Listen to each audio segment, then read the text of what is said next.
that the land of Valisthea is blessed in the light of the Mother Crystals, and that it was this light which finally led our forebears out of the darkness. Yet, what they saw in the light gave rise to temptation. Temptation that ever lures us back into the crystal shadow. And thus did our journey begin.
It'll be light soon.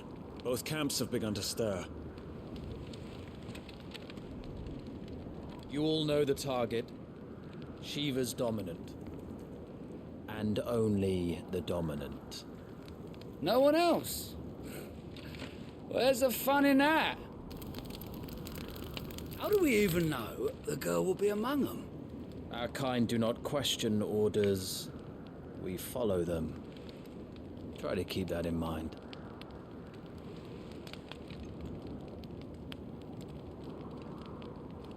Let's get this done.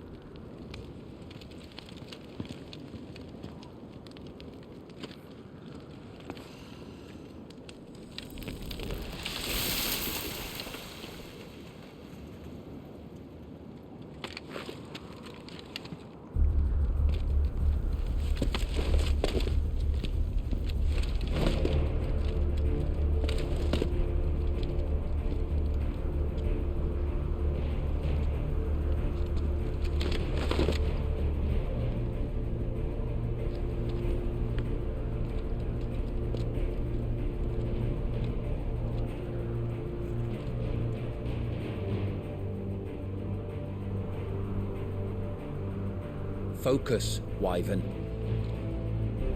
You are key to this mission's success. Yes, Sergeant.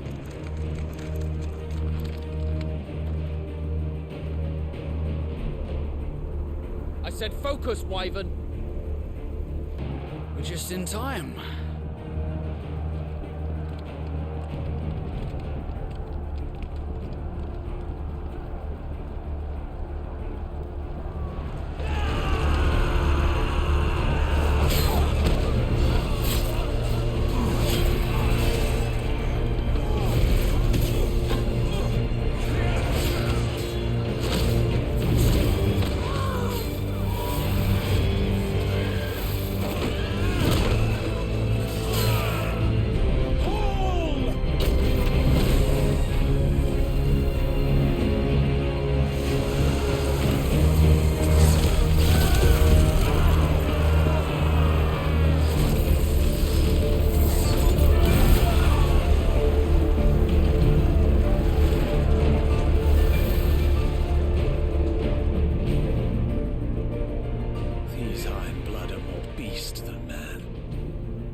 going, they won't need this new dominant of theirs. What?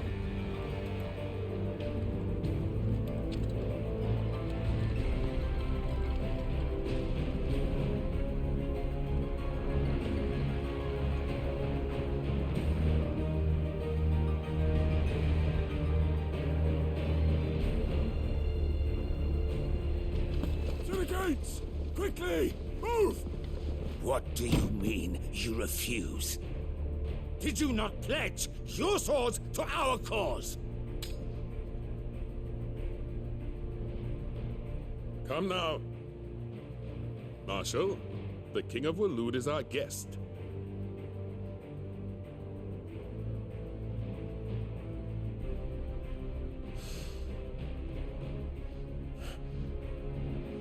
And you have His Majesty's answer.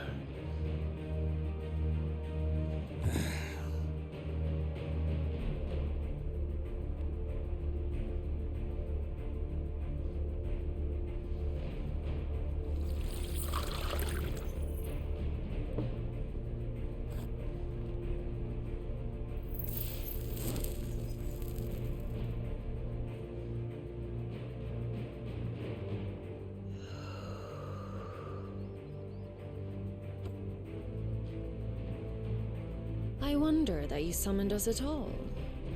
Have you so little faith in your own men? It was the Dalmecs who drove back the Crusaders in the Battle of the Twin Realms, was it not? Or am I mistaken? Besides, your dominant has yet to take the field.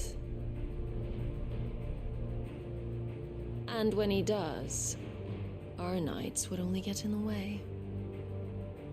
Perhaps you have not heard, but the Ironblood now have their own dominant. We would be fools to underestimate them. Bugger their knights. What did you say? Should this citadel be allowed to fall, the capital will lie exposed. And I doubt the Crusaders will wait for the good king's pawns to line up before taking to the board.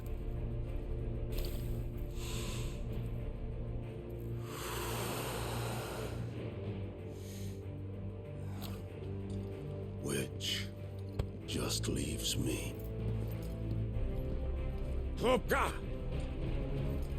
The Ironblood will rue the day they set foot on Storm.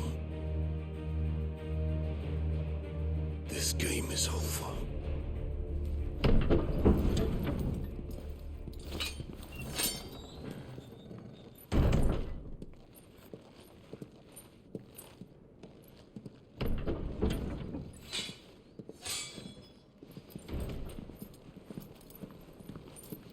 You cock.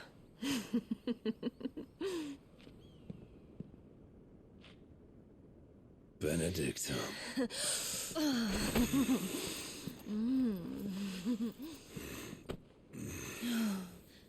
Take care.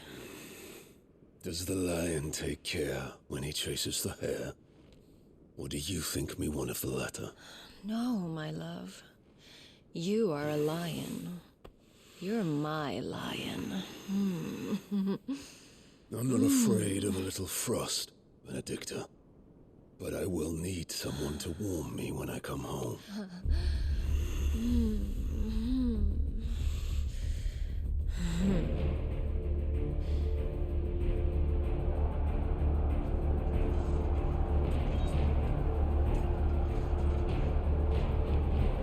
The front lines are gone. This is our chance. The chaos will conceal us.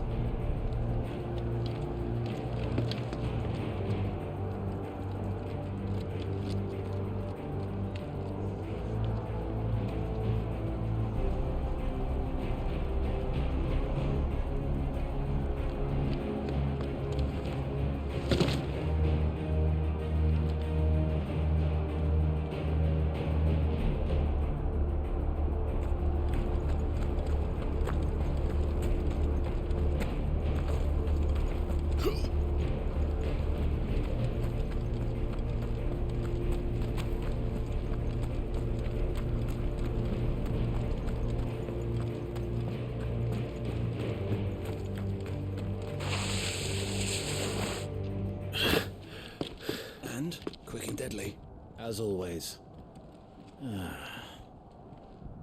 Take the van.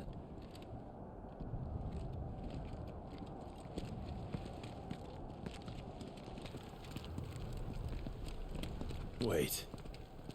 Something's not right.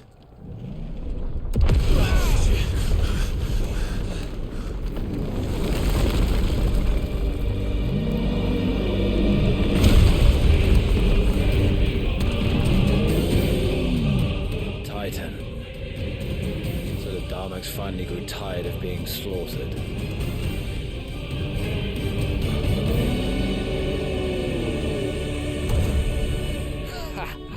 And look who's here to greet the bastard. Come on.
You don't get to die here, Wyvern. Move!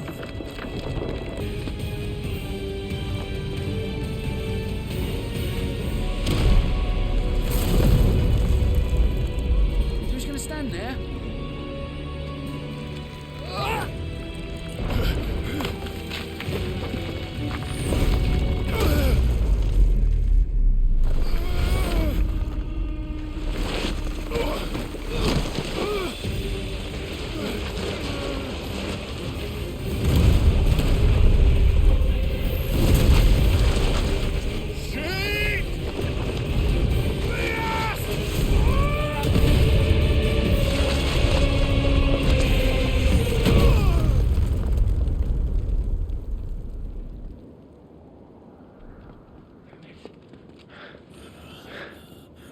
Wyvern! Wyvern!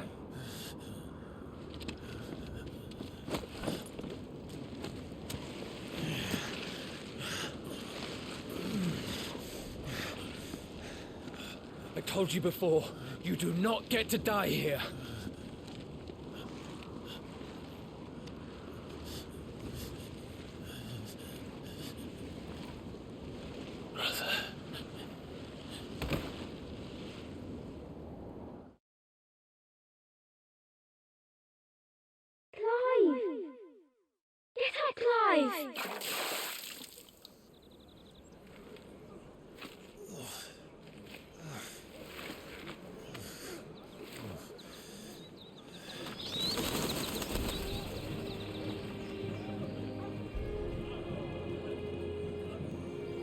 Do you yield?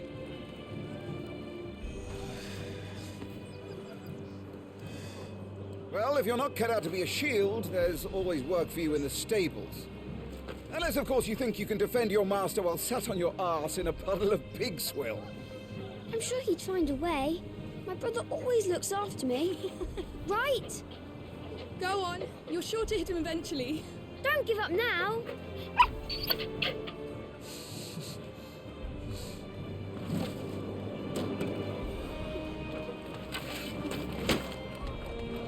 2 arms, then. It wouldn't do to disappoint the gallery.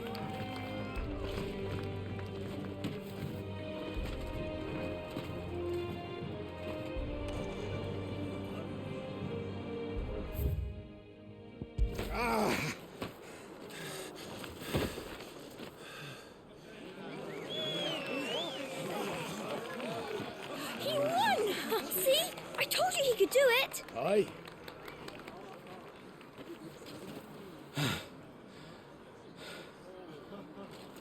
Bested at last. It's taken me long enough.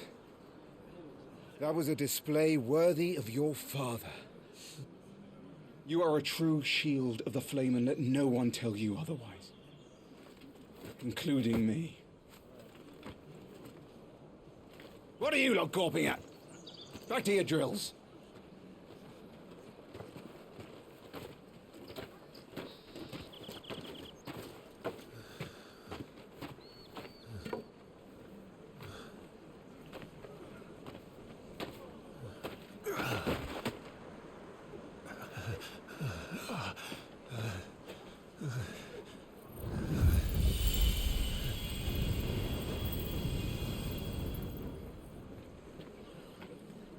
Joshua, I was just tired. The Phoenix's flames are a gift.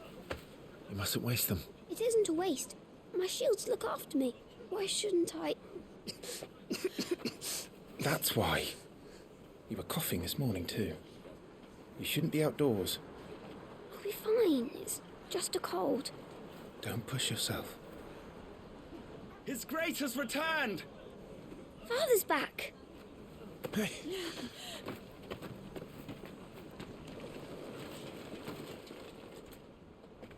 Your Grace, please, this is no place for one such as you. I would gladly brave hell itself to see my darling boy. Gentlemen, Rosaria thanks you for your indefatigable loyalty. Thank you, Your Grace. We live to serve.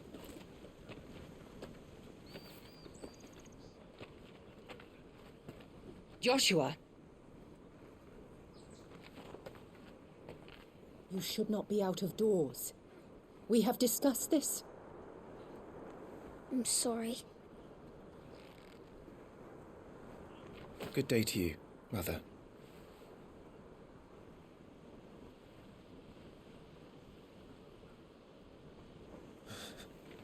Come, Joshua. Your father will be expecting us.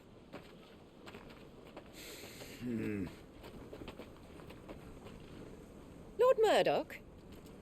Your Grace.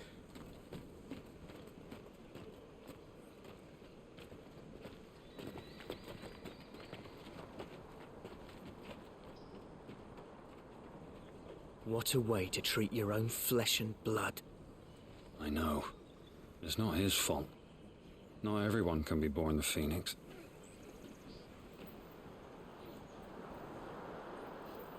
We should join them.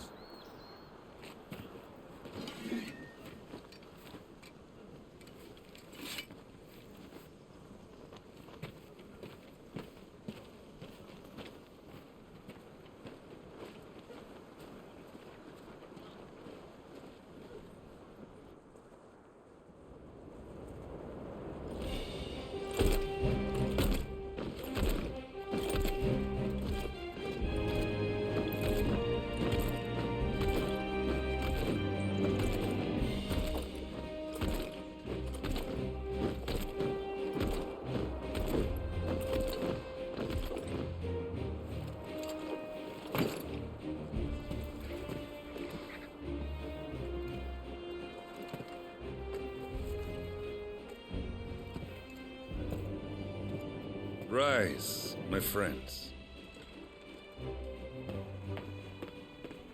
Welcome home, Father. Thank you, Joshua. You are well, I trust? Yes, Father. Much better. Today, Jill and I went to the Bailey to watch Clive's spa. Is that so? Quiet, Toggle. Stop it, boy. Not now. You'll make a fine hound one day. Father. Lift up your head, girl.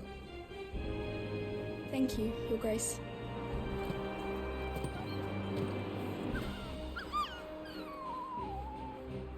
The capital rejoices at your safe return, Your Grace.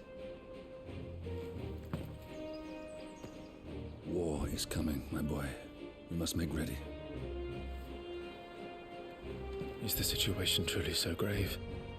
Come to the throne room. We will talk there. Yes, Father. Your Grace.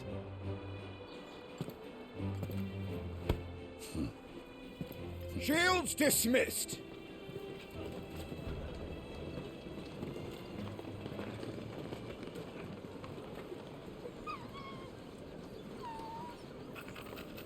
Torgal.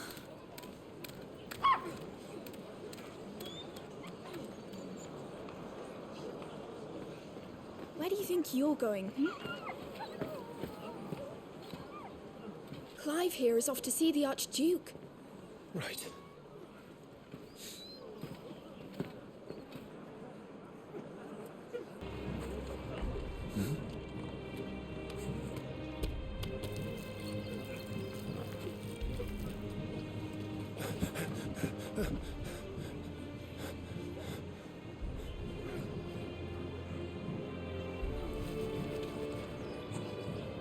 Good as new. Forgive me, Lord Marquess. Pray do not concern yourself with this bungling cur. Bow to him, you fool. Did I say to speak?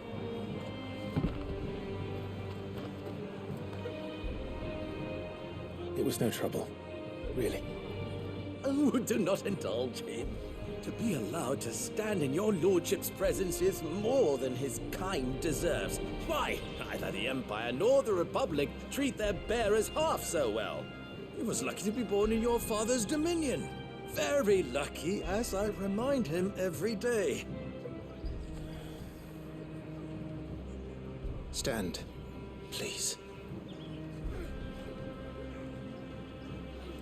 Stand. I trust his good fortune will continue. Of course, if that is your lordship's wish. Don't work too hard. Remember, it is for the good of the duchy that you serve.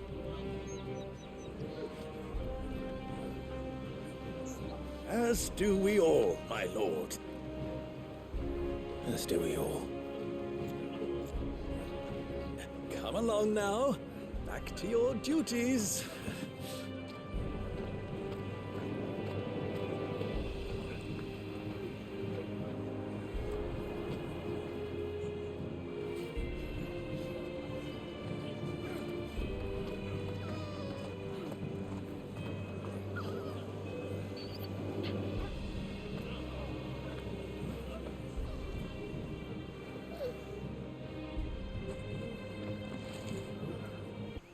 Clive, Are you worried about the war? the soldiers will expect the Phoenix to help them, but I don't know if I can. Don't worry, Joshua. Father will guide you. And I will protect you. Always. I know. Thank you, Clive.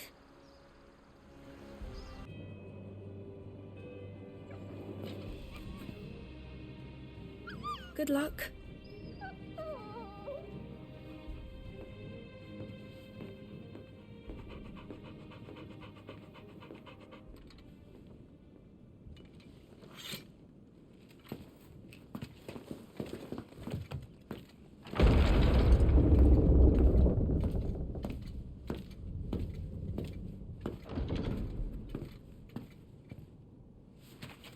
You commanded my presence, Your Grace. How may I serve you? All right, you can stop licking my boots. Mother isn't here. Do the territories fare any better? Most lie under a pall of black. In just these few moons, the Blight has taken nigh on all of the northern reaches. It is only a matter of time before it crosses the border. By the Nearly every available bed in the capital is already occupied by those fleeing the Deadlands. Even if we were to send them south, to Port Isolde, more would only follow in their wake. Every day we delay brings us closer to disaster. We must move now. Against the Iron Kingdom. We have traded blows with them for too long. It is time to end it. At the very least, we must secure Drake's breath. Without the blessing of the Mother Crystal, we cannot defend our realm from the spread of the Blight. The Iron Blood will not relinquish it easily. This will be a bitter fight. We ride for Phoenix Gate tomorrow. There we will listen to the words of our ancestors, as tradition dictates. Am I to go with you as Joshua's shield? There is something else I would have you do first. Rodney.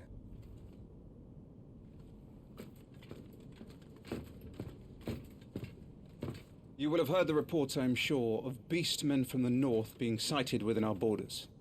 Goblins in the Stillwind Marshes. I know of the rumors, yes. Then you know what must be done. I will give you 2 good men. While we ride north tomorrow, you will journey to Stillwind, search it and clear it. Then you will join us at Phoenix Gate.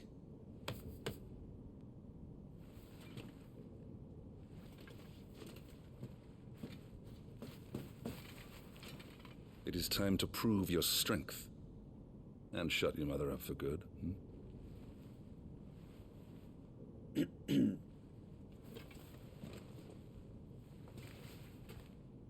I will do my duty, Your Grace.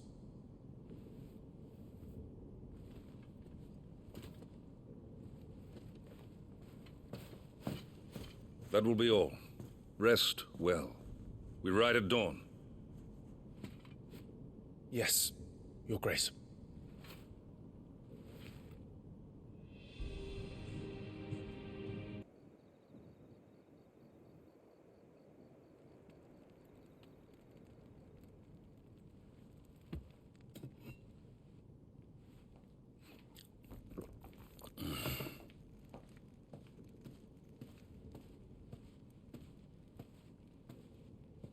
How long will you be away this time?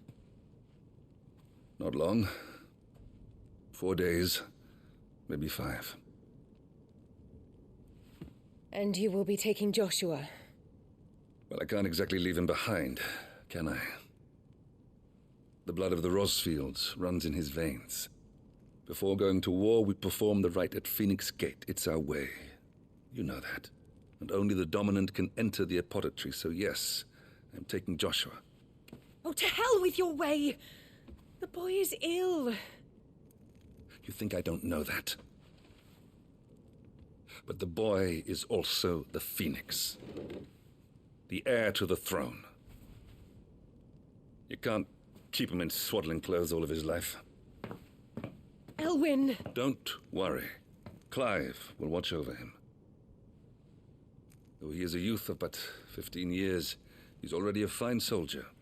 He will make a splendid shield. You see more in him than the Phoenix did. He was rejected, Elwyn. Our household has no place for such a failure. He is worthless, a man like any other. As am I, my dear. Nonsense. You are the Archduke of Rosaria. Oh, not this again. You know as well as I do that I only sit upon the throne because my father was taken before his time. I am merely warming the seat till Joshua comes of age. You are your father's firstborn son, and you sit upon the throne. All is in its right place. Unlike some, you have not disgraced our noble blood. Without men like Clive to keep us safe, your precious noble blood would long since have graced the gutter.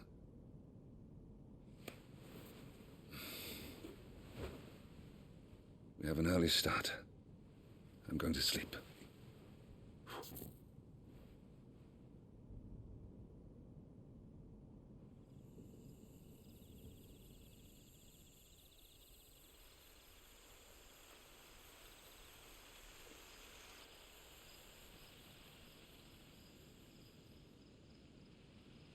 This is it then. Time to prove yourself. Wishing on a star? I'm a little old for that. I should get some sleep. Right.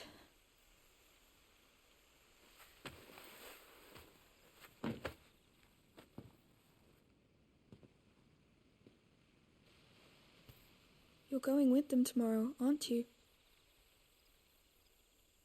I am Joshua's shield. I'm sworn to protect him. He takes too many risks. I only wish I could save him from himself. Clive, you... I have another mission too. Father has given me my first command.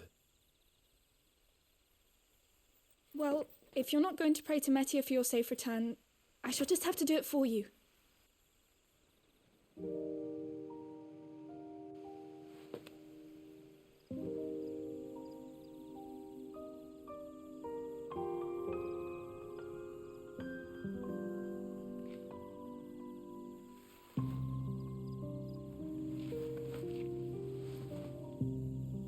There's going to be another war, isn't there? Since coming here, I've begun to take peace for granted.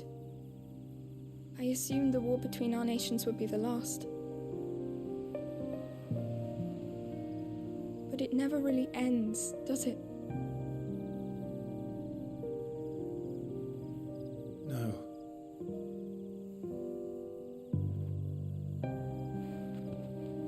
The next war will be bigger than before.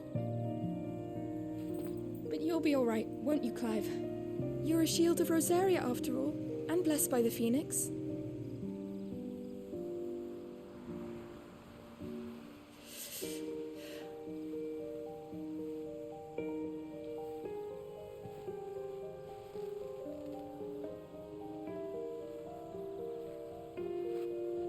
It's getting cold. We should go in. My lady.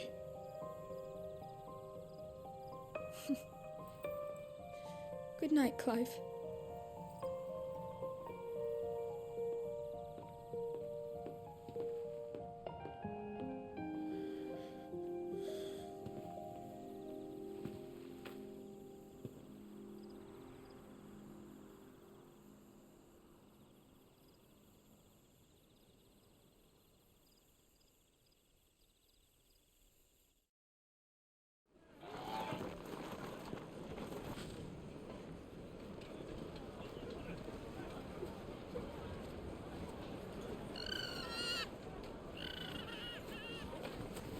Sorry, Ambrosia. I won't be hunting today. Don't worry. I'm sure you'll do brilliantly. I'll try.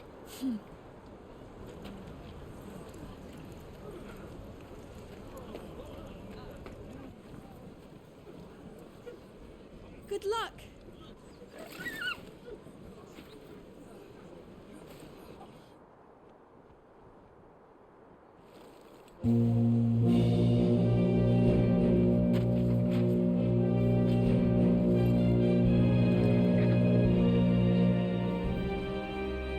Friends, we ride for Phoenix Gate.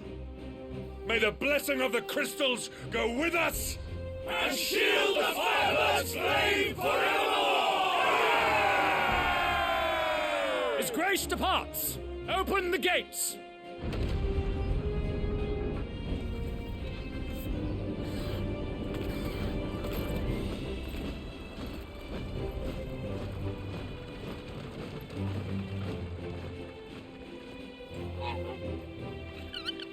Lord Rossfield, allow me. I shall see her safely to Phoenix Gate. Thank you.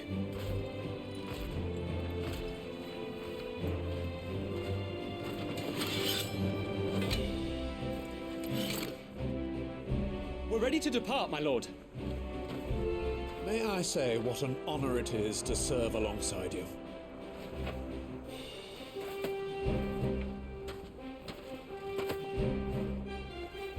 This is to be no mere investigation. If there are goblins in Stillwind, they won't leave willingly. The beastmen are a fierce foe. We underestimate them at our peril. Not today, we won't. Sir Wade, Sir Tyler, let us do our duty. With pleasure, my lord. As you command. To the marshes, then. And may the blessing of the crystals go with us.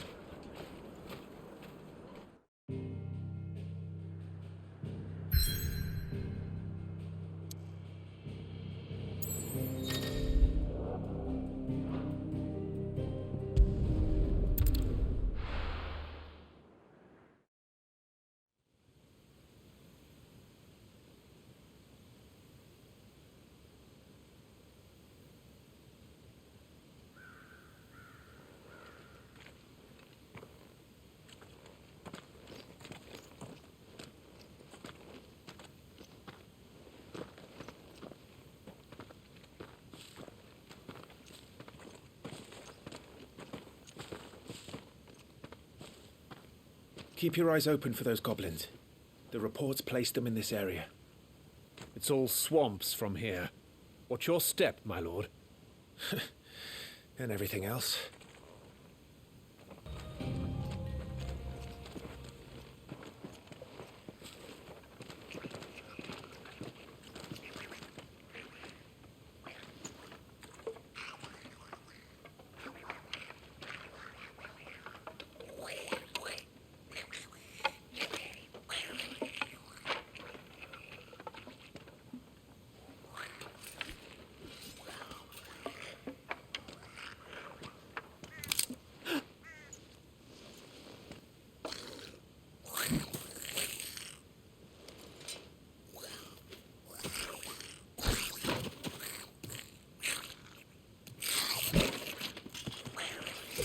With me.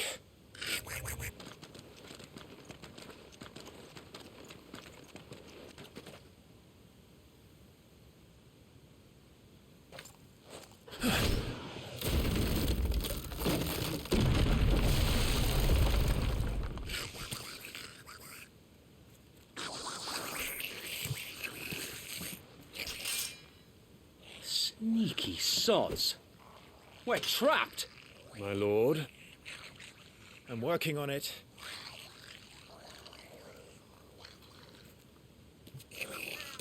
He's the leader. But we'll have to take care of his followers first.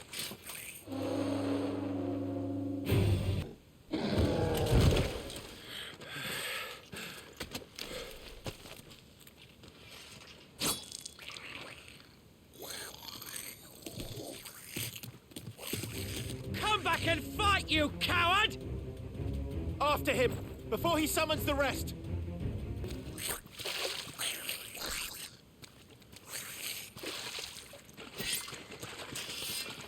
This ends now.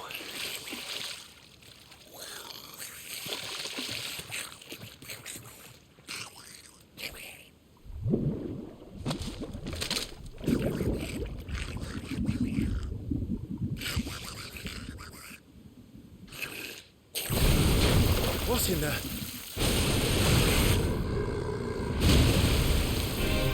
Bloody hell! A warble? He's far south. Keep...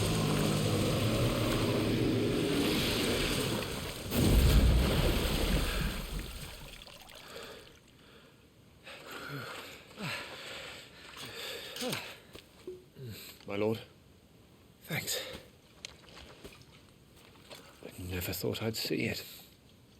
Not just goblins in Rosaria, but morbles too. I'll petition His Grace to send a detachment.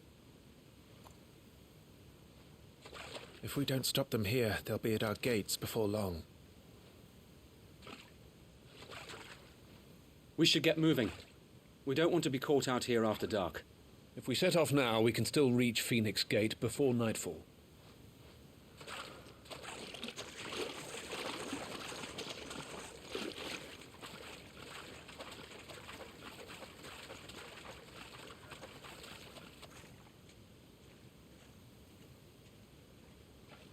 Damned blight.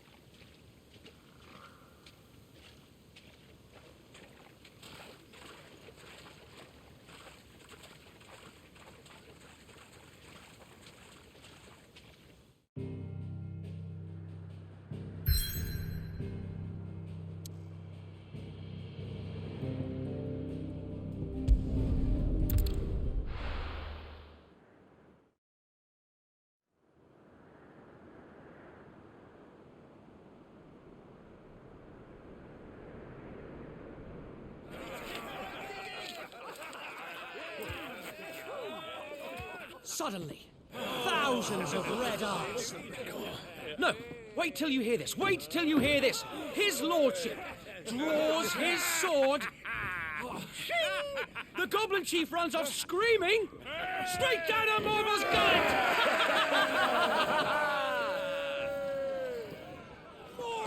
More tales! Drink and be merry, boys! Good work on the morrow. Must be gratifying to see your student making such a name for himself. The young lord has a bright future ahead of him. Aye, and one of these nights he may even deign to join us.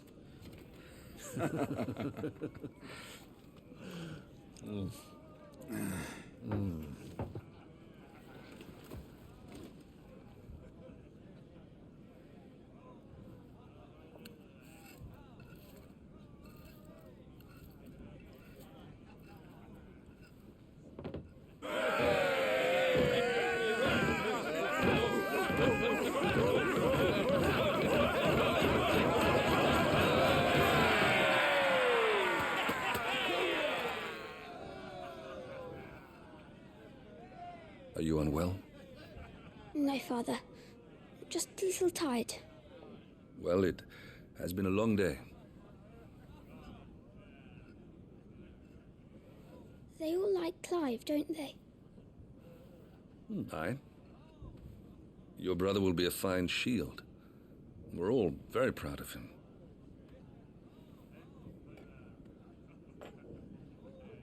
Father? Why is it that the dominance is always born into our family? It doesn't seem fair.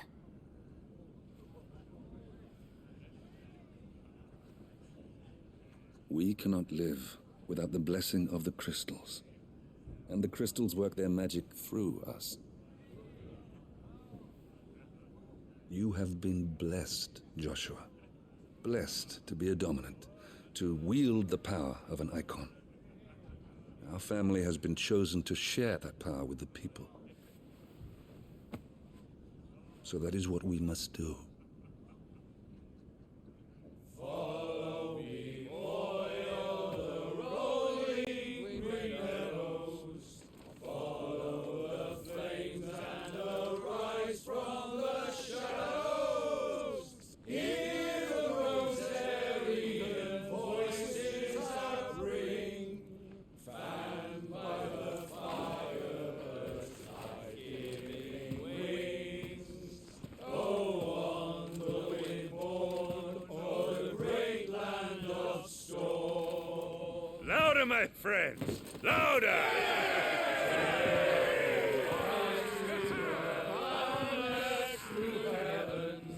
See how the fire in the I don't suppose I've been missed.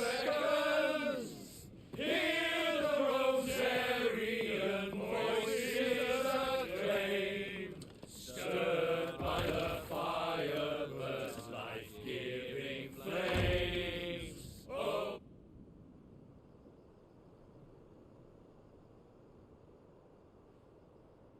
Poor Jill. She'll be wondering where you've got to.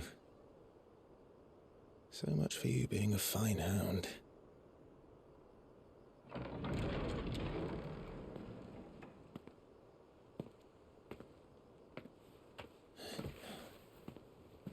So this is where you've been hiding. What are you doing out here? I didn't see you at the feast.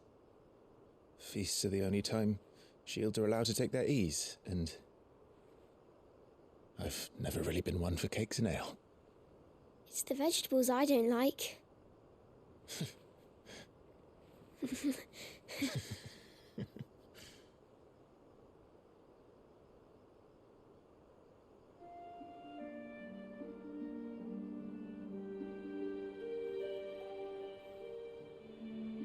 I hear you slew a marble. All the men were singing your praises. They never used to. When I joined the ranks, everyone thought I was a spoilt little lordling. If I didn't know how to handle a sword, I'd be a laughingstock. The Archduke's firstborn failure. You're the one they really believe in. I'm jealous. That's not true. They don't believe in me. They believe in the power of the dominant. My brother the Phoenix, ruler over life and death. It isn't fair. It should have been you. I don't have what it takes to lead our people. I don't have the strength. But you do.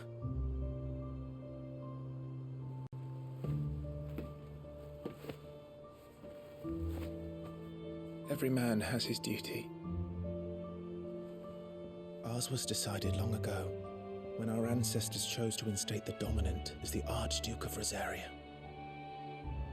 All to ensure that whenever our nation stood on a precipice, the Phoenix would rise from the flames to drag us back from the brink. The fate of Rosaria sits on the dominant's shoulders. It is your duty to bear that burden. What about you? I was born to be your shield. That is why I was given the Phoenix's blessing. To keep our future rulers safe. No matter what. However hard it gets. I'll never let you down. Thank you, Clive. I know you'll always take care of me.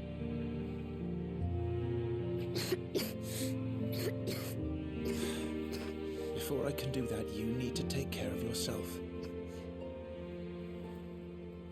All right? I should go inside. It's past my bedtime. Good night, Torgal.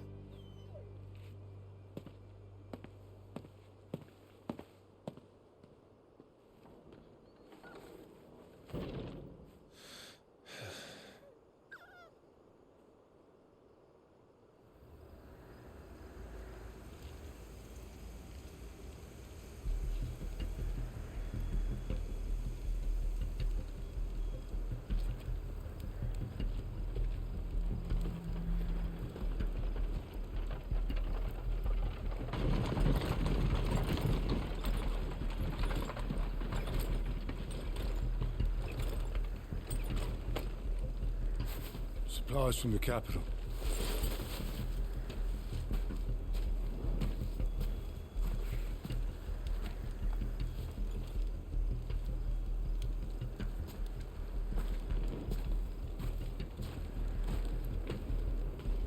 You took your time sampling the wares, were you?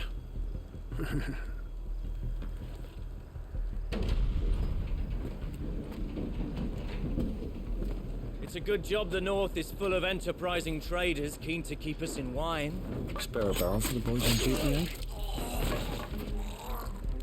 What in the...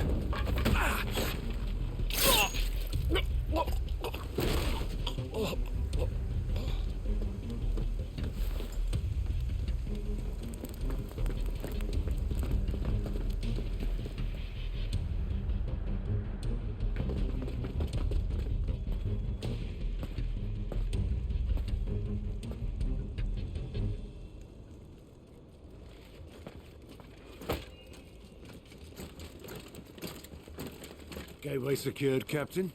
We proceed as planned.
Forgive me, my prince. It's me, Wade. You probably don't remember me. I remember. What is it? We're under attack. I don't know who they are, but they've set light to half the castle. I must get you to safety, Your Highness. Very well. I'm ready. Follow me, Your Highness.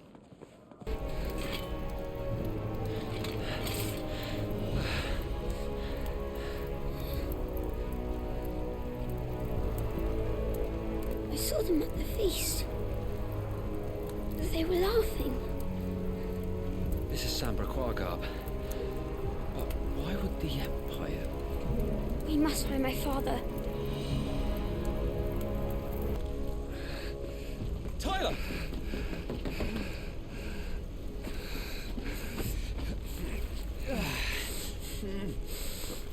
Damn it! His wounds are deep. I can save him.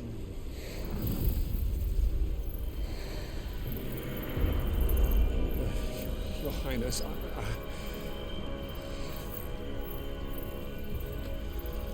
Don't worry. You're going to be all right.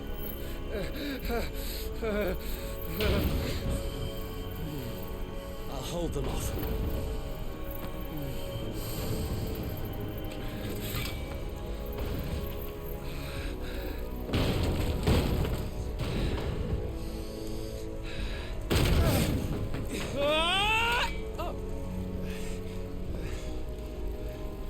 Clive!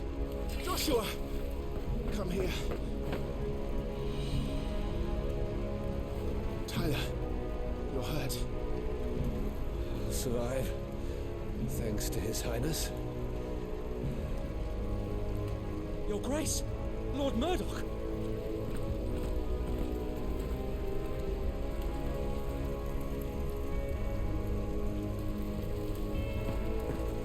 You rescued the young prince. Well done, Sir Wade.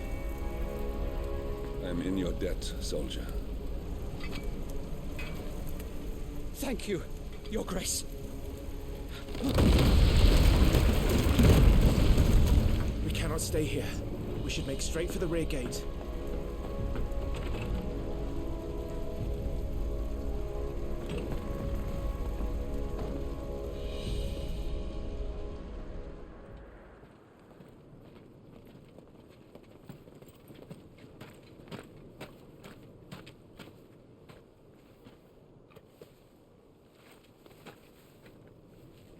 Omir lost Alan, Tuisag Elif.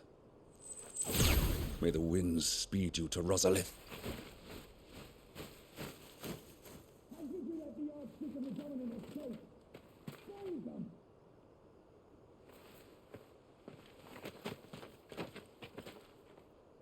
The north gate's up ahead.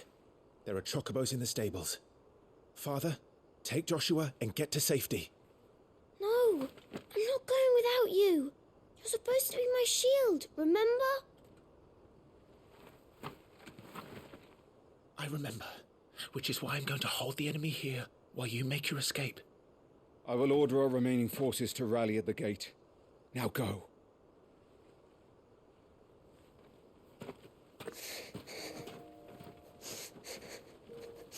I will do my duty. You must do your duty too.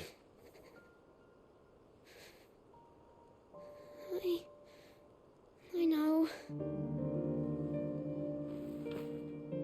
You have to keep Father safe. I'm counting on you, Joshua.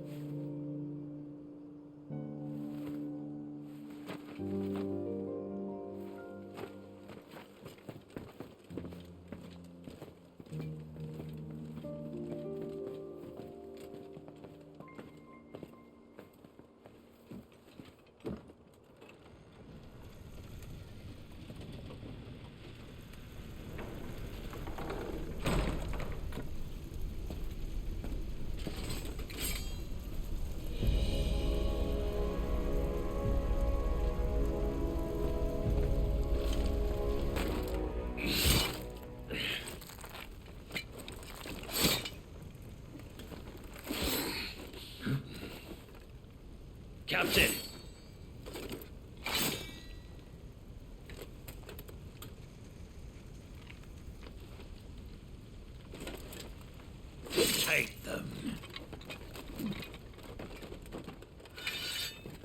Let none escape.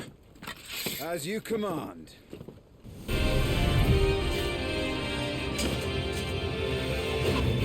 Brave, look out!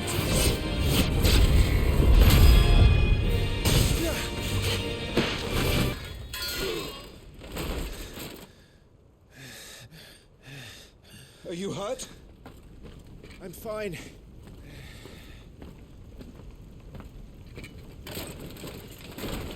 So, they sent in the dragoons. Imperial vipers. Do they really mean to invade us? Not yet. Their numbers were too few. They were not here to take the castle. They were here to take heads. Our work is done. We should return to my father. My lord, look. We issued these sashes but yesterday. In Rosalith. If they were already among us, what if there were others? Father and Joshua are in danger. We must hurry. Take your steed.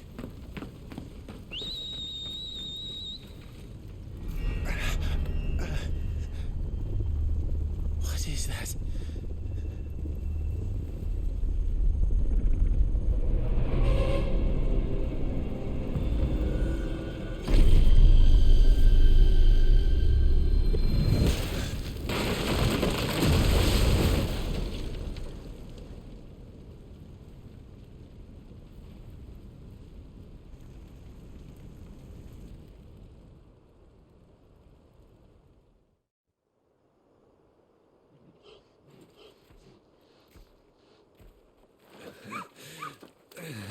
Uncle, you're all right. Thank goodness.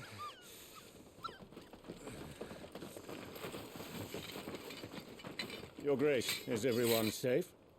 For the moment. We ride for Rosalith to rally our forces. I will need your help to see Joshua safely back to the capital. On you get, Joshua.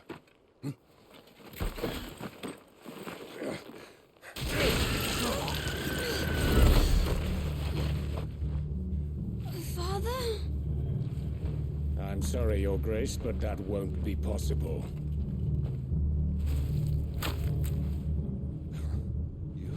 You honorless snakes! Stay back! I'm warning you! Run, Joshua, run! No! Pig!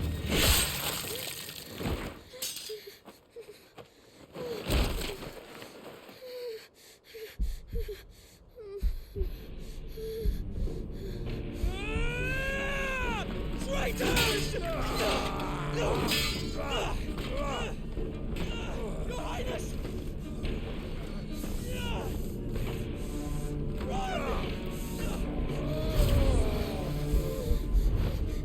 You must do your duty too.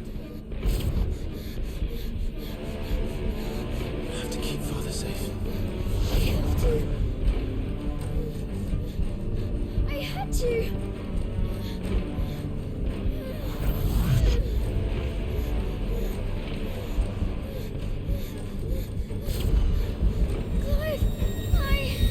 I'm counting on you, Joshua.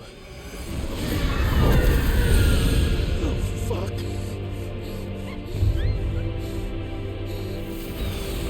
Kill him! Now!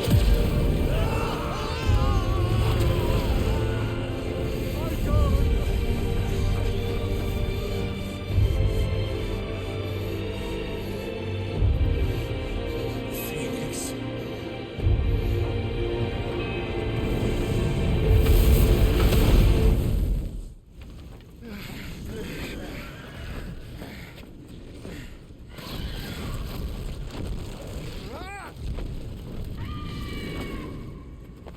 The Phoenix!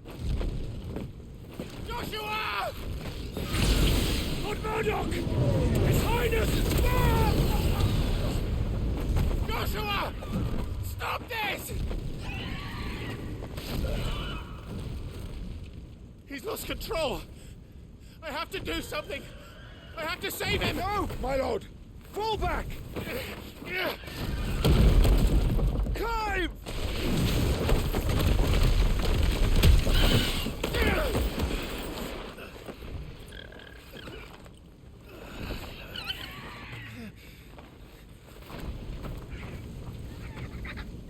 Thank you, God. save my life.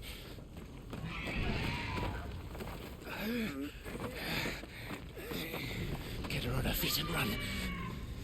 Please.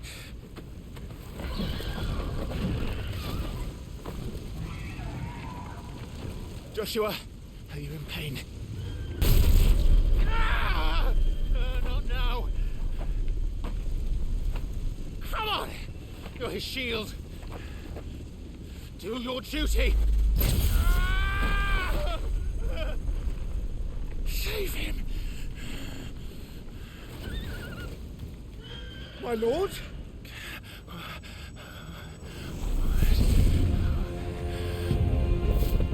What in the name of...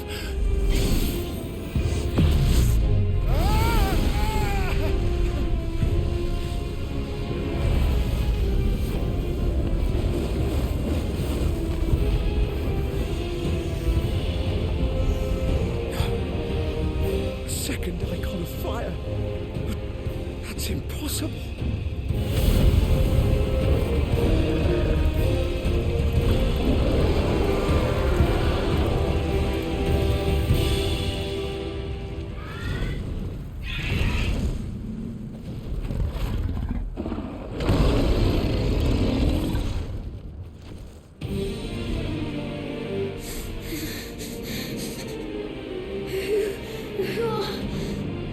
Who are you?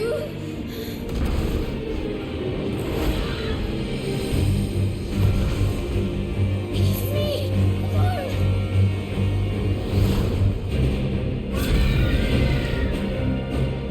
Leave me alone.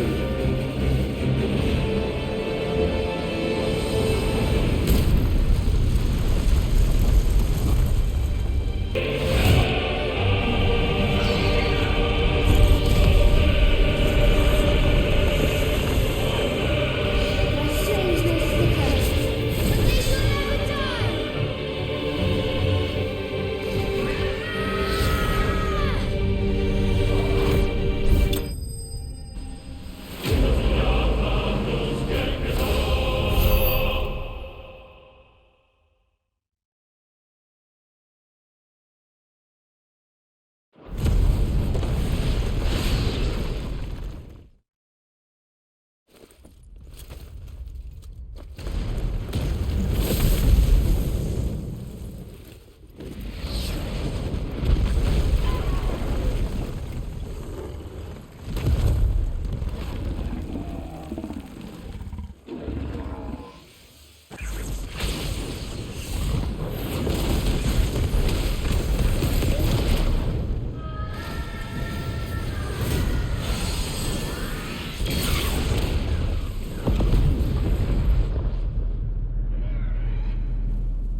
No! Stop it! Take your hands off my brother! Help me. Help me, Clive. Joshua! Stop it! Stop it! I swore I would protect him! Please! Please! Stop it!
Quite a mess that monster made. Damn shame about the Phoenix, but can't be helped.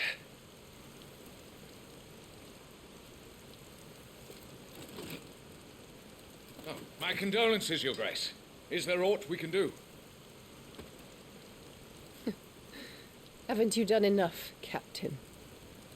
Joshua was my world, and now he is gone. I can only pray there will be a place for me in the world his radiance seeks to create. I see.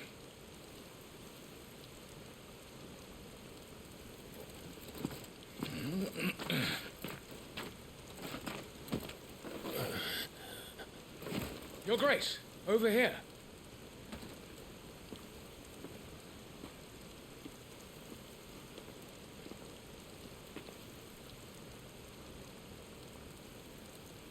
The rubble must have protected him from the worst of the flames.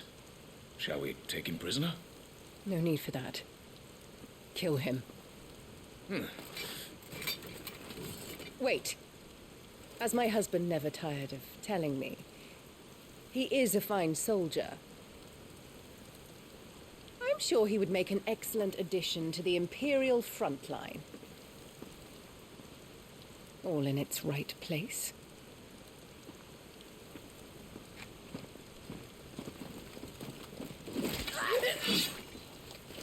Take this one.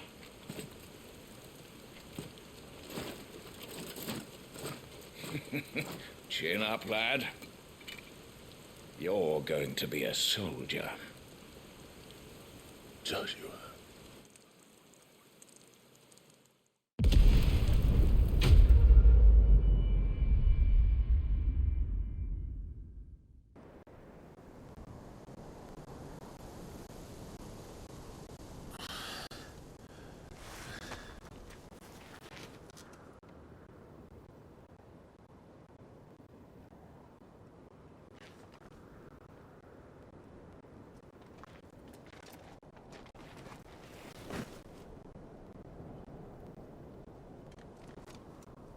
Welcome back.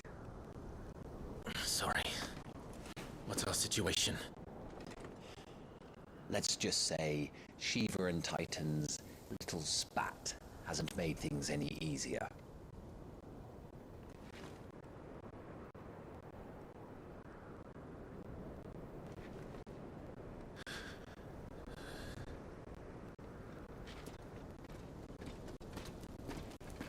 And?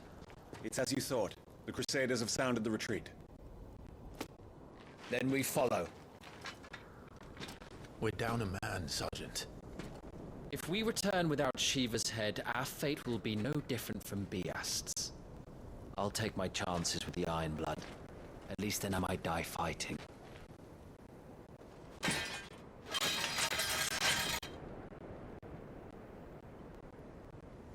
After you do, that is.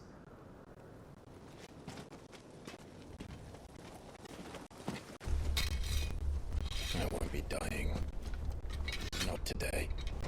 Then it's settled. No dying. Now, if you don't mind, we have an army to chase.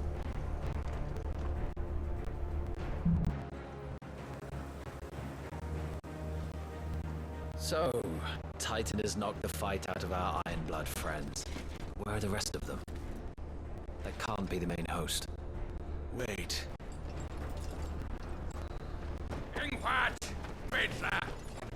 Our fortunes have turned, Sergeant. It's her. The dominant? Are you certain? The crystalline Orthodox is a backwards faith for a backwards people. In the Iron Kingdom, they teach that dominants are unclean aberrations, born of blackest sin. Only their priests are allowed to perform the rites of priming, and I see many. We end this quickly.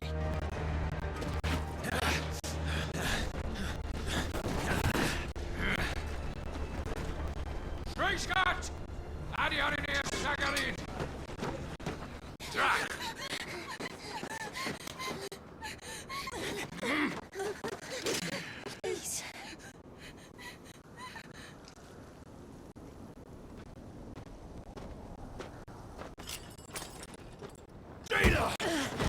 Die Eile!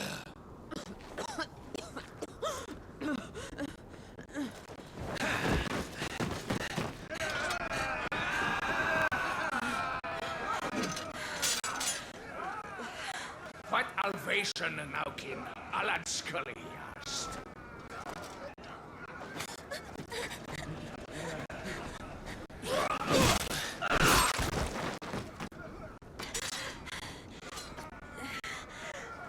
Let this be the end.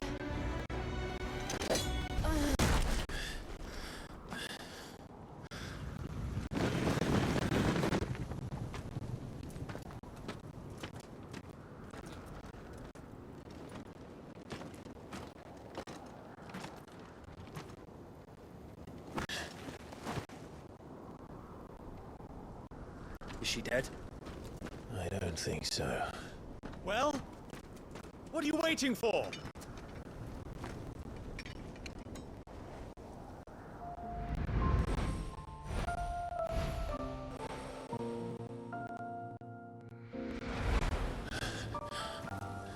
No, that's not you. Not here. I'll bloody do it then.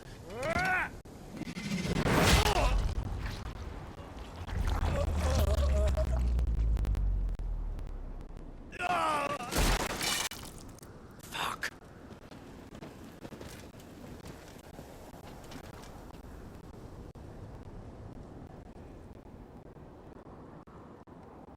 We've got company, Wyvern.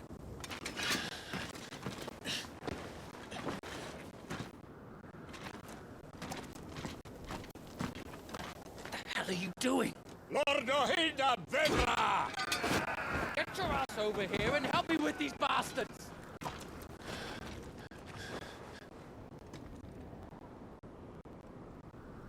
I'm sorry, Jill.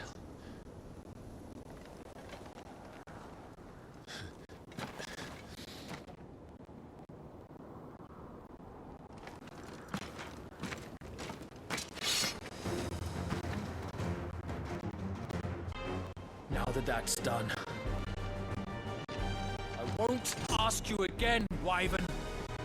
Take her head so we can be done with this.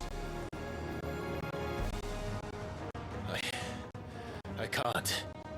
I won't. You would betray the Holy Empire? Betray? I don't recall ever pledging allegiance to your Emperor. My service may have been bought with this brand, but not my loyalty. I just fight to survive.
This way.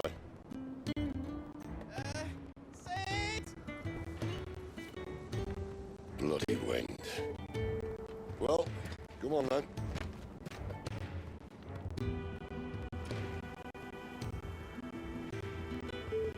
Fuck. Fuck.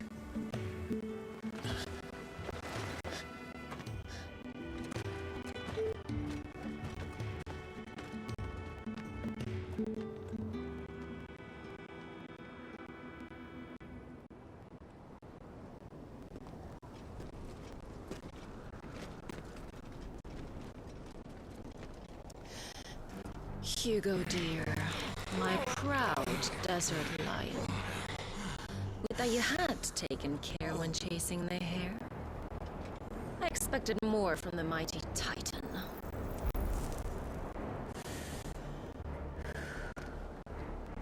You put the Ice Queen on her back. No doubt.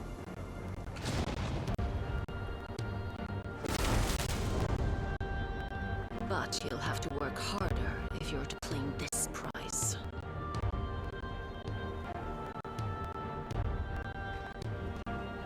My lady, the thunder. We'll be hearing more soon enough. You always were a fucking snake, Sid. Gather the men. We have work to do.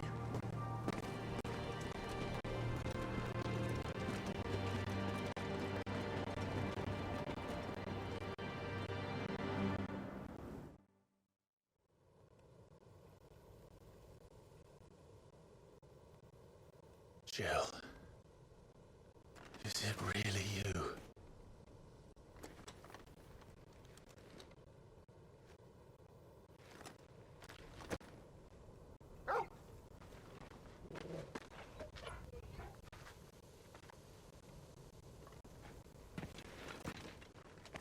And who's this fine hound I see before me? A fine hound who saved your life, that's who. Torgal. Aye? His name is Torgal. You two acquainted? Well then, you won't mind taking him off my hands. Funny. I'd always pictured you as more the chocobo type. Clive Rosfield.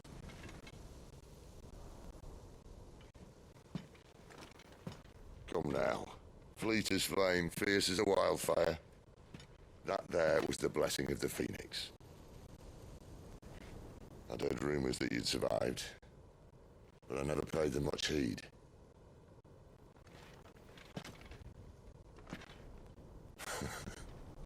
Calm down. I didn't come all this way for your handsome mug. Now her, on the other hand, she seemed worth muddying my boots for.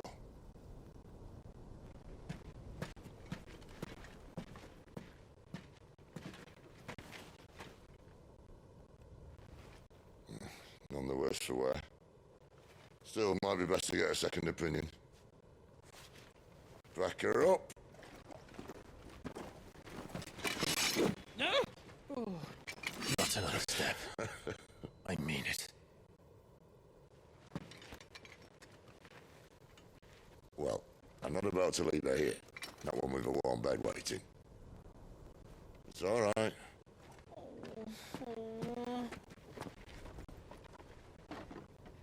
You're welcome to join us. You do want to help her, don't you?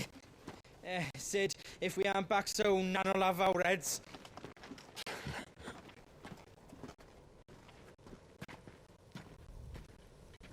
I'll explain everything once we're back at the hideaway. Come on.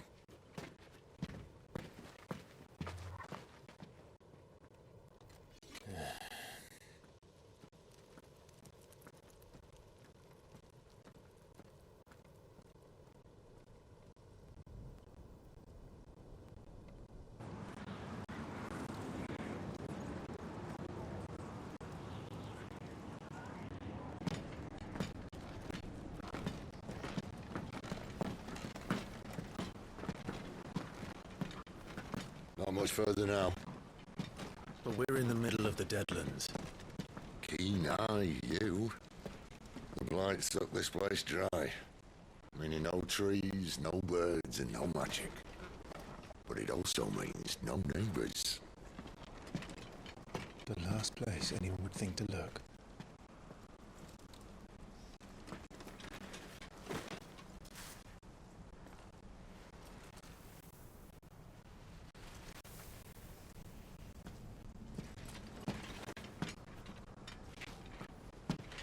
Home sweet home.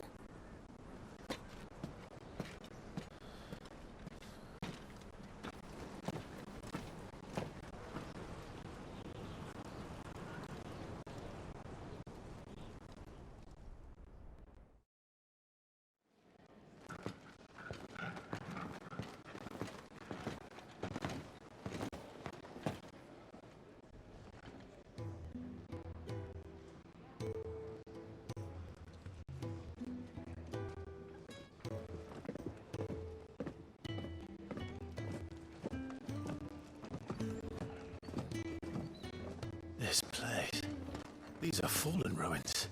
Well, we didn't think they'd mind. And it keeps the black from our lungs. But how do you survive without magic? How does anyone? Hard work and a bit of health.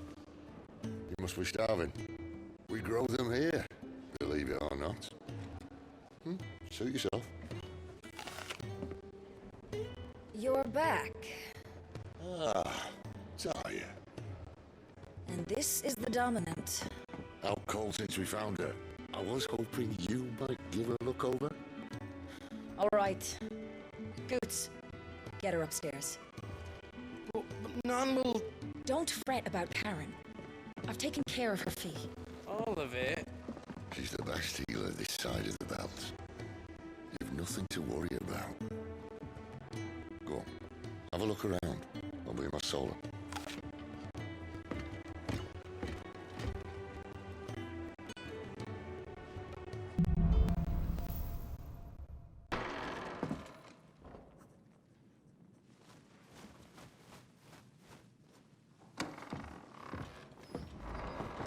Just working on a pet project of mine.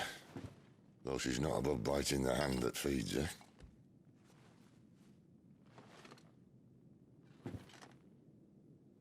All right. I was hoping we might try and solve the mystery of poor Clive Rossfield. A bearer of the Sambrequois Imperial Army sent behind enemy lines. With orders to wait until it turned into a brawl, then slit the Dominant's throat in the chaos. I didn't know it was her. How could it be? And so, to save her neck, you slit your sergeants, then set your sights on the hills. Conveniently forgetting how the Empire deals with deserters. Because with that on your chop, my friend, we both know you won't be getting far.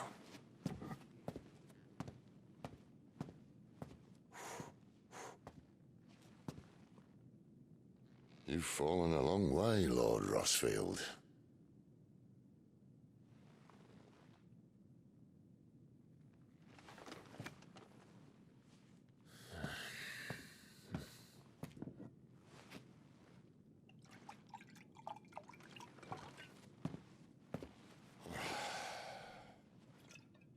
I'll not have it said that I'm a poor host.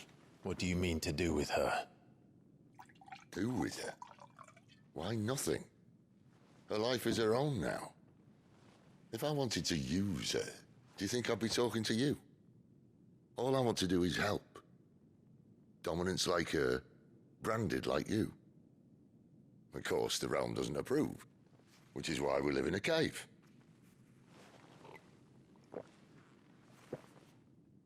And it's also why we need help. From branded who know one end of a sword from the other. What say you, Clive? Will you join us?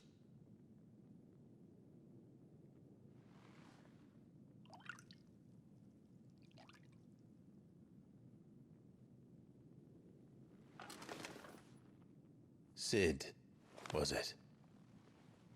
I trust that you'll do right by Jill. But until my brother is avenged, I must walk my own path. Avenged? My brother was murdered by a second Dominant of Fire. The Phoenix's evil twin. Oh, bugger me. Another rumor proven true. I only stand here today because of Joshua. 13 years I've waited for this chance. I've slept in filth, drunk from a gutter, killed more men than I can count. You're right. The Empire will not suffer a deserter. This will be my best opportunity.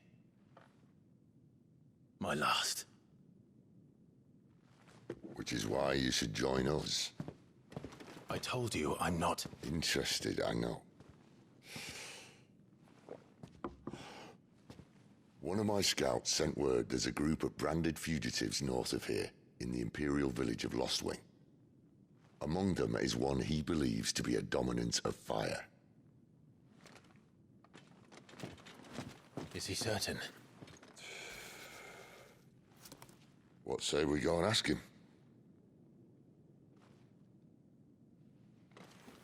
This doesn't mean I'm joining you.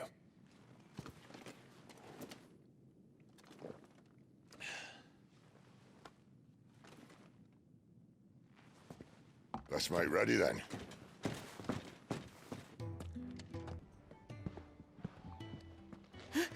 He's in... Oh no. Goots, was it? Perhaps you can help. Sid asked me to make ready for our mission. How does one go about that here?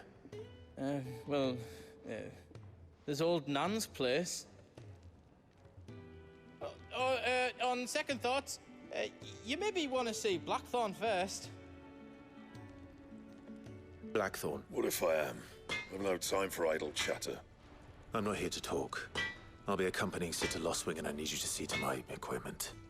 You could be accompanying the goddess Krieger to a holy bedchamber for all I care. I'm not lifting a finger for you. Is that so?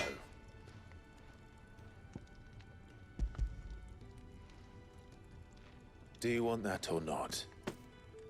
I can take it back. Oh, damn you, Goots. All right. No need to be hasty. Let's have a look at you.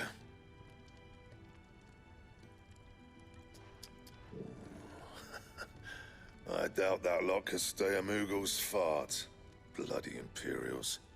They'd rather see their bearers dead than kitted out properly. I'll do what I can, as a favor to Goot's mind.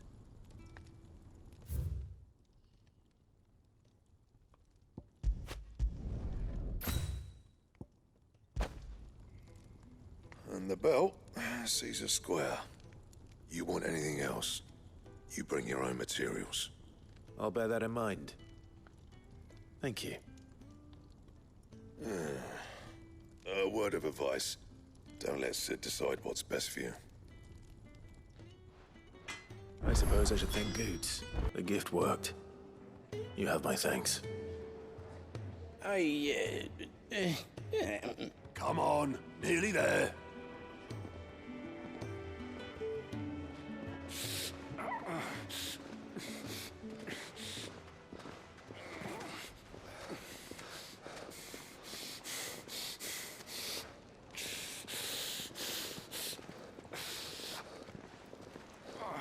You, blankets, quick as you like.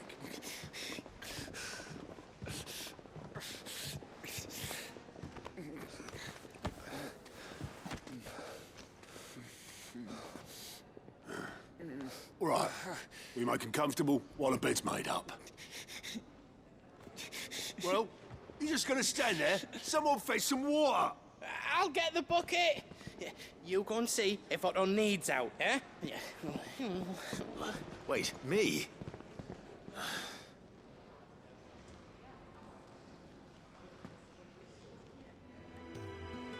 What the hell have I got myself into?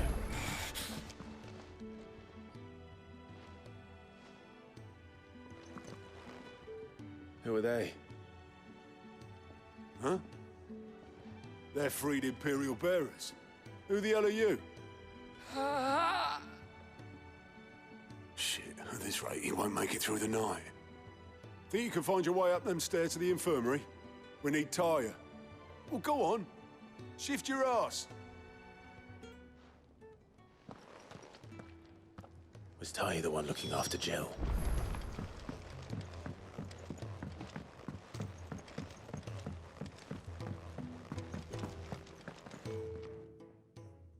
Your friend needs her rest. There'll be time for tearful reunions once she's recovered. I'm not here for Jill. You're wanted downstairs. There are injured bearers in need of attention. Well, why didn't you say so? I did say so.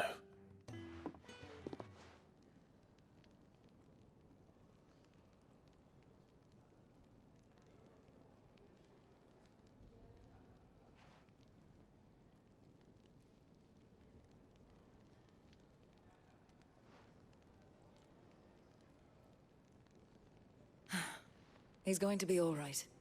But I'll need to examine them both in the infirmary.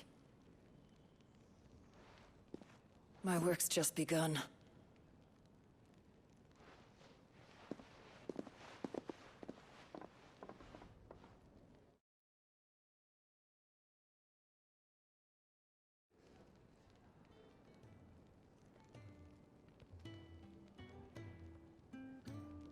Another fine day at the hideaway. Do many of the bearers who come here arrive in this state? It's no easy thing, casting off your chains. By the time most pluck up the courage, they're already too far gone. These two here are the lucky ones. The name's Otto. You need anything, you ask me. Well, Otto, I do need some supplies. Do you now? Then Lady Karen over there will be more than happy to help you. Right. Oh, and thanks. Be seeing you. Not likely. I won't be staying. Is that right?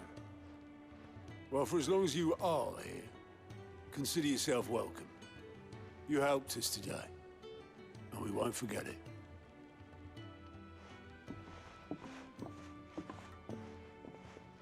I need supplies for my journey to Lost Wing. Otto said you could provide them. What's that? Does the newcomer think it proper to make demands of a poor old matron before even introducing himself? It's Clive. Well, Clive, I hear that dog is yours. Since he followed Sid home one night, I've seen to it that his chin's rubbed and his belly fed. Though I suppose that's your job now. Unless you lose him again. I won't. Not again. Thank you for watching him. So, were you gonna buy something? What? You didn't think I'd shower your lordship with my hard-won wares while you swagger about with a pocket full of gil? Life doesn't work that way, lad. Now, let's see some coin. That's all. Why, you've barely a gil to your name. You're taking his side now? And after all I've done for you. All right. All right, I can make an exception. But just this once, mind. My stores are getting cluttered and I need to make room for the next shipment. Thank you. Thank me? Thank your dog.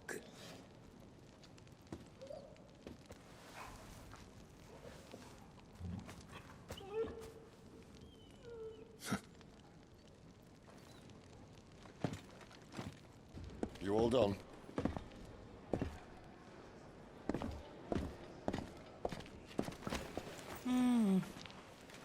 Leaving already, are you? It's you I'll miss the most, Lady Karen. It always is. Don't stop you going, does it? This should be fun. Right.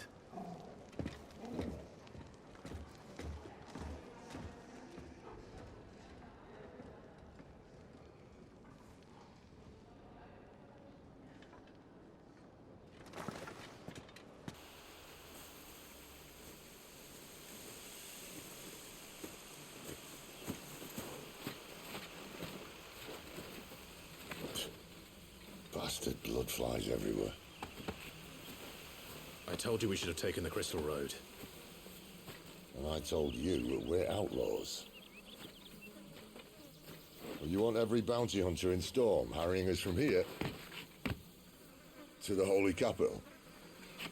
Besides, what's wrong with a shortcut through nature's splendor?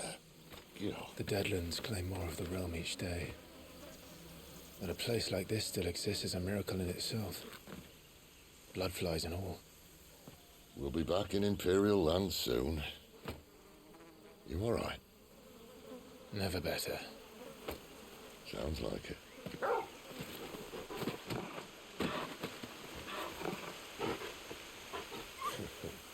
That there is a fine hound. Soon took to hunting. Fearless as you like. It's good to have you back, Torgal. Now, we don't want to be caught in the forest after nightfall. I suppose not.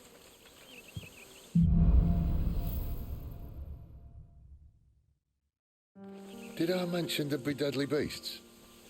There'll be deadly beasts. Nothing a trained assassin can't handle, though. How reassuring.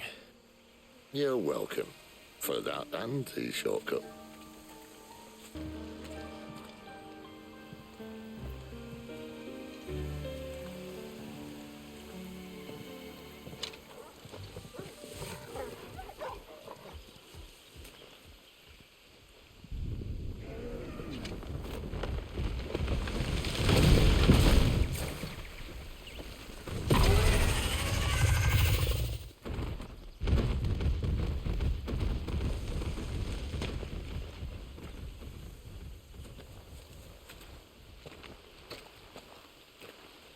What in good Grieger's name is he doing this far south?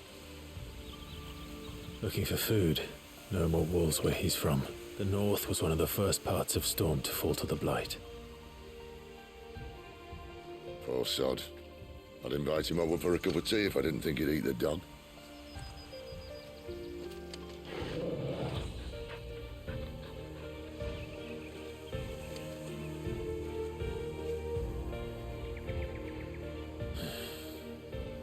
Let's try and stay out of its path. After you. Thank you kindly.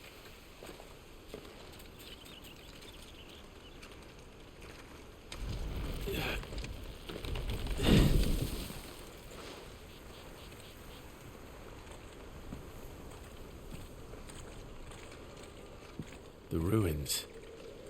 They're everywhere, aren't they?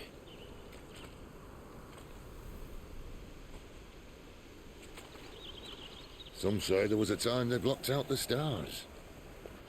Down was the only way left for them to go. There's probably a lesson to be learned from that. But it can wait. Come on.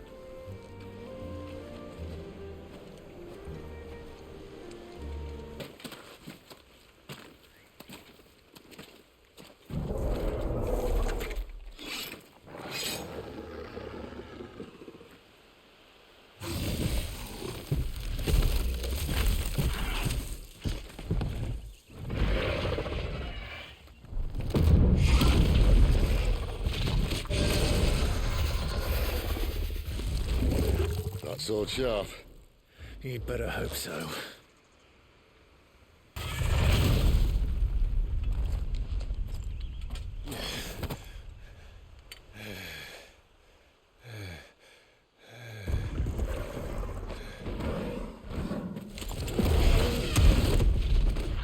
Oh, come on.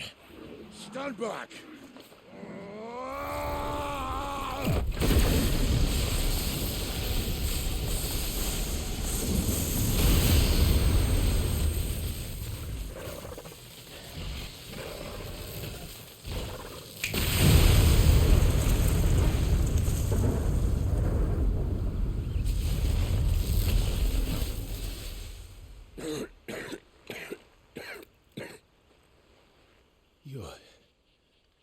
You're a dominant.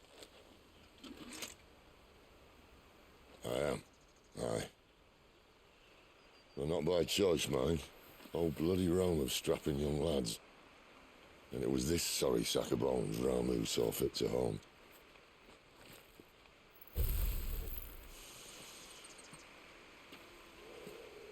Sid. You say you want to help dominants and bearers. But what's in it for you? What's in it for me? The same as for all of us. What we want and deserve. Save for our knack, dominants and bearers are no different from anyone else. The ability to use magic or summon great beasts should command respect, but instead has left us outcasts. Our kind are used and discarded like tools, yet we are men, so why must we die as less? I see. So what you're saying is you want to start a war. You flatter me, lad. But my days as a firebrand are long behind me. No, I only wish to offer our kind a choice. A place where we can die on our own terms. Huh? Quiet.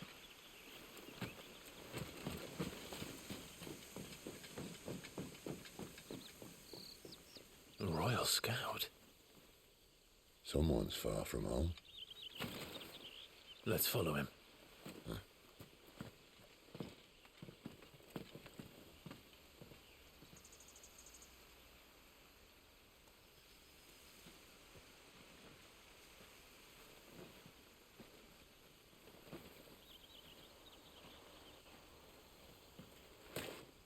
And?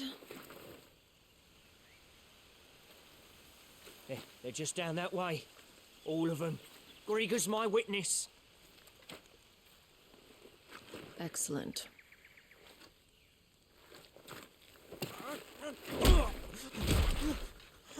We move. I don't understand. Have I not proven loyal?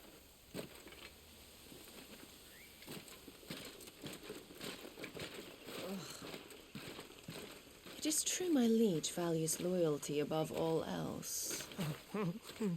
But were you not quick to betray your countrymen for the promise of coin?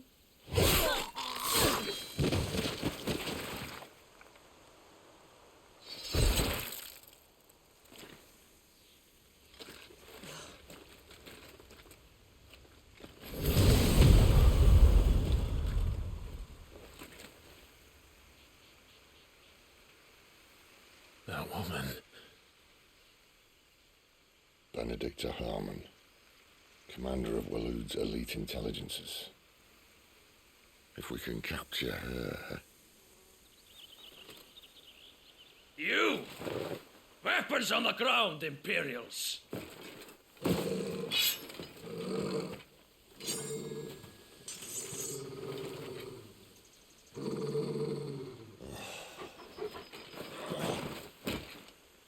Let's get this over with then.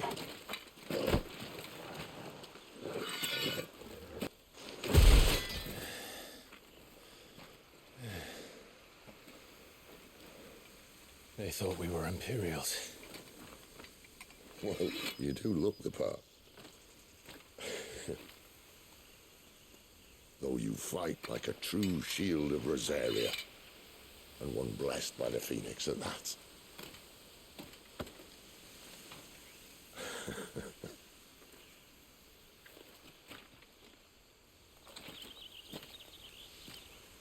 Speaking of which, I wonder, does the other icon of fire give blessings, do you think? You don't believe me? And lo, the Creator did make of the elements 8 icons to serve as keepers of the one law. Not that I've ever set too much store by holy doctrine, but on that point, it's clear. Fire has always had just the one warden, as of all the rest. A new one can't be born until the previous dies, and even that can take years.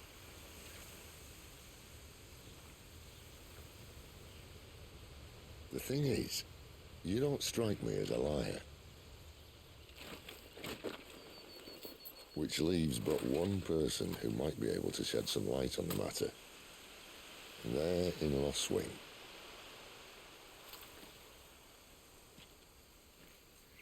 As are our Waloeder friends, I would imagine.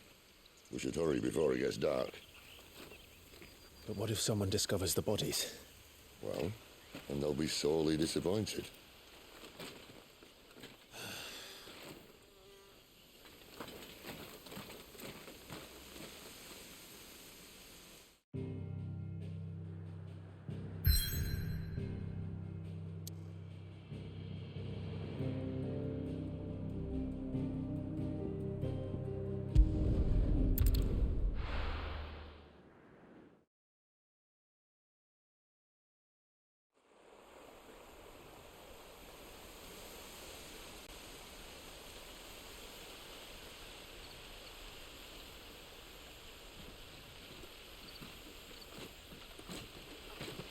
So much for arriving before sunset.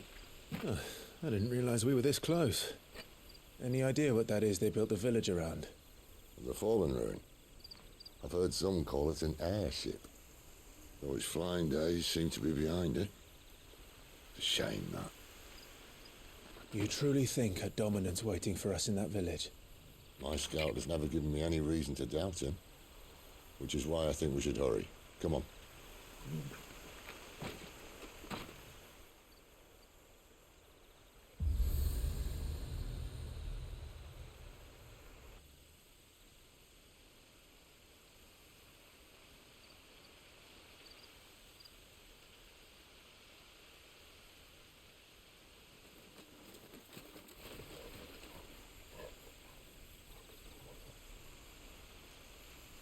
No sign of the Royalists.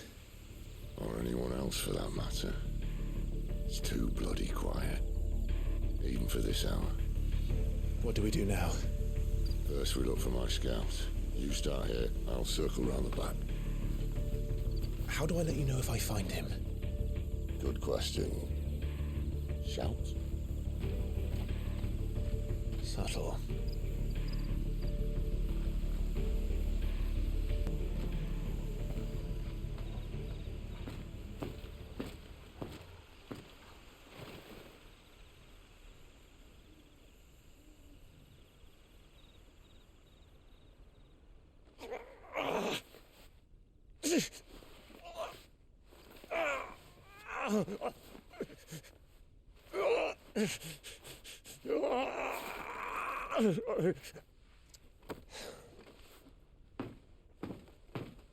This man's gonna die if we don't get into a healer. Enough of your barking, dog! About time. Stand back.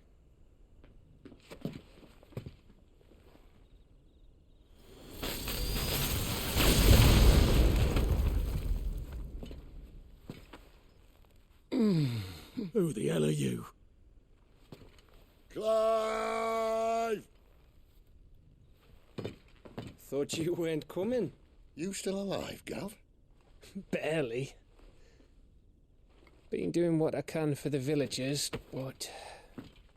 I thought you were joking. It's all right. He's with me.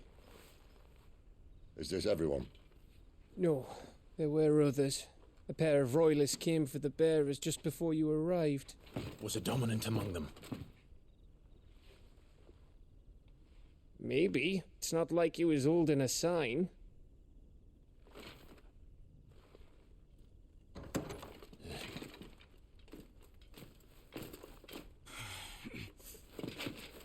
I'll give you one guess where he's going. Clive, after him.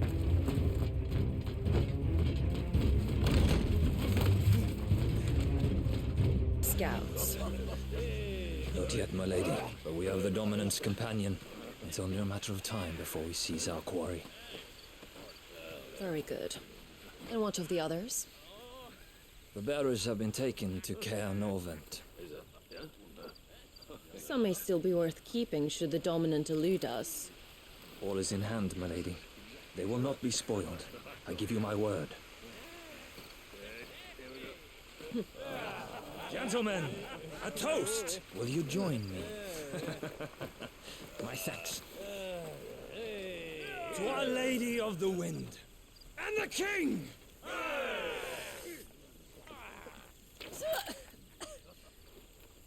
Ugh. Imperials drink this piss? Well, it would go some way to explain their breath. Lady Benedicta! Imperials!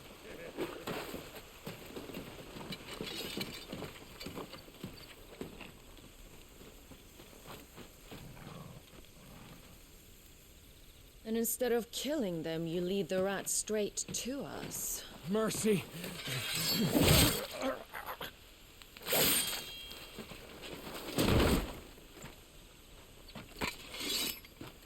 Look what we have here, boys. An Imperial bearer. Good. I was getting bored.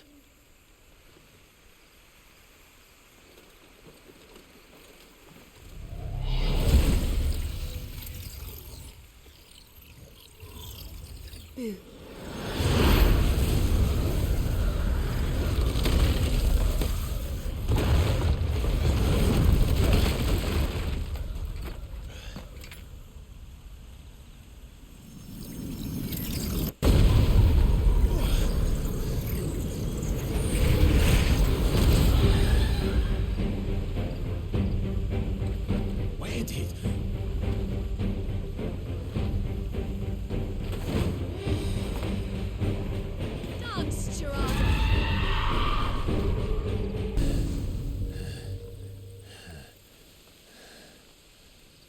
You've got some fight in you, even for a branded.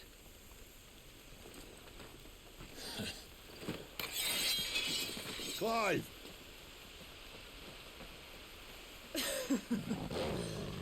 Look who's here to save the day.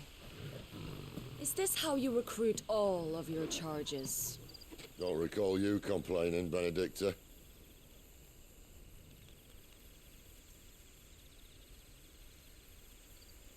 So, Sidolphus, remind me, why was it that you betrayed your kingdom? I asked you a question, Lord Commander. Why? Because I'd had enough of you and your king's antics. And yet here you are, stealing my branded. What are you plotting? As if I'd tell you.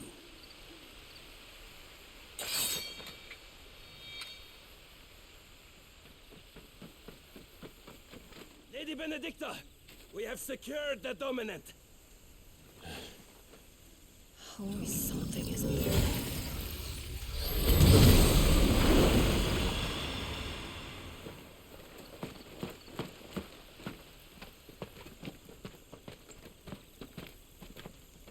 And she's gone.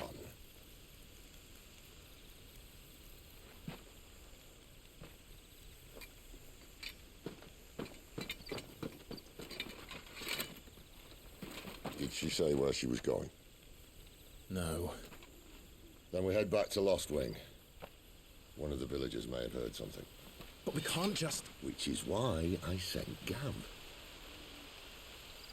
The man has a nose for these things. Trust me.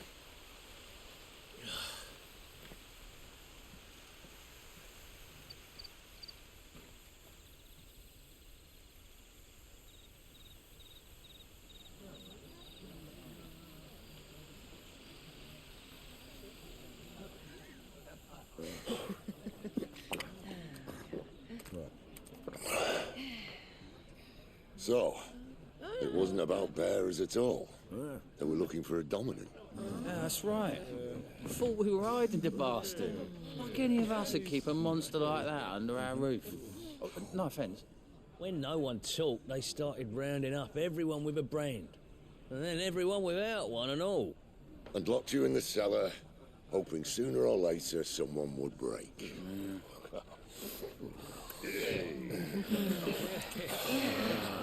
You know, things might have been different if you'd accepted my invitation. Oh, don't remind us. We were all saying the same thing. Well, this is our home, innit? Don't mean we won't out when we can, though. And that, I'll drink to.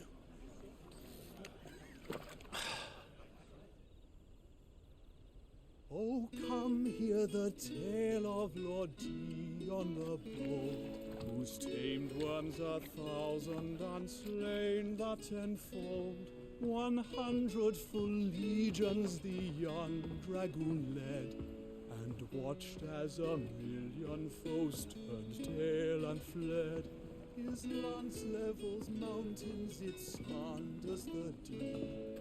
The skies over storm breaks for Listen, Clive. Revenge won't bring him back. It won't. 13 years ago, I watched a dominant kill my brother right in front of me. And I did nothing. But now I can. I can kill the son of a bitch and bring peace to my brother's soul. After that, whatever happens, happens. Fate. You're content to be its slave, then?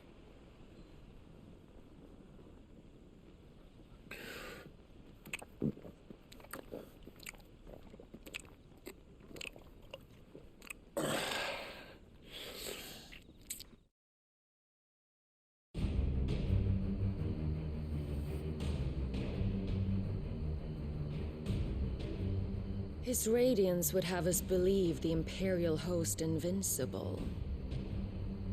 Yet here we find the Empire's cornerstone teetering on the backs of a handful of cowards and cutthroats.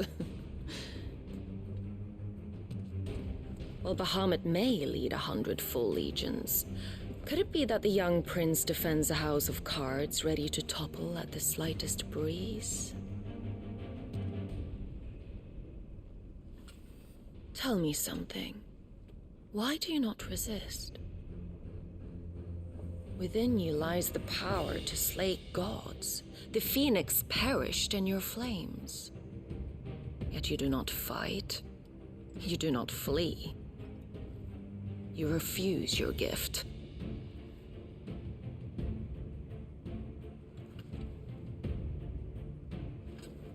Perhaps you're distracted.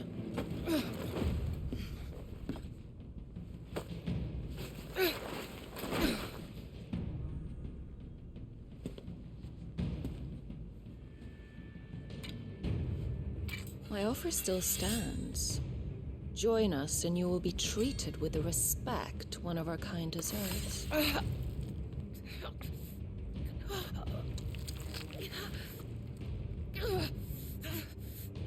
Lord Margrace, don't!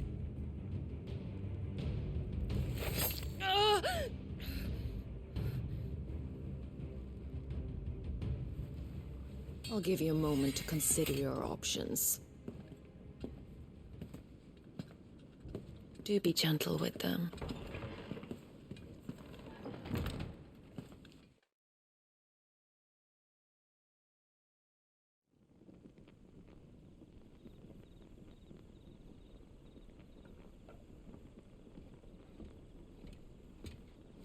Clive. Wake up. Gav's back.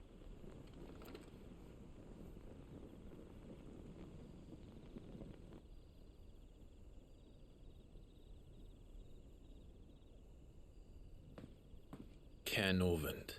One of the Empire's outlying strongholds, though apparently not strong enough to keep out the Royalists. The captured bearers are inside. I'm sure of it. If Benedicta's orders are to stay in the shadows, she won't be travelling with many men. Meaning, she'll be keeping her prisoners together and close by. Including the dominant. So, we find a way into the fortress and conjure a bit of chaos. What about me? Excellent question, Gav. You will wait outside the care and guide those I free to safety. And miss all the fun. Why can't he do that? Clive doesn't have your nose. He'd stumble off a cliff before he even found the men. Come on, Gav. You're the best man for the job. Well, when you put it that way. Suppose I'd better scout ahead for any surprises. Don't you let him down. I won't. All right. Shall we? Not so fast. We wait until tomorrow. But he's right there. And if we leave now, we'll arrive just as the sun comes up. Maybe join the guards in breaking their fast. Come on, Clive. They only just took the place. They'll be there a while yet. We've got one chance at this. You don't want to waste it, do you? No.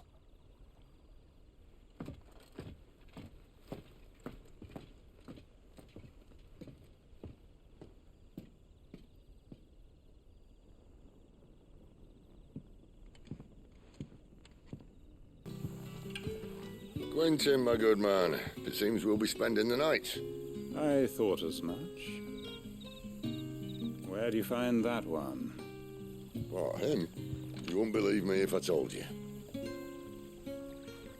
Quentin here is an old friend, one who is sympathetic to our cause. Sympathetic? And he knows about your little sanctuary. I would never have guessed so many people were bent on setting us free. When last I checked, the mere thought would earn you a trip to the gallows. I am well aware of the risks, as I am of the rewards. And what could be more rewarding than your very own dominant of fire? A dominant? Here? Now that I would like to see. Meaning you haven't? No, but nothing passes unnoticed in Lostwing. Take your brand, for example.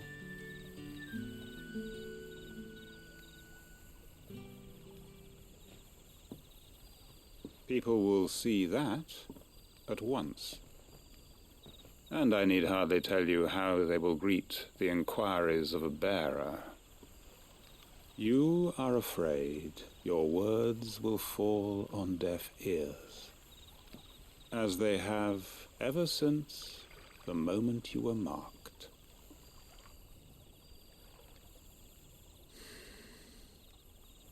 Happily, I can provide a solution to your dilemma, as a favor to Sid, that is.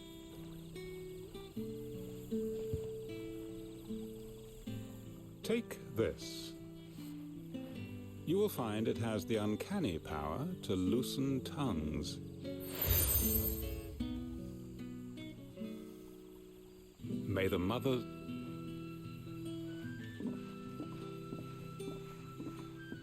This might be Imperial land, but here in Lostwing, it's his word that's law. But how? You don't need to worry about that just yet. Trust me. Everyone in Lostwing knows what that seal means, and what it means if they don't take note. Now we can sit here counting our blessings, or put them to good use and find that dominance. Your choice. Ah. Master Quinton took a liking to you, I see. And there I was, thinking you were in bed with Sid. Wonder what Gav will have to say about this. Speaking of whom, if you see him, tell him thanks for looking after us. Now, what can I help you with? I'm searching for a dominant of fire. Gav seems to think he might have taken refuge here. We see a lot bearers around these parts. But I do seem to recall one who commanded the flame. Now, whether or not that makes him a dominant, I can't say. But the Waluders certainly took a keen interest in the poor sod. Did you get a look at him? Didn't have a chance. One of the other bearers might have, though. Thank you. That a hanged man, I see. Master Quentin must think you're important. It was a good thing you done today, getting rid of those bastards. If you hadn't come when you did, I'd be on my way to Ash by now, along with the others. Poor buggers. These others, was there a dominant among them? A dominant of fire? Might have been, yeah. Royalists seem to think there was, anyhow. A thin bloke all swallowed up in his robes like one of great Gregor's churchmen. Do you recall anything else about him? Only that he weren't alone. Was a young maid who went wherever he did, including the church, and wherever the Royalists dragged them both off to before you got here. I see. Thank you. Oh, a shady lad with a hood, and his equally shady lass. Not much to go on, but... I've been thinking, if our friend is a dominant, why not just burn the Royalists to a crisp? There's a reason he's holding back, and I reckon it has something to do with his partner. What makes you say that? One of the villagers I talked to said the two were separated. If the Waluders have her, our dominants like to think twice before starting any fires. Whoever he is, he's shown himself to have a level head. He's careful, cunning, and he doesn't want to be found. This could spell trouble. For us and the Royalists both. Still, it'll be a whole lot worse if we set off after them with bleary eyes and empty bellies. There should be a pair of pallets waiting for us back at the inn. Shall we?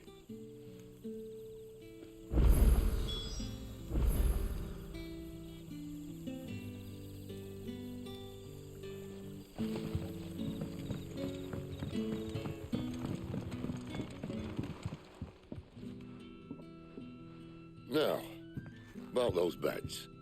Beds? I seem to recall your request being to spend the night.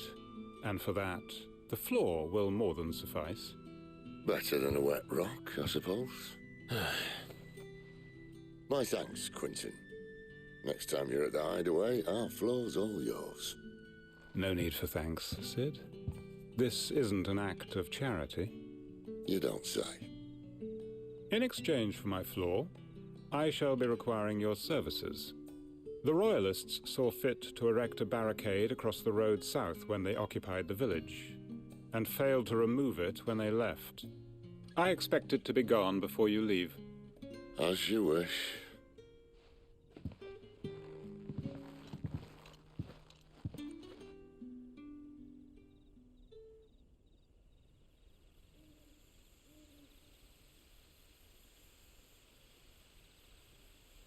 Well, that took longer than expected.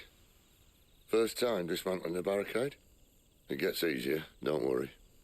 I won't. If we leave now, we'll arrive at the care when the shadows are at the deepest. Unless you'd rather wait. No more waiting. The road south, then? Unless...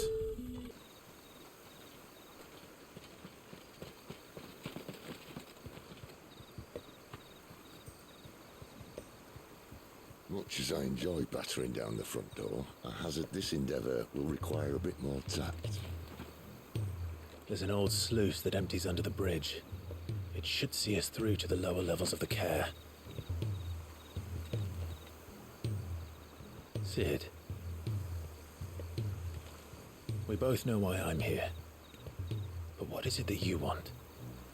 Why would you risk your life for a handful of outcasts? If anyone ever learned what you've been doing with their property... They'd have my head in a box. But this isn't just about dominance and bearers, it's about all of us. What I want is to build a place where it doesn't matter what you are, but who you are.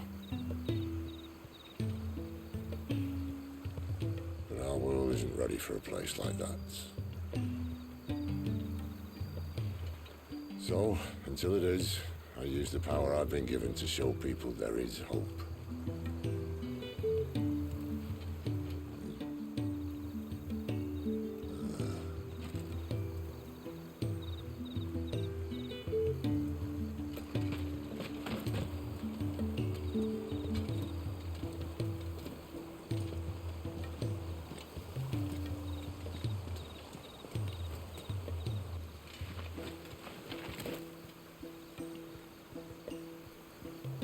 So, tell me about this, Benedicta. The best and worst decision I ever made. Don't underestimate her, Clive. A fight with her icon is not one you're likely to walk away from. Garuda, Warden of the Wind.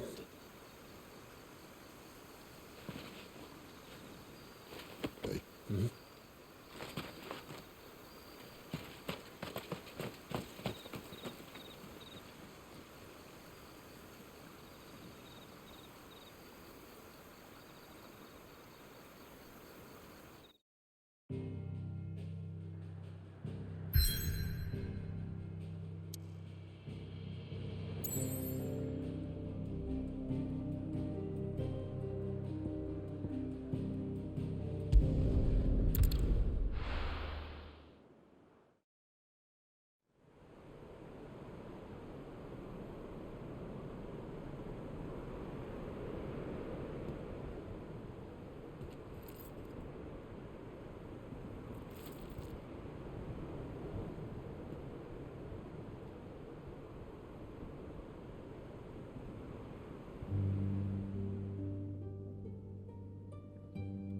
The land has fallen.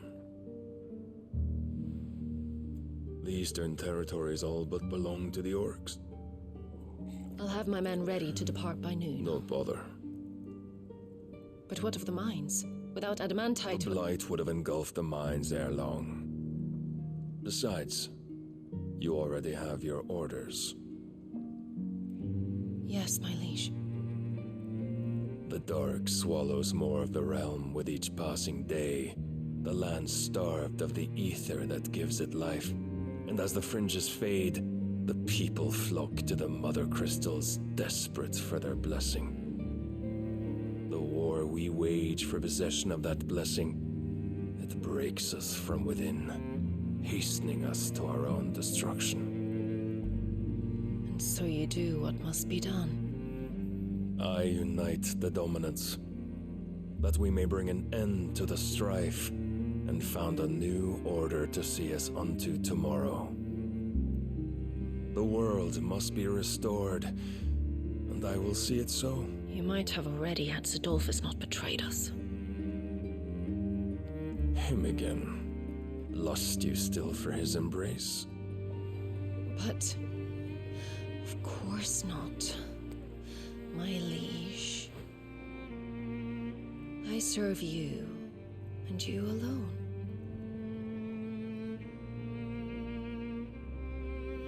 I remember well the day you first entered these halls. Your pale hand pressed into his, as if it would never let go. That was a long time ago. Yours is the only hand I need. Now and always. Soon, my dear. Soon all will know whose hand it is that keeps them from falling into the darkness. Hold me, my liege. Never let me go.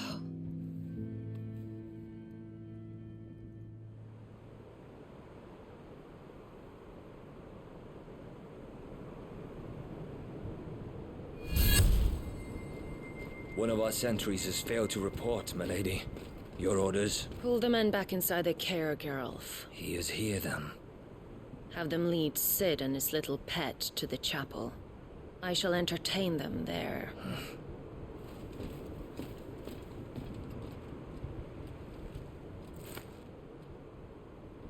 So you've come for me after all.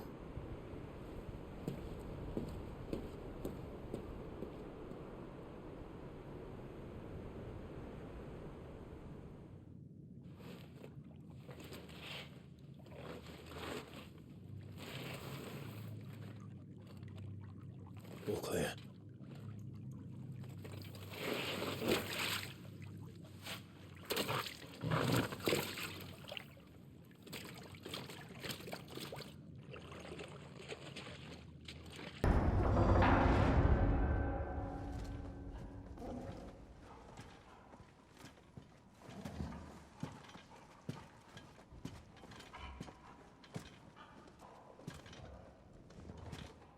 What the hell happened here?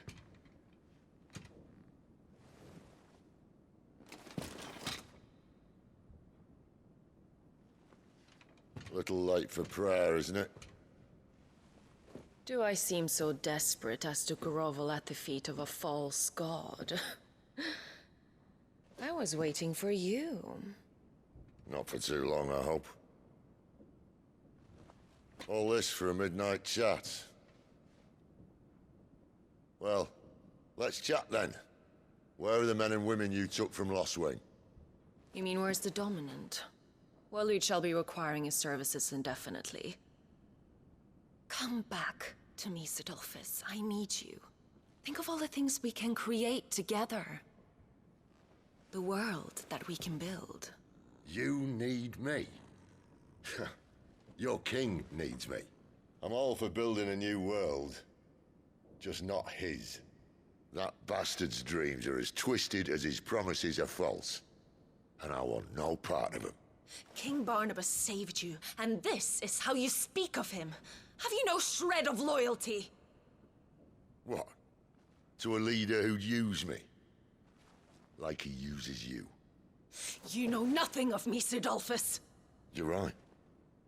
I don't know who you are anymore. Or what you want. I only know what you used to say. That you were tired of running. That you just wanted to be free. Free of it all. You weren't lying to me then, so what changed? What made you think you had to sacrifice who you were to get what you wanted? Sacrifice. I use my talents to my advantage, and you would tell me there is shame in that? If there's no shame, then why do you feel so sorry for yourself? A rousing speech, Lord Commander. I was a fool to believe you might have changed. The only person I feel sorry for is you! I can't do this anymore.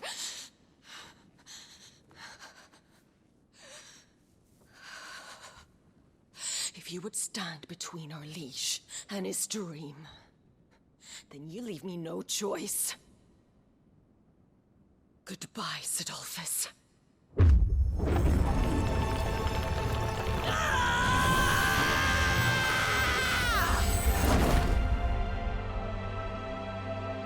Stand back, Clive.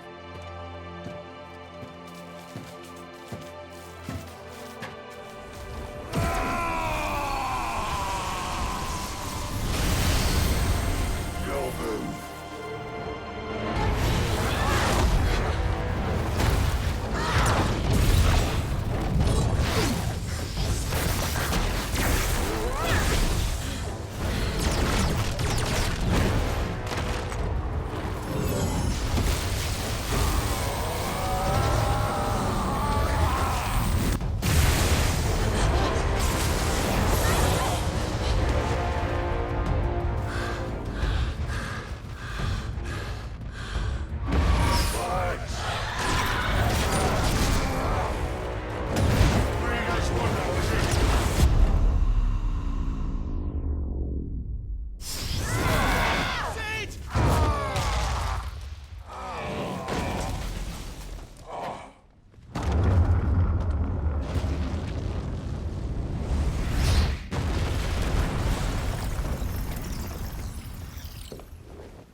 Finish them.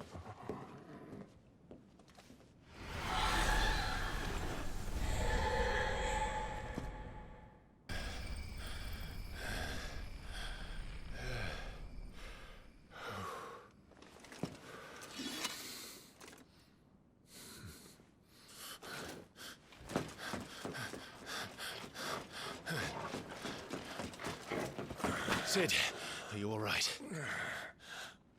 Do I look all right?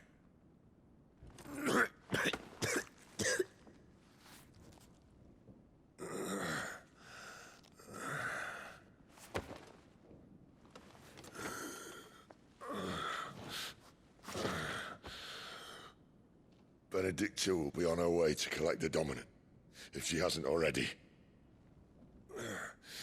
You can't afford to let them leave.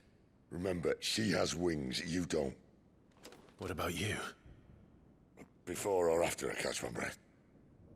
Sorry.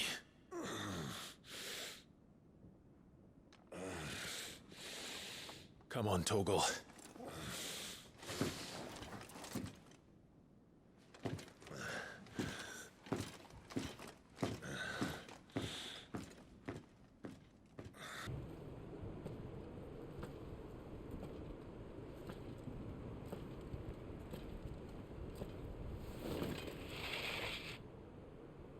I confess I expected more from the old man.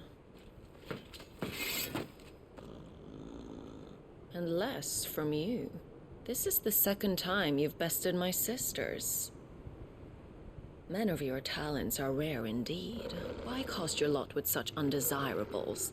If it is the hearth you long for, you will find more than enough warmth under my wings. You know exactly what I want. Hand over the dominant, and I'll leave you in peace. You would dare to make demands of me. Know your place, little lamb. Fool is the shepherd who heeds every bleat of the flock. And I will suffer yours no longer. Must I spell it out for you, Branded? No one is listening. No one at all! Ah!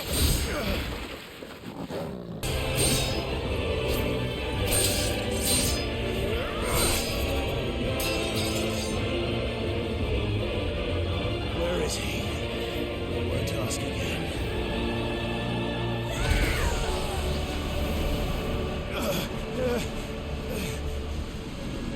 You pay for that!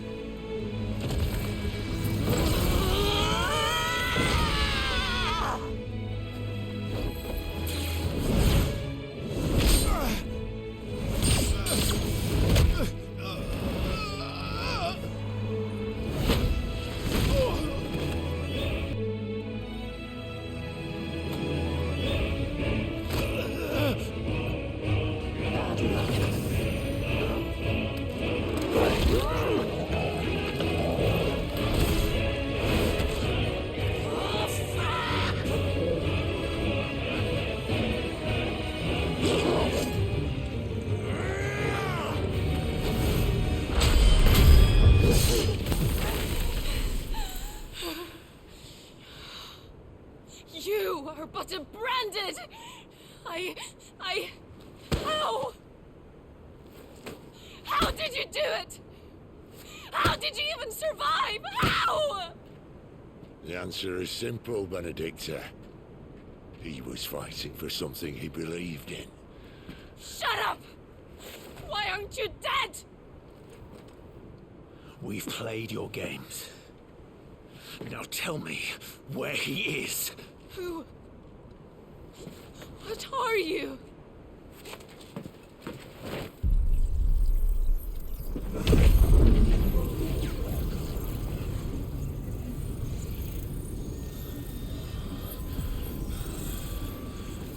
Clive?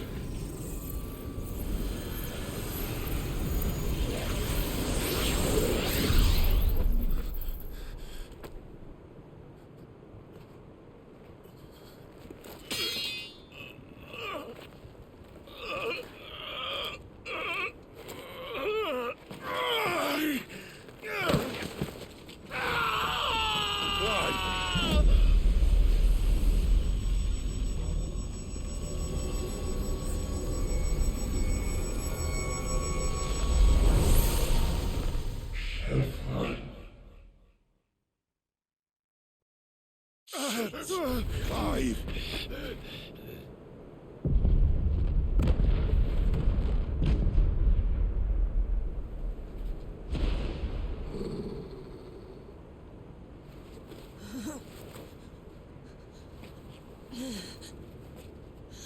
Enough of this.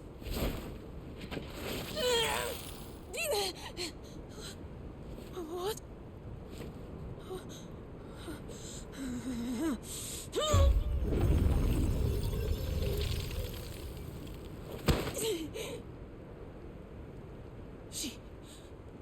She's gone.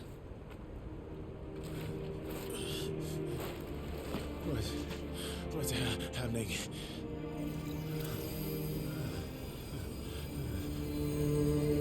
Give her back! Give her back! Give her back! My lady!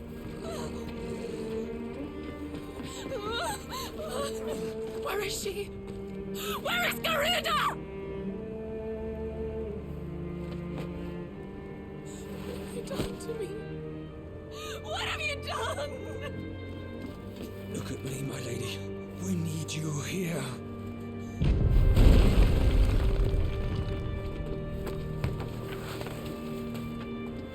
What the hell is going on?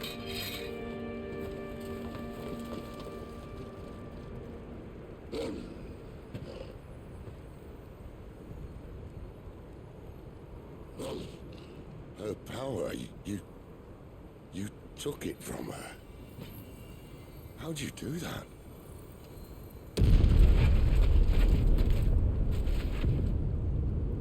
Fuck me. I hope the bear has found a way out. Clive, this place is ready to collapse, and I'd rather not be here when it does. If your dominant started this fire, and I'm betting he did, he'll be long gone. Damn it all.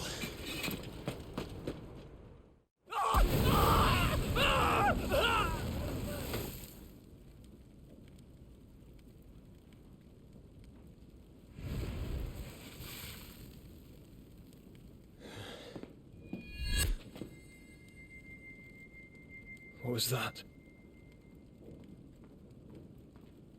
I created a diversion as commanded, Your Grace. The villagers escaped in the confusion. As should we. Yes.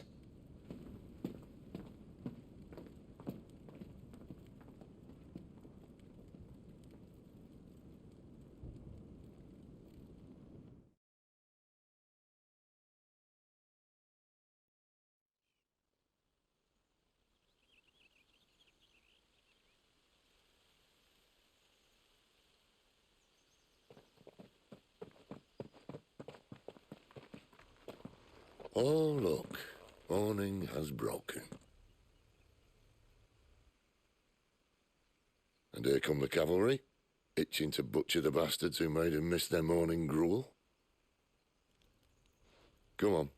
If they catch us leaving a burning care, people might jump to conclusions. Right.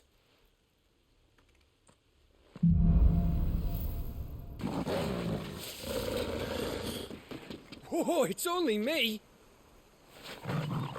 Damn it, Gav, are you trying to get yourself killed? It's not me who's been playing with fire! Don't do things by halves, do you? This way.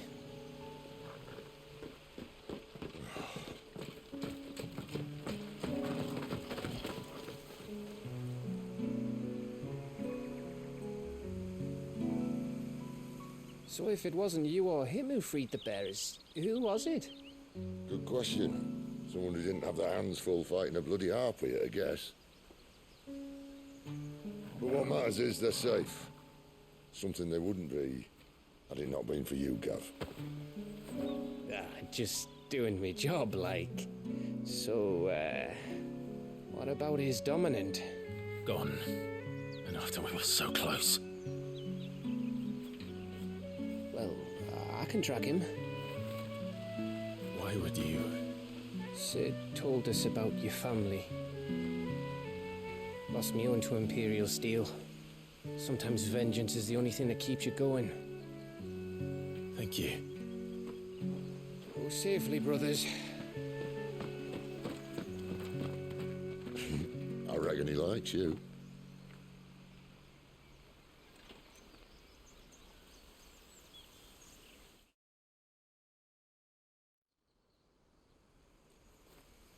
She's gone. She's gone. My lady, you have to hold on. We're going to get you. Gone.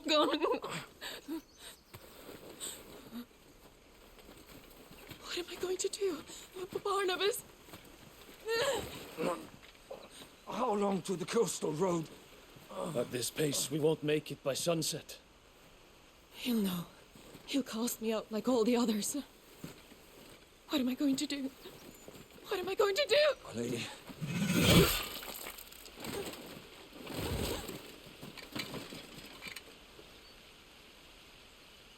Carol.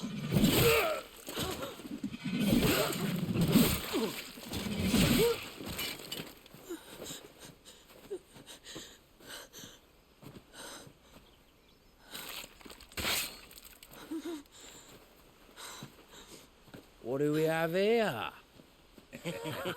Fetch a good price, I reckon. Well, we'd be doing the slavers a disservice if we didn't praise her worth. Stay away!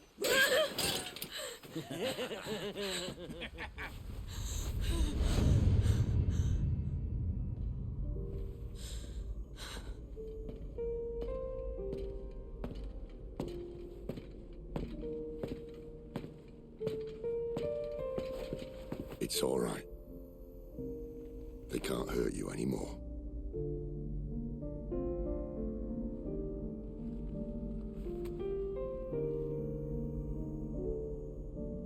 Come on, let's go home.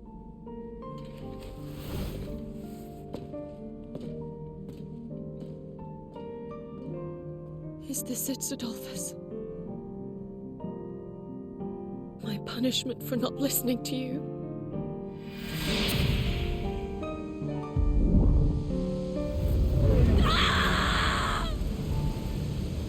This wretched world!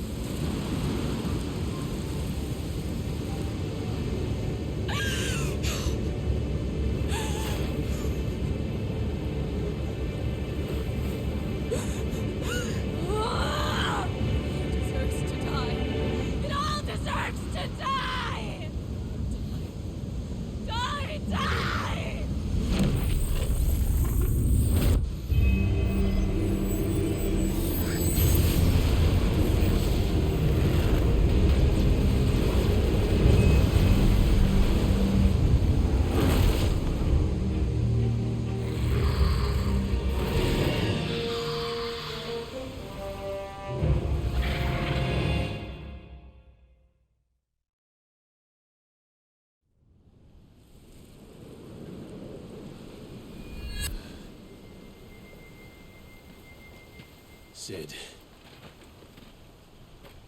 Do you feel it too? Garuda.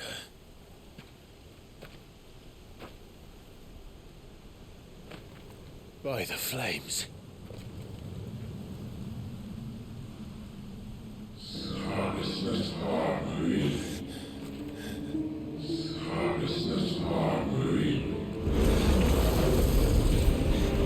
She's drawn in too much ether. She can't control it. If Garuda isn't stopped, that vortex will swallow this whole forest, and us along with it. Then I'll stop her. You'll stop her. I heard it again. Someone is calling me.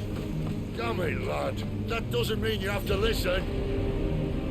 I should have gone with Gav.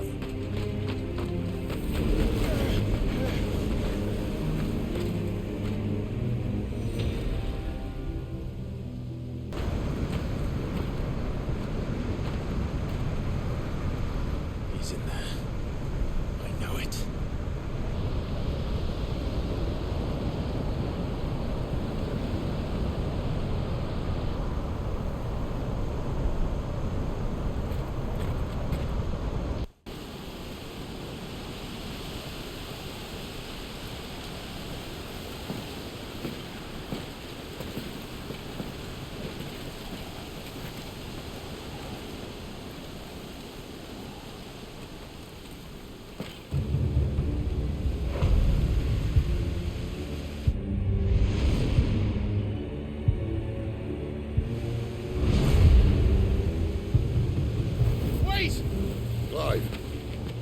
Was that?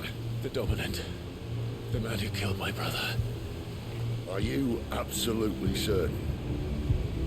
I've seen him every night for the past 13 years. Watched as the flames of his icon took Joshua. Look out! Sid! I'm here, and so's Torgo. Don't worry about us. You've been waiting for this. Go! Sid! Forgive me.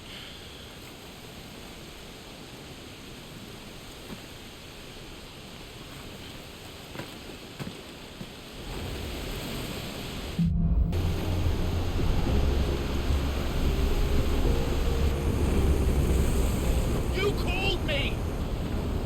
Why?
You're nothing.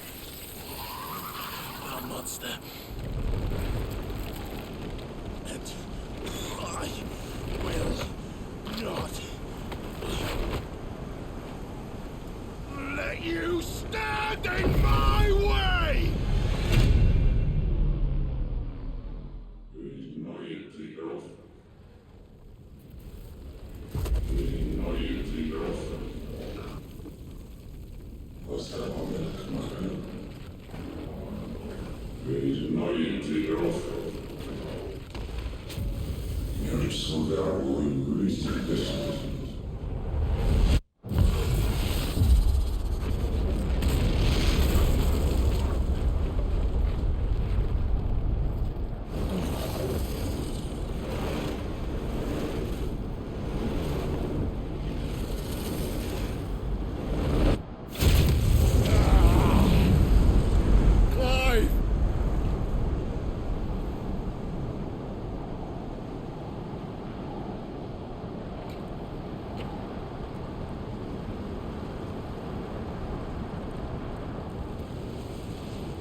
Control it, Clive!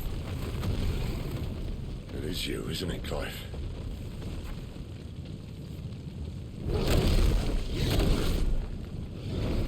Stop this!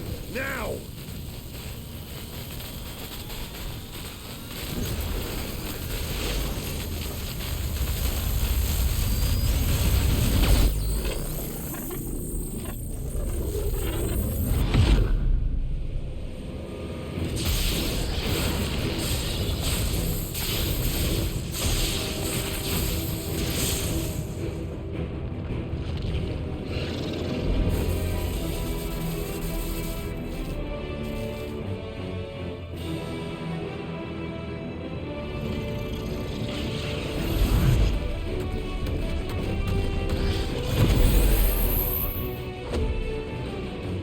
I said stop!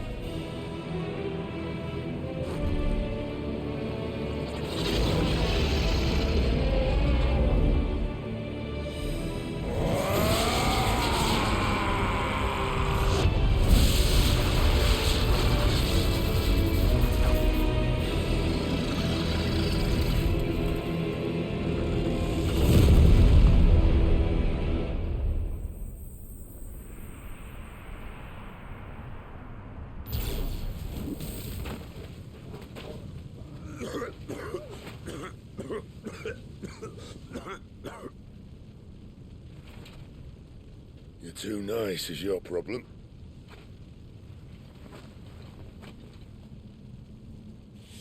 Bloody mess, this.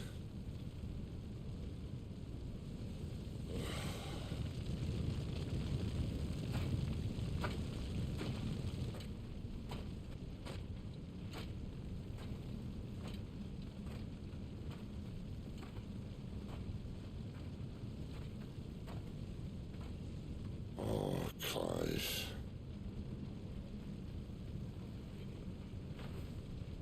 The ghost you've been chasing was inside you all along.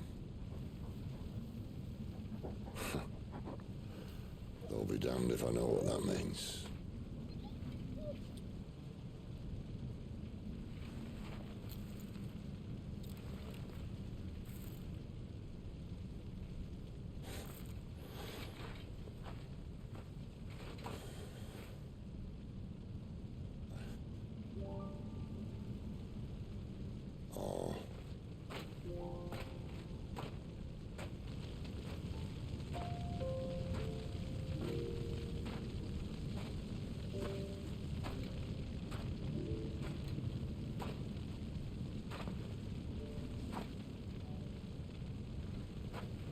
Why? Why did you have to listen to him? Benner. This can't be what you wanted, can it?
King is bold or desperate. Will you engage him personally, Your Highness? Of course.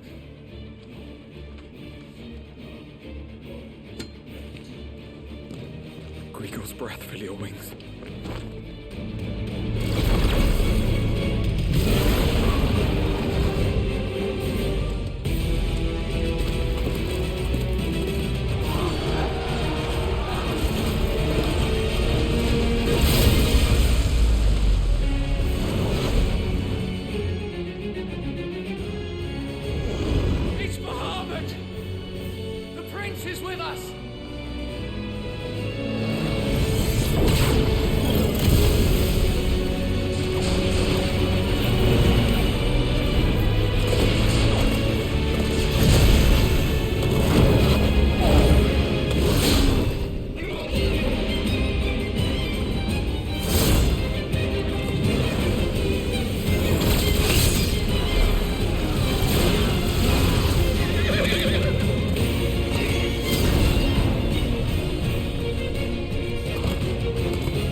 Reform the cohorts. At once.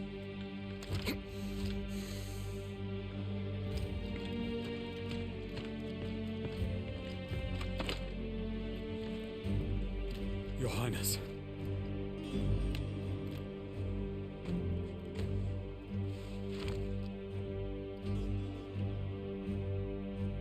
Saboteurs. Their attacks are frequent and widespread, even in the holy capital. The capital? What of my father? His Is he... radiance is safe. But he has ordered the city guard strengthened. We can expect no reinforcements. That is of no matter. The Emperor's safety is paramount. I shall deal with our enemies here. All of them.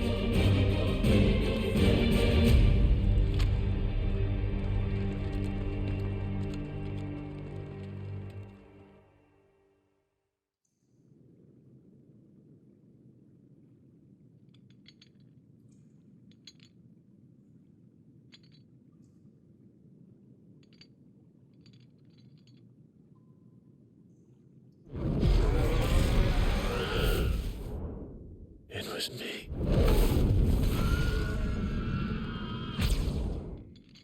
I killed Joshua.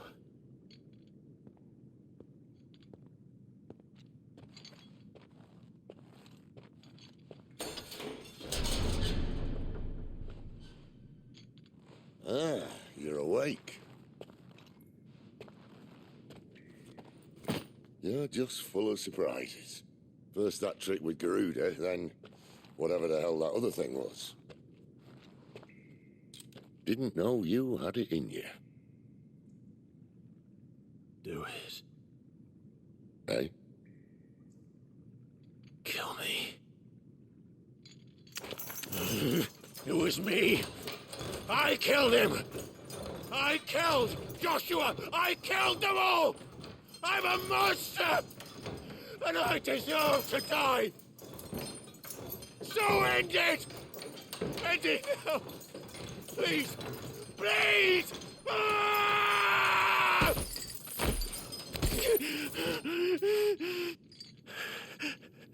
I reckon I can take you, if that's what you want. But first, I thought I'd give you the benefit of my timeless wisdom. It seems to me, you see, that since you're still breathing, you might as well make yourself useful. Get dressed. Pretty as you are, you're not my type.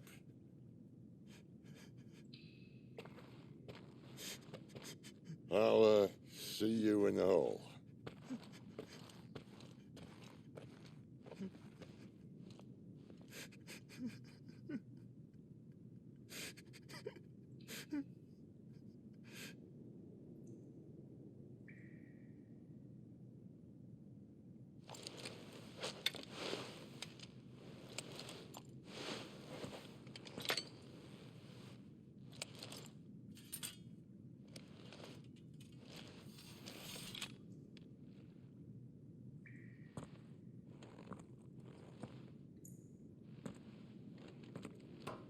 What are you going to do now?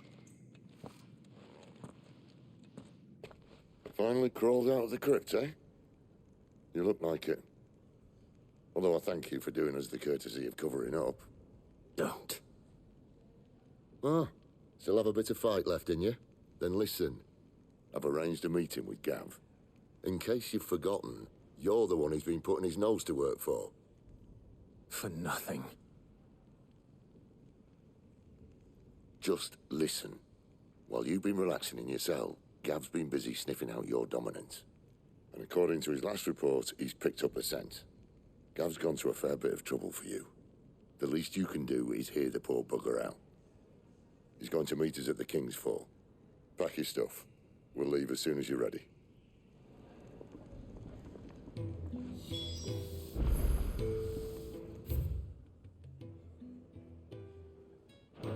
Come on. Gav will be waiting for us. Get your stuff together.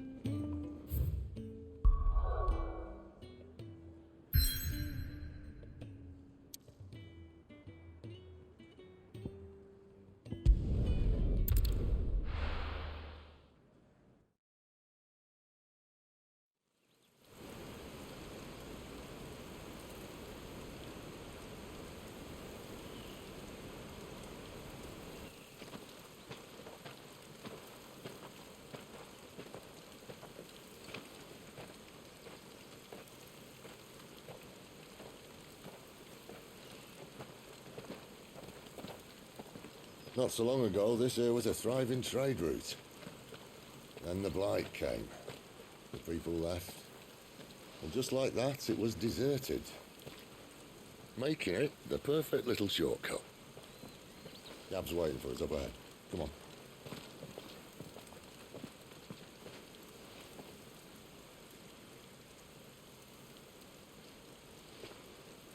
Still feeling sorry for yourself? Don't. Please. Think about it, Clive. The rumours all point to...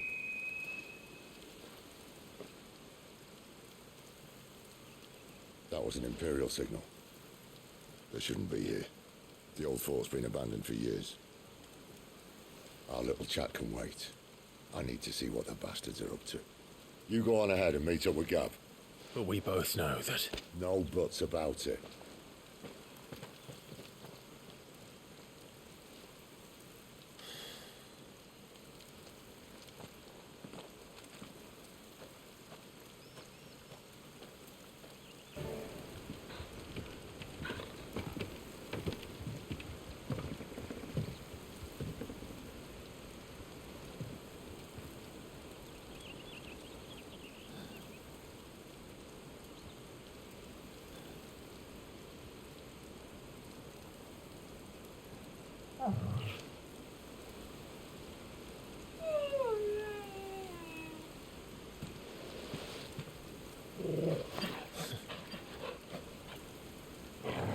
What is it, boy? After him!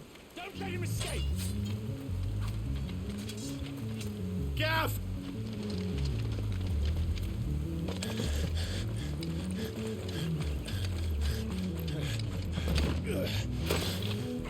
Who goes there? This one's a deserter! Take his head! Out of my way.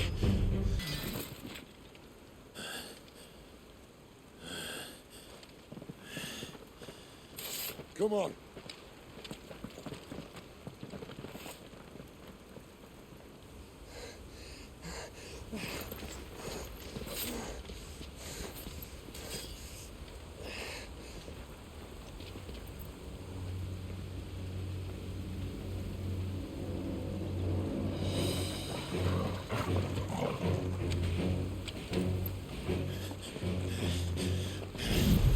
Shit!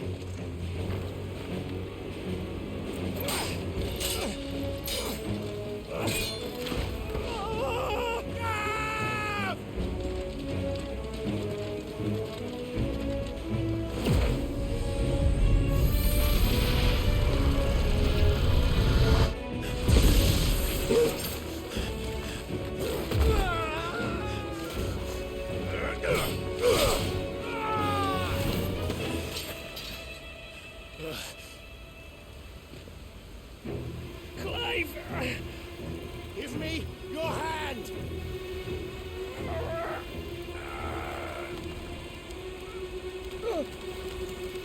Help me! Help me! Help me, Clive! I've got you.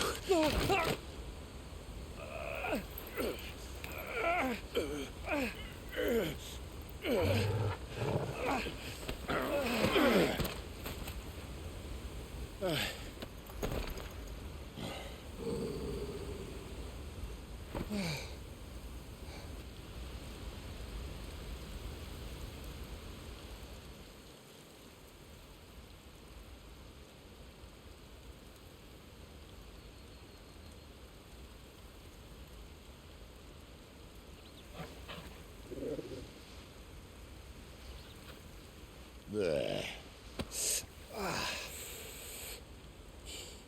Clive doesn't have your nose, I said. He'd stumble off a cliff, I said. Well, that's the trouble with a nose like mine. Can't help sticking it where it's not wanted. But if it wasn't for you two, my sniffing days would be over. Thank you. Truly.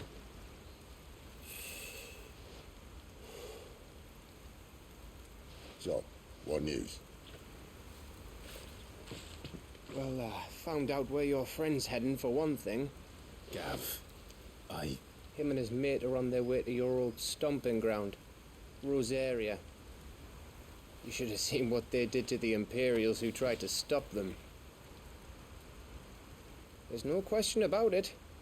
He's a dominant of fire, all right. He can't be. Clive, I saw you turn into an icon before my very eyes.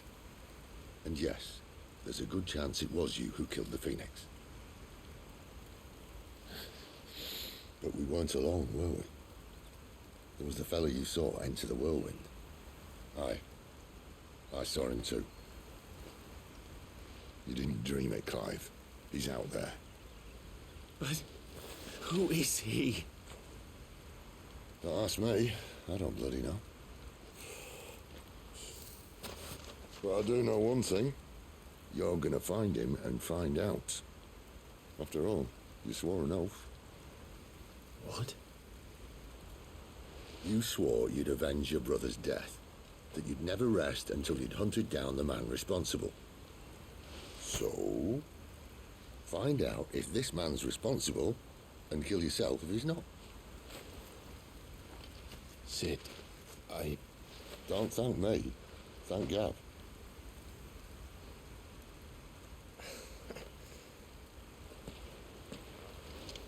Thank you, Gav. Yeah, well, yeah.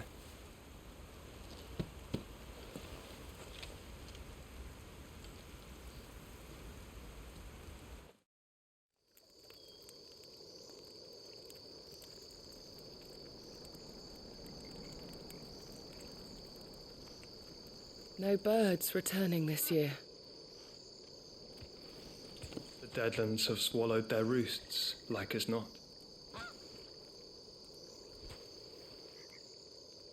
We're running out of time. We'll be in Rosaria in a day or two.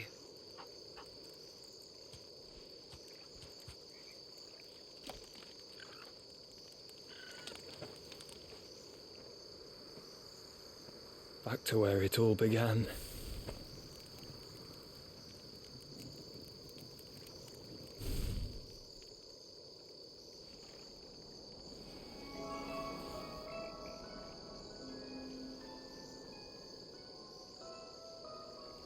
He must be stopped.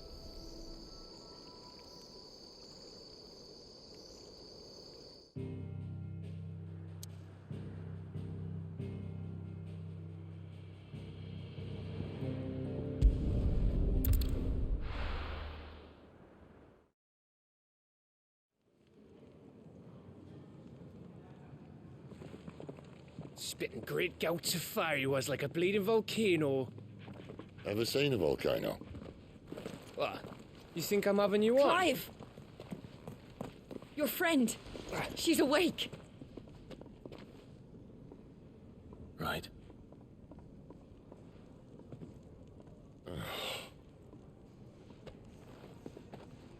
Go to her, you fool.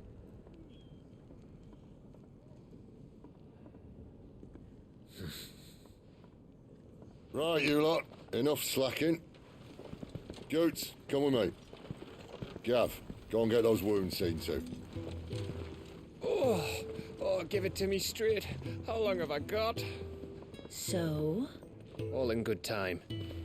Let's make ourselves scarce. Jill.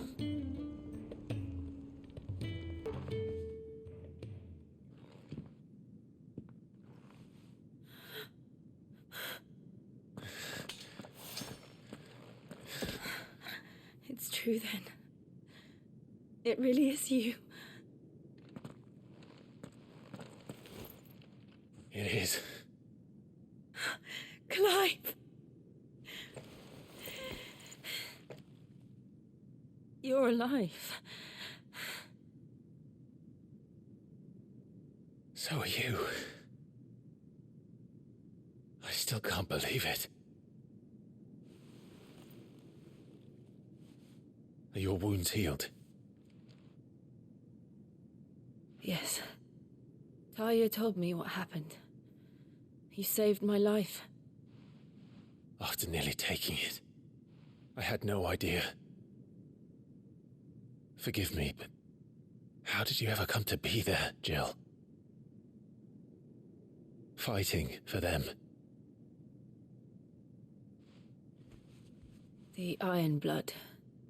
They invaded not long after the news arrived about Phoenix Gate. Rosaria had lost her leaders. The duchy was in chaos. The Iron Kingdom saw our weakness and pounced upon it. They killed the men and captured the women. And took you back to Ironhome. I thought they meant to have their fun with me before the end. But the end never came. My powers awoke, and everything changed. It all happened so fast.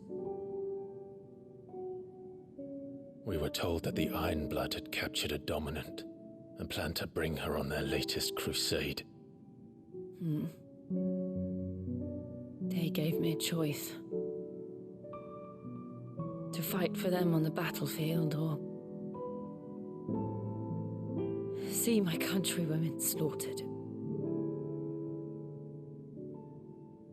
And they call us dominants. What?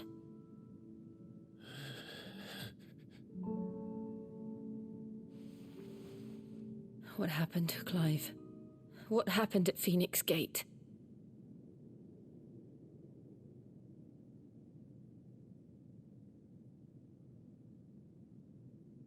It was me. I killed Joshua. No, that's not true. I know you. You wouldn't do that. It's the truth. I changed into him again, not long ago. The second icon of fire. The one responsible. Clive. When I think back to that night...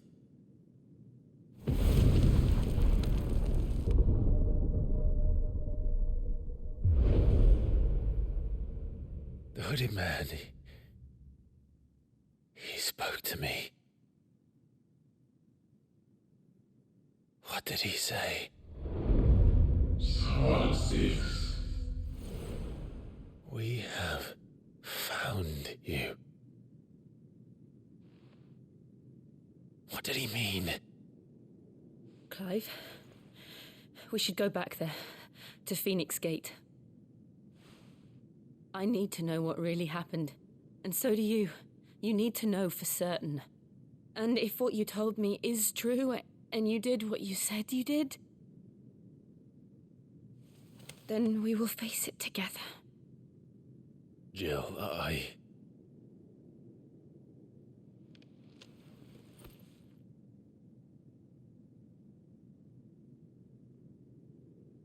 All right. You'll be needing a change of clothes, then. Out you go, your lordship. We wouldn't want you getting overexcited.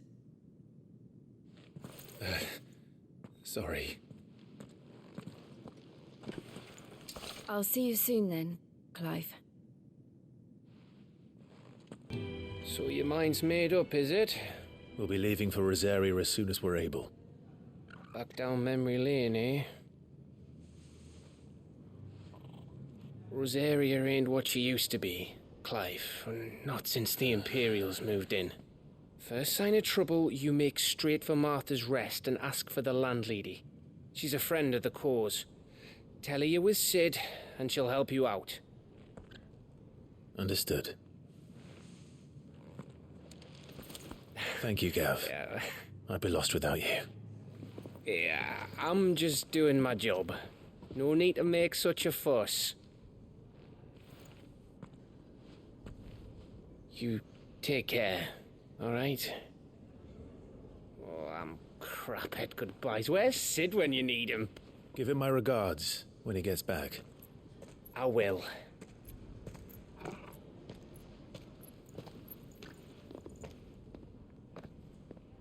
Sorry to keep you waiting. Ready, my lady? Ready.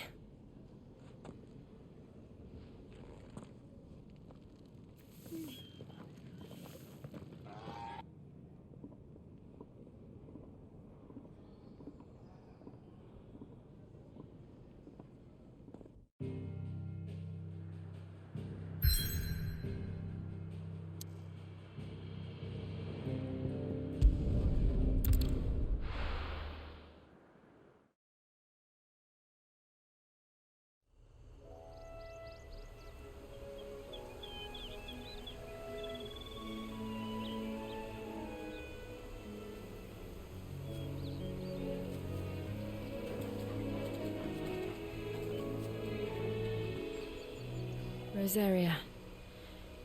It's been 13 years. But this breeze, the smell of the grass, it's just as I remember it.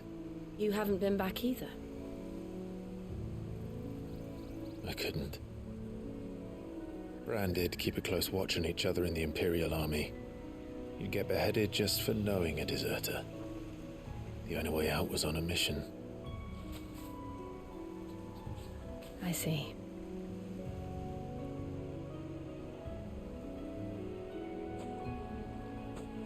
But mostly I was afraid.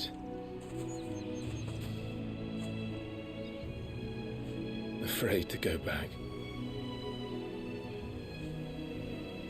I know.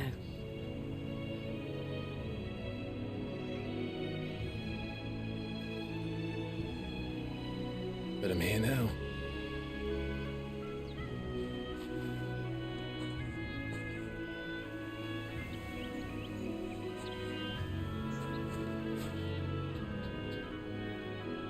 Thanks to you.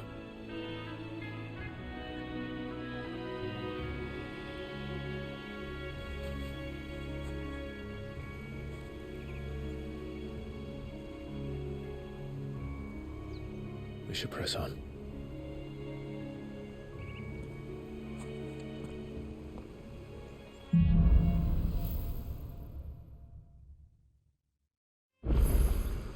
That inn at the top of the hill must be Martha's Rest. Gav said the landlady's a friend. But can we say the same for her patrons?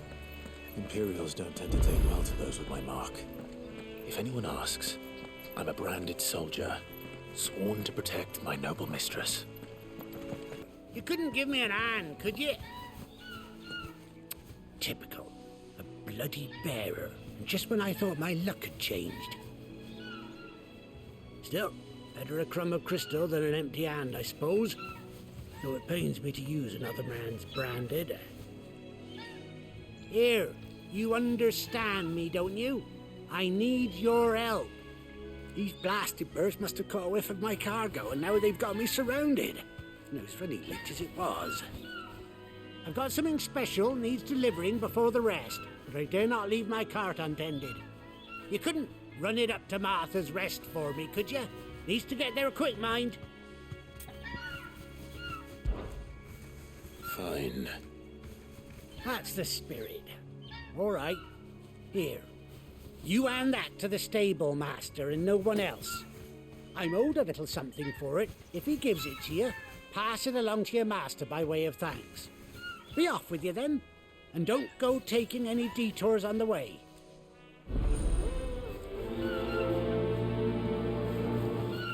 Are you the stable master? I was asked to deliver this to you.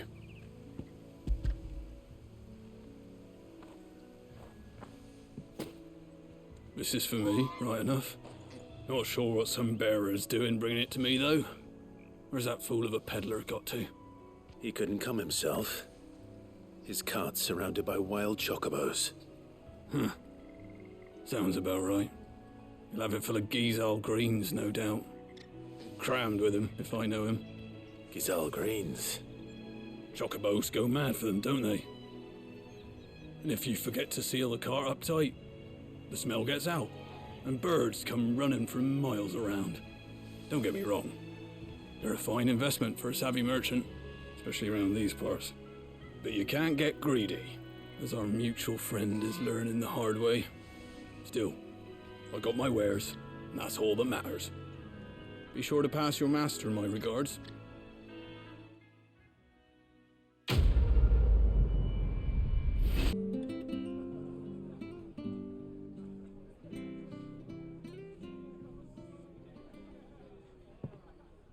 Excuse me.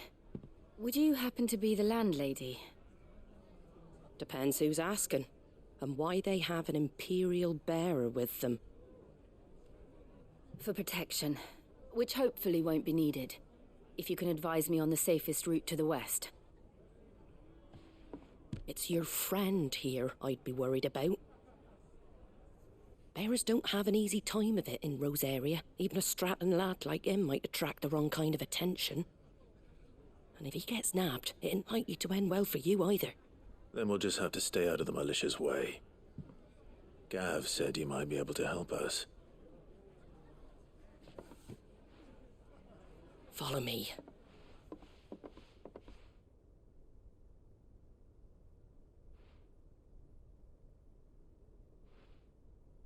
Sorry for before. Can't be too wary of strangers asking questions in our game. I'm Martha, an old friend of Sid's. He said he had high hopes for a bearer who joined recently. I expect that's you. So, where is it you're headed?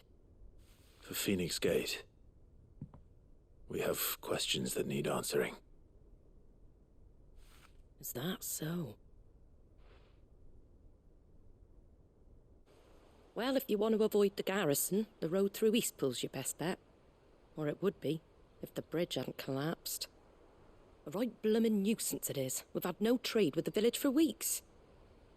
I did ask our carpenter to take a look at it. But he went out on another job, and he hasn't come back. Do you think something might have happened to him? Fingers crossed he's just taking his time. The alternative don't bear thinking about. We'll find him. And make sure he's safe. We both need that bridge repaired. Your carpenter sounds like the man to do it. I see why Sid's got such a soft spot for you. If you could, I'd be in your debt. You said that he went out on a job? Right. He went down into the marshes to check on another bridge. The one by the Fallen Gate. The marshes were dangerous at the best of times. We should hurry. There's a ladder to the side of the gate. That's the quickest way down, if you've a head for heights. His name is Bernard. Should you find him well, tell him Martha sent you, and that he's wanted at the bridge to Eastpool.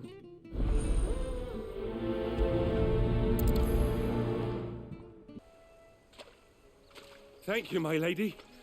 You saved my life. Not at all. You're Bernard the carpenter, yes? I am. I didn't realize my name was known so widely. I'm a friend of Martha's. She asked us to come and find you. Well, I'm very grateful for it. I just finished checking these piles when I turn round. I see a gang of slavering monsters looking to feast on my flesh. If you hadn't come when you did, I'd have been snipped into strips by now.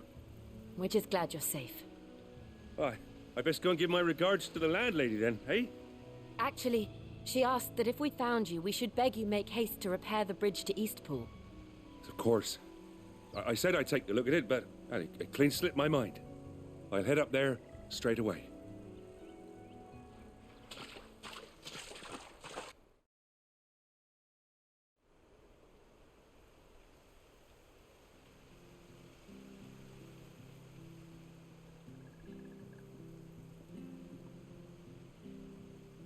The trusses are still sturdy. It's just a matter of replacing the stringers and relining the deck. I'll have it done in no time. Thank you, Bernard. We were hoping to take the road to Eastpool ourselves. We're very grateful for your help. And sorry for asking this of you after what you've been through. I owe you my life. Fixing a bridge is the least I can do. Thank you, my lady. And you too, son. You're with Sid, ain't ya? Me and him, we go way back. Not as far as Martha, mind, but far enough.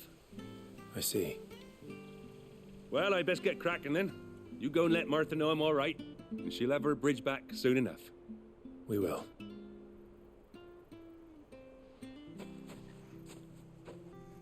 Ah, you're back. What happened? Did you find Bernard? We did. He's fine, and he'll have the bridge to Eastpool repaired soon. Well, thank the Founder for that. It was lucky we found him when we did. The creatures out there are not to be trifled with. It's the Blight's fault. They'd nothing to eat in the north, so they come down here hunting for food. He can't keep going out alone. I'll have to arrange a guard for him.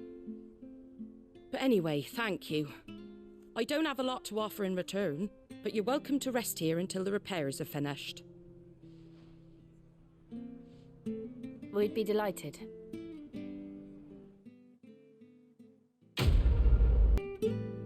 Can I get you a drink or anything while you wait? Flagon of Imperial Gold, perhaps? Tastes like swill, but it'll slake a thirst. No, thank you. I prefer the truth about why there are so few bearers around here. Yes. There were more of them when we were young. Far more. Is this the Empire's doing? Have they been sent away?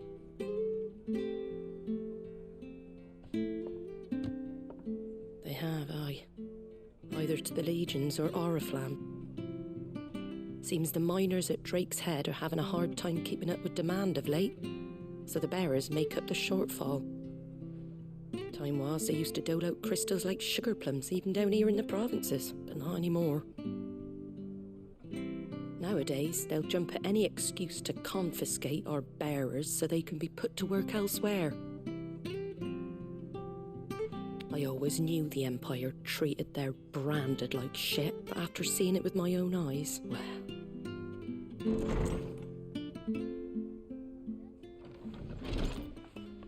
Ah, Thea! Congratulations on the new arrival. And you got the little laddie with you? It was a bearer. The boy I carried for 9 long moons. A bloody bearer. Oh, you poor thing. You gave it to the constables then?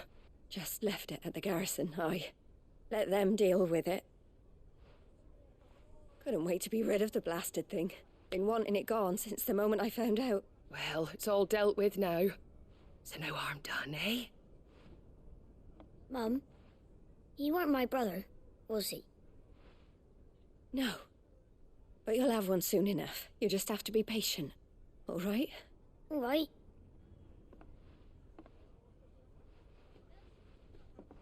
Unbelievable, innit? Bearers may have been looked down on back in Archduke Elwin's day, but they were still human beings. Now they've fallen so far, a beggar wouldn't spit on them.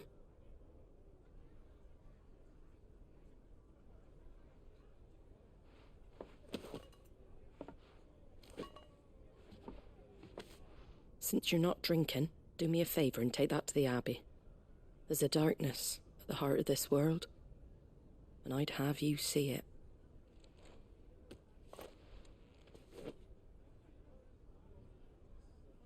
And we'll see it at an abbey?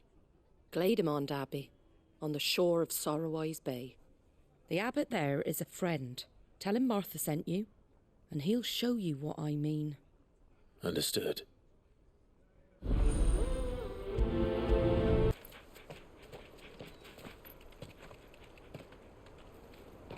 Good day to you. I'm afraid the Abbey is not open for public prayer. May Grieger go with you? We came to offer a donation. From Martha.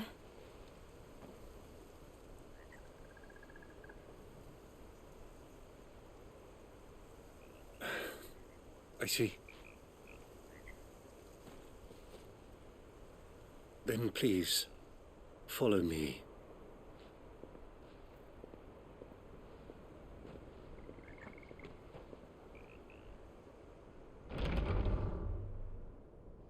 I don't want to die. Please, Father. Something for the pain. I beg you. The light, it fades. I don't want to die alone. It's all right. I'm here. Who are these people? Martha's bearers. She entrusted them to my care, that I might ease their suffering. to the extent that I can, for the time they have left.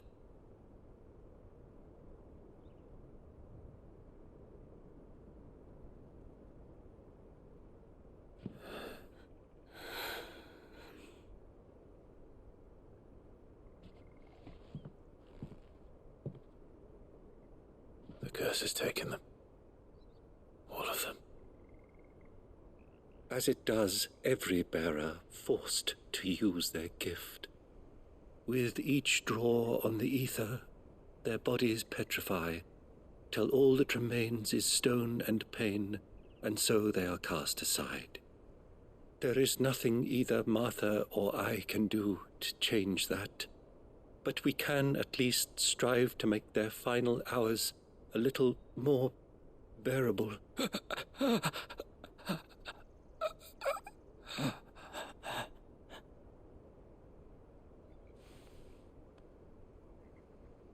Have faith, my son, for you shall rise again, and find the happiness denied you in this life.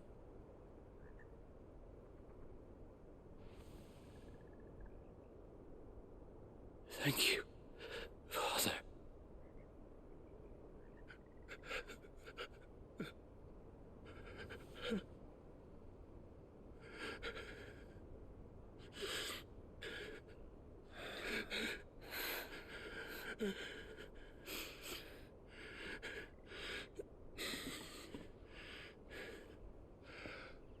I must offer you my own thanks for the medicine you so kindly brought. Now their final moments may be moments of peace.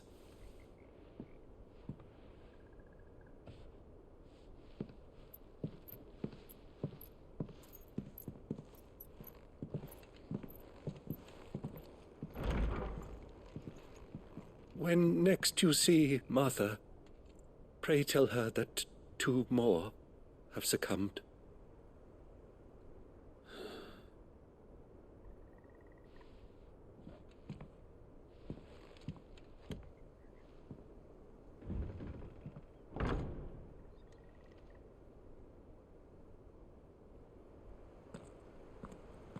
We should get back to Martha's Rest. Yes, we should. Ah, you're back. The abbot had a message for you. 2 more have succumbed. I see. Come upstairs.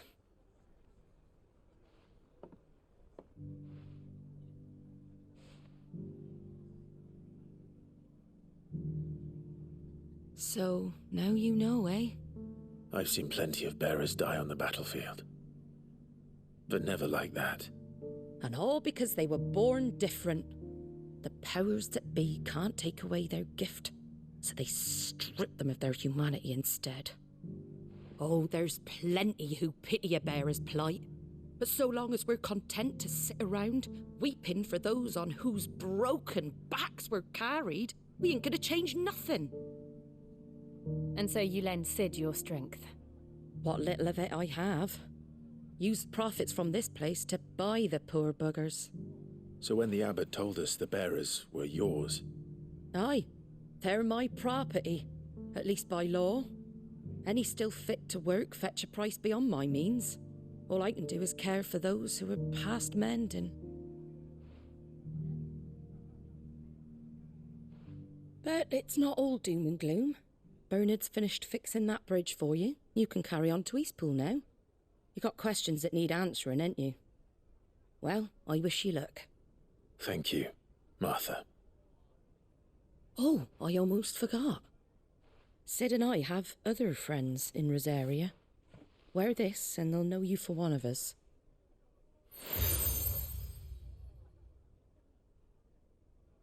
And know that you will always be welcome here.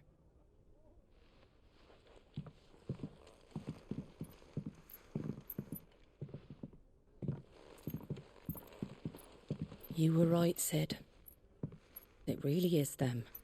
Lord Rosfield and Lady Warwick have come back to us. And long may they stay.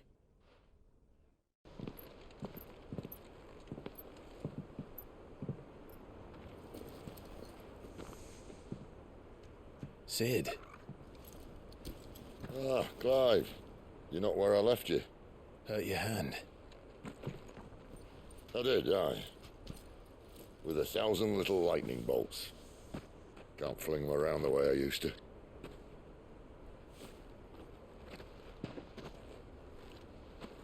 Think of it as my decoration for long service and exemplary misconduct.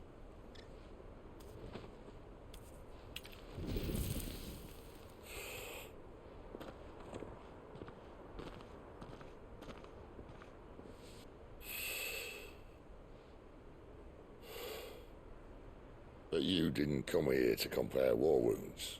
We didn't. Thank you, Sid. For everything. If you want to leave, that's your lookout.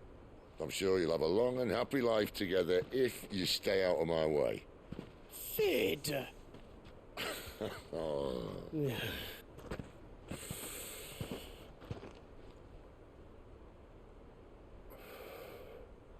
I knew a girl, back in the day. She was a slave to her fate, just like you.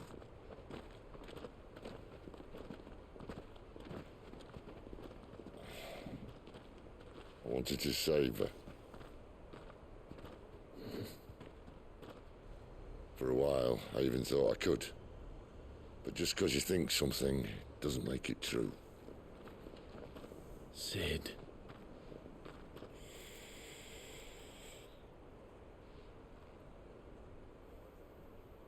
I'm no saviour. Just a conceited old fool. I talk about people forging their own futures. But instead of handing them the hammer, I beat them with my own. And if no bugger wants to listen to what you've got to say, you might as well keep your gob shut. But Clive, I will say this.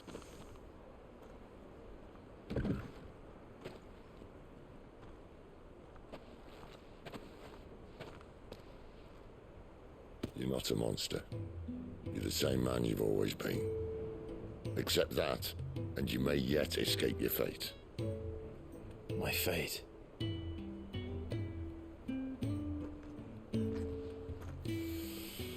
Look, lad, you've had a hard life. And I don't see it getting much easier. You might not be able to save anyone else, but at the very least, you can save yourself. I'll try. And Jill, I'm sorry we didn't get a chance to talk, but I trust you'll take good care of the boy. Yes, I will. Is that the last of it? Aye. We'd best head back then. Wouldn't want to keep Nan waiting.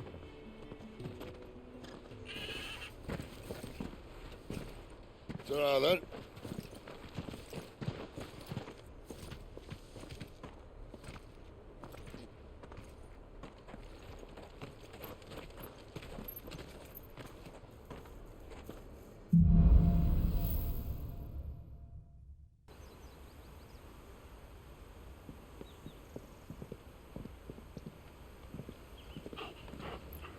Quiet, isn't it? Yes.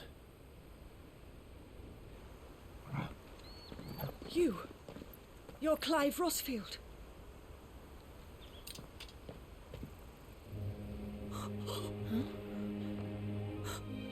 It's me, Hannah, Rodney Murdoch's wife. Lady Hannah. Oh, I knew it was you. You haven't changed at all. The Lord Marquis and Jill too. It's so good to see you both again. It's good to see you too, Lady Hannah.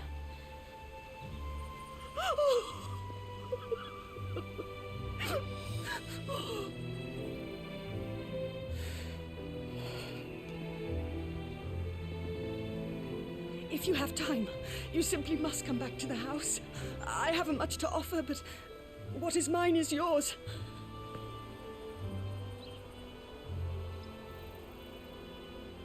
We should be delighted.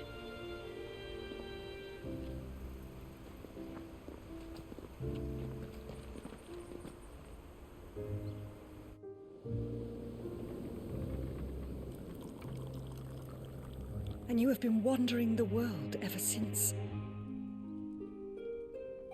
I can well understand fleeing from those iron blood brutes, but oh, to take to the road at such a tender age.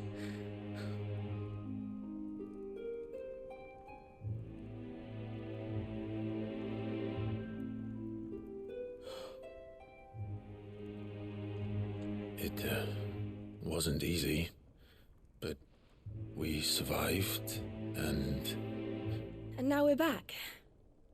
It's wonderful to see you safe and well, Lady Hannah.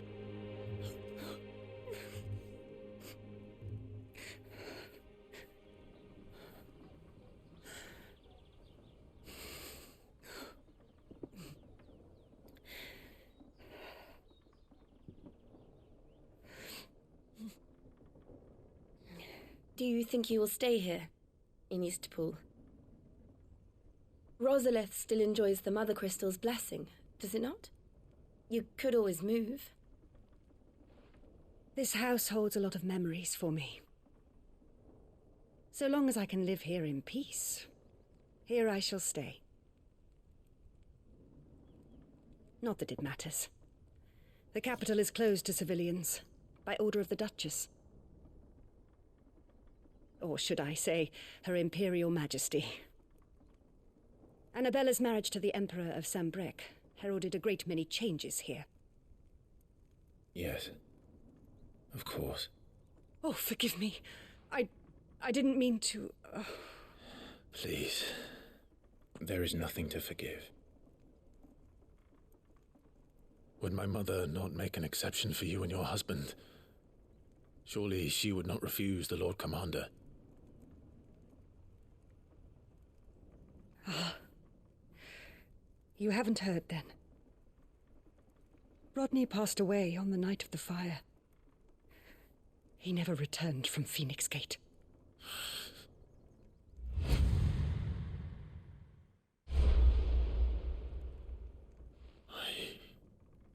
I'm sorry. Clive. My poor child. You look pale. All this traveling must have taken its toll.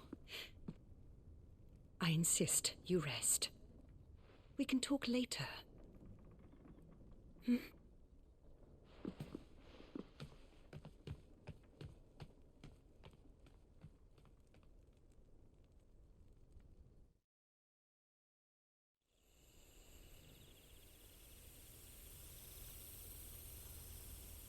Are you sure you don't want to sleep inside?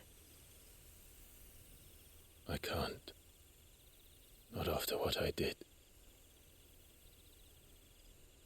Lady Hannah said she would prepare a change of clothes for you in the morning. She really has been very kind.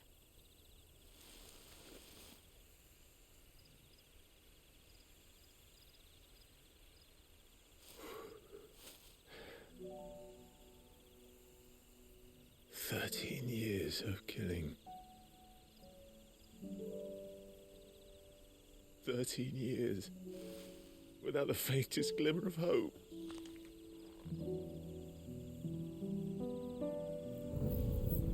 It was only Joshua that kept me going. I swore that I would avenge his death. That I would kill his killer. That was the only thing that gave my life any meaning. But if it was me who killed Joshua and Murdoch and all the others, then why the hell am I still breathing? I ask myself the same. When I fought, hundreds died. There were so many bodies, so many lives cut short in their prime. That day in Dalmekia, I wanted to join them. I wanted it all to end. I couldn't bear it anymore. If living meant being that, better to be just another body.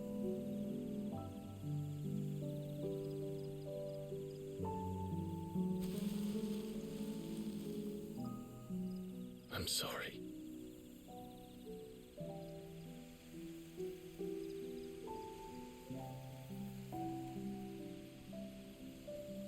Do you remember that night on the balcony, when we looked up at the moon? I said a prayer to Metia, and that prayer was answered.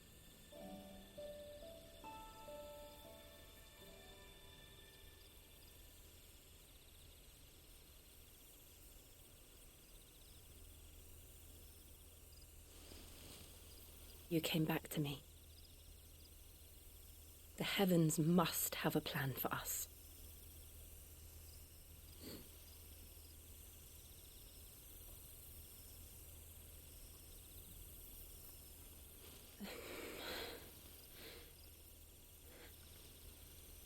We should get some rest. Right.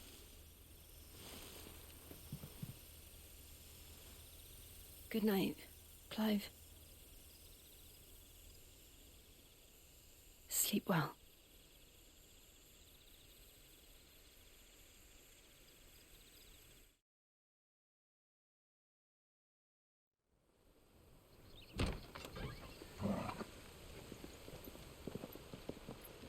Thank you, Lady Hannah.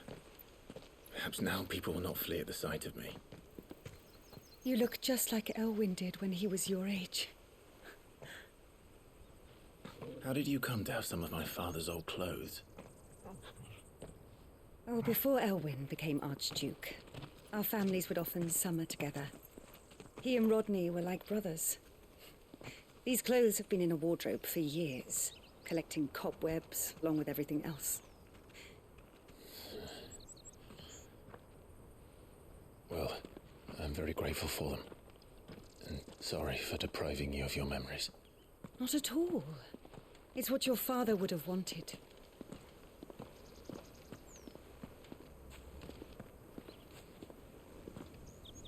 They suit you well.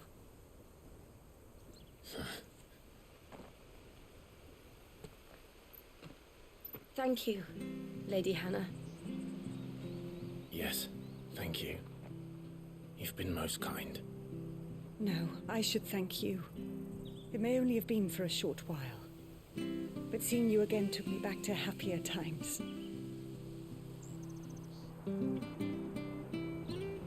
Fare you well, my lord and lady. And you, Lady Hannah.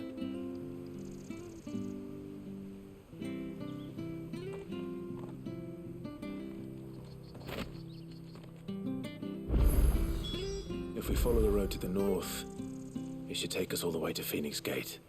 Let's go.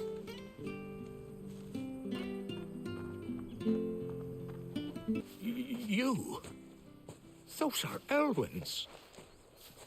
By the flames. You're his firstborn. Clive Rosfield. You're mistaken.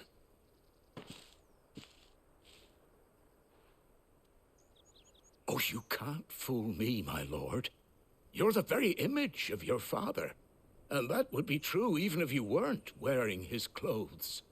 The self-same garments Hannah was keeping for you, if I'm not mistaken. She always swore that she would never part with them until the day Elwyn's sons returned. And now that day has come.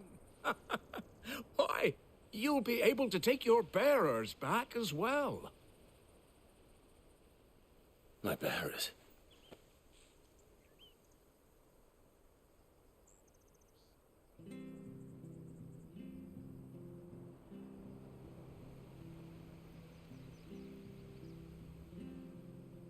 Forgive me, Master Mayor. I was a child when last I came to Eastpool. I didn't recognize you. Oh, I'd be surprised if you recognized anything at all. Much has changed since Rosaria fell to the Empire. Not least for the bearers, who once served her noble families.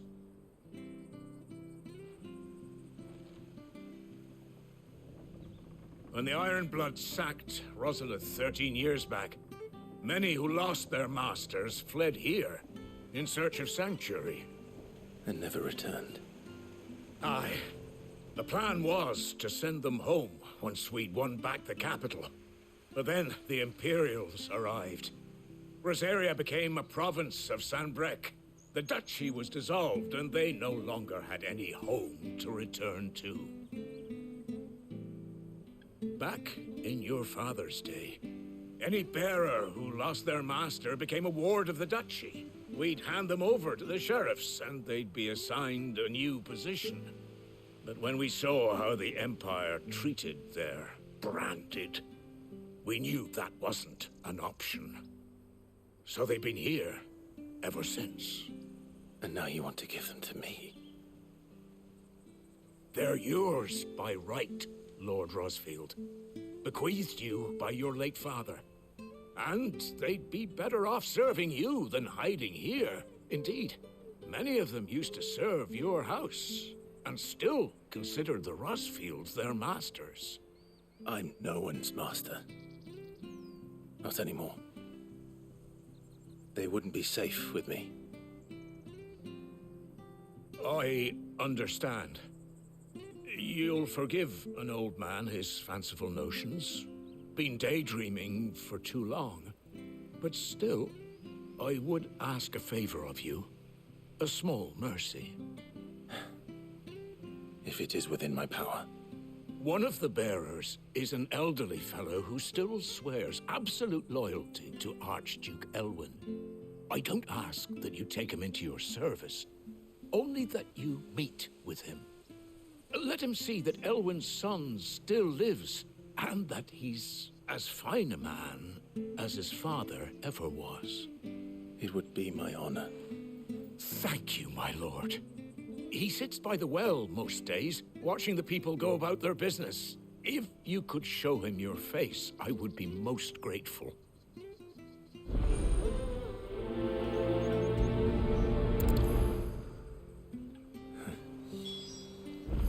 As fine a man as my father. You're not so very different, you know. Especially dressed like that. Come on, let's go and meet that bearer. Sure this office.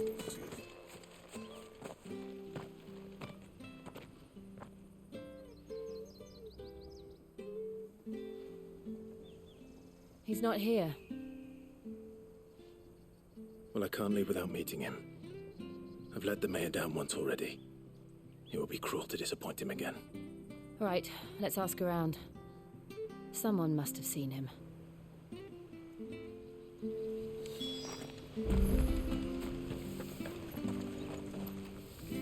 Good day, milady. What can I do for you? I'm looking for a bearer, an elderly fellow who used to serve the Rosfields. Have you seen him? Ah, that old loon. No sign of him today. Funny, he's usually down by the well at this hour, cooking up his fantasy feasts. I'm sorry? Oh, he worked in the kitchens at Rosalith Castle back in the day. Still thinks he's there now. You'd often hear the poor fool chatting away to the Archduke. Living in a dream he is. But better there than here, I suppose. Can't imagine the Vicereine stopping to trade tales with a bearer. Can you? No. Anyway, you'll be round here somewhere. Doubt he has the puff to stray too far. Thank you.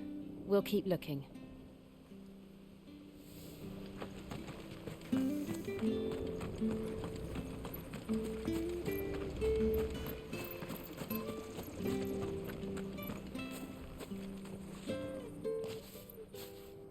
Well now, unfamiliar faces. What brings you to Eastpool, travellers? We're looking for an elderly bearer. You wouldn't happen to have seen him, would you? Ah, you mean the old boy who always waits by the well? Yes, that's him. What business do you have with him, if you don't mind me asking? You're not from the capital too, are you? We are, in a way. Well then, it's a pleasure to meet a fellow Rosalithian. I was born and raised down Market Street. and never would have left if Archduke Elwyn had survived the fire. It wasn't the same when the Duchess took over, though. All the beatings, the evictions, the levies going up and up and up, even as the blight took half the harvest. Oh, listen to me, telling you what you already know. I'm sorry. I'm afraid I can't help you with your bearer either, though I doubt he'll have gone far. He comes here every day, almost as if he's waiting for something. We'll keep asking around then. Thank you.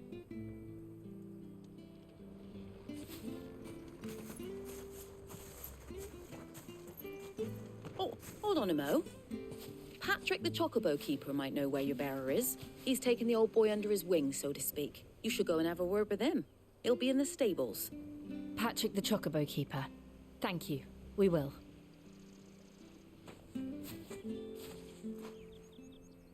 I'm sorry, Jill, for making you do all this in my stead. It can't be helped if we're to keep up the pretense. Come on, let's head for the stables.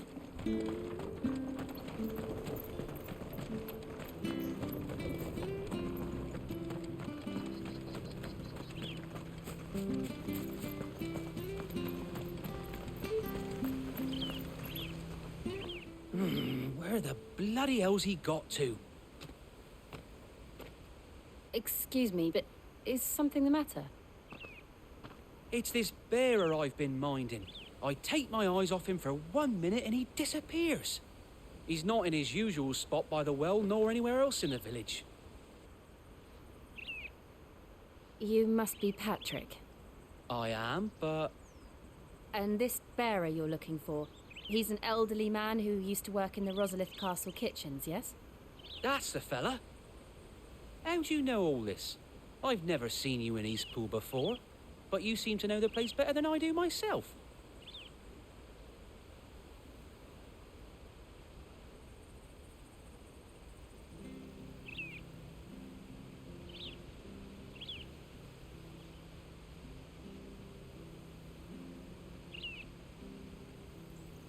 Ah, so that's how it is. Well then, if you're acting under orders of the mayor, you're on about to help me find him. He's been losing what little sense he had left of late, saying the sheriffs are coming to collect him and that he needs to go back to the castle. I was supposed to watch over him, keep him out of trouble. But if he's walked out on us, there's not a lot I can do.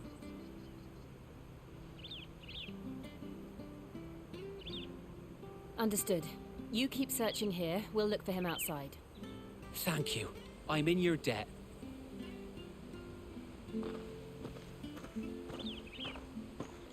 There's someone over there. It might be him. We should hurry. Company. We can't lead them to the old man. They need to die. Agreed.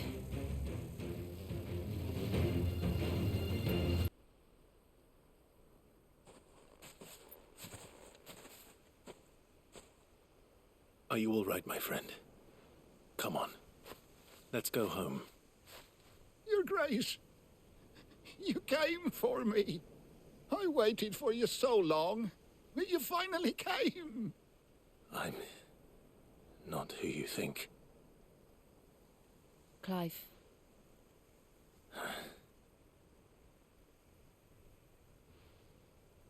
Yes. Pray forgive my long delay. It's nothing, Your Grace. I prayed to the Founder that you would come, and at long last, he answered.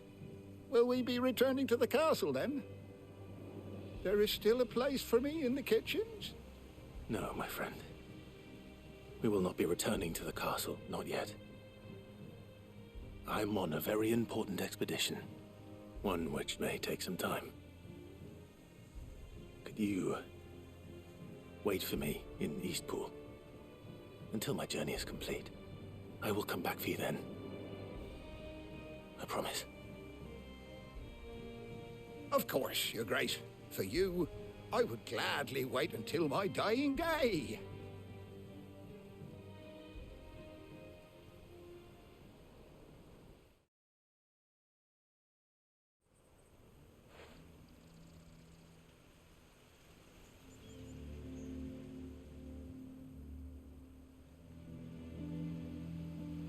Thank you, both of you. You've been most kind. The memory of serving the late Archduke was as one light in the darkness, and now that light burns a little more brightly. It's nothing but a fantasy, of course, but it's better than the truth of the matter. A damn sight better. The blight is on our doorstep. Our harvests are failing. The people are leaving in droves.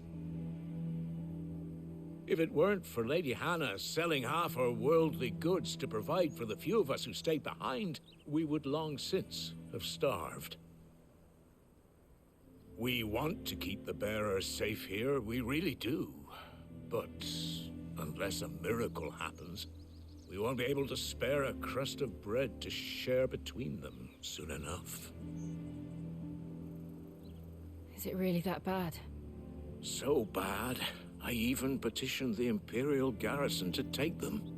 But when they found out where they'd come from, they damn near spat in our faces. Ducal dogs, they called them. Enemies of the Empire. I know a man named Sid, who would gladly give a home to any bearer in need of one. Leave this with me. As soon as I return from Phoenix Gate, I'll speak with him. Thank you, my lord. Will you be passing through Eastpool on your way back? I should very much like to speak with you again, if you have the time, regarding the future of the village, and what might be done for Lady Hannah, after all she's done for us. Yes, of course. I'll be back anon. Fare you well, my lord, my lady. I wish you a safe journey. The ether from the soil. And when the last drop is drained, their fields will turn to this. No plants, no animals, no life. And no monsters. I suppose that's one small mercy. We won't be able to use any magic here. Another thing to worry about. As if the absence of ether didn't cause enough problems.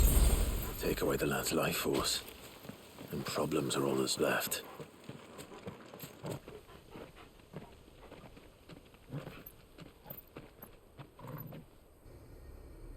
There it is.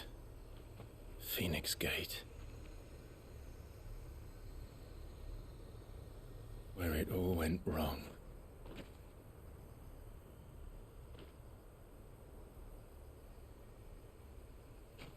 Come on, Clive.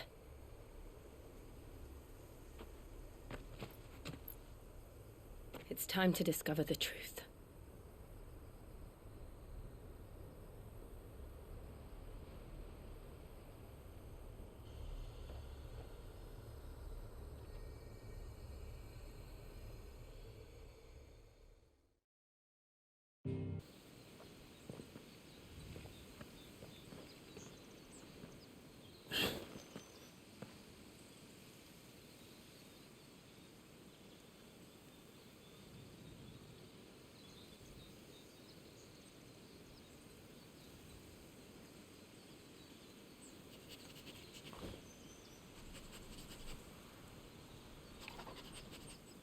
It's almost as if time had stood still.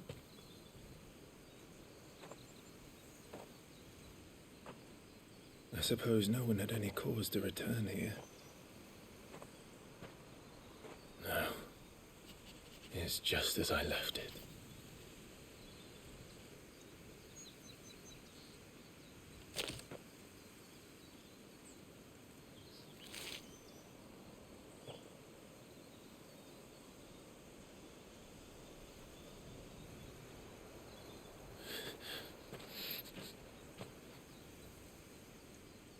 Let's have a look around.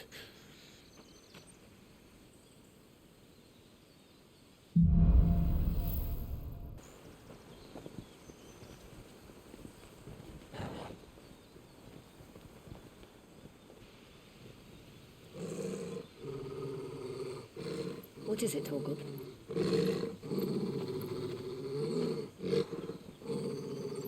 Clive.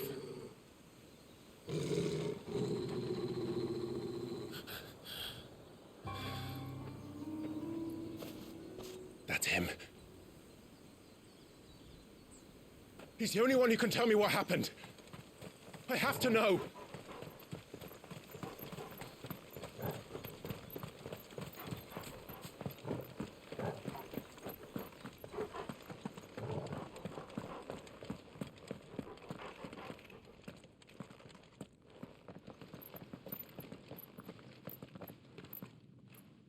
Where is he? Nowhere to be seen.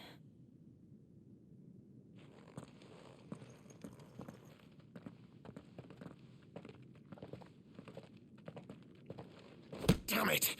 He's like a bloody eel. What is this place, anyway? Some sort of shrine? Oh, sorry. You've never been here before. This is the Hall of the Gate. The gate? It's a relic of the fallen. Only the Phoenix's dominant can open it. Hence the castle's name. This was where Joshua was supposed to...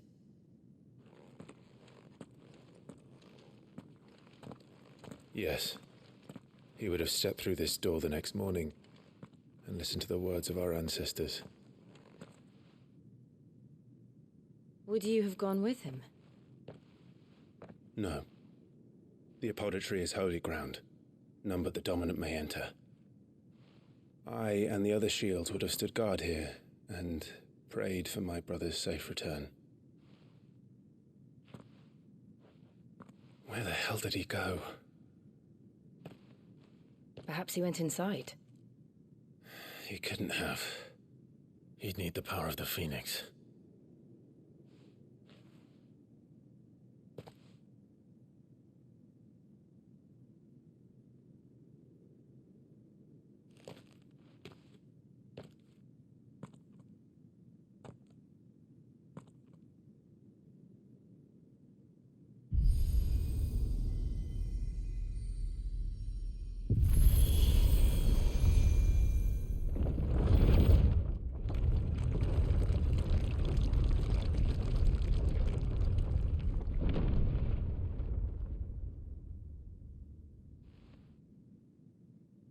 Thank you, Joshua. Are you sure about this? Nevermore.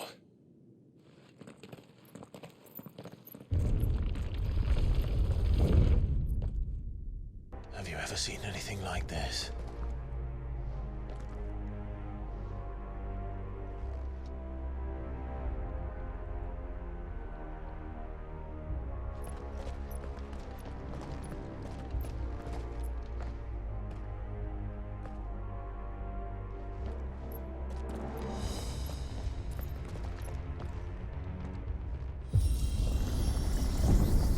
Jill?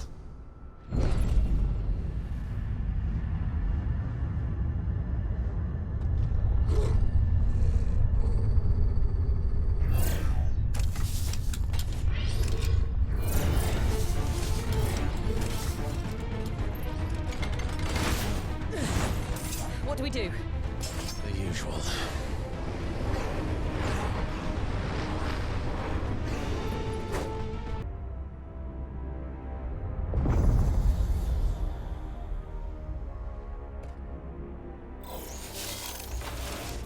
More trouble.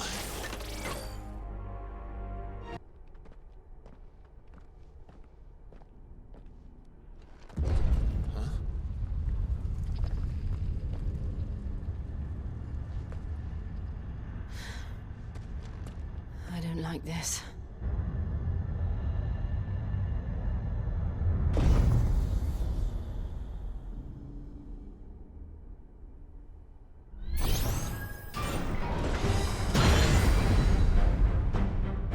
Seems the feeling's mutual.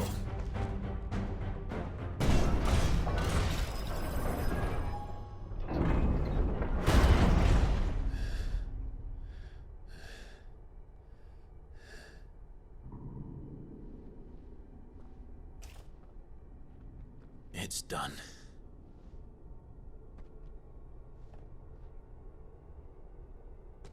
What are these creatures? And why do they keep attacking us?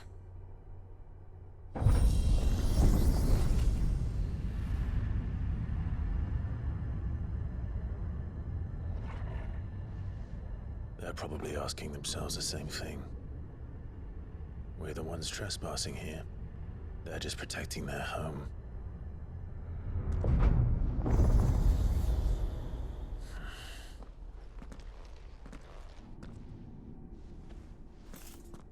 Jill, look.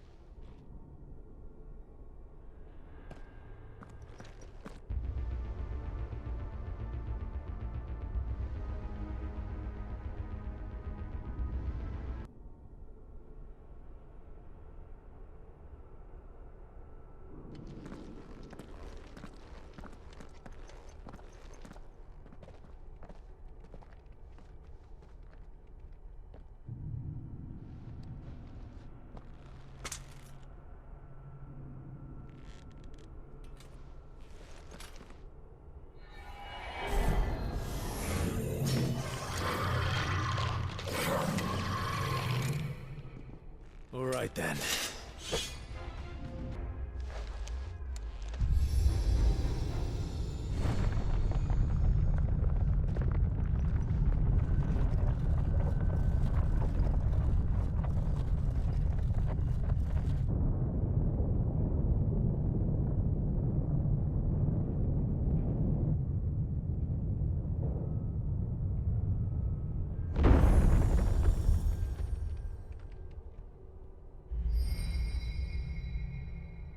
So, it isn't a dead end after all. Apparently not.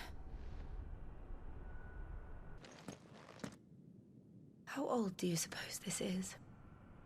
1,000 years? More? I don't know. I've never seen anything like it before. Who is that in the middle, do you think? Some sort of god?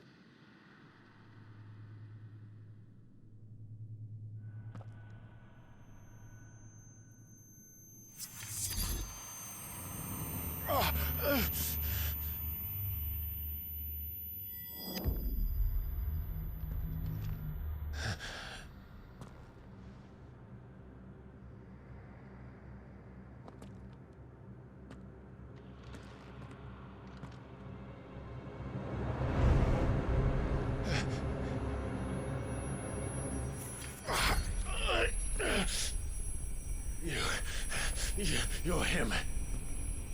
The second dominant of fire. Who are you?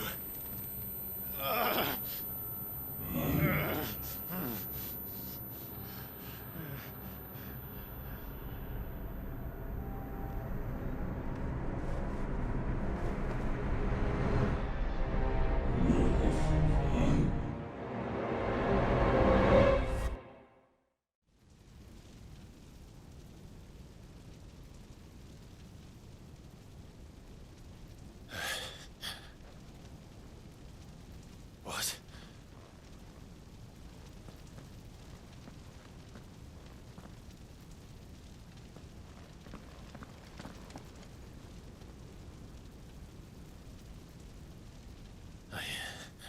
I'm back.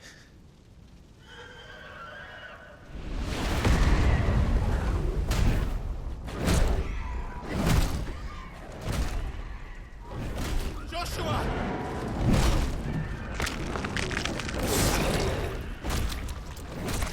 Stop it! Please! Stop!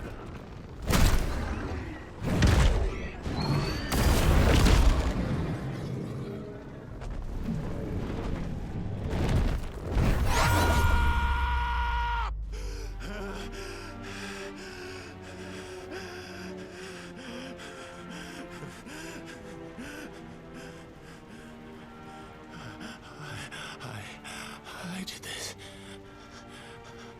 I killed him.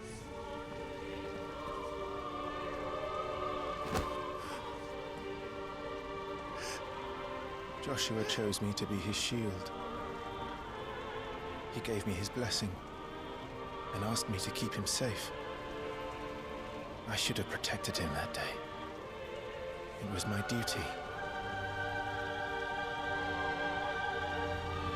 Clive.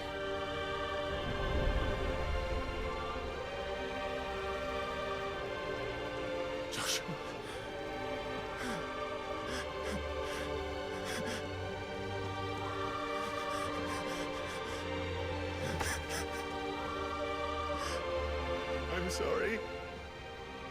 I failed you.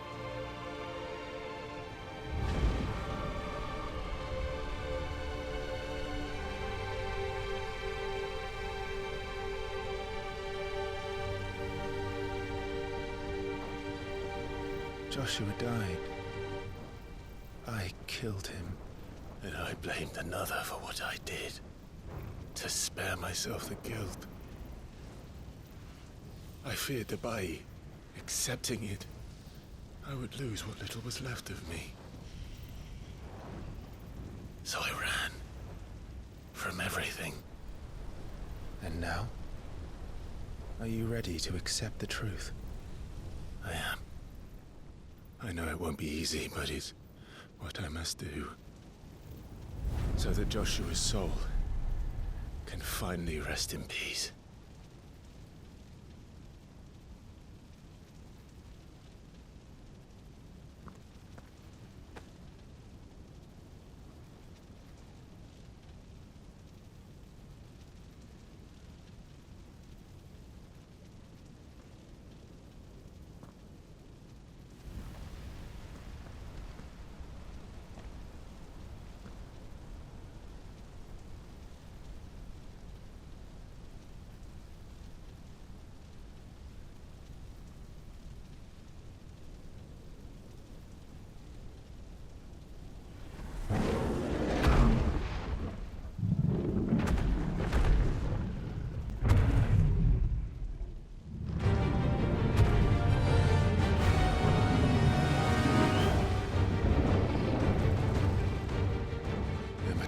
To the truth that awaits me,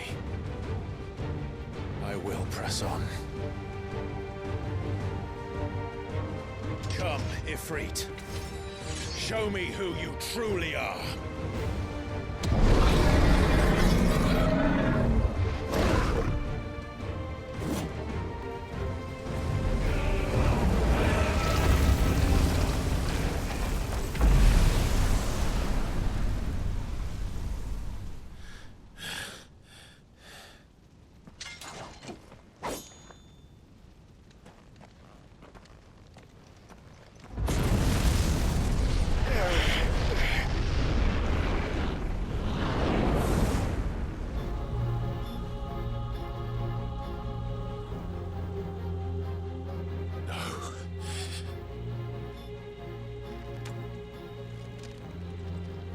Still you deny it.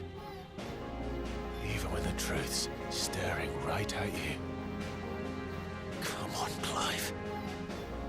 Face your fears.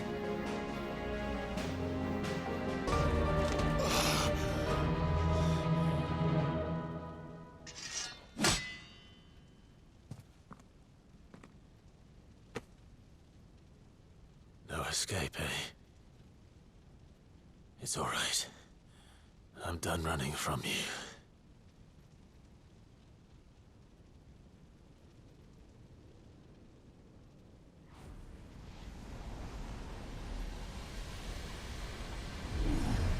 Together, then. It's time to find out who we are, once and for all.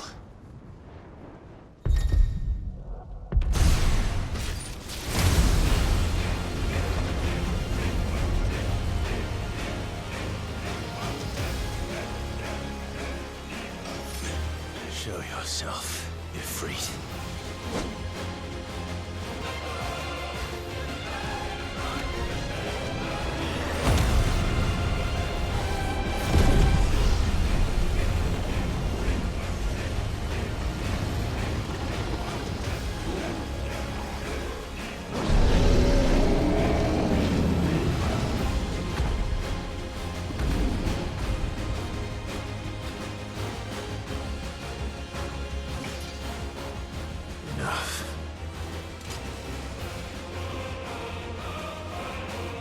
The truth of it now. You are not afraid. I am.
Clive, are you all right?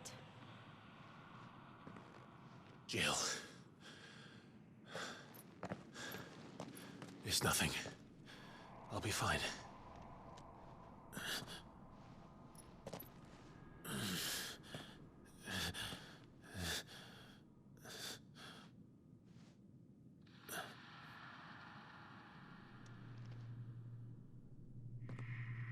No more chasing shadows. The hooded man isn't here. We should go.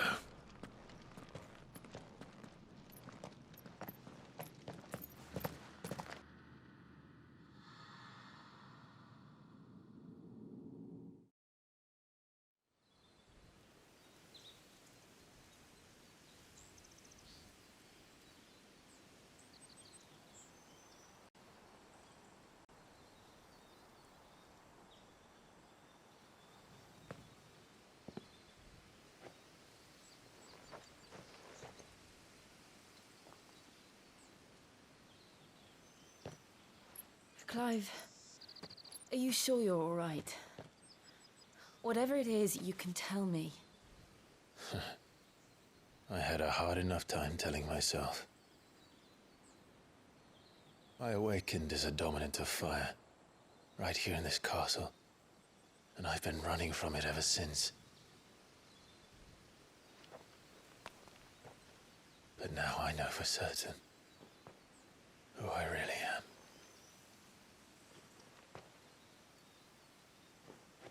The second icon of fire, who killed my brother and burned this castle to the ground, was me. Ifrit. Clive. I took so many lives that night, and destroyed so many more, including yours. And I must atone for the crimes I've committed. But not before I learn the whole truth.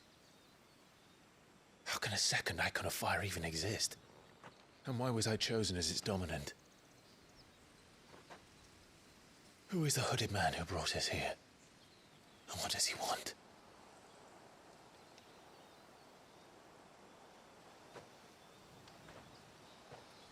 I need to know. And since I'm still breathing, I might as well make myself useful.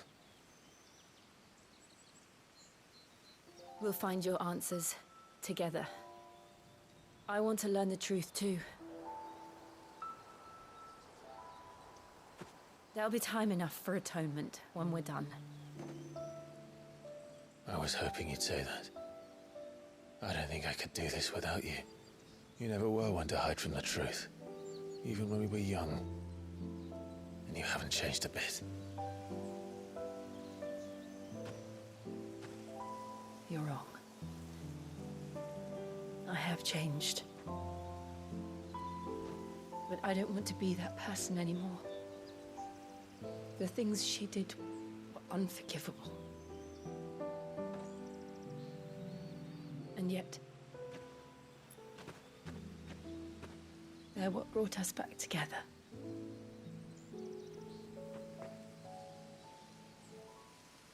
Thank you, Jill.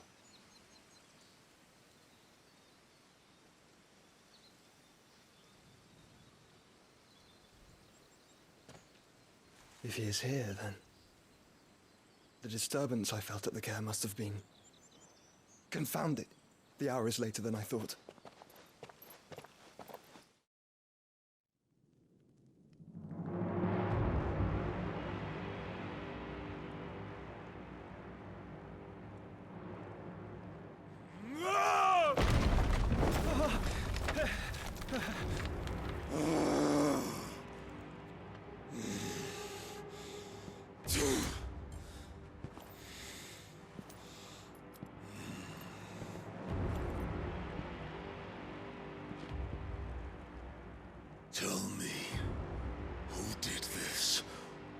see you suffer the same fate.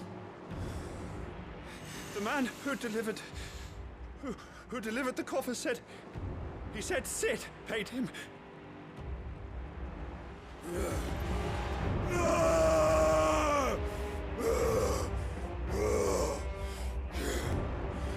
I let you run amok with the rest of your rats, and this is how you repay me? I'll find out where he is. I'll crush him, flay him, rip out his heart, him and all his filthy brood, and send every last one of them to hell. Out. No! Yes, yes, my lord.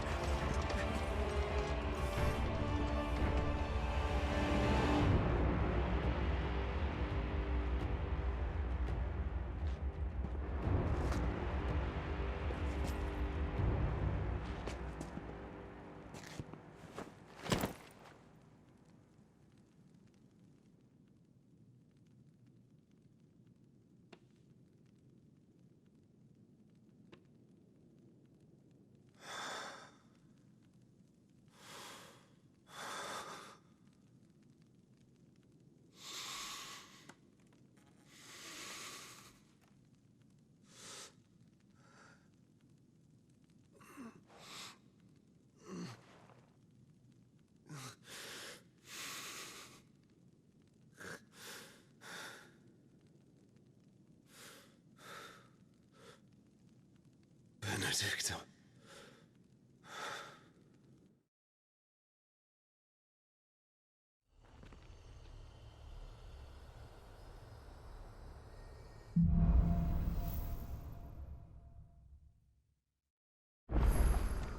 So, what next? We return to Eastpool. I promised the mayor I'd talk to him again. About Lady Hannah, amongst other things. Though she may be loath to leave, I can't help thinking she'd be safer with Sid too. All right. We should arrange an introduction then.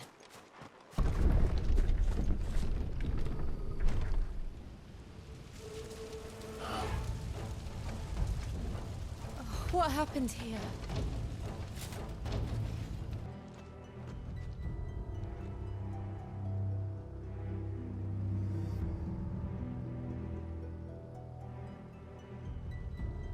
I'm sorry, Lady Hannah. You deserved so much better. All of these people did. Better than my mother.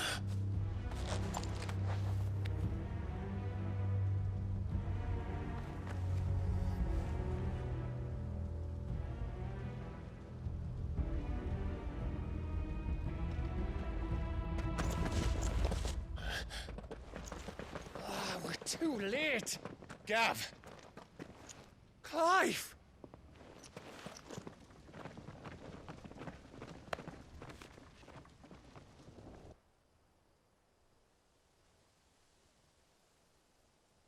Acting on the orders of the Duchess, eh? We knew Eastpool was harbouring bearers. Thought they were safe enough hidden up here, but someone must have let slip.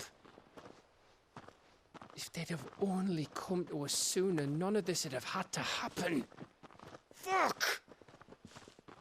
My mother always did despise bearers. The way Father embraced them when the other nations spat on them as slaves. The way an accident of birth gave them a power that others lacked. But why kill everyone? They meant no harm. They just wanted to be free. This world judges that a crime punishable by death.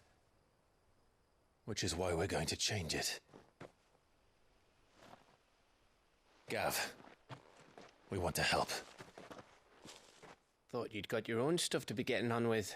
We do. But it can wait. In that case, we should head back and tell Sid you've had a change of heart. He was always on it yet to join us. All right. And we'd best be quick. Last I heard, he was planning another excursion. What about the villagers? Aye. Can I leave yous lot to take care of things here? Of course. We'll make sure they get a proper burial. Thank you. All of you.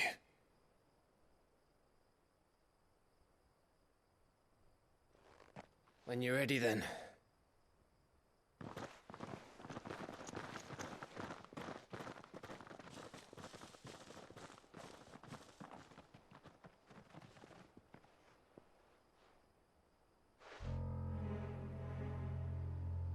Now, rats, lead me to your nest.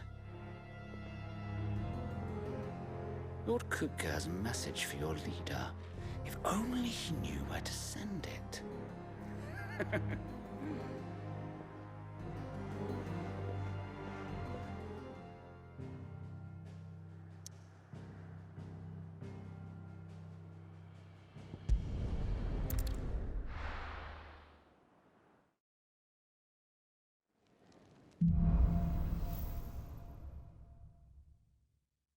To Sid Solar, then. We have a lot to discuss. This place is getting more crowded by the day. I tell myself the bustle's a blessing. There'll be time enough for quiet contemplation when I'm dead.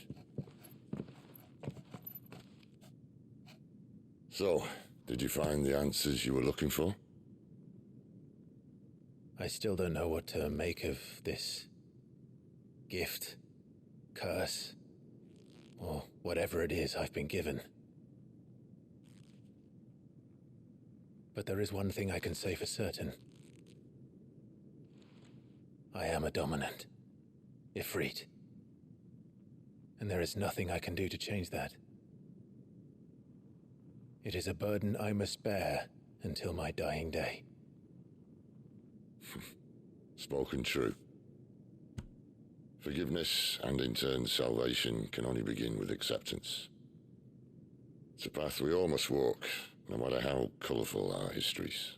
Sid, you once told me that you wanted to build a place where people could die on their own terms. I did. I've been thinking about that.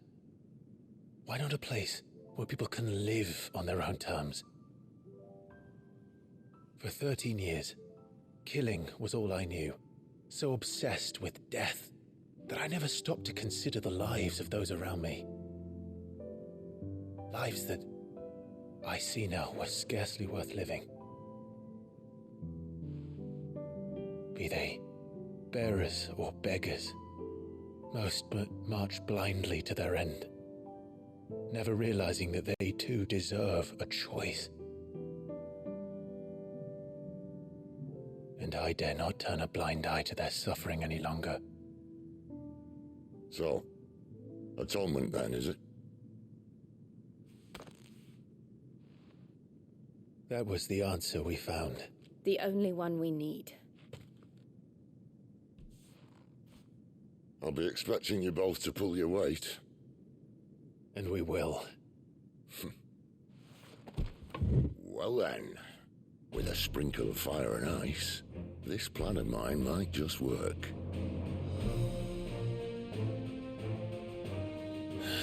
What trouble are you looking to get yourself into now? The best kind.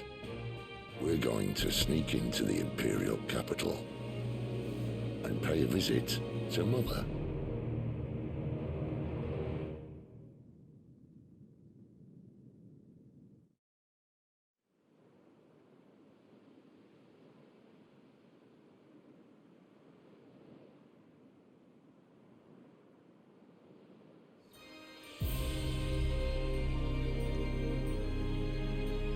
And the last of our farmholds in the eastern provinces has succumbed to the blight.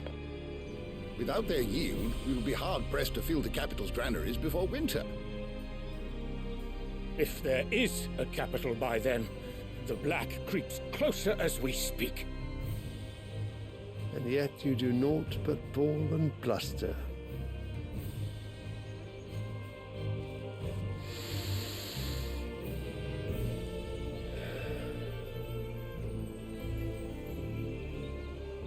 Your Radiance?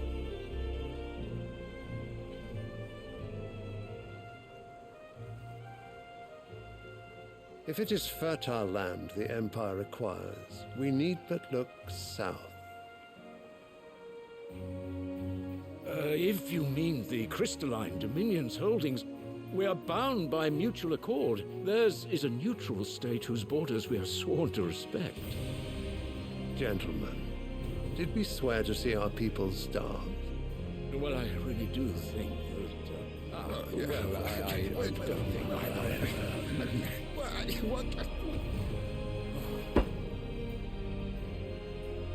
The gates of Oriflamme buckle at the flood of those come seeking refuge from the Blight. If there is not grain enough to feed those within our walls, how, pray tell, will we feed those without? But instead of setting your minds to riddles such as these, you lock horns with an enemy from across the sea, sending our soldiers to the slaughter in their thousands. The Empire bleeds, and you sit here prattling like crones in a tea house. And you fancy yourselves leaders of men.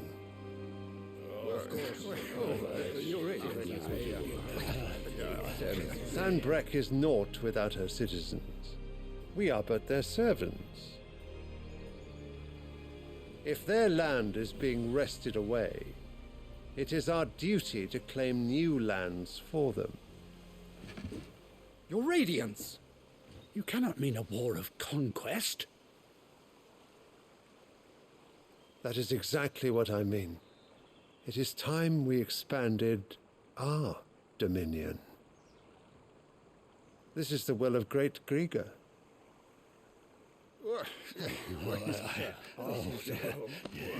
There will be uproar.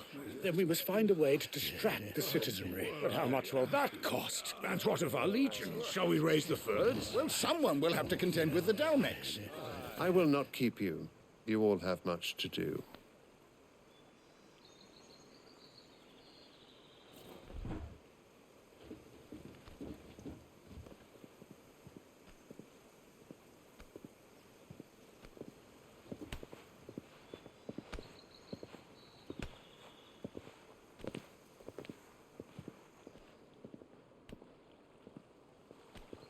Where is my son?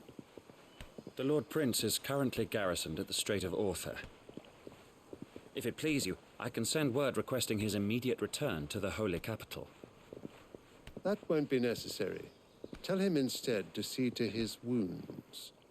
Bahamut's strength will be needed again soon. As you command.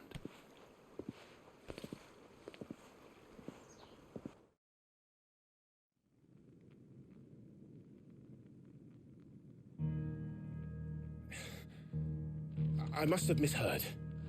You mean to tell me that the mother crystals are the reason the world is dying?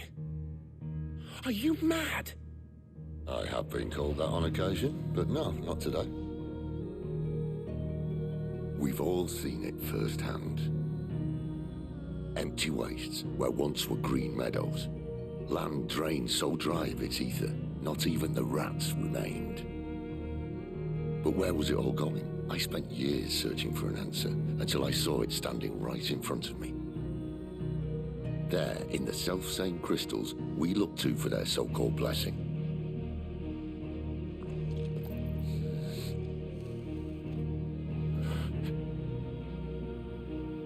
All right, listen. Take this crystal. How does it allow us to conjure magics? Answer, by drawing ambient ether from the air. And where do these crystals come from? That's easy. They're mined from the mother crystals. They're one and the same. Although admittedly this here fits more easily in the pocket. But the mother crystals are massive. Some as large as mountains. So you see the problem. Imagine just how much ether can be drawn by something that size. As to where it's all going, mind, well, I can't know everything, can I? We are taught that the mother crystals are divine. Their ether a gift from the heavens. For centuries, nations have fought and fallen for want of that gift. If what you say is true, how did no one else see it? Who says they didn't? Maybe the truth was inconvenient. Inconvenient to whom, exactly? The higher-ups, the gods themselves.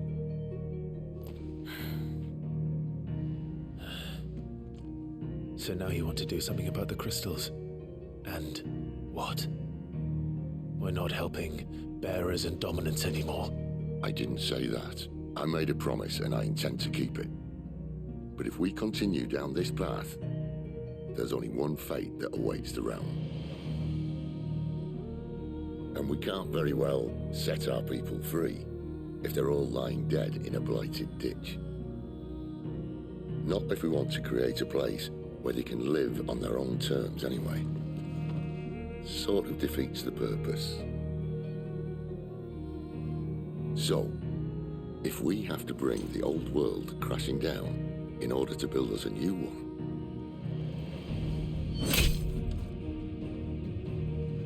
what say you? Are you with me?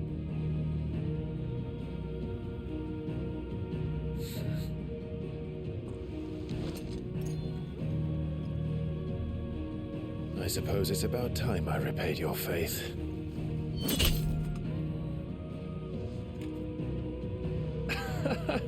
You could have just said aye. But it's nice to have you aboard all the same.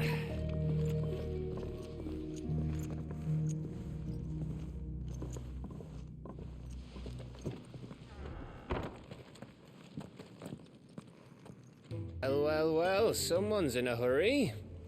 Just following orders. Funny, I never took you for the type. Can't all be as obedient as you, Gav. Eh?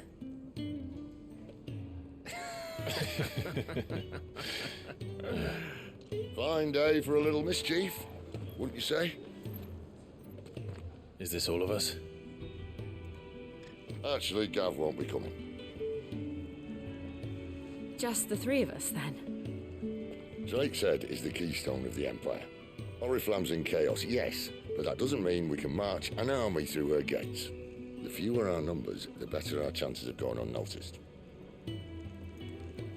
And should that plan fail, well, we have our icons to fall back on. Sid, I don't know if I can. Ifrit still seems to come and go as he pleases. Ordinarily, priming an icon comes naturally to a dominance.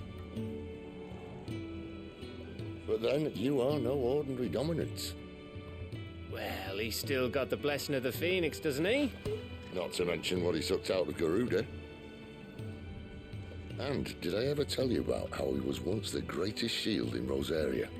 You know, I reckon he could probably cut us a path out of the capital on his own if need be. Let's try not to find out. We're less likely to be spotted if we travel separately. I'll meet you in Northreach in a few days. You two behave now.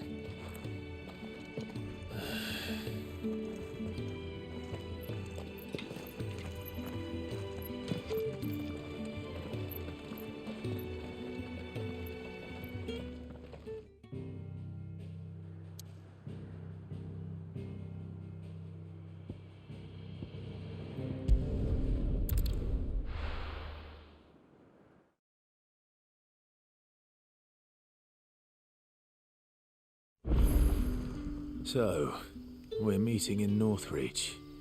But will I find Sid and Jill before this dame finds me?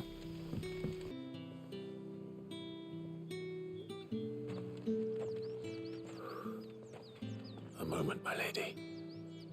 A moment? I doubt you could afford even that much of my time. Branded. My mistake. No, mine. Upon reflection, you don't have the scent of a branded about you. The flowers. Otto always did know how to please me. More than Sid ever did anyway. Do you think you could please me, Clive? You're the dame. Let us leave such Impersonal titles to my less preferred clientele. You can call me Isabel. Otto assured me I could trust you. I can trust you, can't I? You can trust me, yes, but why would you? Help you? Because that's what we do. Long ago, Sid did me a kindness when no one else would. I have never forgotten that. Without it, I would not be where I am today. And so, I make it a point to do the same whenever possible. Which brings us here. To the final obstacle between you and whatever it is you seek in the holy capital. I fear the guards are not likely to let a masterless bearer pass unmolested, unless... Unless... Unless, of course, his master deigned to appear. Yes, that will do nicely. But I shall expect a favor in return. Wait, what?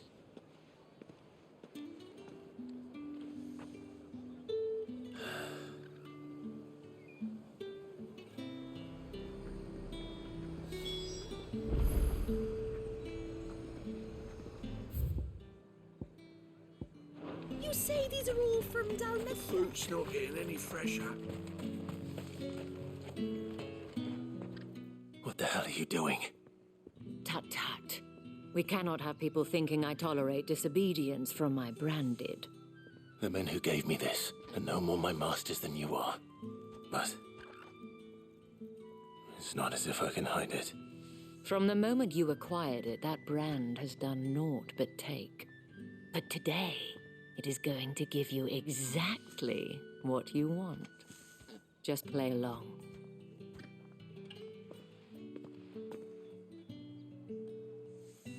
Madame, back to the Vale already? But of course, we must make ready to welcome you, my dear. And who might this be? Why, my new escort. The streets aren't safe for a girl, what with all the royalists about. Well, don't work him too hard. Well, that rather depends on you now, doesn't it? I'll see you all at sunset. Oi, hold up.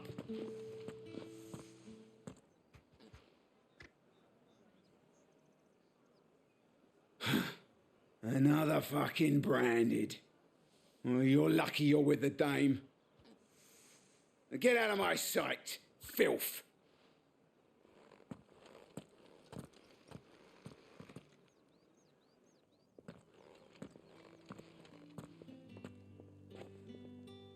That wasn't so bad. Wasn't so bad. They might have recognized me. But they didn't. And even if they had, they wouldn't have done anything about it. The gentlemen of the garrison are some of my best customers. We have an arrangement, as do you and I. Now, if you'd care to follow me, we can speak more at the Vale. Doesn't seem like I have much of a choice.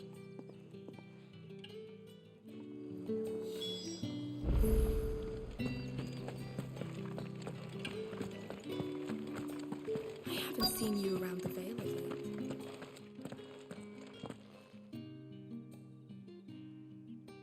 And if anyone requests her company, tell them she is feeling unwell.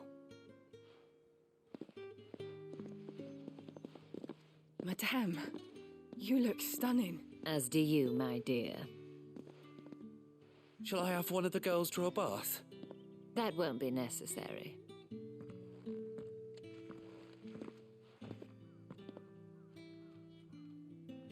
Clive, my darling, welcome to the Vale.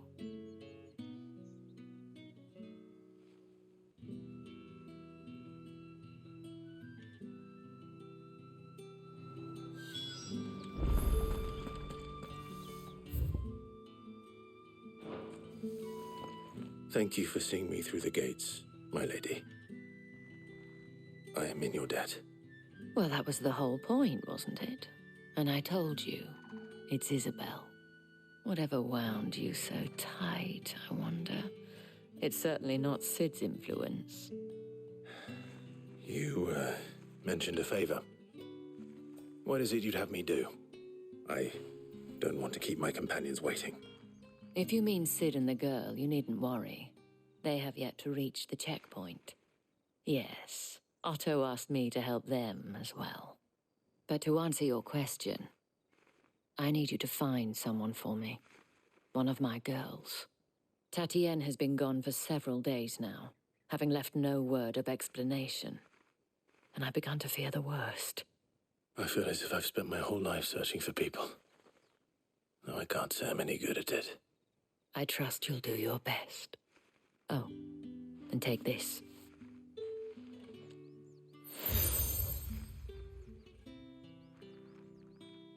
Proof of that trust. And hopefully enough to keep prying eyes from looking too closely at that handsome face of yours. Now, I have matters to attend to at the Iron Flagon. If you find anything, ask for me there.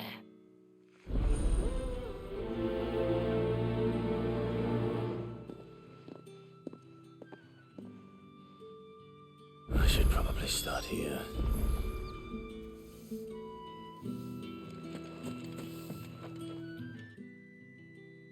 You wear the dame's brooch. She must trust you. Enough to have me look for one of your colleagues. A woman by the name of Tatienne. She's still missing then.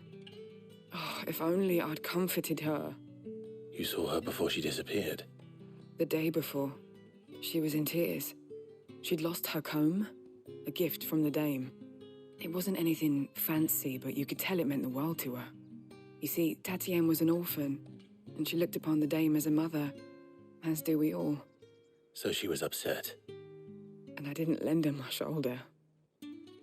But perhaps someone else did. Tatienne shared a room. Her chambermaid may have seen something. She's over there, sitting by the pond. Thank you. Let's see what her chambermaid can tell us then.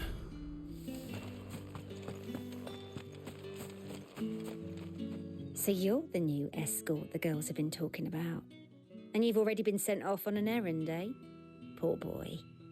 You'll be knackered before the real work begins later on tonight. I'm told you share a bedchamber with Tatienne. Did she say anything to you before? Before she went missing. Only that she needed to meet with someone.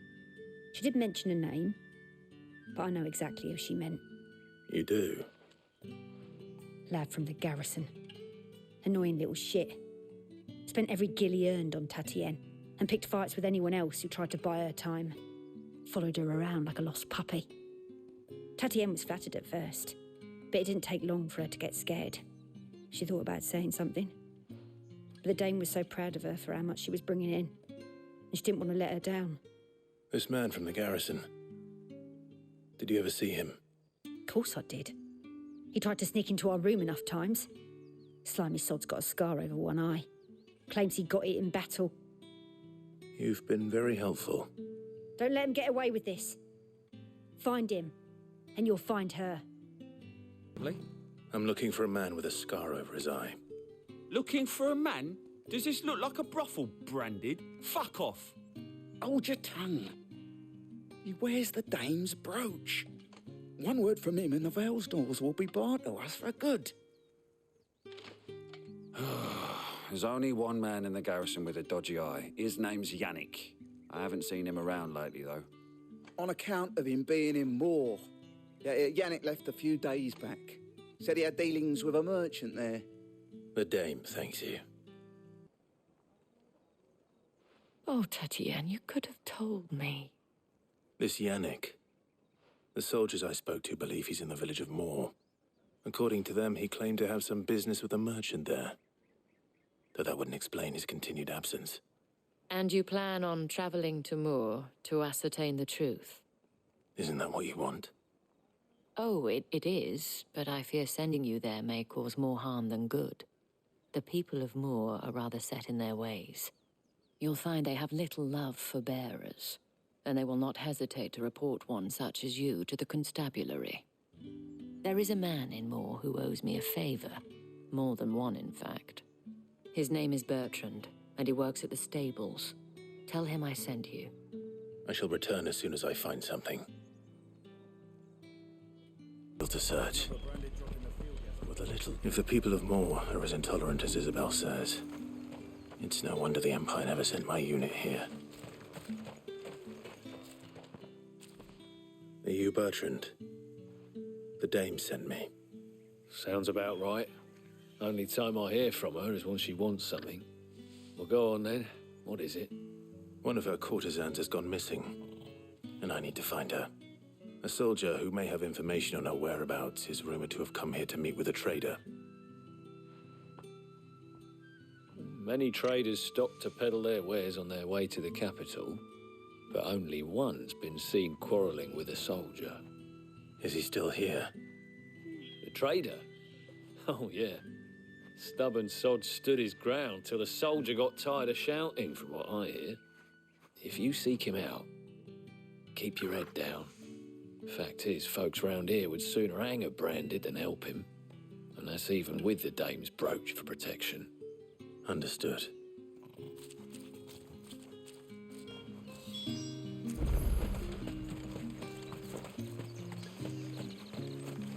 Buy, sell, or be gone. Weren't expecting any new branded until the new moon. You don't think All he's that clean? You good-for-nothing sluggard! What's this? A branded? Where's your master? Must I call for the constable? I come to you from Northreach, at the behest of the dame. Perhaps you've heard of her. Why, of course I have.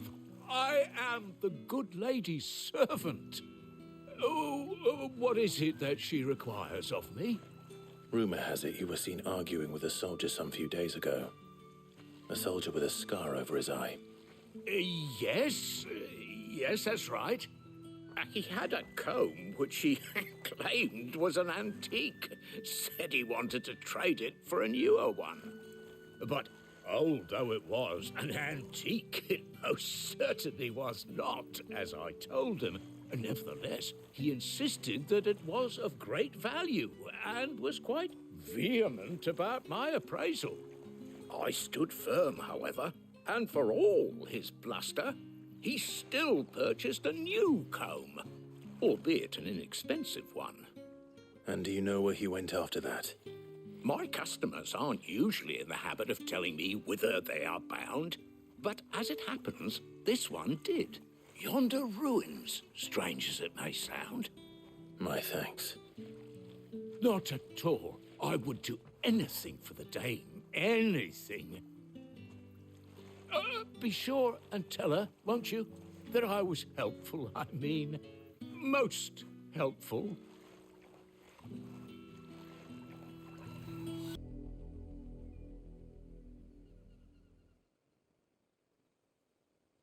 Well, the wolves have been busy, but the blood is long dry.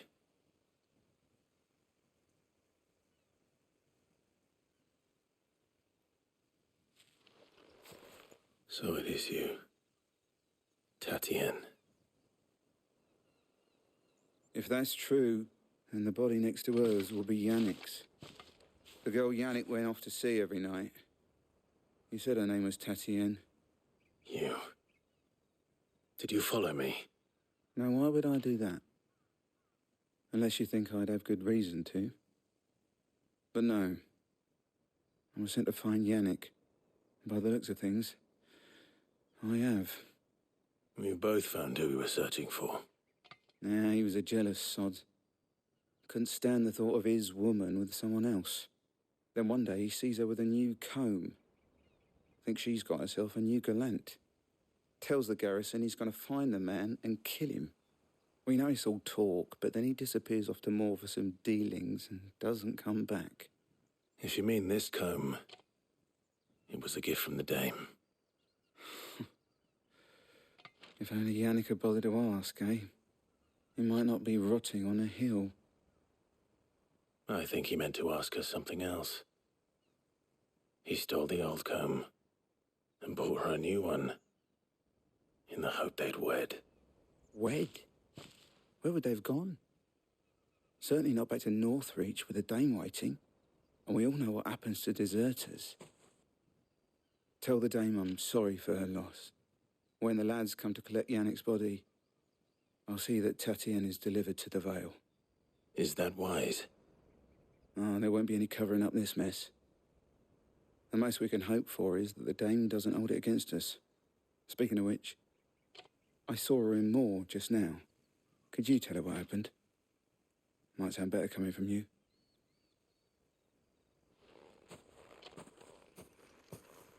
You are still in one piece, I see. You will be pleased to hear that your companions have arrived. They said they would meet you at a little chapel to the east of here.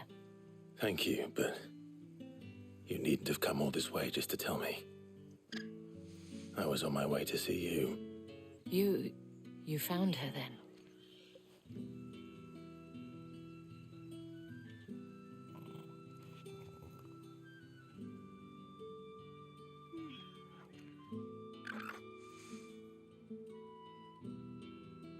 I see. My dear Tatienne. It is by no means uncommon for a client to fall for a courtesan. Especially a client who's young and far from home. But rarely do such tales have happy endings. I found this with Tatienne. I believe it was yours.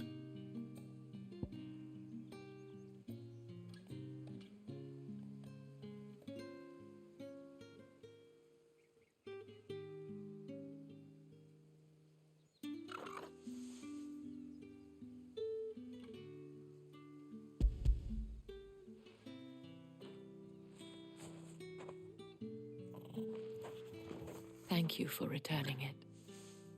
I shall see that it has a place on her pyre.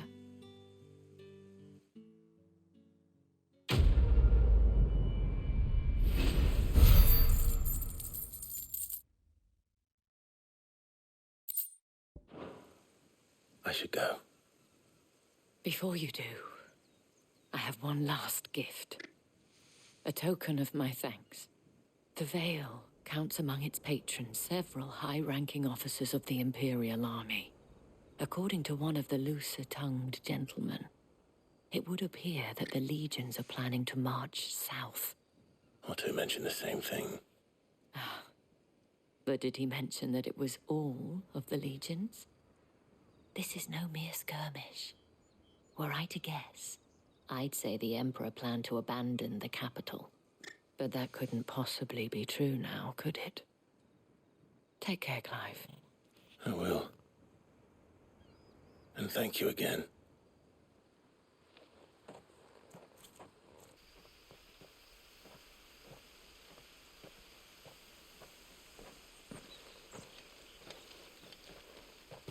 Any trouble on the way? None worth mentioning. As I was telling Jill, it's worse than I thought. The capital's crawling with soldiers. And here I am, the deserter come home. Which is why we'll be taking the back door.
Cheer up, you two. Can't think of a safer place in the Empire than a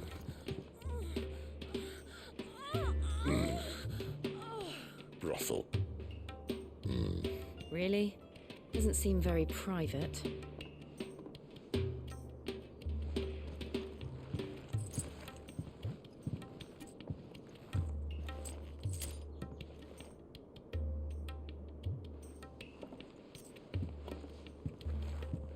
So then, how do we proceed? We'll be using the glass gate. Tonight, just after sunset. Where the shards are loaded for transport. That is one of the most heavily guarded points in all of Sambrec. But not the most, which is a start. Besides, I know a shortcut straight to the heart. A shortcut? And how exactly did you come to know about this fatal chink in the Empire's armor? Let's just say I may have attempted something similar before. And may have ended up running for dear life after being discovered by Bahamut, but that's not important. Sid, if the Mother Crystals truly are the cause of the Blight... If? You wound me, Jill. What I'm trying to say is, if the powers that be know all of this, why do they sit idle and allow it to continue? In case you haven't noticed, the God-fearing people of this realm and their pious leaders care for but one thing, themselves. And they'll do whatever it takes to hold on to power. The rest of us are just a means to an end. The moment you raise your voice against them, you're decried as an outlaw, clapped in irons and slung in a cell to rot. An outlaw. Whoever controls the crystals controls the realm. But our kind can wield magic without them. To our rulers, we must seem the most convenient of tools, and the most dangerous. But what makes them think they have the right to use us? To leave us to die when our bodies are spent? Does a nobleman weep for a broken mug? A torn tunic? Our fate means nothing to them. No, this isn't a battle you can win with words. Believe me, I've tried, but nothing ever gets through. The world is simply not ready to listen. So to hell with talking. If they won't give us a say, we'll decide our fates another way. You can't blame a man for wanting to bring an end to all this, can you? I can't. But what of all the people you mean to rob of their comforts? Are you happy for them to call you outlaw? Sid the outlaw. Aye, that'll do me. You might at least pretend to take this seriously. Have a little faith, Jill. Even if you don't think much of my choice of digs. If it means my deeds will be remembered, I'll gladly play the role of villain.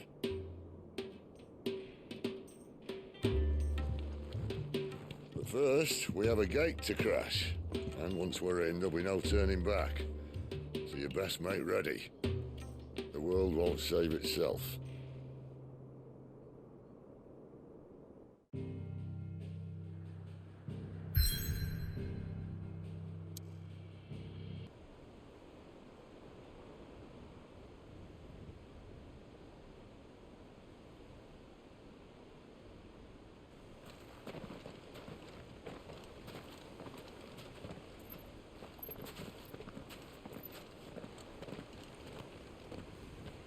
There are not nearly enough men here. Then it's fortunate the city guard doesn't take sentry assignment as seriously as you do. This bodes well. Won't be a first. This may not be such a terrible plan after all. And what exactly is that supposed to mean? Only that your last secret shortcut was nowhere near as secret as you claimed. Yeah, but that's half the fun of it. Life's too short for perfect plans. You want a plan that'll keep you on your toes, stop you growing old and complacent. Worked for you, has it? Clive, my boy, even life's smallest challenges offer the opportunity to grow and to change. You must embrace these moments. Allow them to suffuse your heart with a deep sense of fulfillment. Narrowly escaping death at the hands of an enemy is not my idea of fulfillment. Something wrong? Not at all. Just wondering if the two of you had finished. Right. We make for the Mother Crystal's heart as planned. Destroy it and the whole thing should come tumbling down. And if the passage to the inner sanctum is guarded? Then we embrace the moment and use it to grow and change.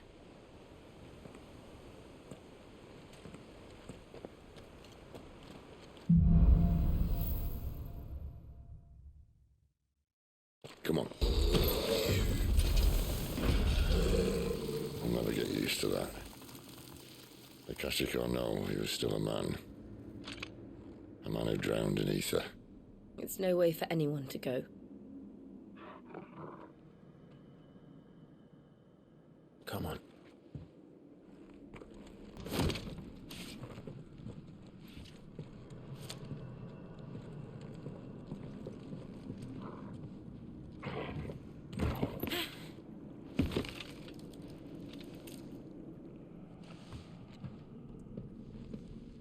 Doesn't look that far.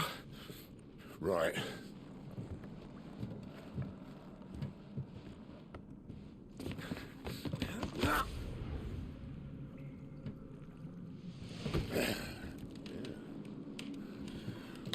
Yo. Whoa.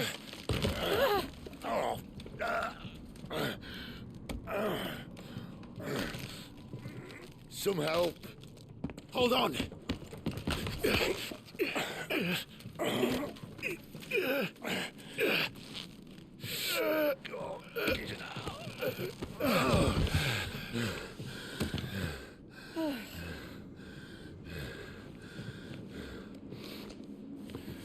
Not quite as spry as I used to be. I'll take that as a thank you. Look on the bright side, eh? At least you won't get lost.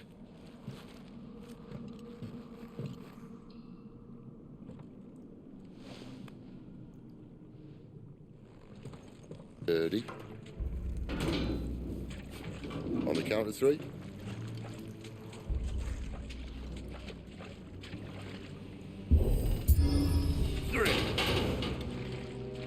What happened to 2? Ask 1. Once more. Aye, seeing as you're trying now.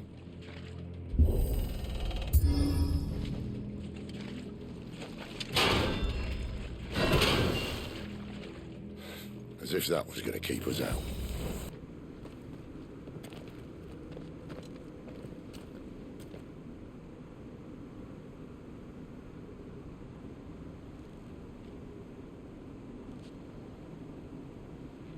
There's no one about.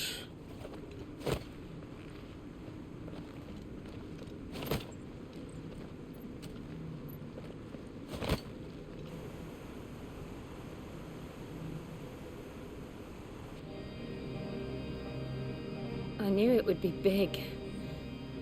But this...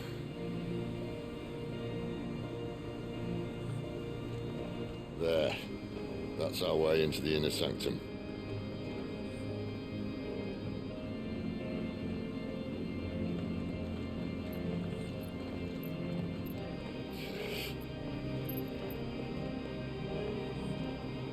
You'd think they'd have patched that up by now. Sorry state the Empire's in. Wait. You don't mean... Aye. My little game of hide-and-seek with Bahamut ended here. At tragic cost to this remarkable architecture. Don't blame me, he started it. But how did he make it out alive?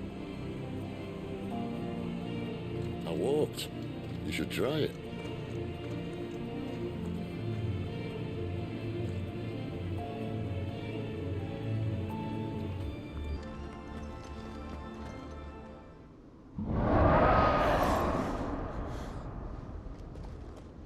Where did that come from? If I had to guess...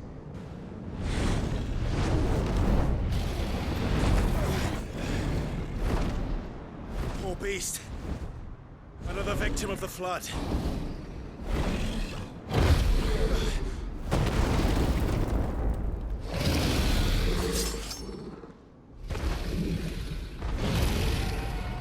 Well, if it's a...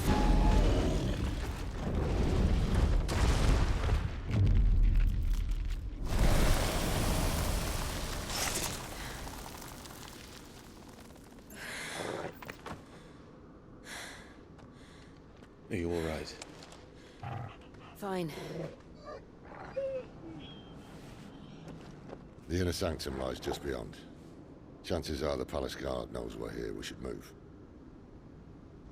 Not that any sane commander would send his men into a place awash with this much ether.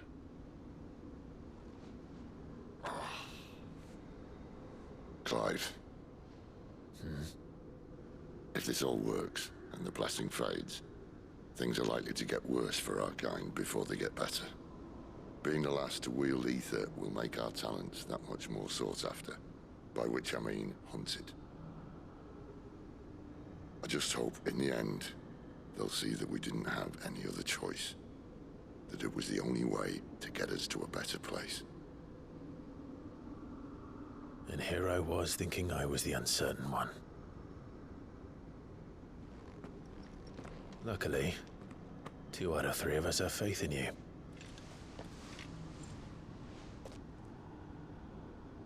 Then it all starts here. Time to earn that menacing title. Sid the Vicious, was it?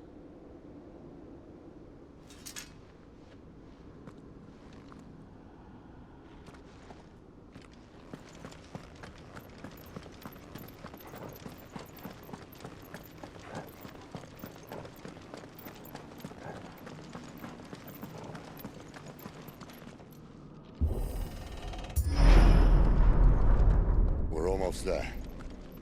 Anyone having second thoughts? Not me. We're with you to the end, Sid. Then what are we waiting for?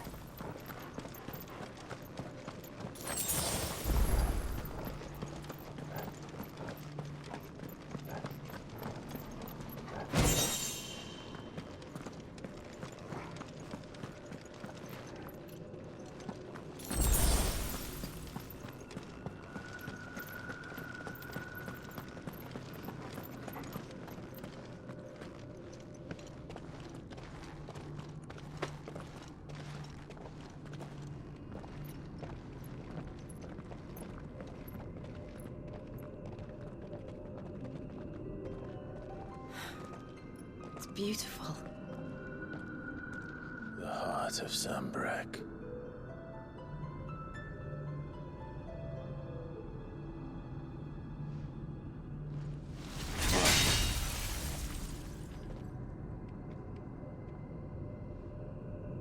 Well, that didn't work. I think we're gonna need a bigger sword. Mine's bigger. Thank you, Clive, but I meant that figuratively. The core's clearly made of sterner stuff.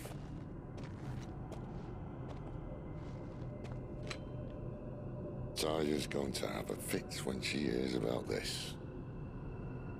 Stand back. It's about to get cramped in here.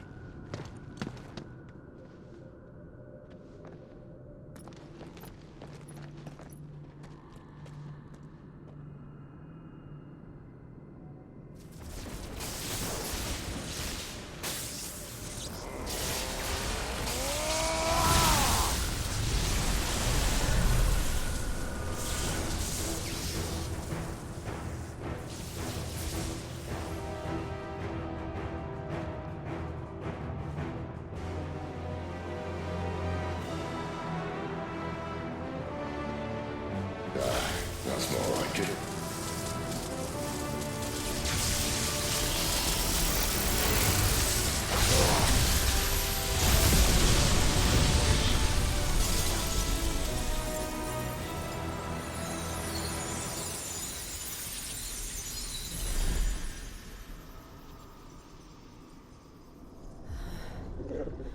Clive, look.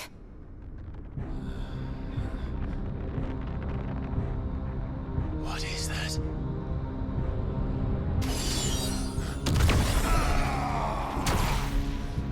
Sid!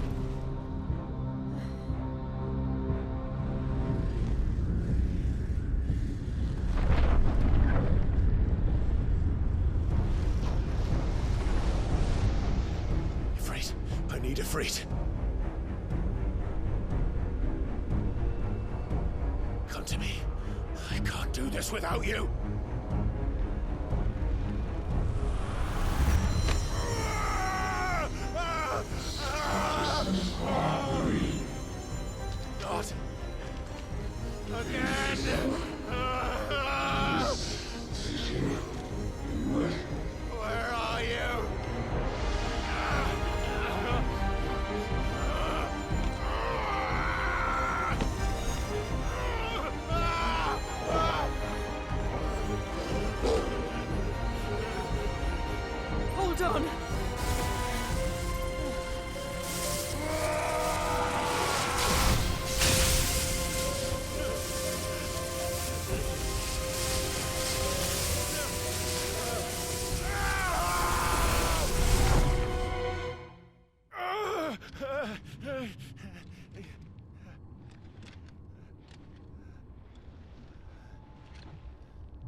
Where the hell am I?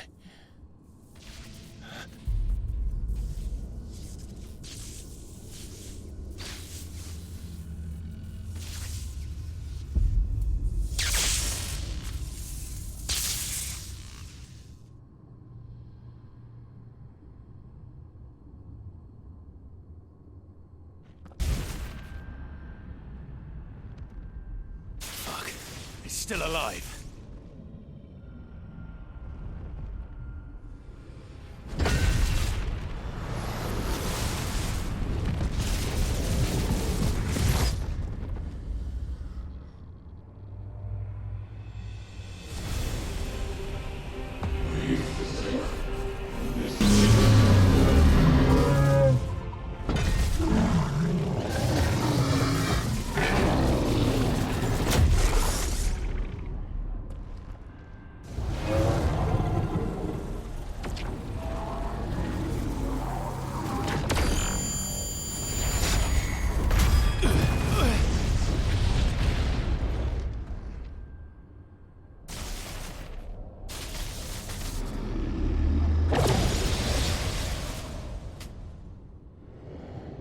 That power isn't yours.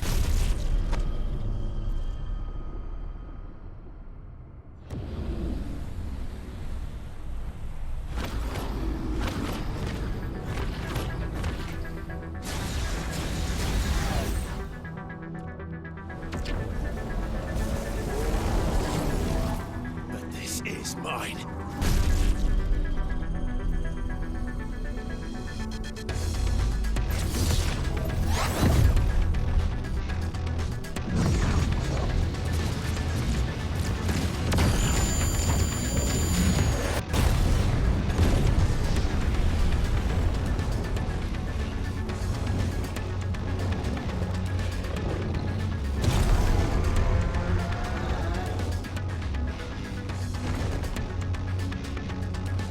I remember now. I had a fire. I had it freed! It's done.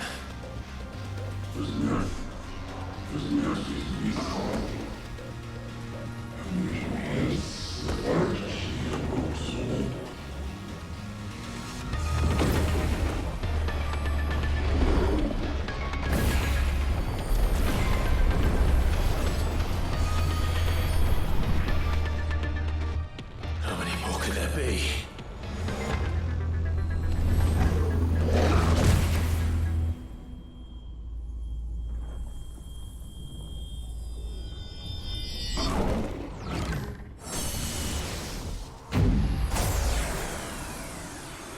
Oh, fuck.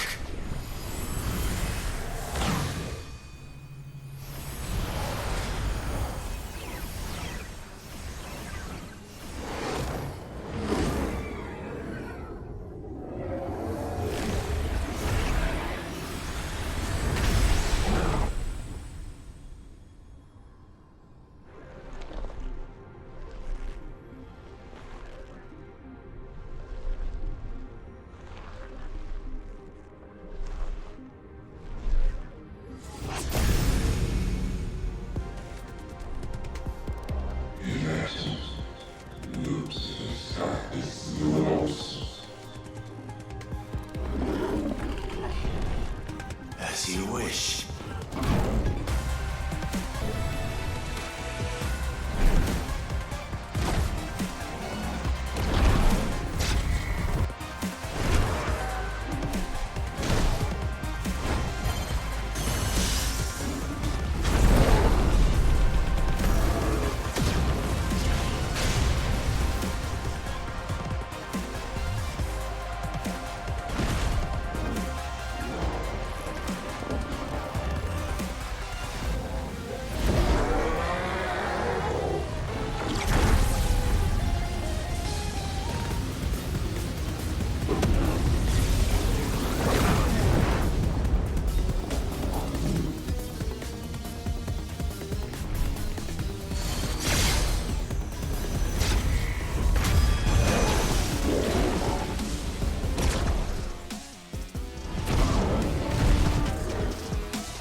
Clive.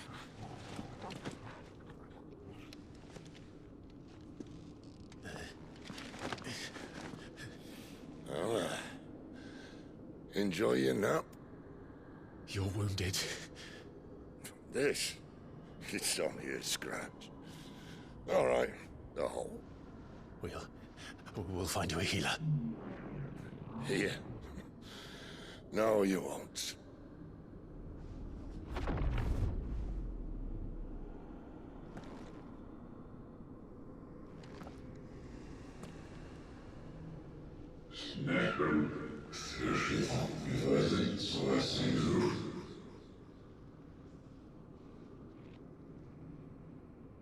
I know who you are. And if you think I'm gonna let you have him...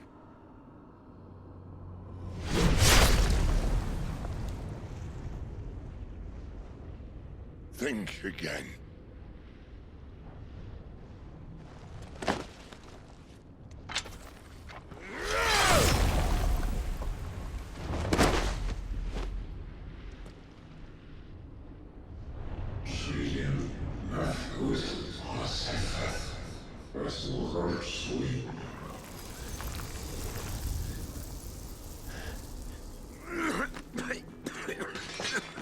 Sid.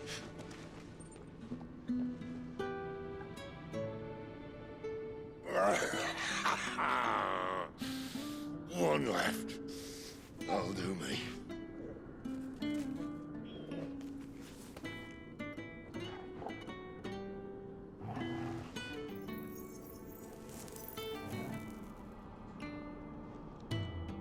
Try not to talk.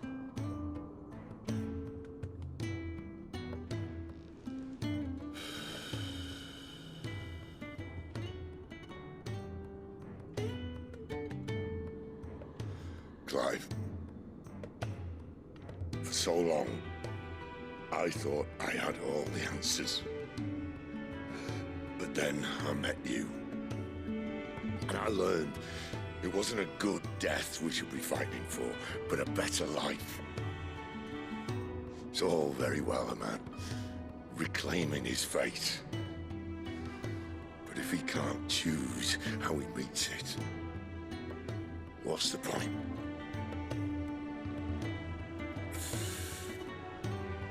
So, I made a choice.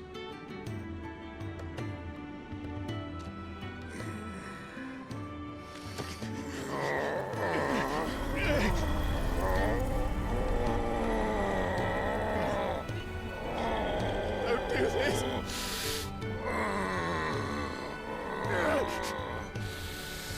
The rest is in your hands. The crystal's blessing is a prison, Clive.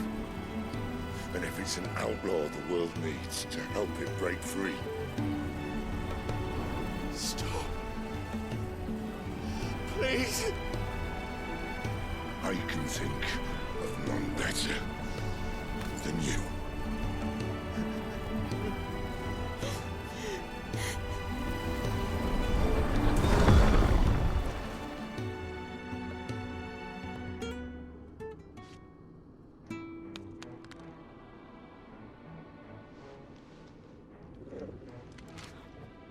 Ah!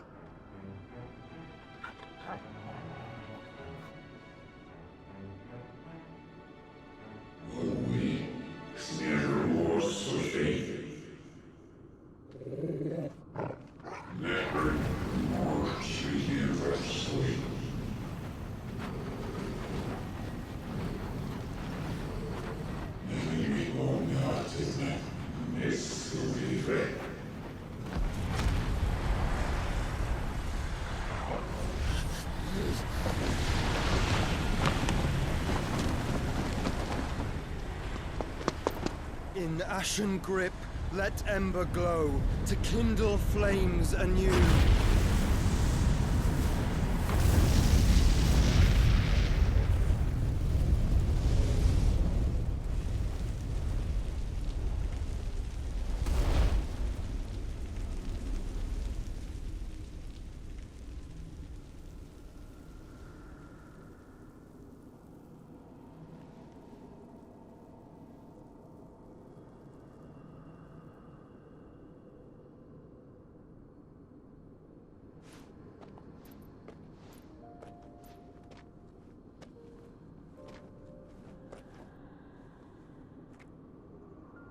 I'm sorry, Clive.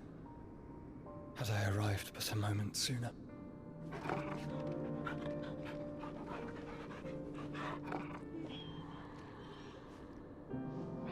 Do you remember me, boy?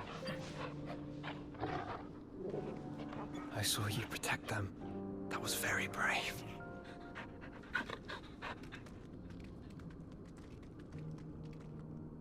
I know you're there, Ultima.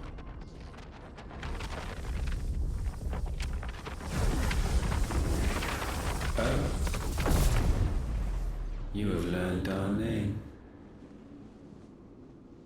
What else have you learned, Phoenix?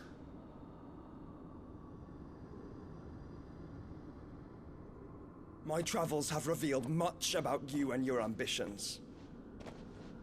I know that it was you who tore me from my brother. And I know that it is his power that you seek.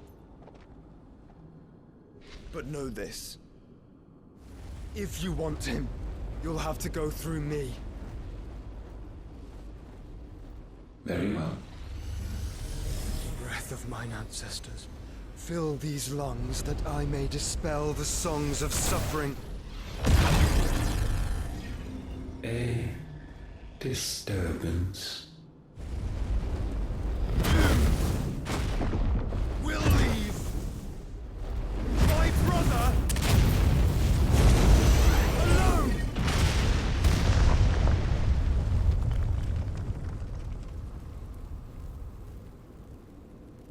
This is getting us nowhere. We agree. No more games, Phoenix. We have come to claim our vessel.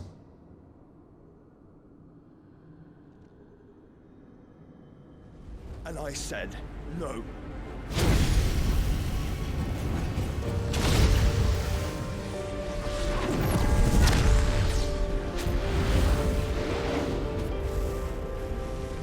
These flames are nothing.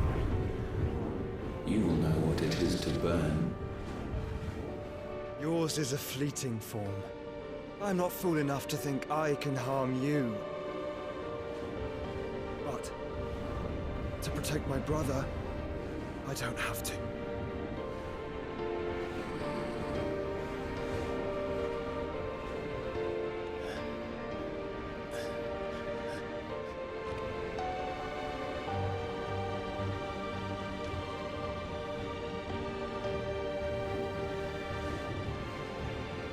Joshua.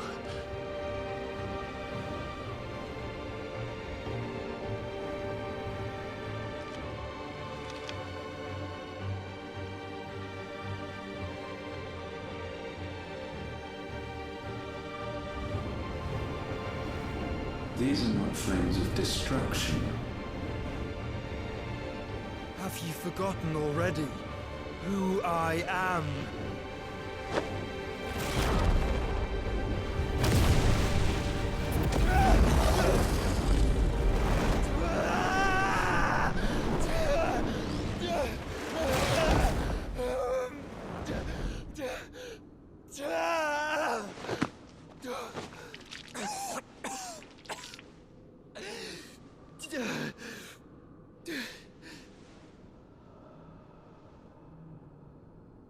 Just try and get to my brother now.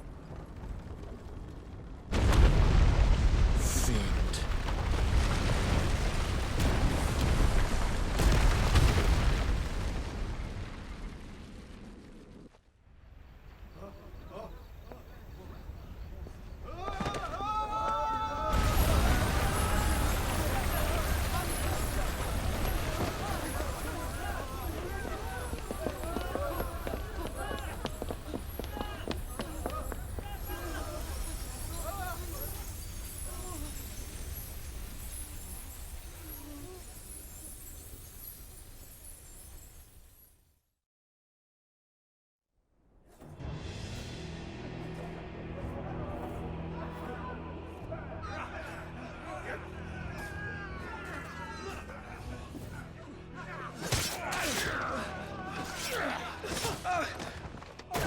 You hurt me!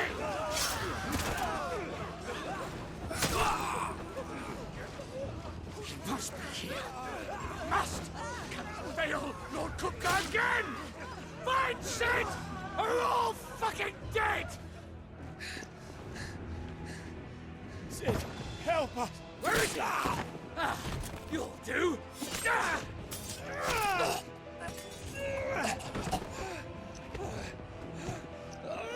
Bastard!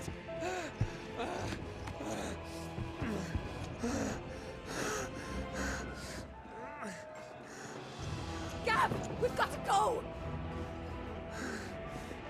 Not without this!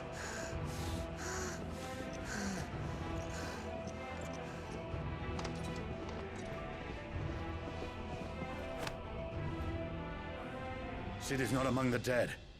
Shall I send a Stolas?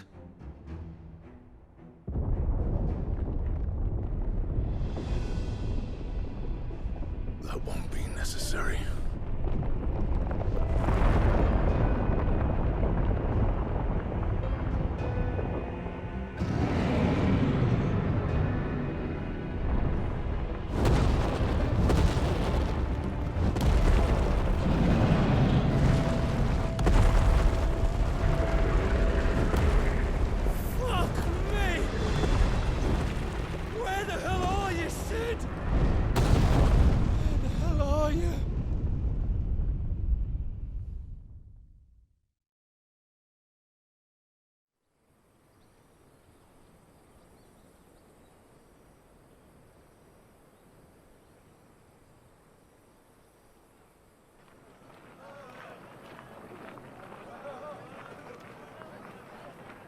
The finest silks from the master weavers of Randalar. Come, come, feel its softness. Chocobo Make a nice steaks, gift for your chocobo wife. sausage, all from greens-fed farm birds. None of the old courses you'll find elsewhere. Here, take a bite. I've got peppers and peas, beans and beets. If it goes in a pot, I've got the lot. Curatives, restoratives, Look all you like, sir. It's all fresh. Picked this very morning. Restoratives, unguents, ointments, poultices, harmatives, curatives, restoratives, unguents, ointments, poultices. Might I interest you in a potion, milady? Perhaps a soothing salve to ease the aches of the road?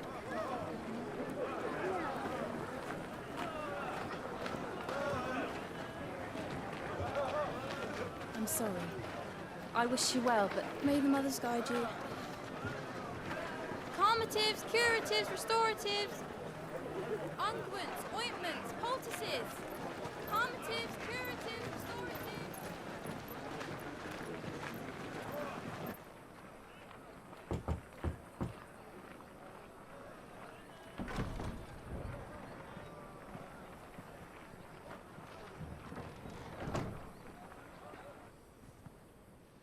It's good to see you, Sid. What have we learned?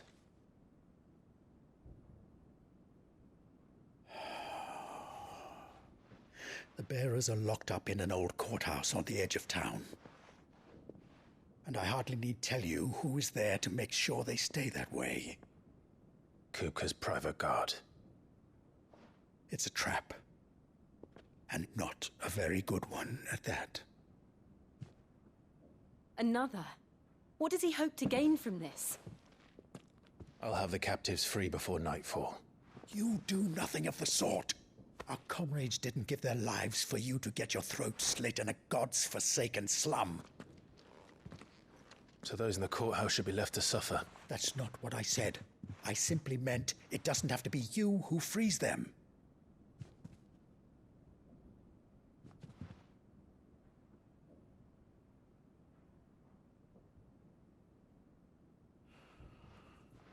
Damn it all.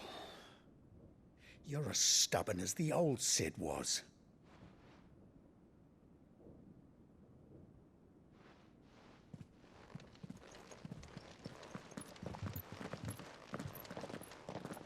Just don't say I didn't warn you. You're Sid now, And if anything happens to him, we're finished.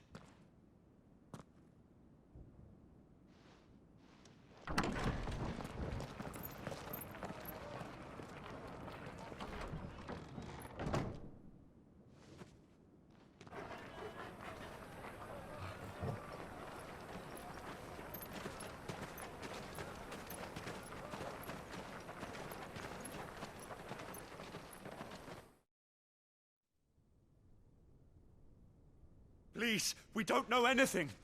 You have to believe us. We'd help you if we could. But you're helping us already. Forgive him, my lord. He did not mean to offend. Quiet, you! No sign of Hugo. I'll wager he thinks as highly of his minions' traps as we do. Then this should be easy. Don't hurt us. I beg of you. Quiet means quiet, branded scum.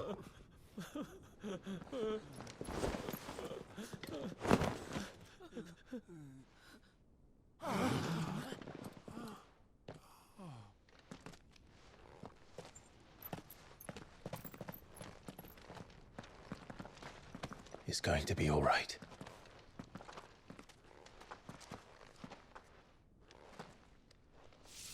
I'm here to even the odds. Any objections? It's him, the outlaw. Sid's here.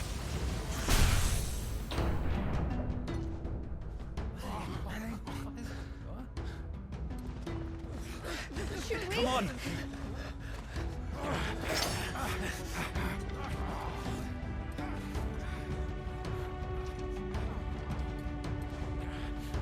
Oh, so many others. The bearers. Safe.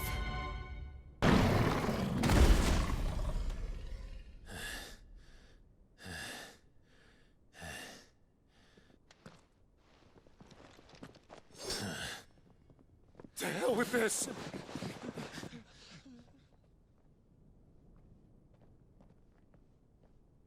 They'll tell Hugo. Let them. There's been more than enough bloodshed for one day.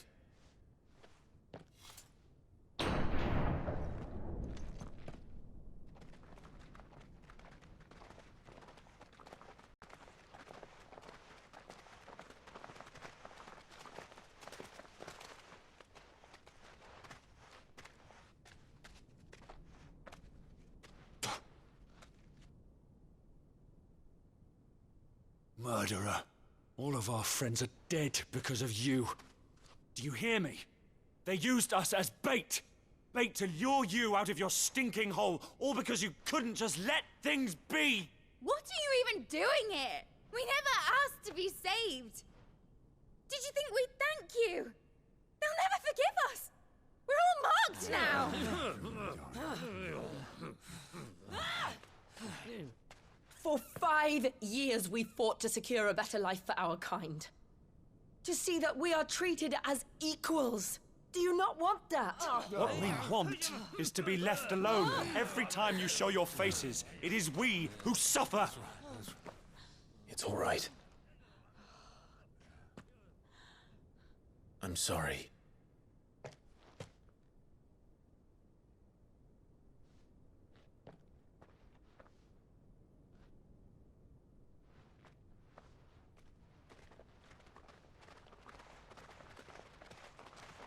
Just leave us be. This is our home, and this is where we'll stay.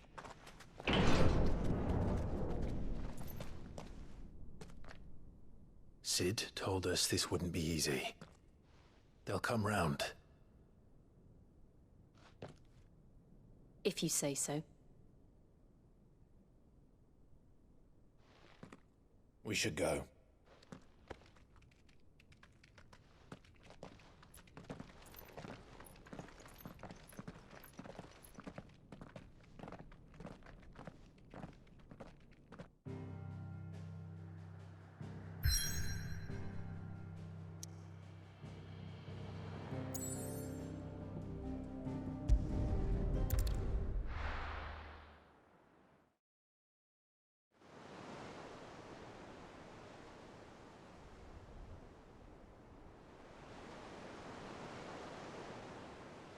That night 5 years ago, we destroyed what for many was a symbol of hope. For a reason they'll never know. We cannot blame them for thinking us the cause of their misery. Though it's to give them a better tomorrow, they see only that we've made their lives harder today. Yet the boil must be lanced if it is to heal. I can't help but wonder if we've made the right choice. When Sid said that he wanted to create a world where we were free. Free to choose our own path.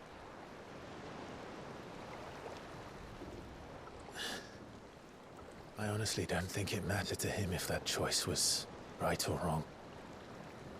Only that it was our own. I miss him.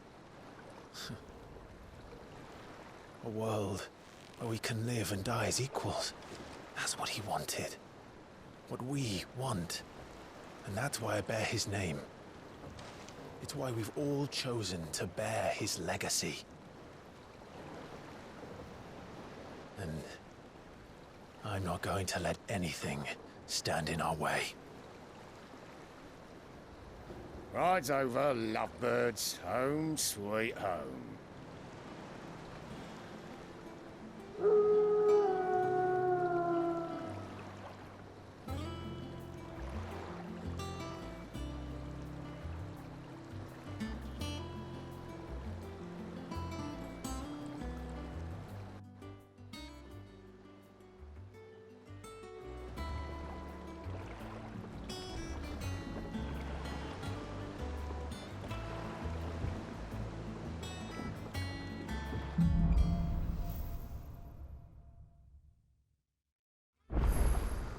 Otto was asking after you. Let's go and see him. Never a dull moment. Ah, there you are, Clive. Word of your adventures arrived this morning. Victor sent his thanks. I doubt Kupka will miss the fools he sent to catch me. Not a single one of the bearers we saved showed any interest in coming with us. No one seems keen to join hands with an outlaw. Any news while we were away? None worth mentioning. Gav's still off keeping an eye on the Republican army. Should be back any day now. Understood. If anyone needs me, I'll be in the map room.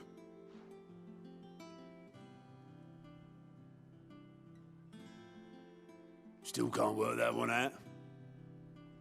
There must be better places than the hull of a gutted airship to bury your nose in a book.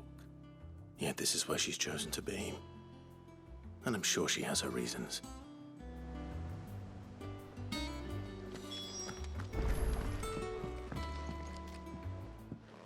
I trust I'm not intruding. Back from your mission? I'm beginning to think your habit of surviving cannot be attributed to luck alone. One might say the same of you, Vivian Ninetails. I'll have you know that only 4 attempts have been made on my life, and none was especially memorable.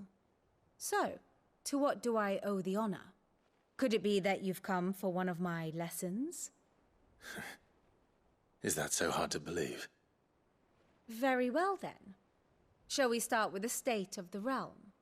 To absolutely no one's surprise, she finds herself at the mercy of armies and outlaws. Well, mostly armies. Though that's not for want of trying, is it, Clive? But the real question is, how did we get here?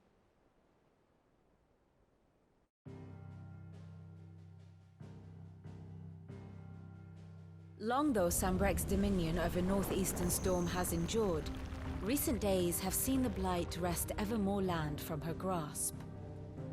For which reason, she has continued to wage war on her rival across the strait, hoping to claim less blackened pastures. But Odin would sooner pawn his sword than Waloed relinquish Ash. And the Empire pays dearly for every blade of grass bent beneath Sambrequois boots. Little wonder then that Sylvester set his sights on the crystalline dominion, an altogether easier target, possessed of no less ether. It was 5 years ago. while you were busying yourself with the destruction of Drake's head, that the Empire made its move, subjugating its theretofore neutral neighbor. A nation which could legitimately claim to be the center of the world. Certainly, there is no better place to stage an army. From there, the Holy Empire's reach spans the Twins. The non-aggression treaty was the only thing keeping them in check. But if they truly broke the pact without provocation, it is only a matter of time before others reply in kind. The Holy Empire, the Dhalmekian Republic, the Kingdom of Waloed, and of course, our friends in Yaran. Who will be left standing, I wonder, when the last drop of blood is spilled?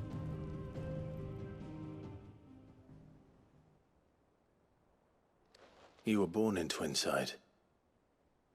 Do you not fear for your home? Oh, dark clouds are wont to gather over the Dominion. Yet in spite of it all, she has ever endured. And when the storm has passed, I am confident she will remain. Now, as to the matter of payment for today's lesson, complete a simple errand for me and we shall consider ourselves even. Even? Right. Return this volume to old tomes in the shelves. Tell him it was, adequate. I suppose it wouldn't hurt to visit our resident historian, Socrates. Now that is a name I have not heard for a long time. So long, in fact, I had half forgotten it was mine. Welcome home, Clive. You were missed, as always. I believe this belongs to you. Vivian asked me to return it.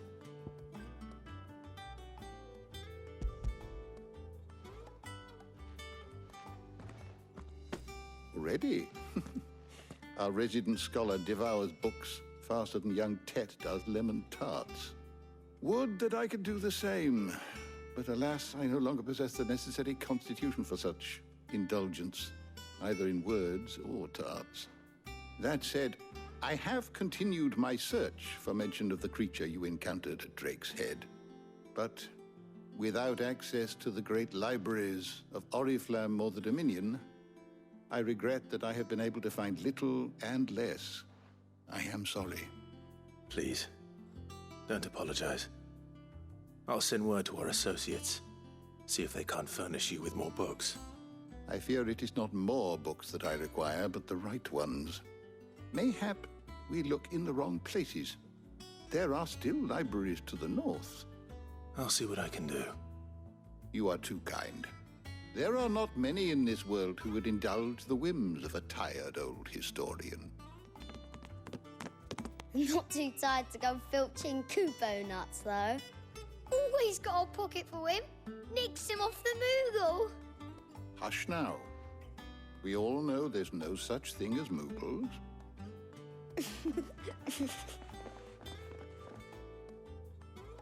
The twins seem well. Aye. Yet they laugh far too little for one so young. The loss of their parents weighs heavy on them, however well they hide it. Titan took much from us that night, from some more than others, and the wounds that remain, they are not quick to heal. Which is why we must give them all the time they need. That we must. Just as I must give you the time you need to recuperate. Good day, Clive. Good day. Gav will be back soon. I should get some rest while I can.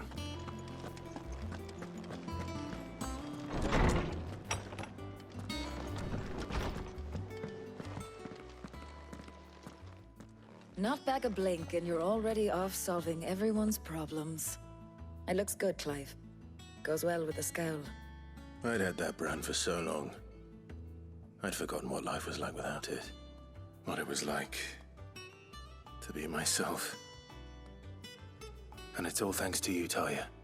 The scalpel did most of the work. Ah, before I forget, a rider was here with a letter from Gav. Otto left it on your desk. Otto stole it. All right, I'll have a look. And then you get some rest.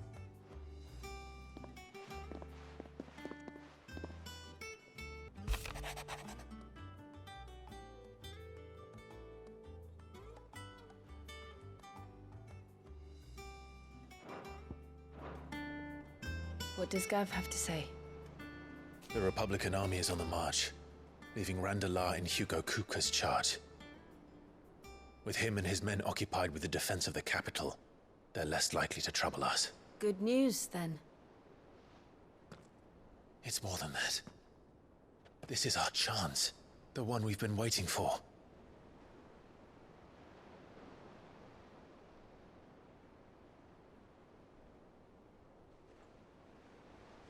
But look how far we've come. All that we have here, our friends, the hideaway, are they not cause for joy? 5 years. 5 long years. If I could only command this power I've been granted, we might have achieved so much more. But each time I reach for it, it's like something is holding me back. Summoning an icon exacts a price not easily paid. Your body knows this only too well. It's merely trying to save you from yourself. And every burden I cannot bear falls to you. This mission of ours has made me question everything I thought I knew. But one thing has become abundantly clear. The crystals take more than they give. In exchange for momentary comfort, we must endure a lifetime of pain, war after war, loss upon loss. And now they rob us of our very homes, leaving naught but dust and ash. But you're trying to change that. We're trying to change that. And to me, that's no burden. I know, but... Try not to forget. We're only here because Joshua gave us a second chance. It would be a pity to waste such a precious gift.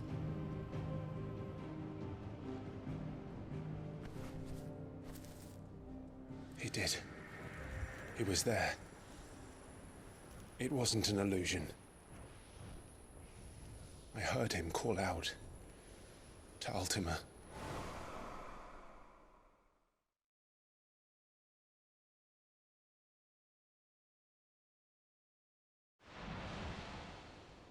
If Joshua is still alive, he'll be looking for that thing.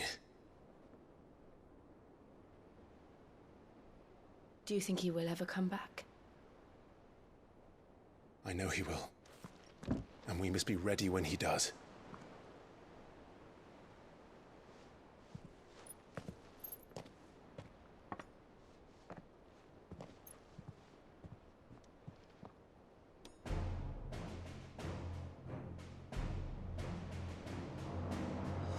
To a world without mother crystals. To Sid.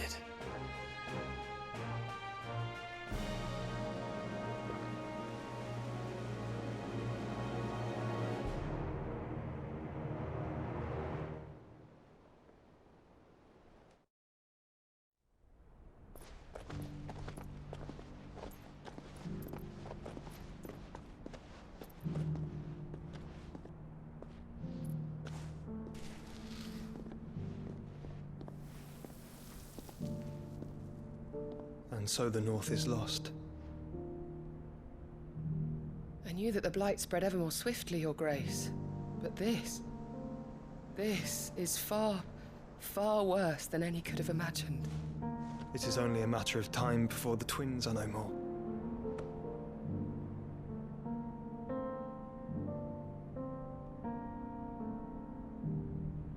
The world marches ever closer to its end, and here we chase shadows. Tell me, brother, are our efforts in vain?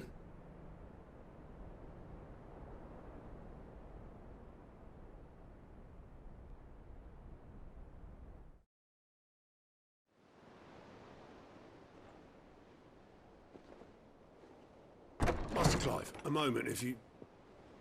my apologies, I didn't mean to... intrude. Not at all. We were just discussing strategy. Speak freely, Otto. It's Martha, from the inn. She's gone missing. Anyway, I'll be in the mess when you've finished. Very well.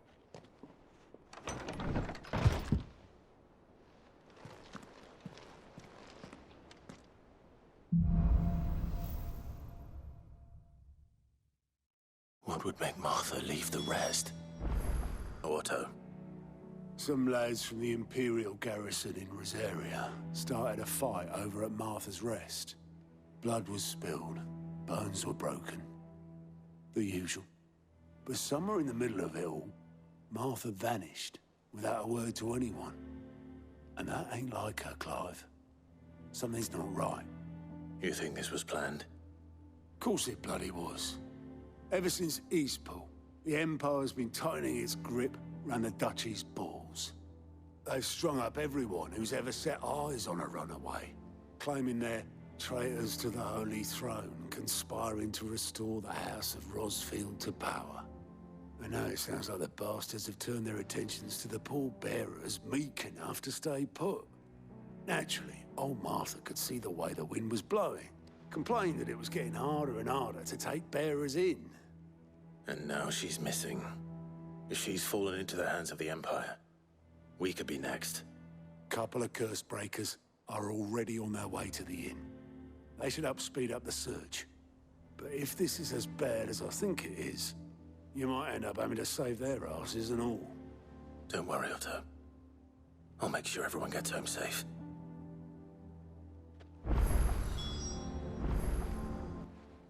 Damn blighted bilge. Is everything all right? Aside from the holes in my hull? The lake water doesn't agree with it, then? That's one way of putting it. And unless you got some, that slurry will keep eating away at the timber like young Tech does up. Assuming we had any pitch. Doubt the old tub's got more. Of course, Obolus. Your skiff is our only means of reaching the mainland. Well, I'm glad. To make pitch, you need pitch trees. Now, and it just so happens I once heard... Sounds easier than felling a forest.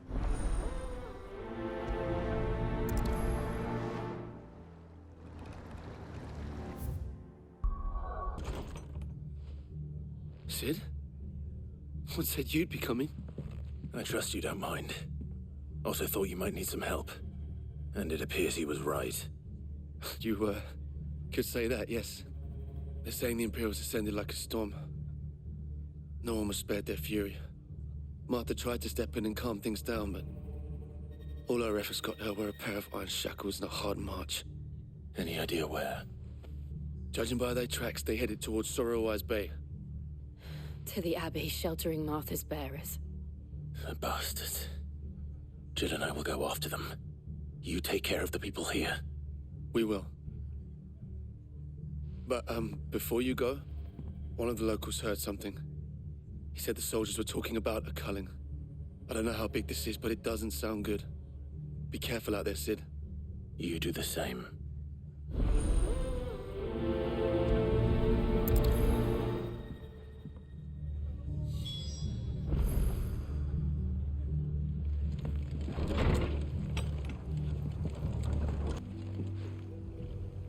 Martha, are you hurt? Don't worry about me. It's them at the Abbey who need you. You have to do something. Tell us what happened. What happened? The damn Black Shields, that's what happened. The Black Shields? The bastards caught wind. The Abbot and I were helping bearers. They were gonna hang us both. When the sick rose from their beds. Poor souls turned on the Imperials. Distracted them long enough for me to get away. Then they may still be alive. Martha, do you think you can make it back to the inn? Cole is there with the other curse breakers. I think so. Thank you, Clive.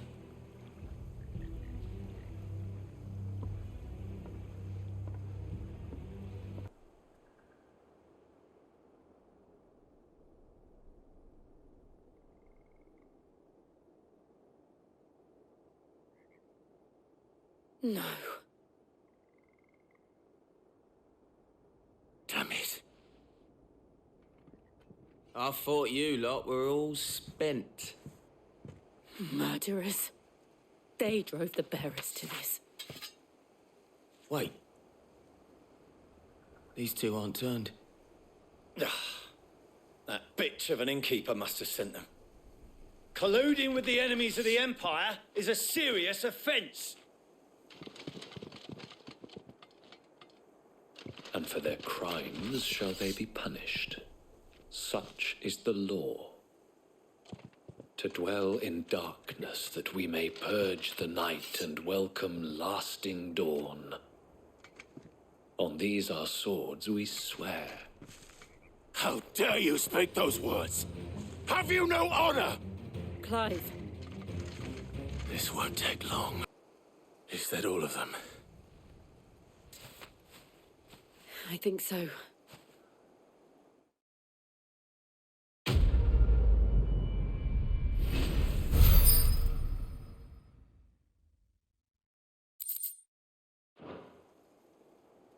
I didn't see the abbot. He may still be alive.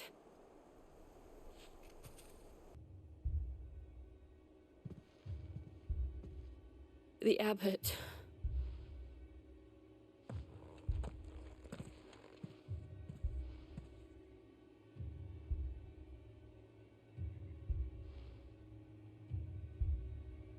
The bearers died protecting him.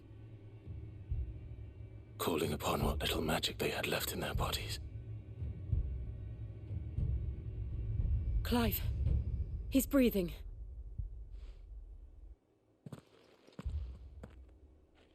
We're friends of Martha. We're here to help. Are the Imperials dead? They are. Every last one. If only that were true.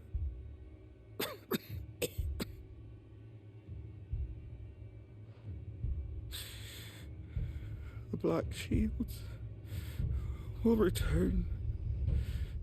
The cullings will continue. Rosaria will never be saved unless we save her. Tell Mother to beg Sid's aid and tell her this wasn't her fault. I shall. Sid! Where are you? Sid! In here! We found a survivor! Clive. He's gone.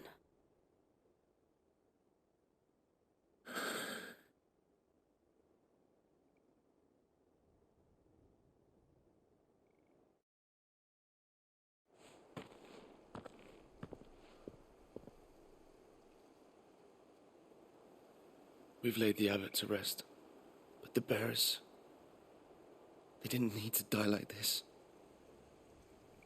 No, they didn't. But it was their choice. They knew the fate that awaited them and chose to meet it on their terms, fighting for those who fought for them. Martha said they rose from their beds, threw themselves at the Imperials so she and the abbot could escape. I've gathered the bearers' remains. We should consign them to the tide. There's a drawbridge not far from here. Radix Jump. The currents there are swift. If the abbot was still with us, he'd have taken the dust there himself and performed the casting. I'll get someone to... I'll do it. Of course. Cole and I will remain here and see to the Imperials.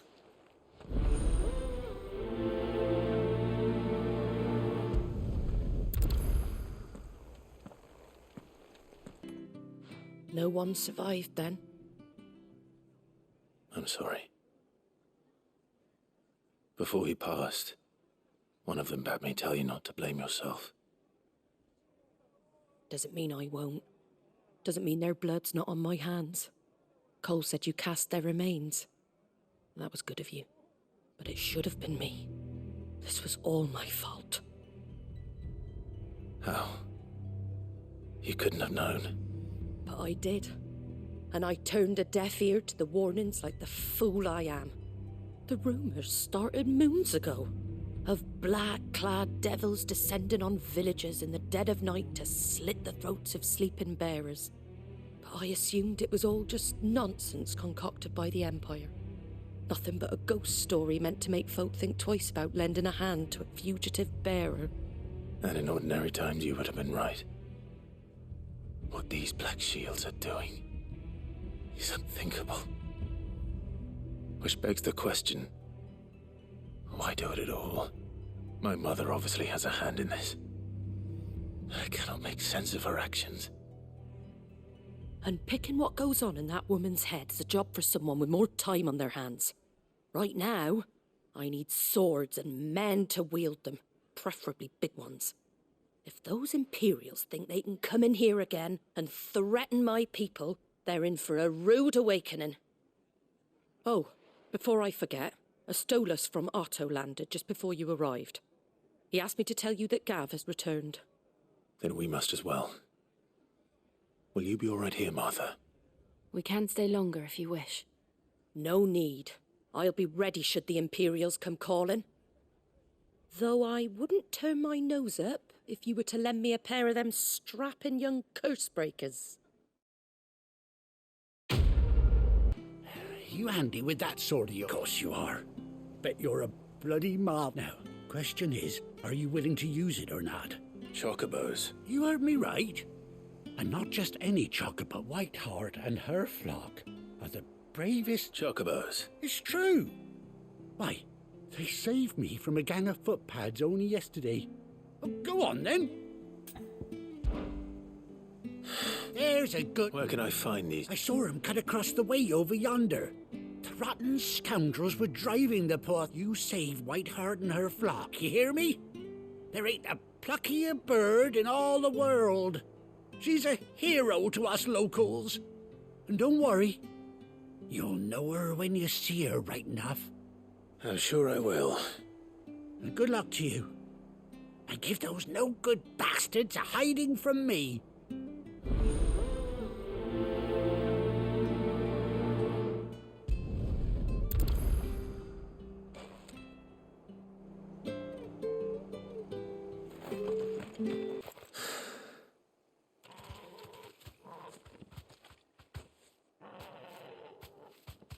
You're safe now. Whiteheart, I presume.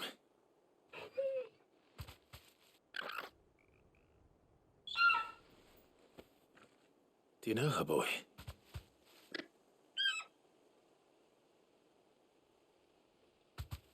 That scar.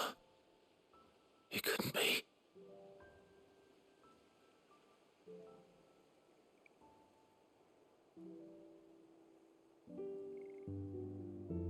Ambrosia.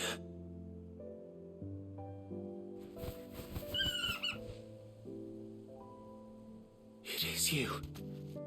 You survived.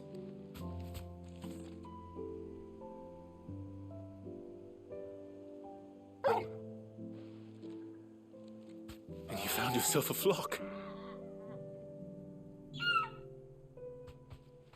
Oi! Is it over? I thought I'd come and see how you were getting on. Oh, you sorted the bastards then. I knew you would. And the whole flock made it through unscathed. Thankfully they did. And not only that.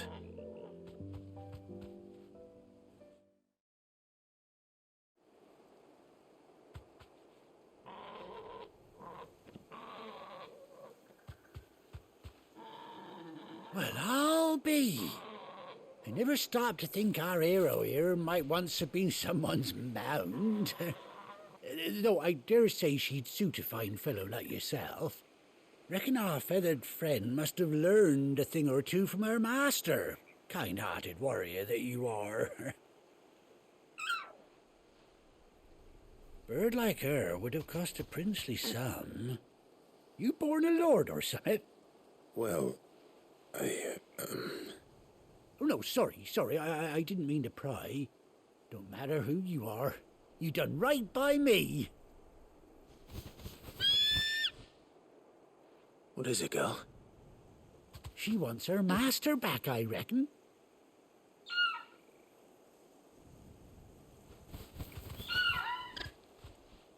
Told you. And it seems our pals agree. Is that it? You want to come with me? Well, bugger me if this ain't a heartwarming sight. The lads down the stables will be hearing about this tonight. Oh, stay right where you are.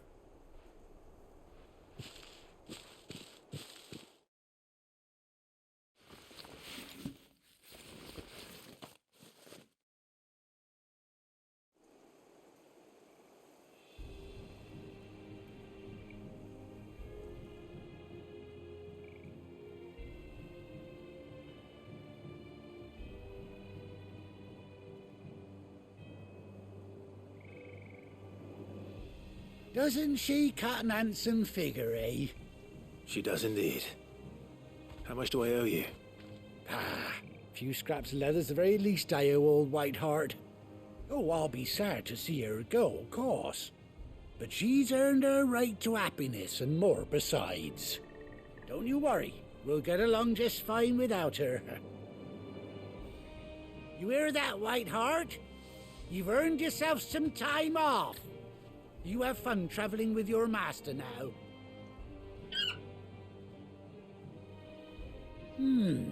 You seem awful familiar now I get a proper look at you. That's it. When those chocobos swarmed my cart on the road, didn't you? No, that can't be right. That fellow was a bearer. Must have been my double. Oh, must have been, eh? Oh, that'll be the excitement getting to me. Silly sod that I am. Pay me no mind. Anyhow, best be on my way. Good luck to the both of you.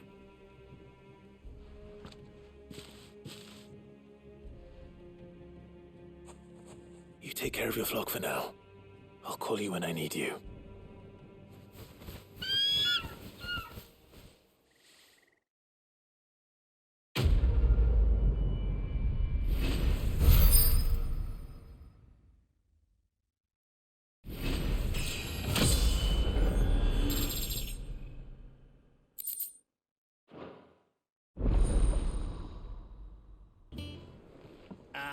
Clive! Oh, I've missed that scowl. Where's my report? What, no kind words for your old pal Gav? If it's kind words you're after, you're fishing in the wrong barrel. Now sit down, you fool.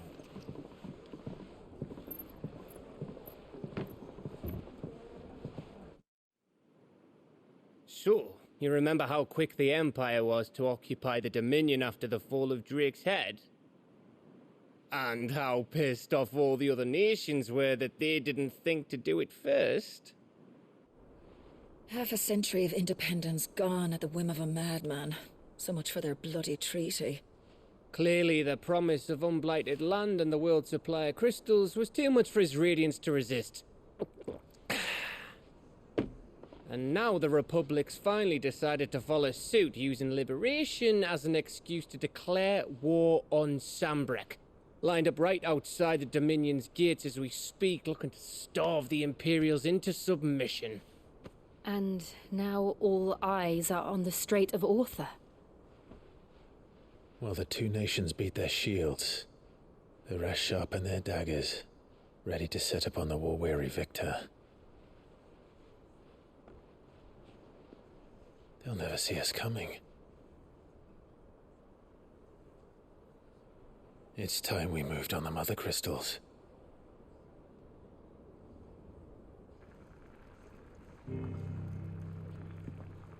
Four mother crystals remain in Storm and Ash. Drake's Breath near Ironhome. Drake's Fang in Dhalmekia. Drake's Spine in Waloed. And Drake's Tail here in the Crystalline Dominion. With the bulk of the Republican army marching to Twinside, Drake's fang will be left exposed. That is exactly the move Kupka would anticipate. And if there is anything these past 5 years have taught us, is that he loves his traps. There is one place, however, where nobody will be expecting us to go. Drake's breath. There's a shitload of sea between us and it, and I've never been much of a swimmer. I have an acquaintance in Port Isolde who may be able to help. Who's that then? My uncle, Byron Rosfield. Lord Byron Rosfield of the Seven High Houses, the trade magnate with holdings in over 100 cities. Wait, Rosfield. And you're a Rosfield, of course. My uncle's name gave him his start in the world, but it was his acumen which earned him his fortune, along with a handsome fleet of ships. Well, it's settled then. What are we waiting for, eh? Huh?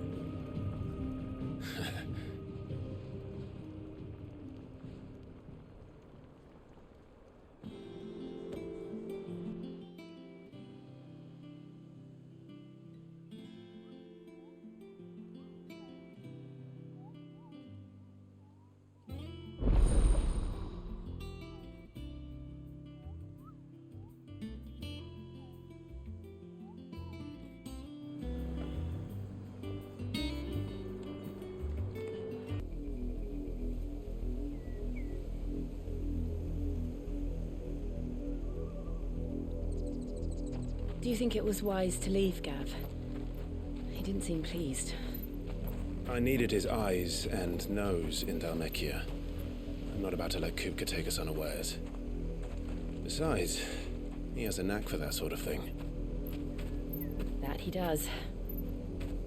And wasn't it Sid who said that matters such as these are best left to dominance?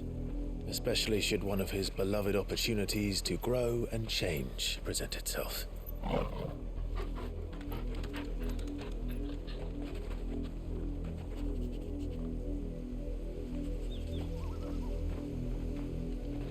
I always knew that I would return one day.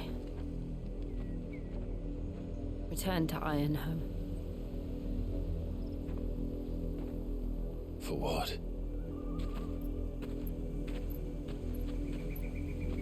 After learning the truth, you were given the chance to face your past. If I am to continue at your side, I must do the same.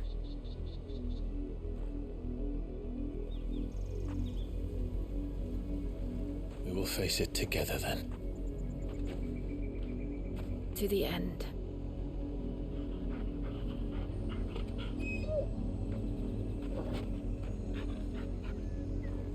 Come on.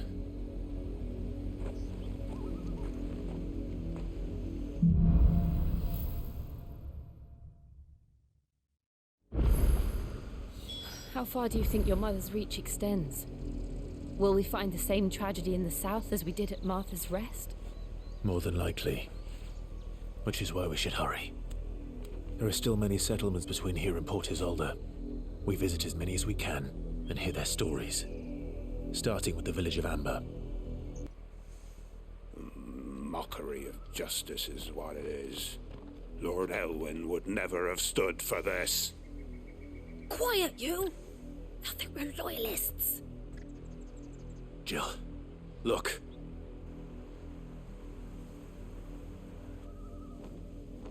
Rosaria must be cleansed of the stain which befouls her, that she might rise once again from the ashes to welcome a new dawn. 'Twould be a pity to make examples of you all, for the transgressions of but a handful. Of course, your lordship. You shall have our full cooperation.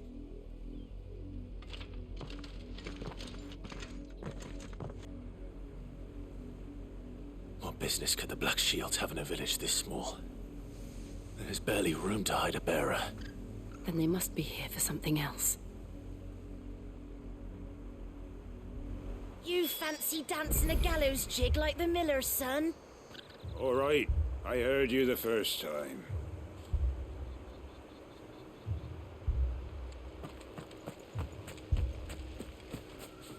You're a long way from home, aren't you? Fare ye well? Excuse me, but what was all that about earlier? You haven't heard? Someone's been stirring up trouble. There've been attacks on the garrison, supplies stolen. They even say a Black Shield was murdered.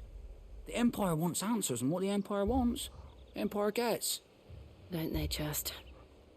Keep your ears open, eh? The Black Shields will pay good coin for information on the culprits. You'd have to be dull as a sack of stones to think you could take on the Empire.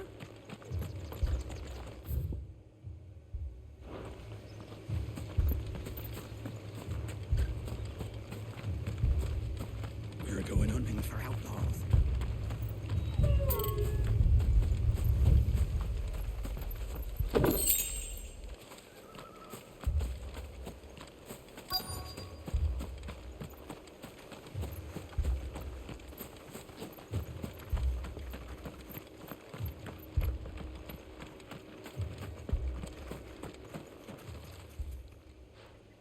You seen him, didn't you?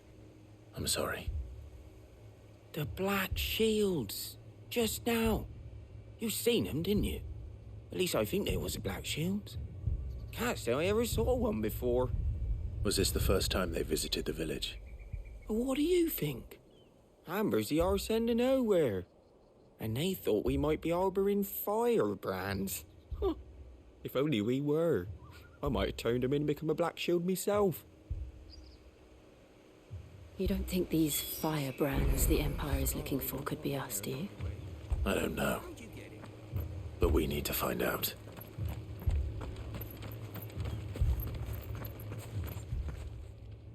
Greetings, friend. We are travelers. I know that. What do you want? We couldn't help noticing those Imperial soldiers who were here earlier. Don't you go telling these strangers a thing. I speak for the people of this village, and we have nothing more to say to you. You are to leave Amber and never come back. May I at least ask why? I don't know who you are or what brings you here, but your presence puts us all in grave danger. The Empire is a harsh master. Its demands are great, and its justice swift. But as long as we keep our heads down and pay our tributes, we are left alone. Some might call it submission. But if it will spare my people the Viceroy's wrath, then I will gladly submit. This village will not become another East Pole. Then we shall be on our way.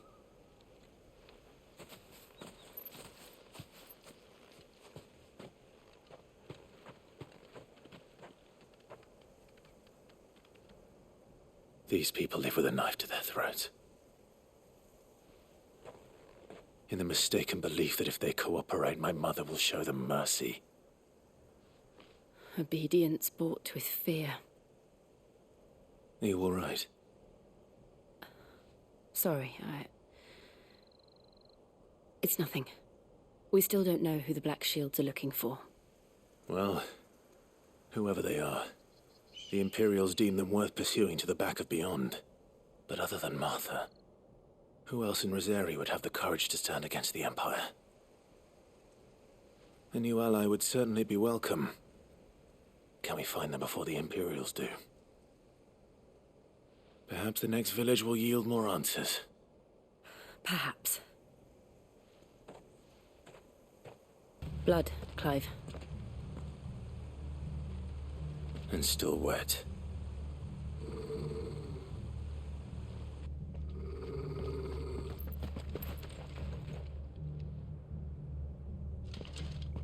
You were told to stay in your homes.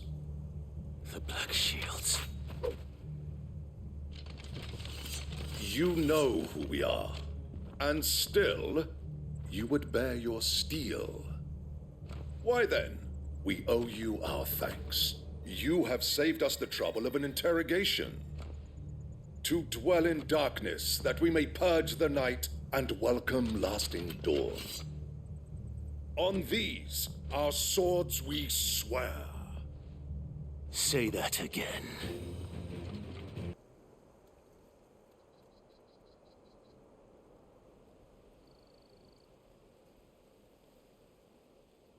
Tell me what I want and the end will be swift.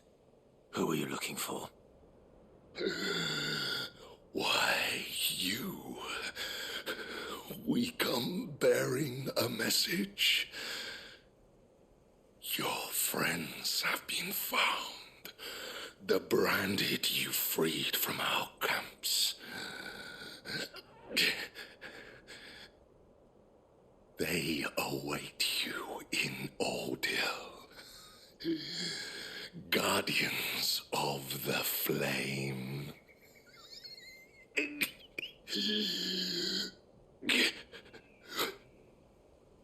Those are Old Hill's gates. Then we hurry.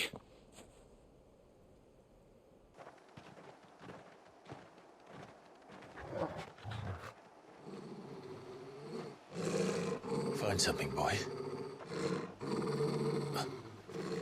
Death.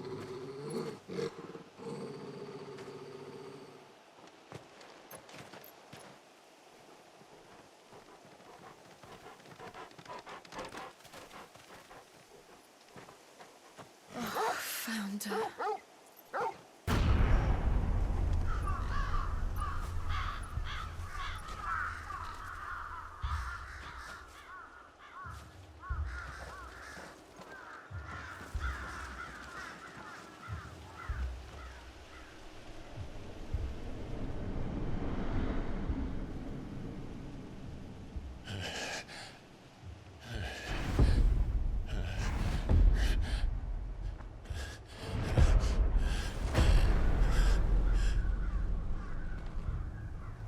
This was my mother's doing.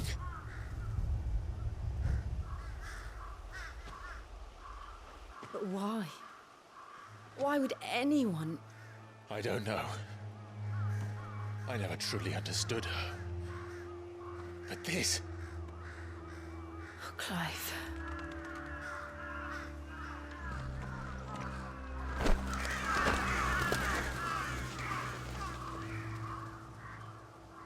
I will learn what madness drives her, and I will end it.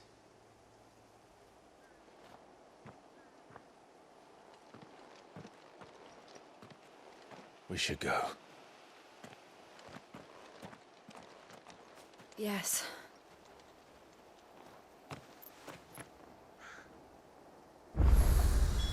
We can't leave them here like this.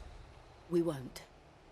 But if the Black Shields have made it this far south, they may already be in Port Isolde. And it looks like we're not the only ones hoping to get in.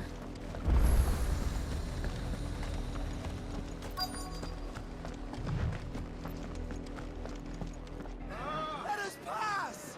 My children are starving! Have mercy!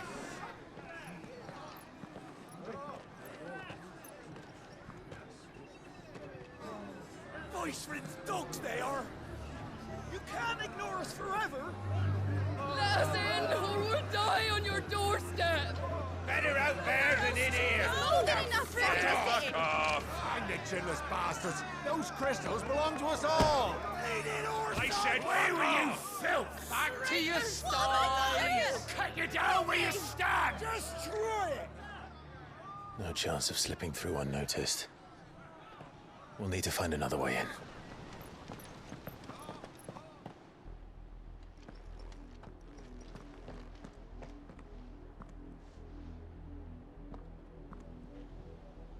I thought we might be able to reason with the guards. Or at least bribe them. I suspect everyone in that crowd thought the same. Was that the only way in? Officially, yes. Strictly speaking, no. My uncle once told me that the nobles had tunnels built, so that they could visit town without having to walk amongst the rabble. The Lazarus.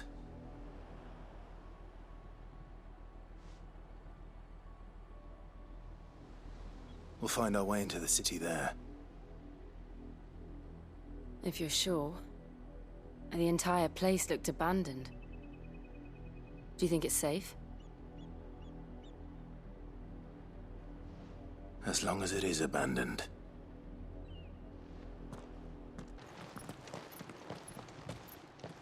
Not abandoned, then. Oi! Visitors!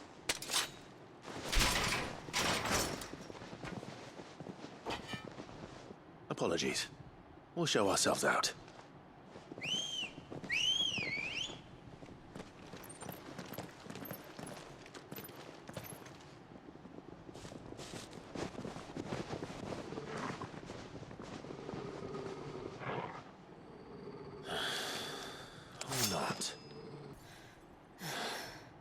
I've only ever seen one man fight like that. And he's long dead. Then perhaps it's time you joined him. The blessing of the Phoenix. It can't be. I was there when you died. Huh?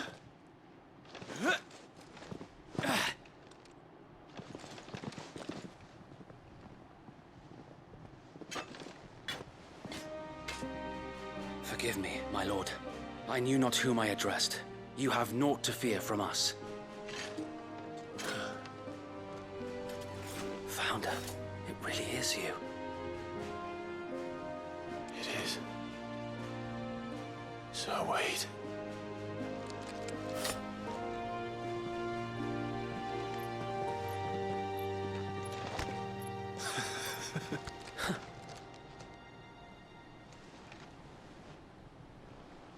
We can speak inside.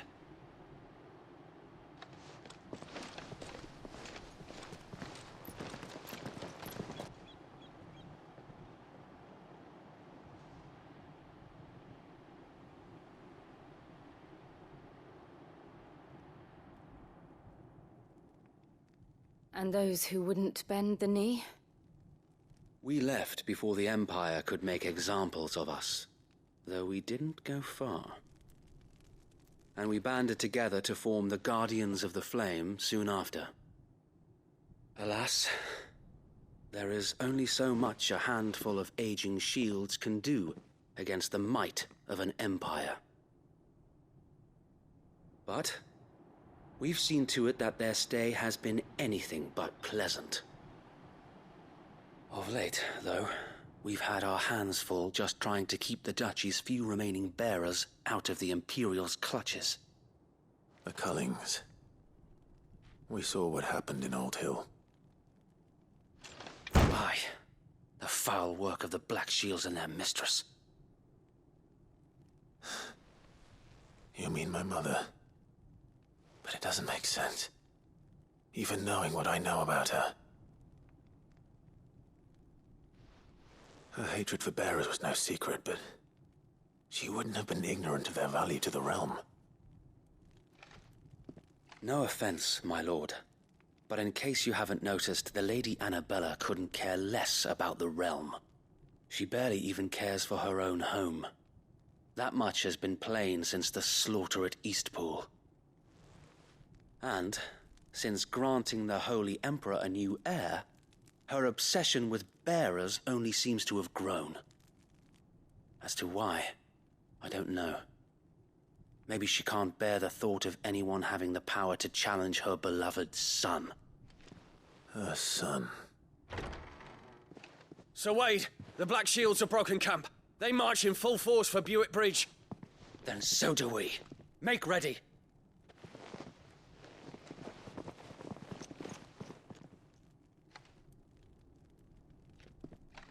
This is their main host. If we remove the head, perhaps we can prevent what happened at the docks from happening somewhere else. If I do nothing, then the blood of their next victims will be on my hands.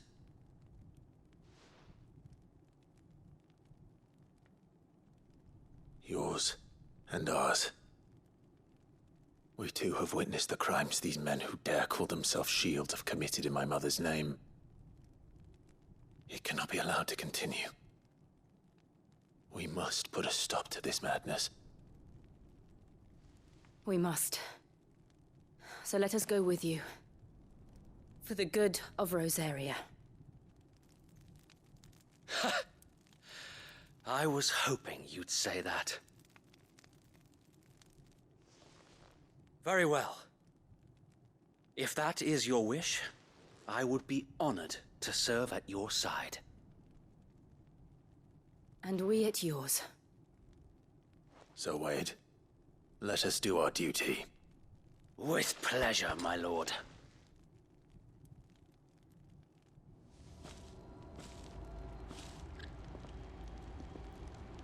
I imagine this endeavor will require more than just our wits.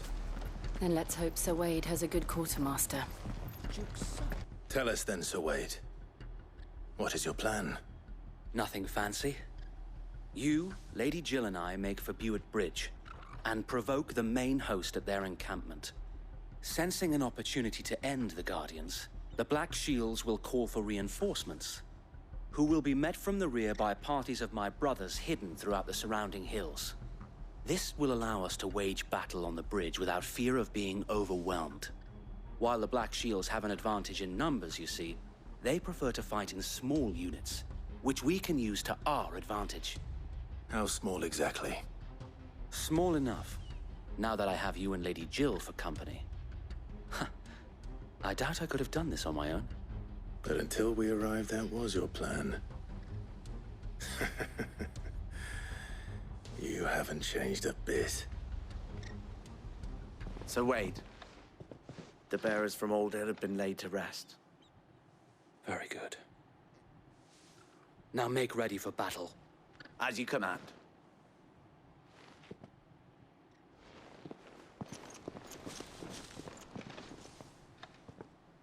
Thank you, Sir Wade. Perhaps now they will find peace. There is but one thing which will grant them peace.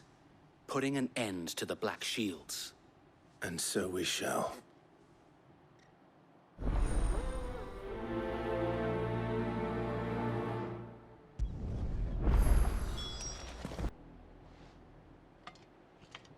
What is it now?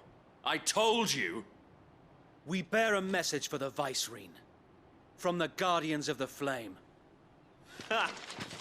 You presume to tell us that a pair of filthy vagabonds, a woman and a dog, could guard aught against the might of the Black Shields? Then come! Die along with your flame! For Rosaria! For Rosaria! A noble stand, albeit a misguided one. In taking it, you have but proven our point, that this land is in dire need of cleansing.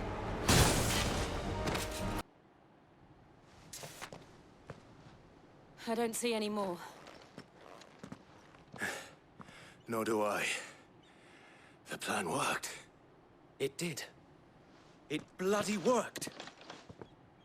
We sent every last one of the rotten bastards straight to the mud! Lord, perhaps this will be enough to stop the Cullings. For the time being, at least. Perhaps. Though I doubt my mother will take this loss well.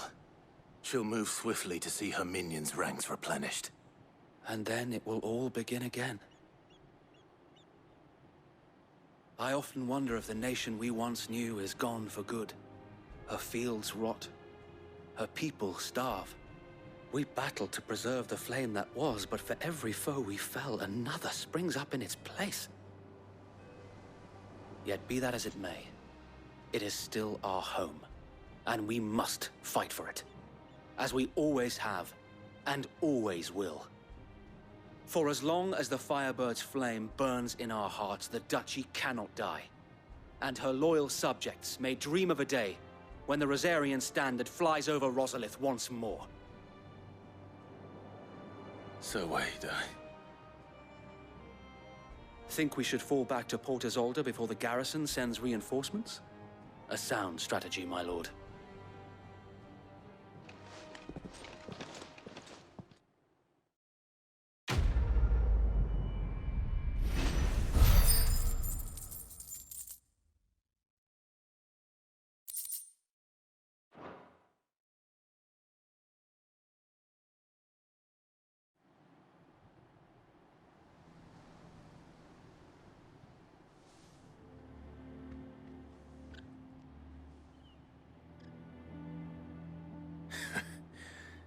And how long has my uncle been funding you and your comrades' endeavors?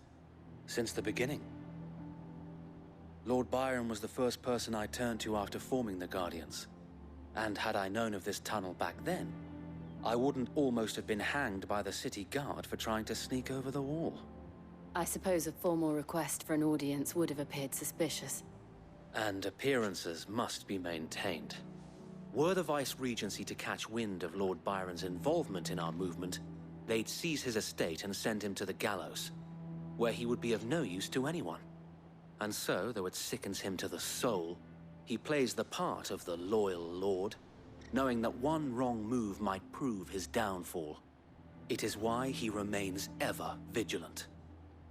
Don't be surprised if he refuses you an audience, especially since you're famously dead. Then I will have to think of a way to prove that I am neither wraith nor wrongdoer.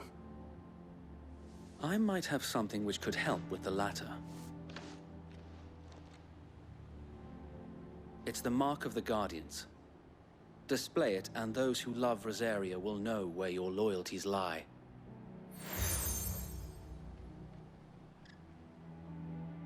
I shall wear it with pride. Be sure that you do.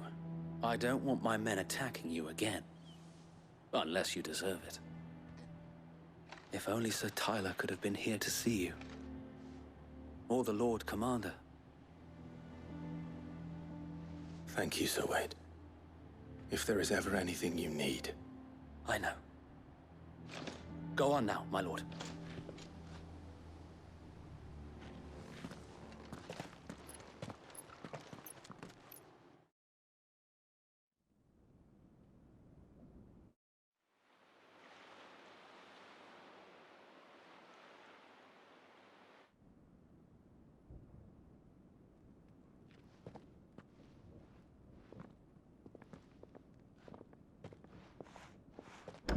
How accommodating.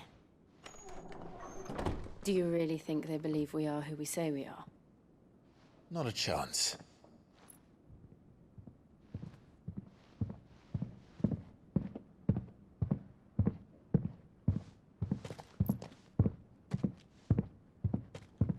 Right, I guess. My uncle believes we're imposters here to rob him. And means to string us up himself.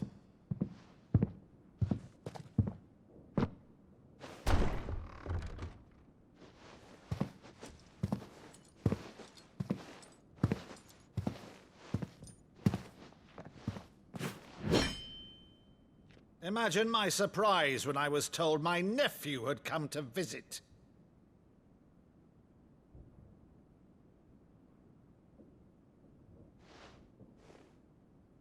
Clive Rosfield died long ago.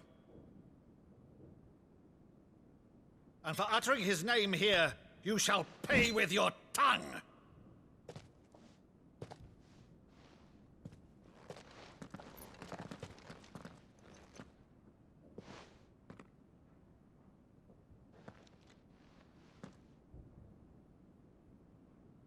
You would mock me as well?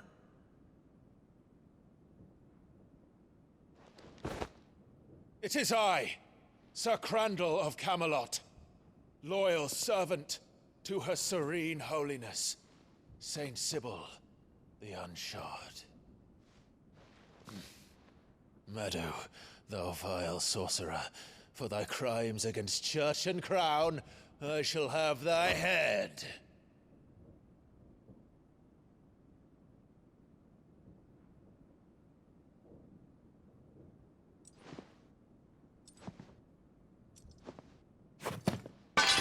Curse thee, infectious flax wench. Even in death, must thou plague me still?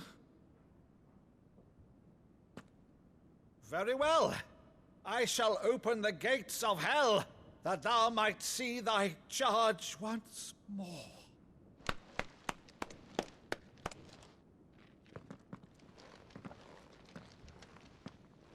Bravo, Uncle. You're still the finest Maddo in the twins. Oh, Clive, my dear boy, it's really you.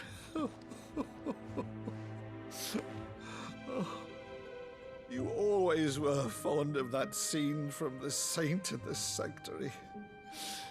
Never did let me play Sir Crandall.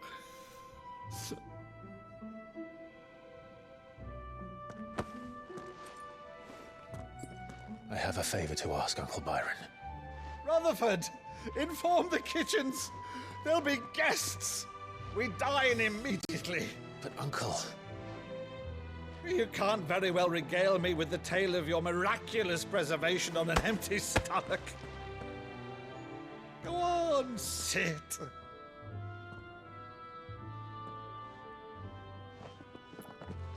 See that you use the good plates, Rutherford.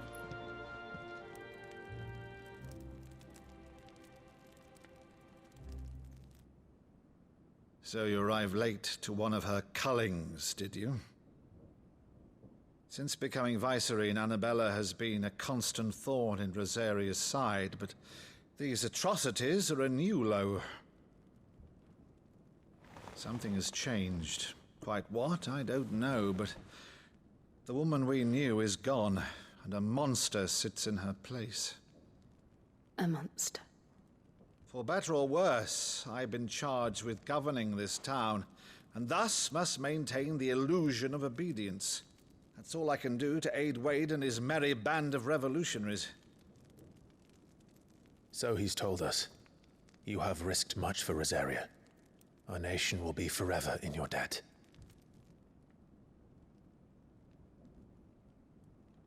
It has been 20 years, Clive. The nation your father and your forefathers fought to defend is no more. Perhaps it would be otherwise had I the courage of my brother.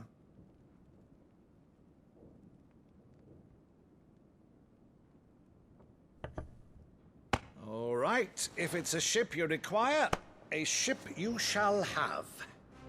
I've a galley in port, but recently relieved of her cargo. She can be outfitted for the voyage in a matter of weeks. So you believe us, then? About everything? Believe you? Ha! Only a fool would believe even half of the things you claim. But until tonight, only a fool would have believed my nephew still lived. And besides, I have it on good authority that Clive is telling the truth. Whose authority? By your own, of course. You've always been a terrible liar. Is that true? It's not untrue. Let's say no more about it, eh? It wouldn't do to linger on my nephew's greatest failing.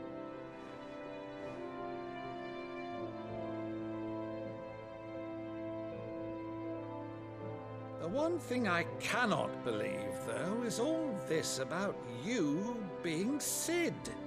You were always such a good boy, but now you're quite the outlaw. Which, if I'm not mistaken, would make me an outlaw's uncle. Right then, who shall we pillage first? Rutherford, fetch me my cutlass. This will be fun.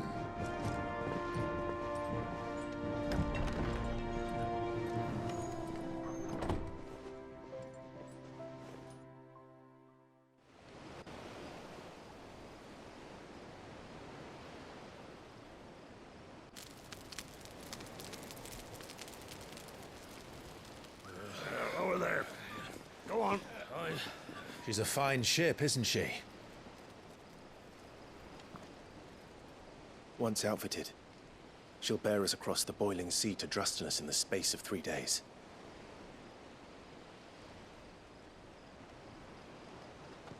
Something on your mind?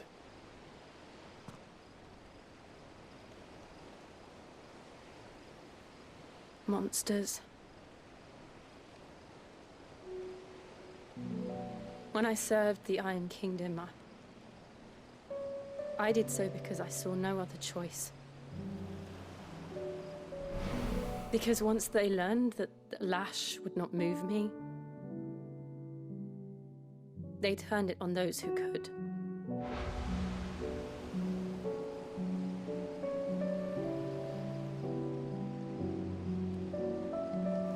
so I became their puppet. I let them pull my strings, telling myself it was not my hand that swung the sword, but another's. I removed myself from the truth so I wouldn't feel the pain it caused.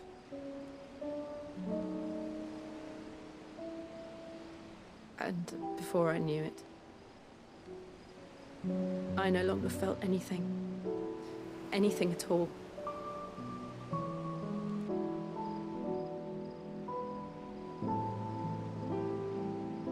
I had become a monster. Jill.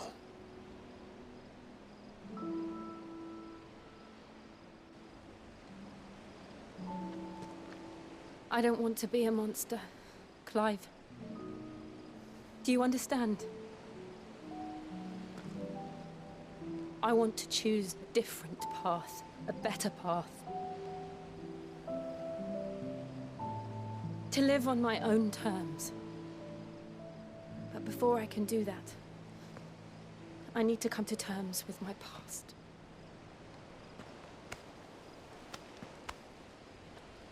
And when you do, I'll be standing there with you, just as you stood with me.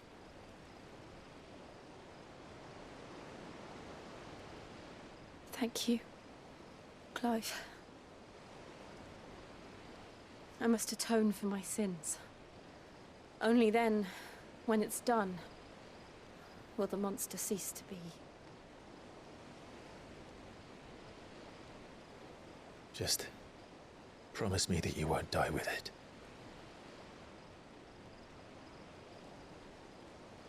Now, let's get some sleep. The journey back to Benamir is long, and there is much to tell the others.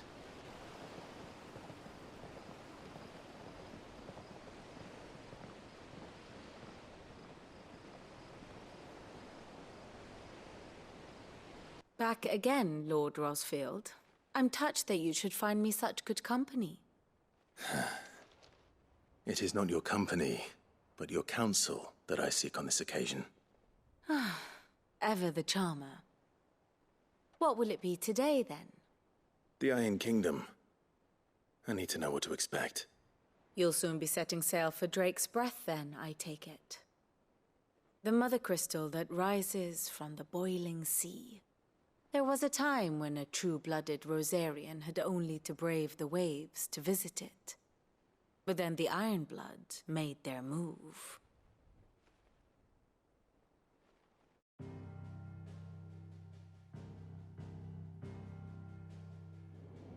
As you know, the Iron Kingdom rules over the islands to the west of Storm.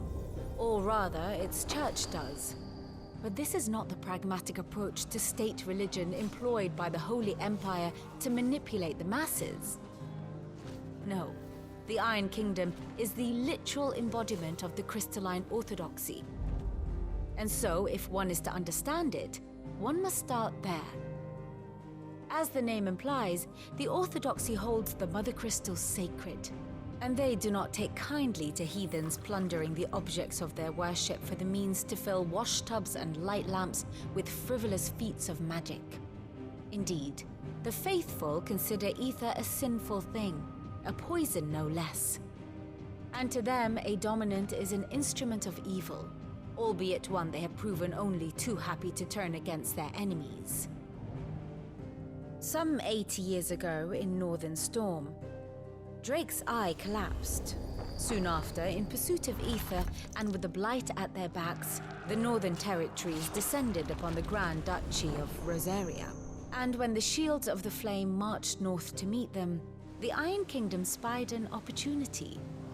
A few short days later, the Crusaders landed on the island of Mount Drastanus, home of Drake's Breath, and plucked it from the Duchy's grasp. Rosaria tried to reclaim it, of course, but to no avail. I doubt more than a handful of Duchy men have set foot on its shores in your lifetime. Nor are they like to again, under the Empire's stewardship, meaning the Iron Blood will keep their island, and with it, the foothold they need to march on mainland soil when next they spy an opportunity.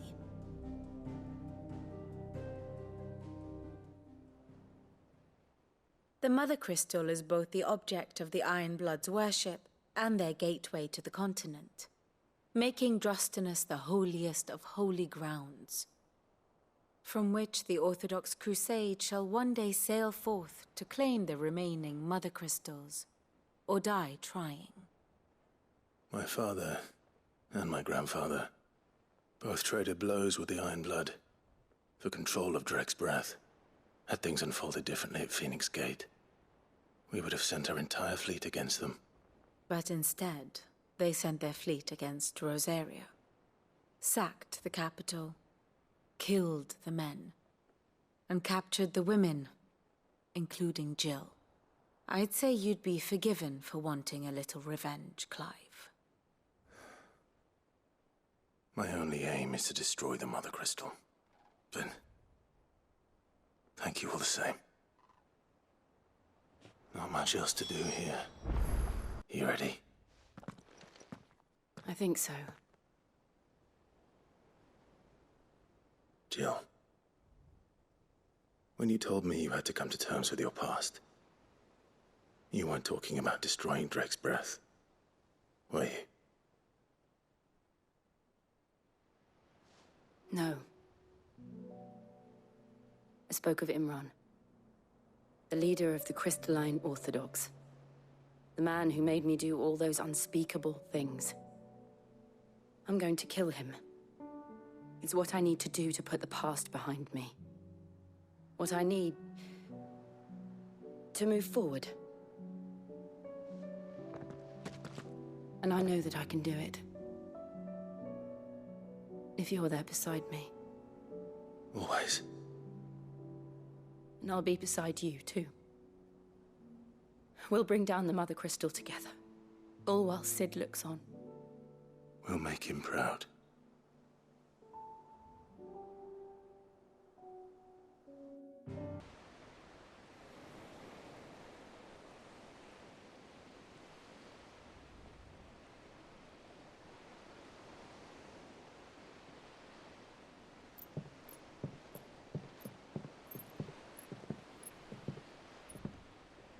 Useful trick. Freezing and thawing the spray to make mist.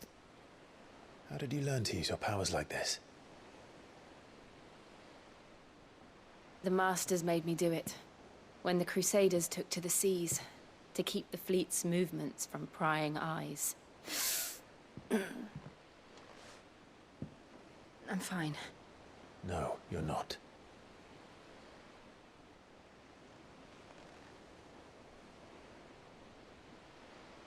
This may be the only chance I get to go back. My only chance to put things right. I have to do this. Whatever the cost. All right.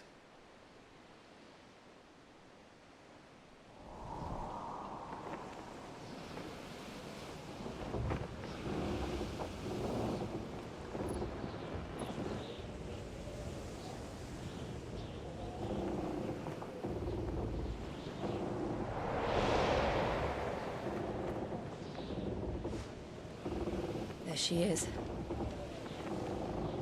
The Iron Kingdom's Mother Crystal.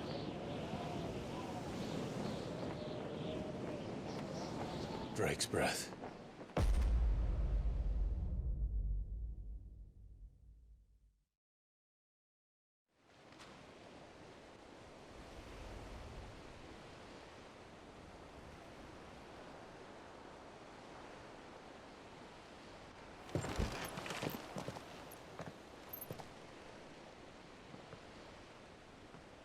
Strong currents, sharp rocks, and ether floods. Let's not forget them. This island is a natural fortress. But safety breeds complacency, allowing a single rowing boat to slip in unseen.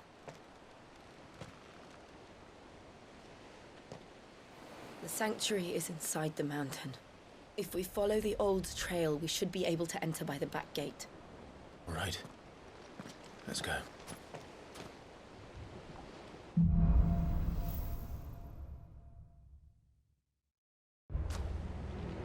always imagined when I came here it would be to reclaim it. It used to belong to Rosaria, didn't it? Once, though it's been in the Ironblood's clutches for far too long. As was I. For 13 years, this rock was my home. I know its secrets only too well. This path was abandoned after an ether flood. They don't guard it anymore. The perfect little shortcut. Ugh, look at this place. What a mess.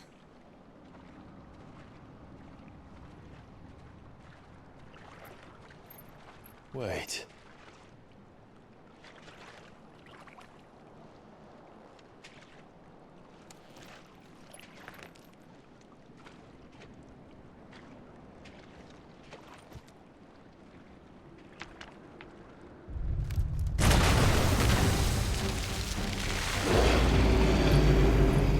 It's turned.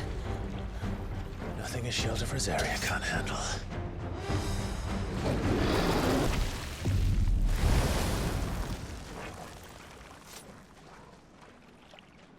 Press on. Yes.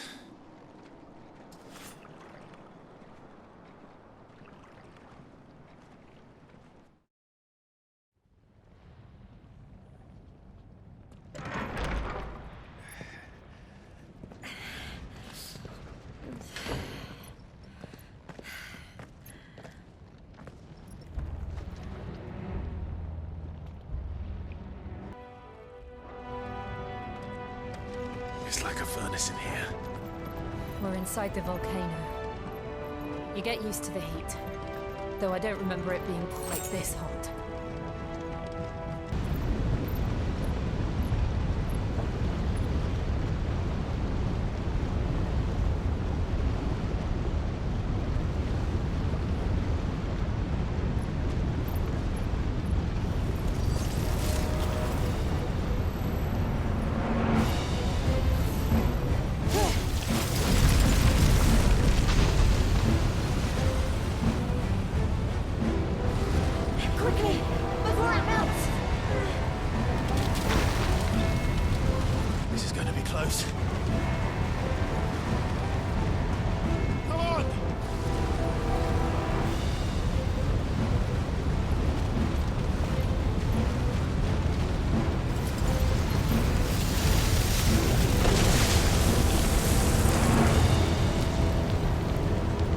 Let's not do that again. No. Let's not.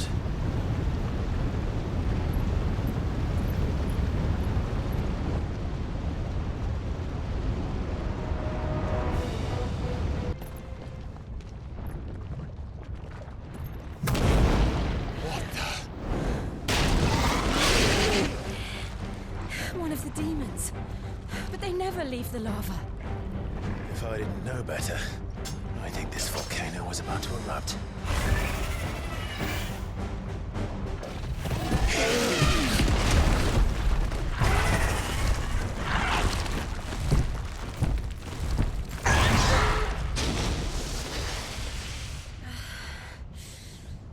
Are you hurt? Just hot.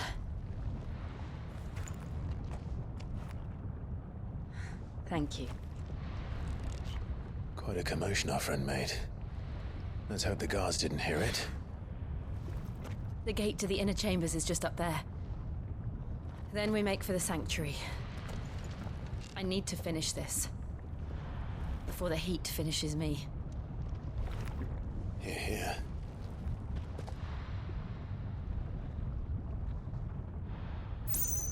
We'll enter the Comric by the Handmaiden's living quarters. It was always a hive of activity. Sounds like we'll have a hard time staying out of sight. We won't have to. There's someone there I should very much like to see.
Lady Marley.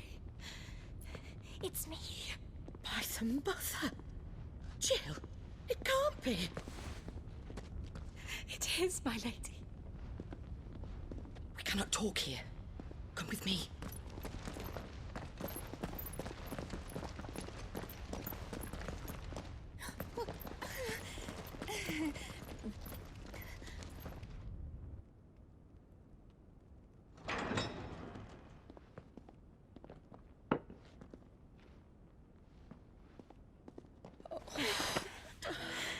I'm so glad you're safe.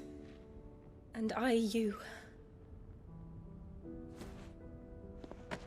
Why ever would you risk coming back? Are you a fool, girl? Or have you grown tired of your freedom already?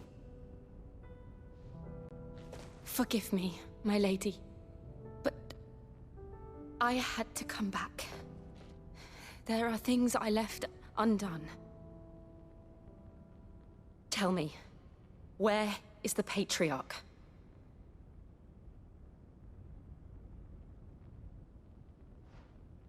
At this hour, he'll be in the Comric, giving thanks. You mean... Oh, that fiend! Clive, we have to get to the sanctuary. Now.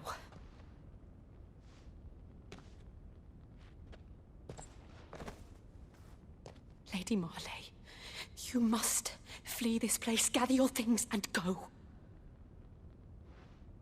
Now listen here, Jill.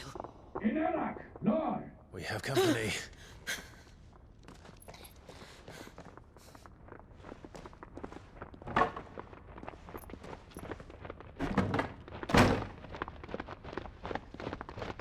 This way.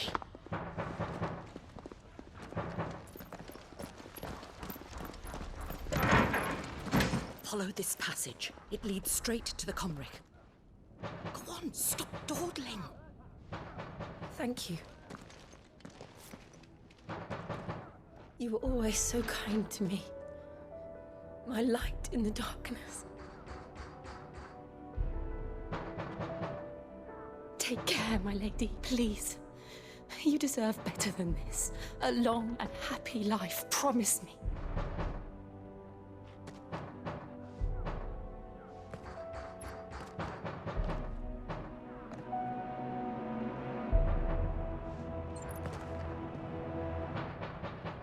I'll live if you promise to do the same.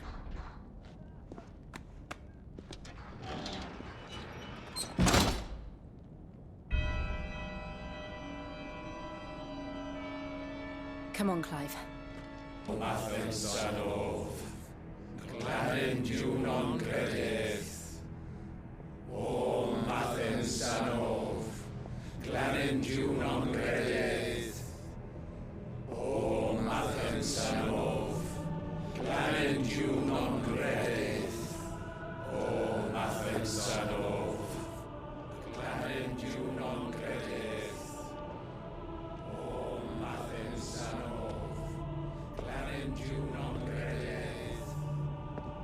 O Mathen Sanov, Glanen du non credeth. O Mathen Sanov, Glanen du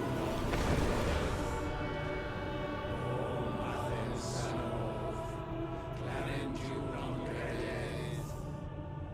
O Mathen Sanov, Glanen du non credeth. O Everyone!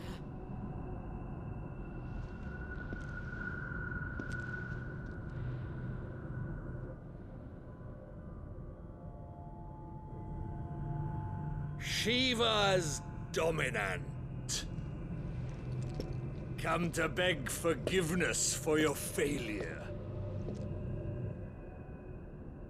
For years, I followed your orders. Fought your wars. All to protect the children you took. Just as you took me. And what did you do in return?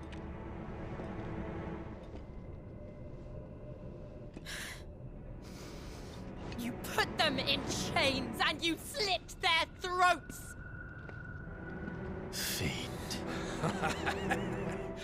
Their souls were sullied with the stain of ether.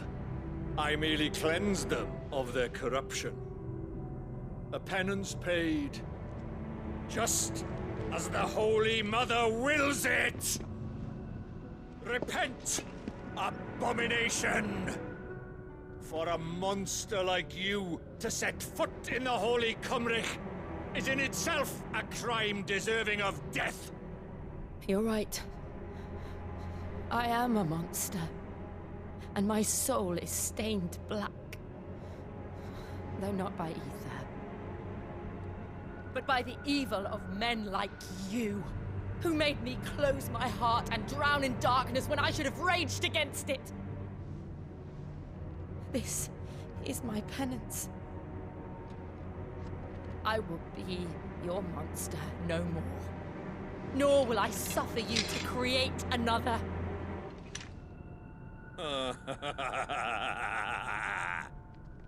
Does the beast bare its teeth at its master? Come then, dominant. Rage, be as you have ever been. A monster! And what are you, Imran? I was forced to kill. You do it by choice. But never again. I bowed to you once. Now it is you who shall bow to me! Kill them.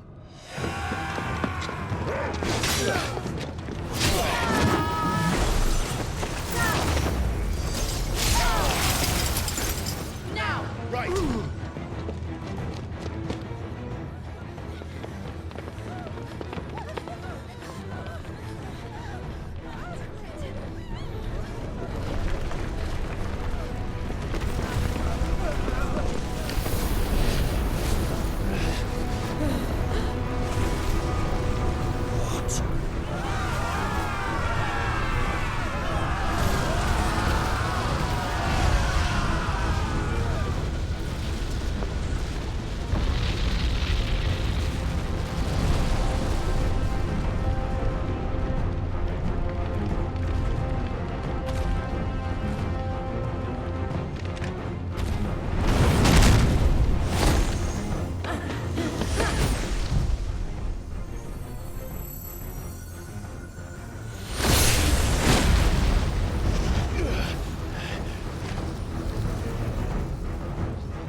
Can't I do it?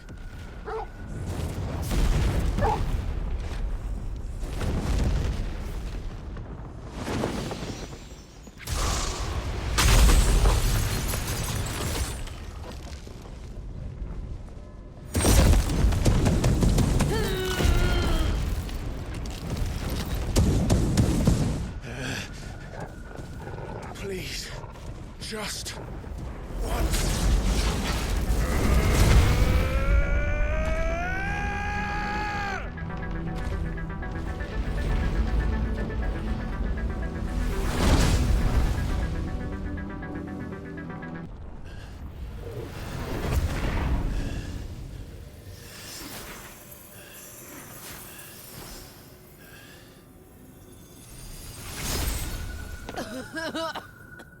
Jill!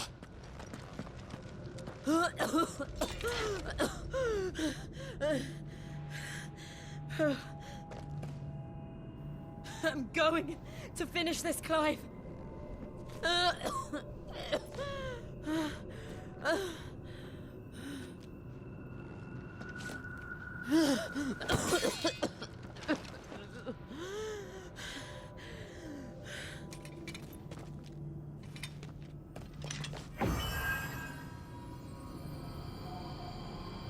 Here! Use this.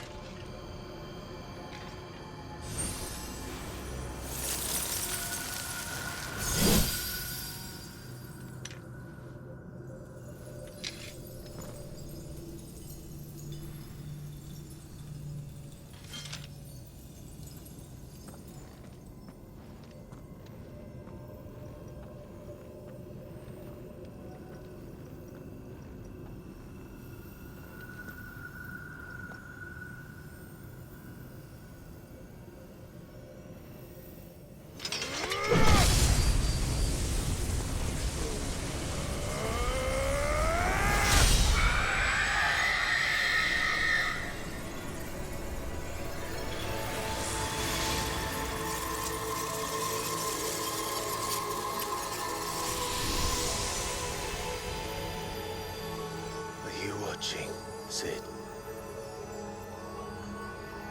We're one step closer to freedom.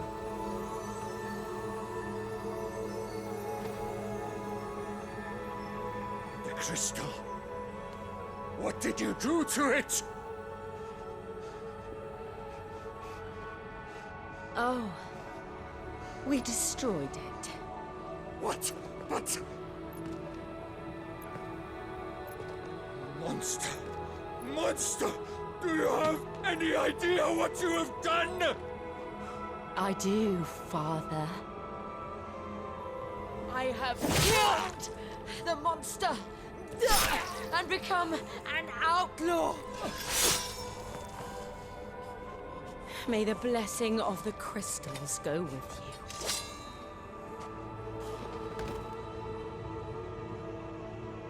It's over. It is. And Shiva exacted her price. She did. Again, the burden fell to you.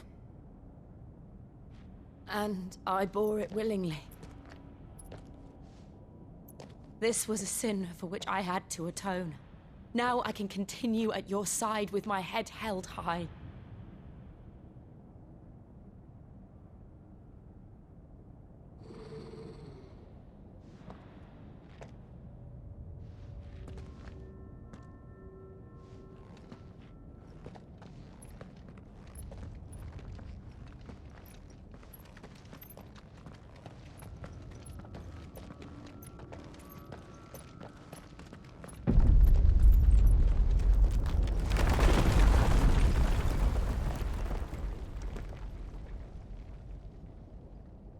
Clive, look.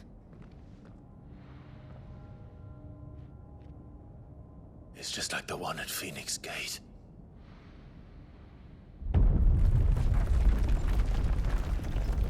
Damn it. We need to leave. Agreed.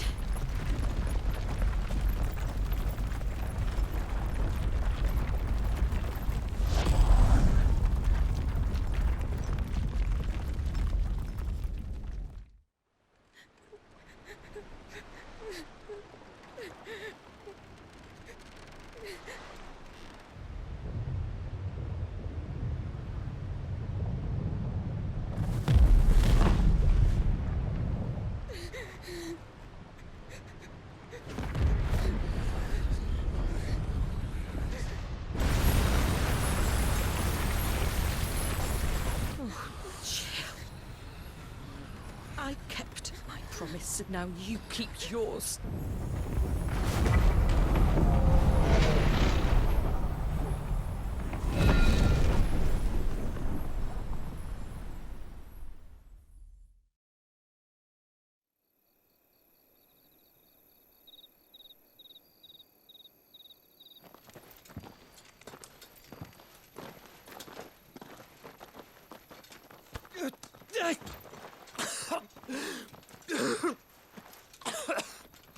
This way, Your Grace.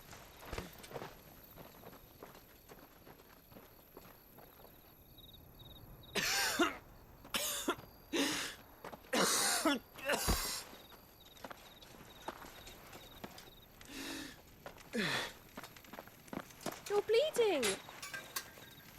I have a tonic which will... I thank you for your kindness, truly. But I assure you, I will survive. Please, save your medicines for those who need them most. Oh, well, if you're sure...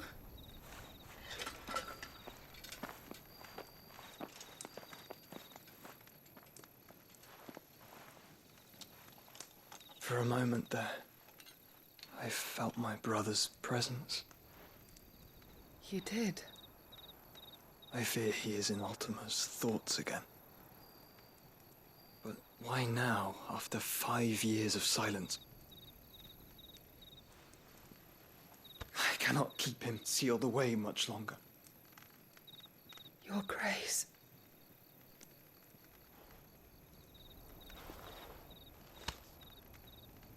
No, do not dirty your hands.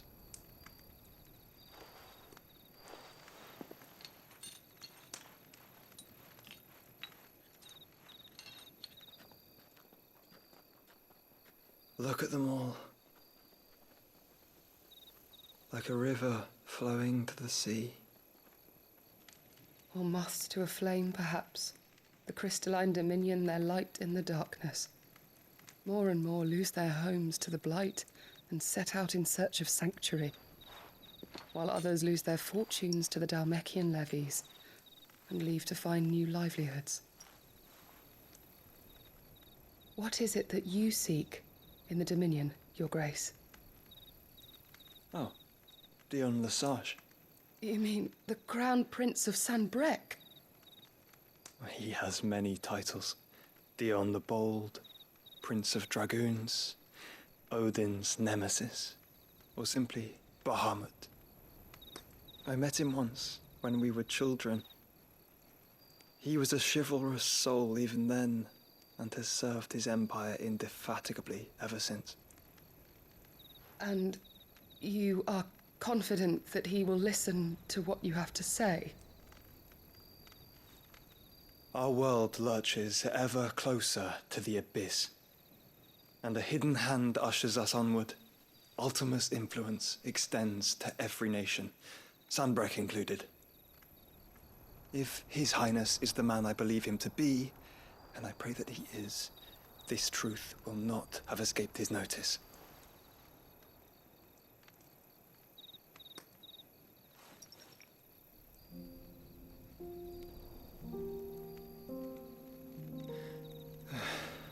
As the mother crystals fall, the eternal flame wavers, and the azure sky begins to bruise. How lucky we were to be blessed by the crystals, and yet how spoiled. Like canaries in a gilded cage, growing fat on seed. But now, the bars are closing in, and we must take flight. Painful though it be to leave our home behind, it is what we must do to be free.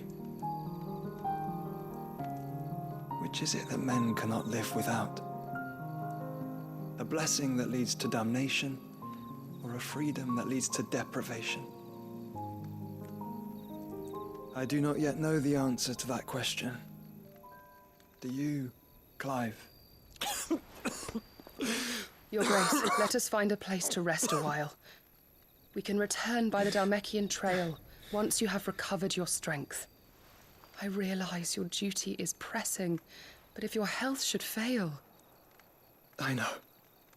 Thank you, Yote.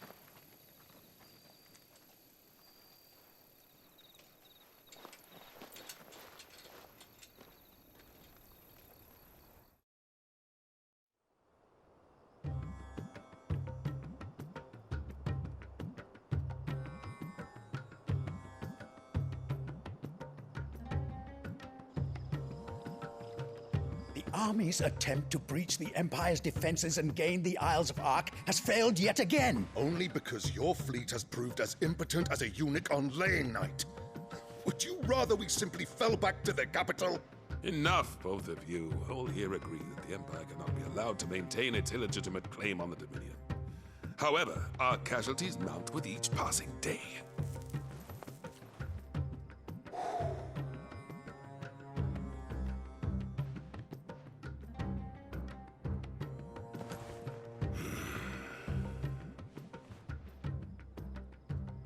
There is a literal sea twixt you and your prize. The armies of Sambrek need but sit back and watch as you harmlessly lap against their walls.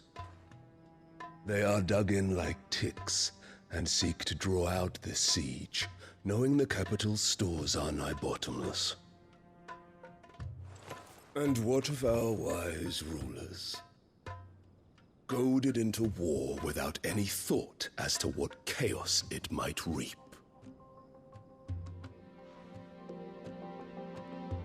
Republican soldiers starve while waiting for orders from Randalar.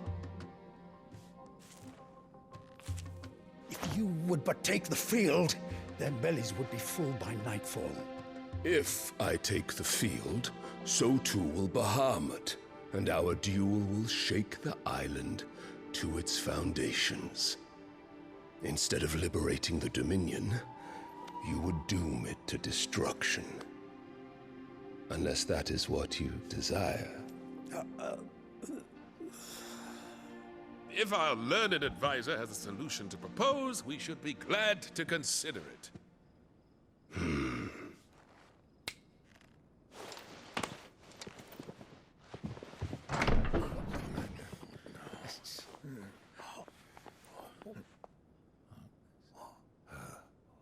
Is that the Emperor's?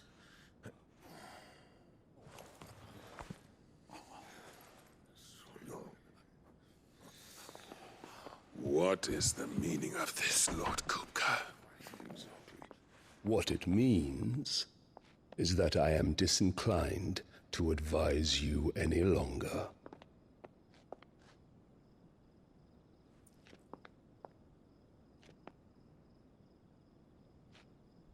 Ah, the looks on their faces when you walked through those doors. A perfect picture of stupefaction. They could not believe their eyes. Though I confess, I had my own doubts whether or not you would accept my invitation.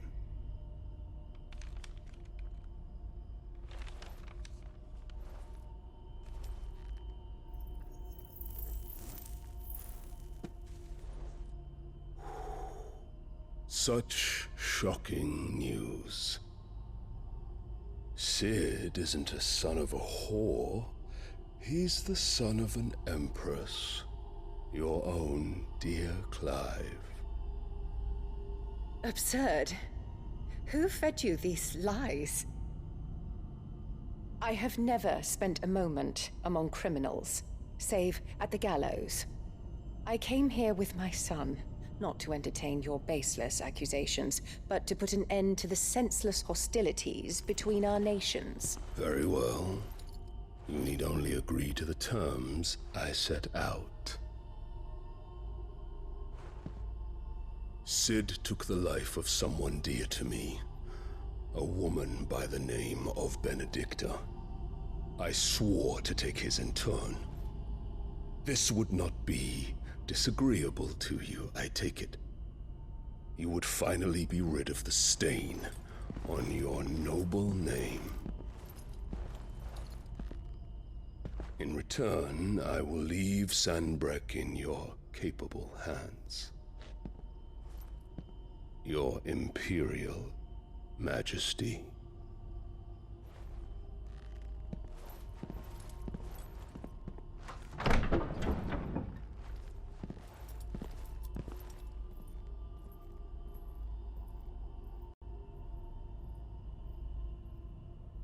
And all for the love of a common whore. Dominant or no, one cannot hide one's breeding. And beasts will ever belong with beasts.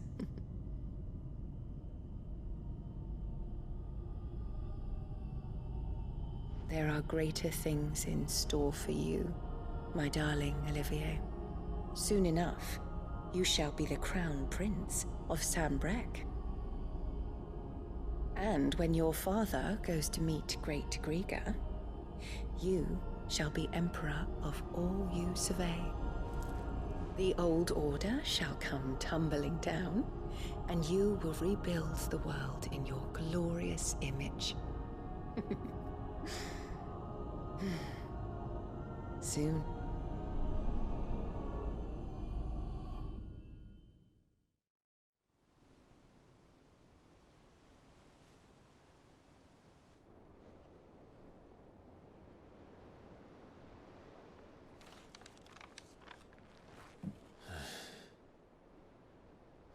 She's been in there for hours.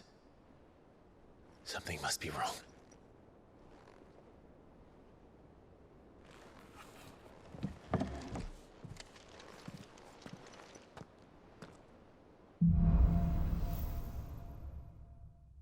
I've done what I can, but the rest is up to you.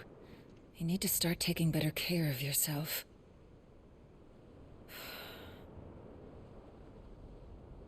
Understood. And thank you.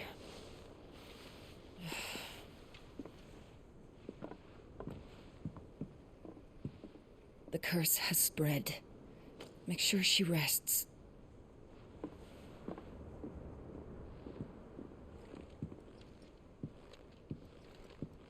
If it hurts, you can tell me, you know. I'll understand.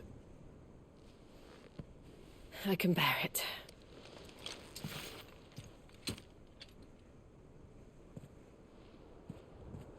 But you shouldn't have to. Not anymore. This isn't just your struggle, Clive. It's ours. And when we see how hard you fight, it inspires us to do the same. Or would you rather we left you to save the world all on your own? No. That's not... Ignore me.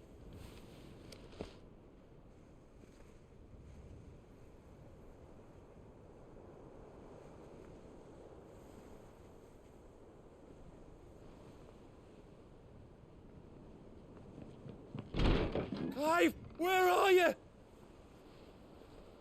In here.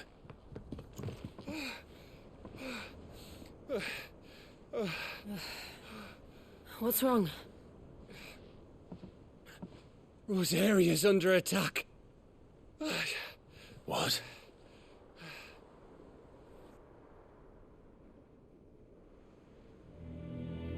This isn't the Dalmekian army we're talking about. It's the men of the Rock from Drake's Fang, Hugo Kupka's private guard. There is in hell in Rosalith, trying to batter down the castle gates. Looking for me. Seems that way. Reckon old Hugo has finally worked out who Sid really is. Then this is just another trap. Ah, it's a trap, all right. The daddy of all fucking traps. I'm going to Rosalith. You're not serious. That's exactly what he wants you to do, Clive. Look, I don't know why Kupka harbors such a grudge against Sid. But as long as it's left to fester, our world will never know peace.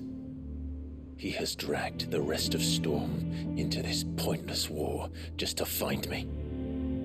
Besides which, I am not about to stand and watch while my home gets ground into the dirt.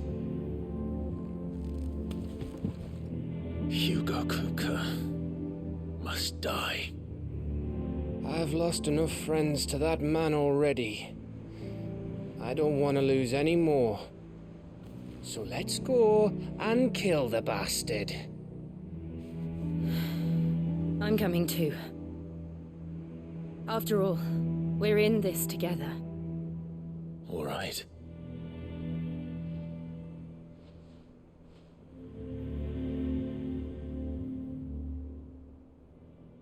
I should probably speak to Otto before leaving. Leaving for Rosalith. But not before I know exactly what's going on. What have we heard? All sorts. Nobody was expecting the Dalmex to open up a new front against the Empire, least of all our friends in the provinces. Reports have been rolling in from all over the place, with no two saying the same thing. I've been passing them on to Vivian, in the hope she can make sense of them. If you're set on going, you'll want to talk to her. Understood.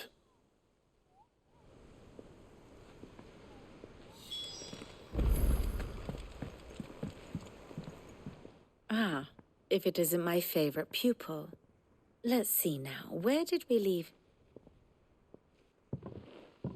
Well, this is a surprise. My lectures are rarely so well attended. You know what they say? A little knowledge, can't hurt? We're going to Rosalith to deal with Kupka. What's the situation there? Whoa there, Lord Rossfield. I'm sure you're champing at the bit to return to your roost. But to fully understand the present situation, one must first understand how it came to be.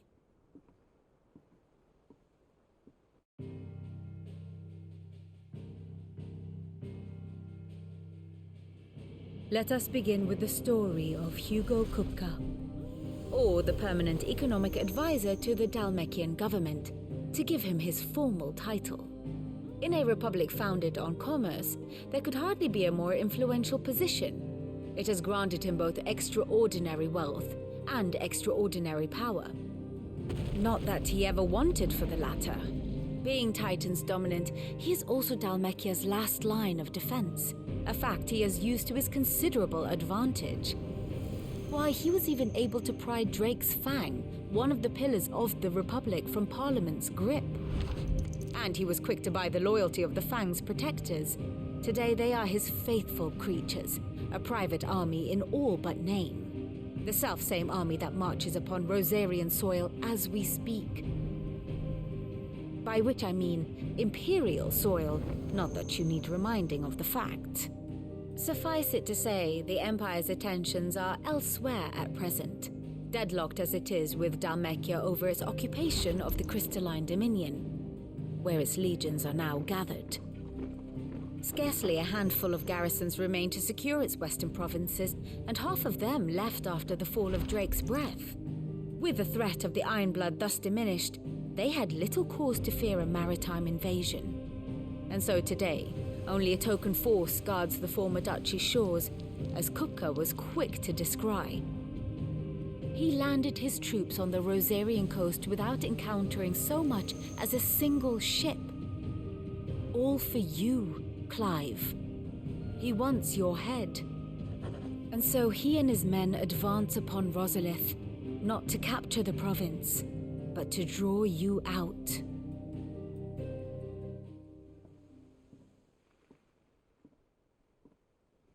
You said Kupka's forces sailed up the coast. What of Port Isolde, then? Is the city safe? Quite, according to the Guardians of the Flame. The Dalmekian fleet floated by without incident, but not without remark.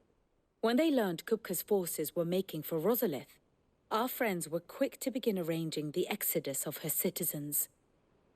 And so the stage will soon be set for your heroic homecoming. Alas, it will be a more trying task to enter the capital than it was to leave it. Hugo's men hold Buet Bridge, despite the Imperials' repeated attempts to wrest it back from their grasp. And they were careful not to repeat the Empire's mistake in neglecting their coastal defenses. The seas around Rosalith are firmly under Dalmekian control. So tell me, pupil mine, what do you believe to be the best route to Rosalith? The north. We cross the northern border near Phoenix Gate, then take the road through Stillwind down to the capital. Hardly the quickest route, but at least we won't be spotted. A little local knowledge goes a long way, and so must you. We'd best get a move on then. Oh, will you be going too? Aye. I've been waiting a long time to give that fucker a taste of his own medicine. I would have missed this for the world. All right. We should be on our way. Lead on.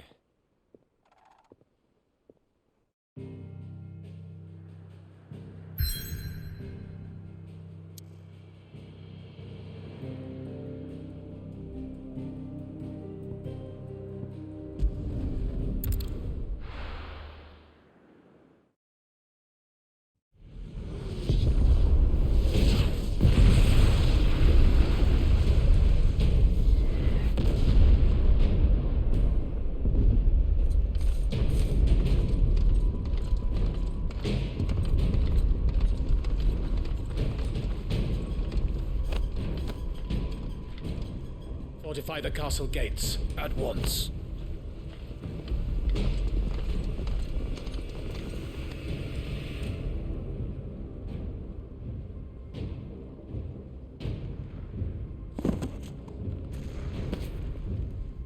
Hugo and his men have been busy.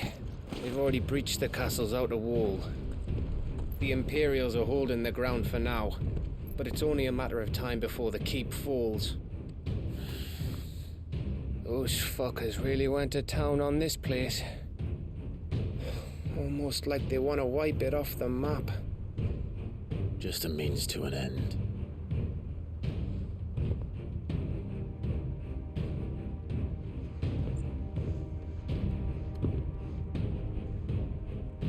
All this for one man?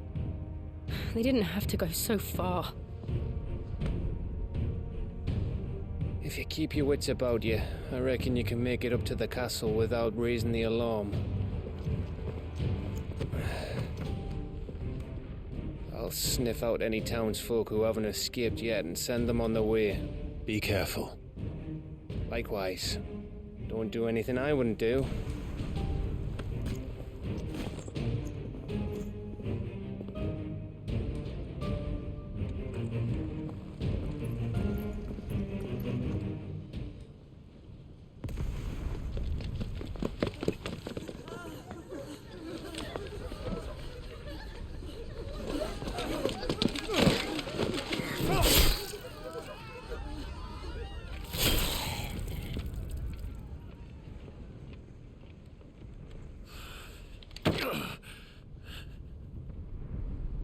I thought I was ready for this, but... I know. It's like a nightmare. This was our home. Come on, Clive. We have to keep going.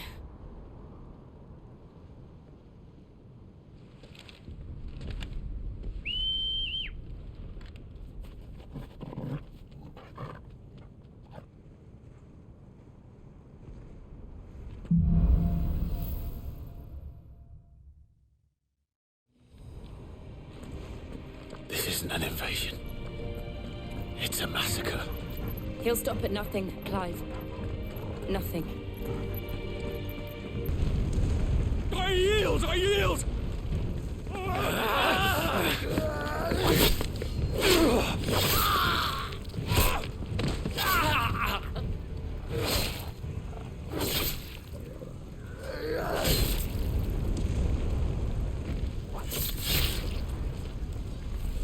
Look what we have here.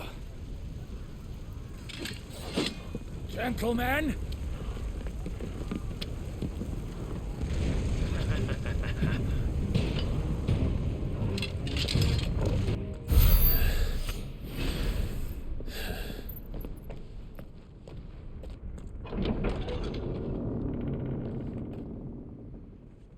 Set her loose!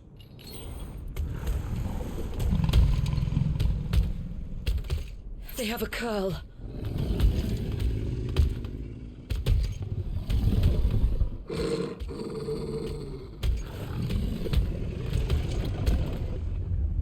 Attack! Ready? What do you think?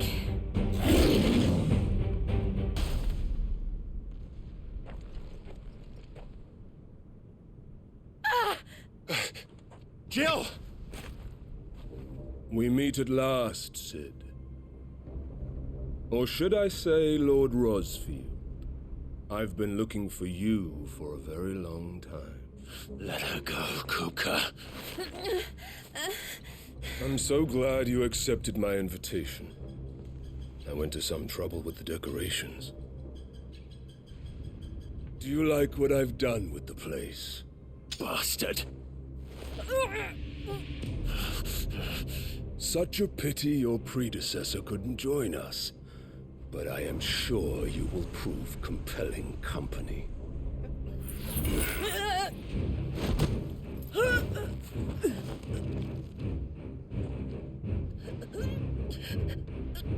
Be still, little snowflake.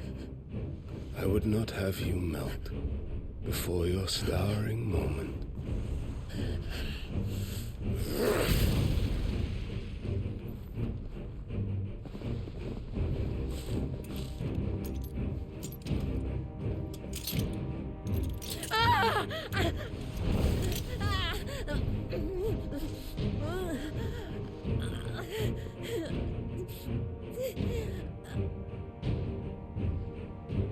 Fuck.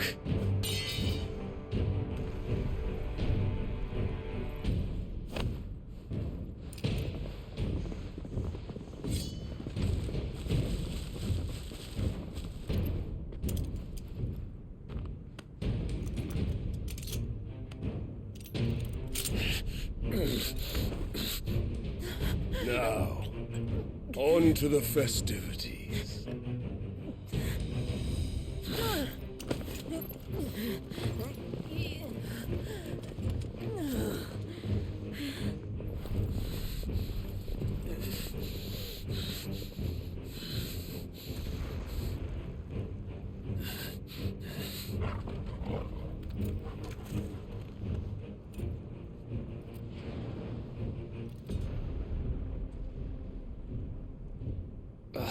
That's just great, that is. I suppose it's up to me, then.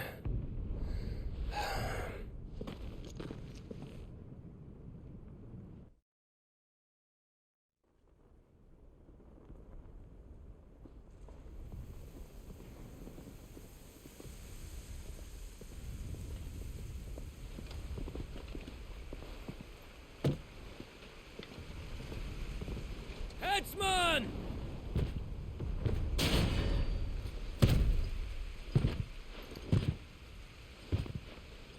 Where do you want me? You! Bring the prisoner!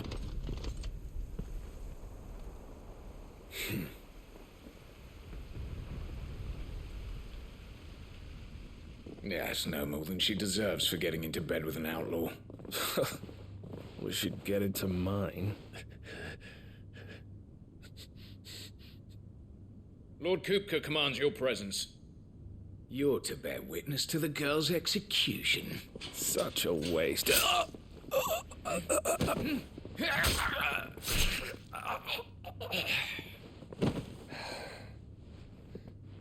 Gav! Shh.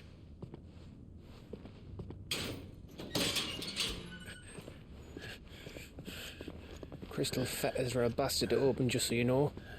Don't worry, I'll have them off before you can blink. Where's Jill? In the courtyard. Shit.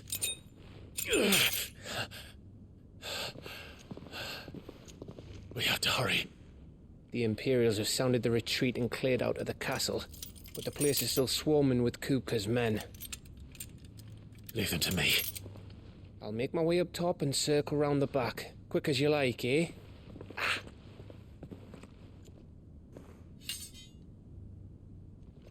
Nearly forgot.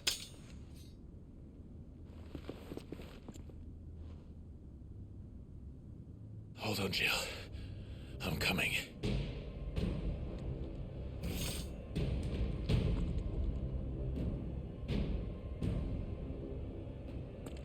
I have to get to the courtyard.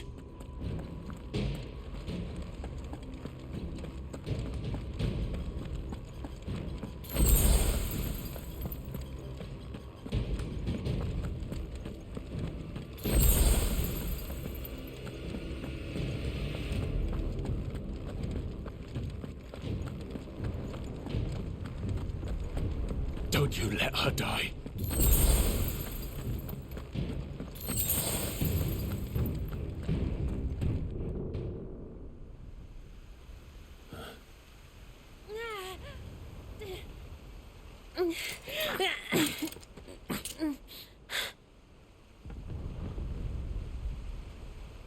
I hope you've got a plan, Clive, because we are fucked if you don't.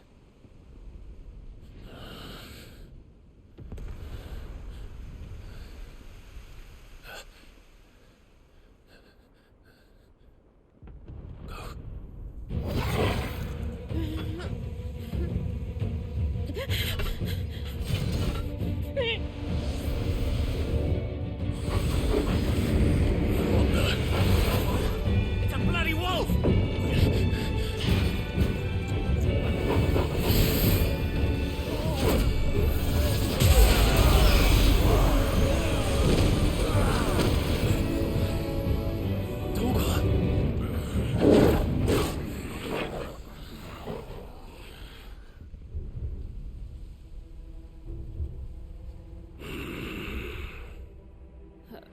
Jill, can you stand?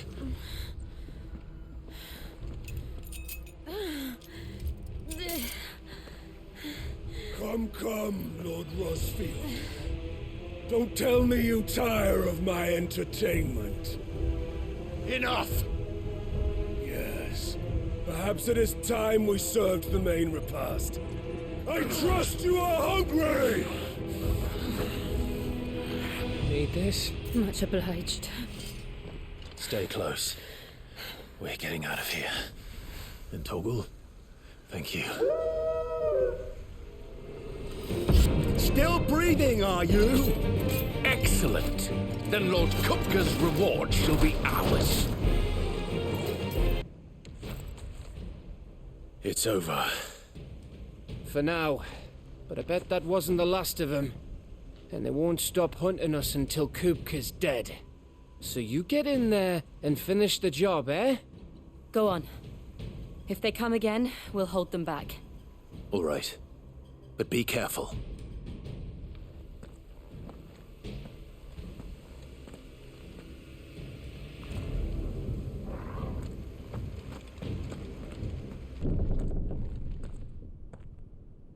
Kupka. You're late. Trouble on the way? Just enjoying your entertainment. How gratifying.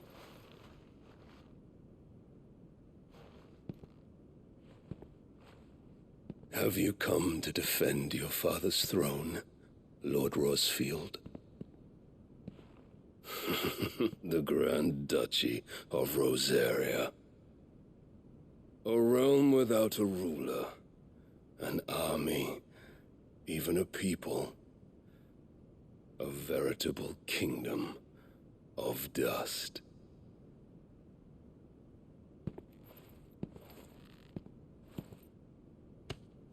Truly, I see no throne to defend.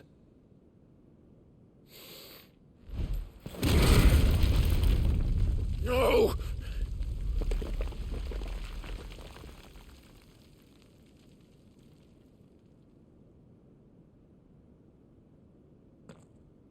Enough of your games, Kupka. Just tell me what you want. Sid's head in a box. Imagine my disappointment when I learned that he met his end at the hand of another. And my relief to learn that you had taken up his thrice-damned name.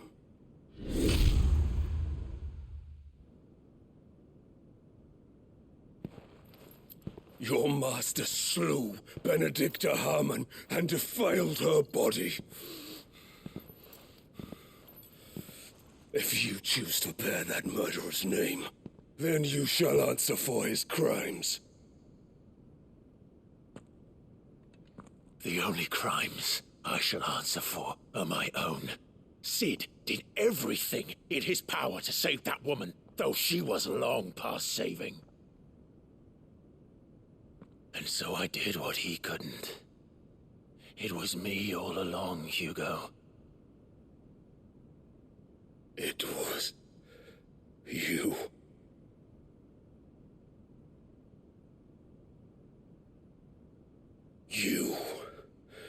You killed her.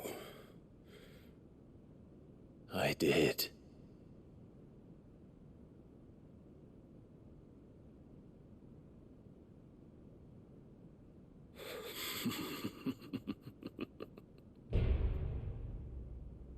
Then I am fortunate indeed. I had thought the most I could wish for was to take the life of one he loved, just as he did to me. But it seems I was wrong. And I shall have my revenge.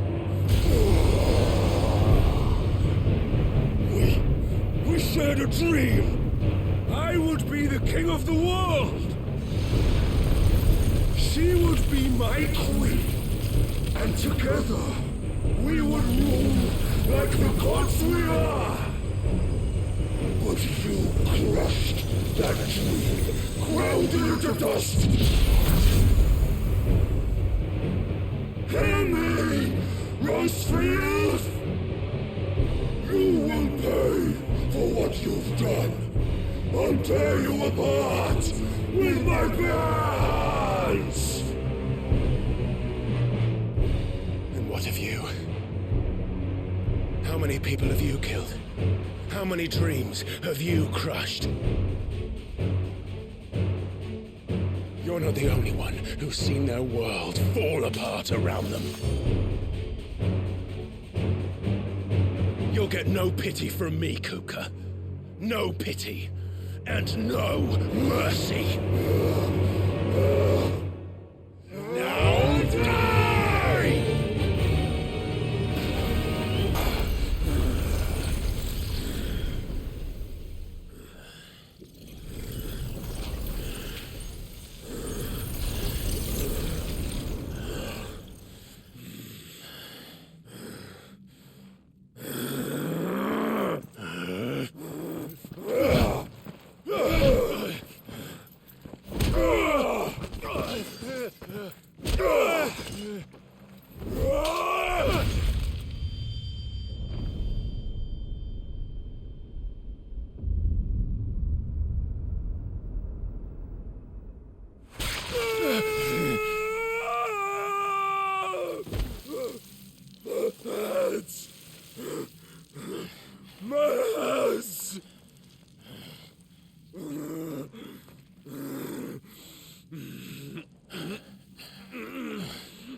I'll kill you!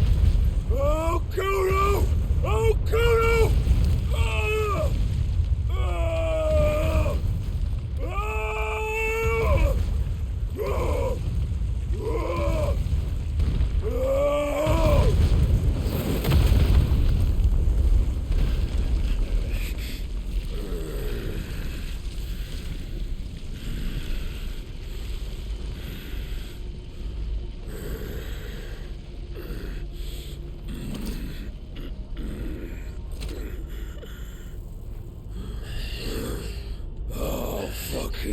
Kill you.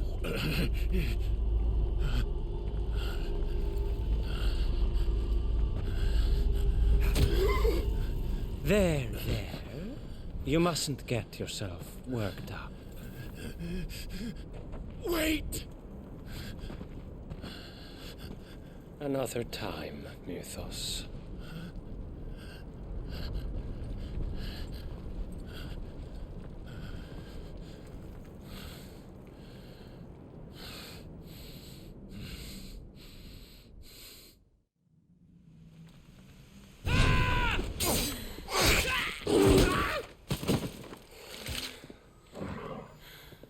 Is that all of them? I think so. Well, Luda scum. Who the fuck invited them? Not that that's the biggest surprise we've had today. Where did you learn to do that, Torgal? Not telling, eh?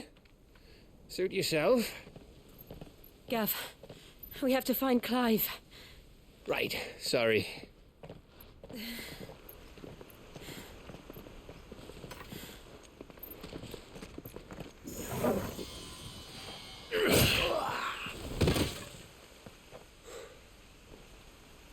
You missed one. We were worried. So was I.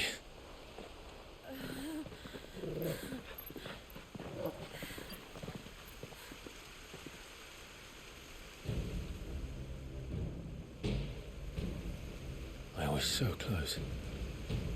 If it hadn't been for my gift, I would have finished him. I'm just glad you got out of there alive. When did the royalists arrive? Right after you went inside. Just when we thought we were shot of Titans lot. In pile Odins. Not enough of them to worry us, though. No. You didn't see the one who took Kupka away. So, what? You think they came here to save him? Well, I'll be fucked if I know what's going on, but every minute we spend racking our brains, that bastard's getting further away.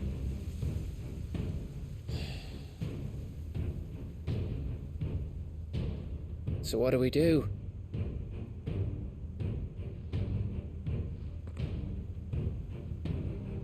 We go back to the hideaway. I'm too tired to think. As are you, by the looks of it. And after what Jill's been through. Let's worry about Kupka later, shall we? Aye. All right. It'll give us a chance to solve the riddle of your magic mud, too. Hey, how you feeling? Ready to go home?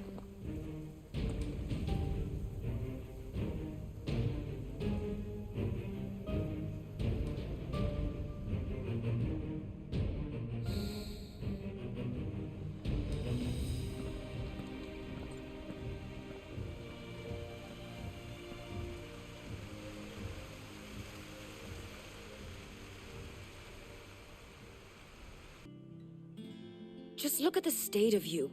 You're more of a wreck than this place. Is this what you call taking better care of yourself? No more excuses, your ladyship. I order you to rest. Fine. I'll rest.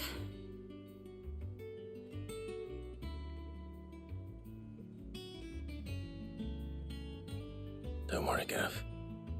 She's in good hands. But we should have never let her fall into Hugo's. Back when he had some like. The question is, where is he now? And what the hell were those royalists doing there?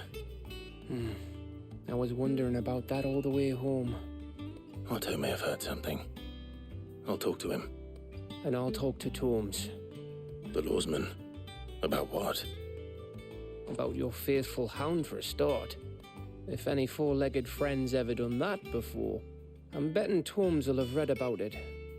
But what I want to know is, what happens afterwards? It's all well and good Torgal saving our arses, but if it costs him what it cost Jill... Right. Let me know if you learn anything. Will do. And you do the same, eh?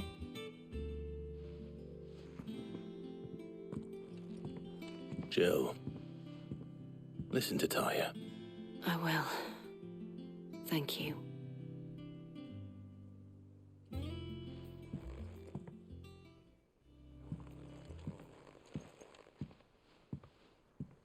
Now a good time. It's not a bad one. How's Jill doing? She's been better. Taya's making sure she gets the rest she needs. Good. Any word on Kupka's movements? Vivian's doing what she can to try and track him, but she's feeding on scraps. We've sent ours out to the Cursebreakers and our other friends in the West, asking them to keep their eyes peeled for anything unusual. No leads yet, but it's only a matter of time. Right. Let me know when you find something. There he is. All right, Clive. Still busy saving the world. Mid. When did you get back? Just now. What about your studies? Adjourned. Since Hugo Kupka invaded Rosaria. All the canvass in uproar about it. He's gone mad. He's turned rogue. It'll be us next. You try concentrating with all of that. All right. You win. How long will you be staying this time? Dunno. A while, most likely. Any road, while I'm here, I was hoping you could do us a favour. Mid. You can't just expect me to... Please, oblige her.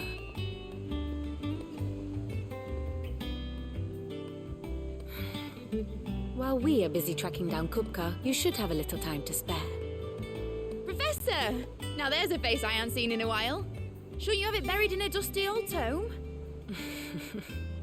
I did, till a familiar trill pricked my ears. As ever, your exuberance is a breath of fresh air, which successfully scattered the painstakingly assembled fragments of my thoughts. I'll take that as a compliment. Well, Clive, you heard the professor. So, I'll meet you in the storeroom when you're done. Wait, hold on. Breath of fresh air. Bloody tempest, more like.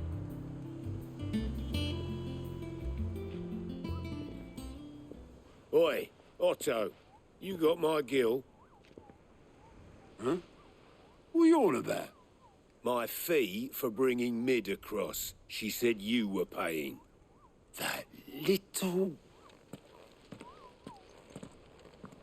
The storeroom, was it? You took your time. I'm a busy man, Mid. I'll get to the point then. I want to turn the room down there into a workshop like the one I had at Dad's place. Mid, you've only just come back. And I've been thinking about it for a while. Dad said I had a knack for engineering. Told me everything he knew about it, then sent me off to Canva to learn everything he didn't. That was his dream for me. That one day I'd put my studies to use for the good of the cause. But I'm helping no one stuck at school. I've studied enough. It's time I put my knack to work. I know that I can help the people here, and I want to do it. Well. If Sid could see you now. All right. I'll tell Otto you'll be staying. I knew you'd say yes. Which is why I wrote up a list of jobs for you. For me? Who else? What do you want me to do? First things first, I need equipment and materials to start making my own. There's the designs for the stuff I need, and the stuff it needs smithing from. The other materials I can work myself. Just need a generous benefactor to lay them on for me. Apart from the wood, I'll need a carpenter for that, but I can just borrow yours. Is that everything? For now. I'll let you know if I need out else. Was wondering where you'd got to. Mid's back from Canva. Have you seen her? Just now. She's planning to set up a workshop in the stores and ask me to buy her some materials. Here's the list.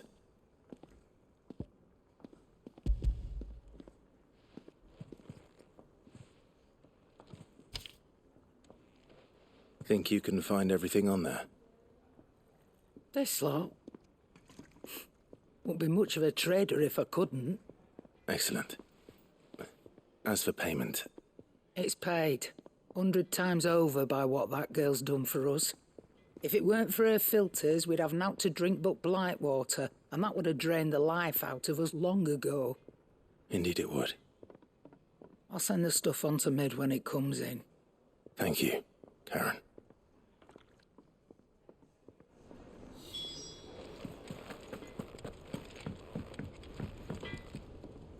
Blackthorn, you busy? What does it look like? I have a commission for you. From Mid. She requires certain tools.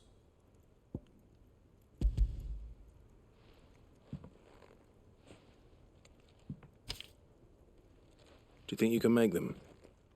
Bloody hell. What's she planning to build with this stuff? An airship? I'll see what I can do. Tell her I'll bring them over when I'm done. If I ever am. My thanks. And Mid's, no doubt.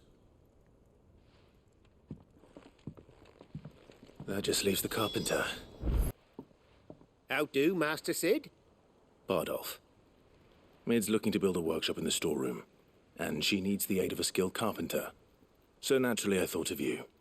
Well, I'd love to help the young miss however I can. But I'm afraid I got my hands full just keeping this place afloat. There's holes need patching, and if I don't patch 'em, we'll all of us sink into the mere. I'd gladly spare Mid all the time I have, but the sad truth is, I ain't got none. I see.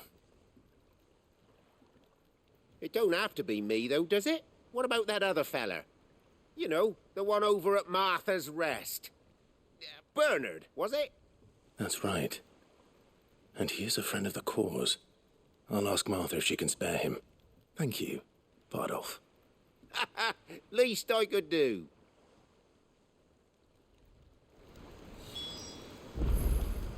Ah, Clive, what brings you to the Rest? Our home finds itself in need of an extra carpenter. I wondered if I might be able to borrow Bernard for a short while. I don't mind if he don't. We're all friends here, aren't we? Thank you, Martha. Do you know where I might find him? He went up to Cressida on business. No idea what, mind. Place is a ruin. Far as I know, he's still there. I'll look for him there, then.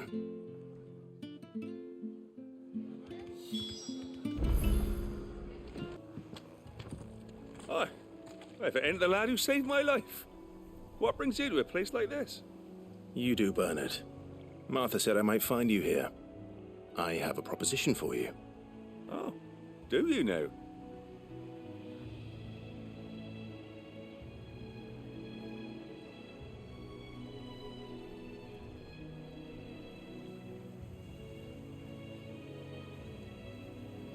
Building a workshop, you say? Well, that beats tacking boards to bridges, sure enough.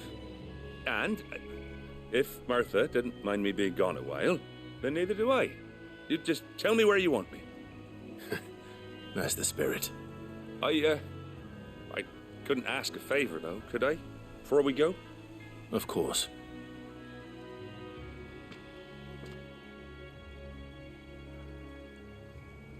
Well, that there is Cressida, where I grew up. Ain't much left of it now, though. Except my parents' graves.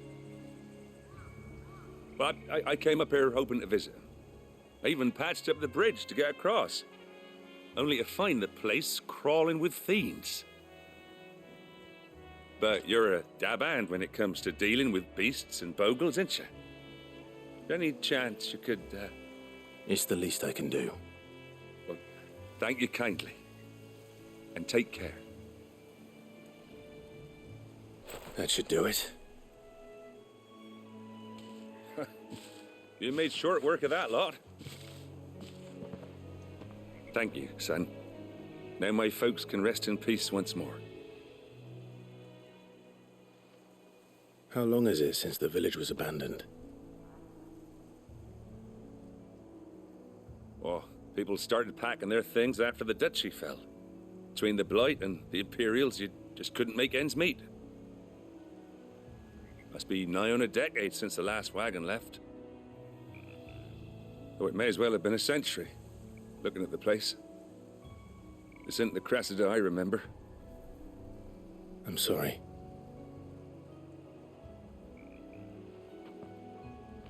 Don't be. Can't live in the past, no matter how nice it might have been. Soon as I'm done saying a prayer for those that raised me, it's on to your hideaway. I'll meet you there.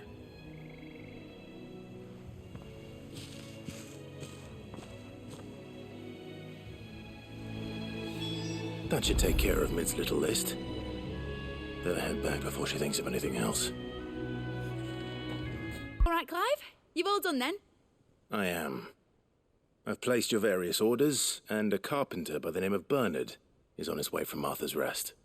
That's brilliant. Thanks, Clive. Is there anything else you need? Nope. Blackthorn and Lady Karen have already sent over everything I asked for, and I've got all my plans drawn up. So as soon as Bernard gets here, we can get to work. I can't wait.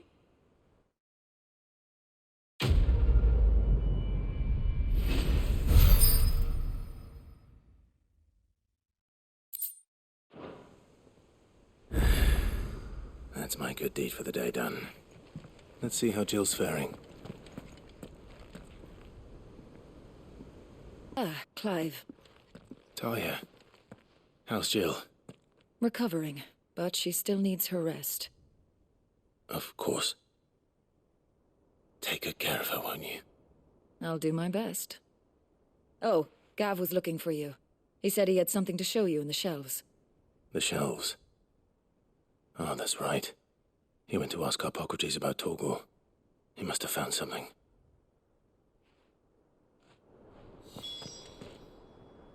You have the look of a man with the twins upon his shoulders, Rodrigue. Talia has tasked me with removing a... Clive, where have you been?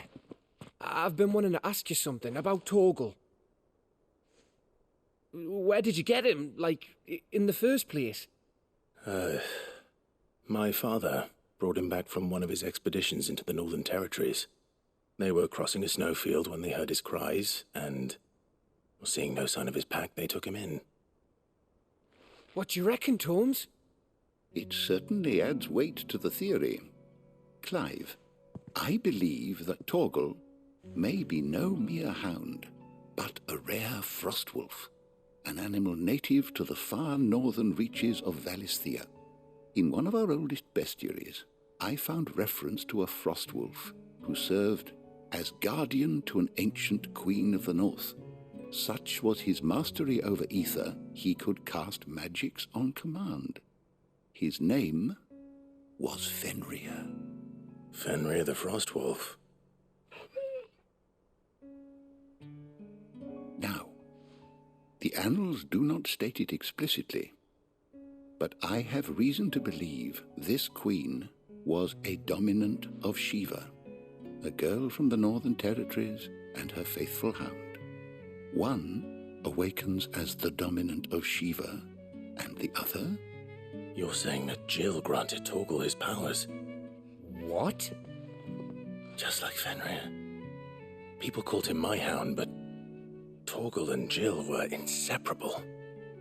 He grew up as a faithful companion to the dominant of Shiva, and years later, his powers awakened, just when his master needed him the most.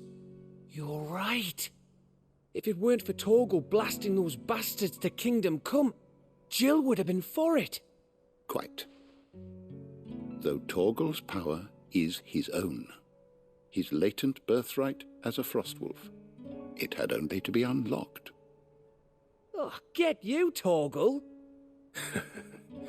You're an even finer hound than we thought.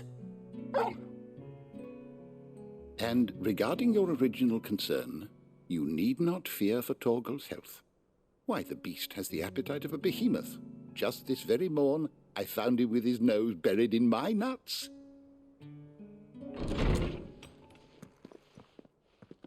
There you are! I've been looking everywhere for you. Bernard's here. I need you to introduce us so we can get to work. I shall be a moment.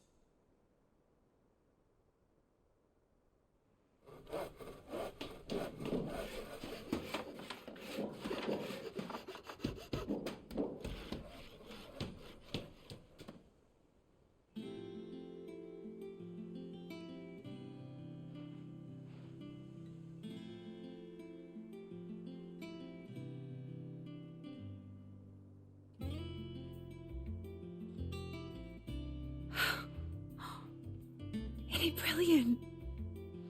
It is. Well, I couldn't have done it without you. You and everyone else. But I promise I'll pay you back. I'm gonna work my fingers to the bone for you lot. Starting right now. Just you wait. I'll make wonders like this world's never seen. Then I look forward to seeing them.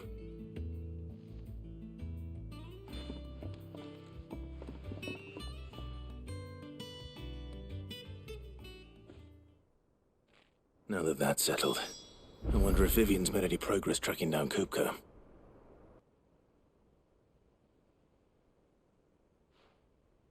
What? Here? Would that be a problem? Do you know, Clive, I believe it a mercy that you didn't inherit your father's throne. Your poor people would surely live in fear of you. You have nothing to worry about on that front. I won't be claiming his crown. That is a relief. Clive, have you got a minute? We, have a guest. A guest?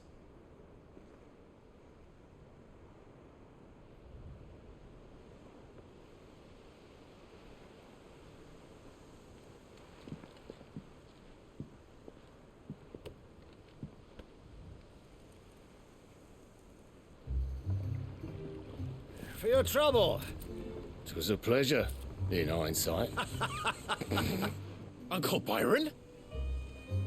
Clive, my boy! Tap a cask and stoke the ovens, for your favourite uncle is here!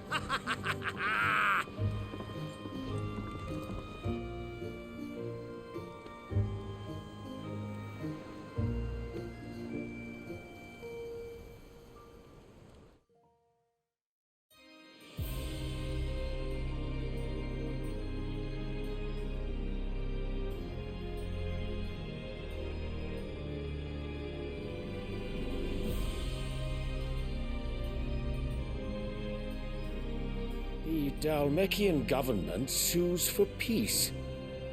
How shall we respond? If they're willing to accept their fault in the matter, I see no reason to refuse them. Still, we must insist on substantial reparations. Twinside stores are not as bottomless as reported. Aye, and we have many more mouths to feed. We shall just have to have the Dalmecs empty their treasuries for us.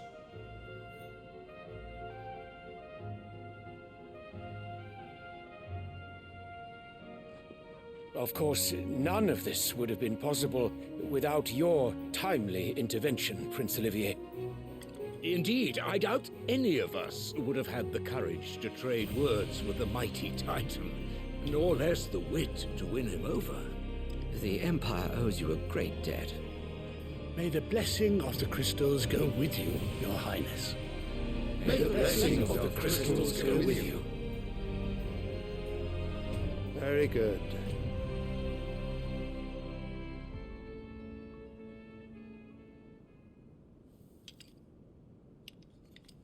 Now, let us come to the question of precisely when the Dalmecs will withdraw their troops. Dion's fire could rid us of them in mere moments. The men of the Fist will not withdraw until a peace treaty is concluded. So let us keep the negotiations open, give them time to gather what gold and trinkets they can, and once they deliver that which we demand, what worth is a piece of parchment? Your Radiance, were Prince Dion to take the field, the enemy would surely send their own dominant to meet him. And while His Highness would of course prevail, there would be heavy losses on both. You need not fear Hugo Kupka. He is engaged on the Western Front. Even were the Dalmecs to send for him, he would not arrive in time. As much as I would enjoy witnessing a clash between Bahamut and Titan, it is not to be. And what of your subjects, Your Radiance? If the fighting spread to the city proper, the people would bear the brunt of it. There will be losses, it is true. Yet for every citizen who falls, another can be bred. For every home that burns, another can be built. The Empire will live on.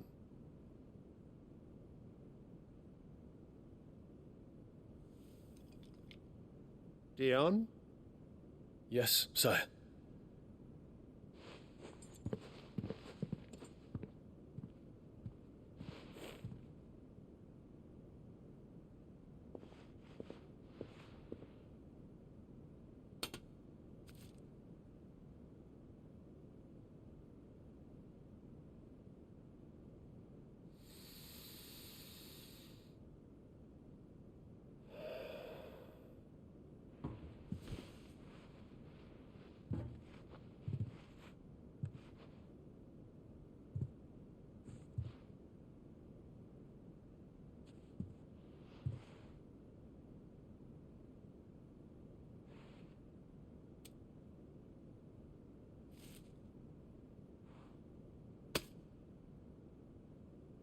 prepare for battle. But sire... Do not make me repeat myself. Return to your camp and await my orders.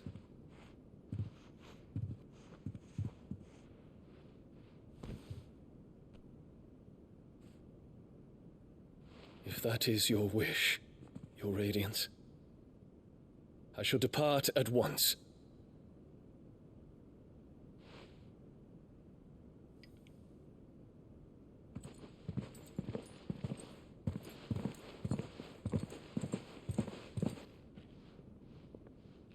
May Gregor forgive you.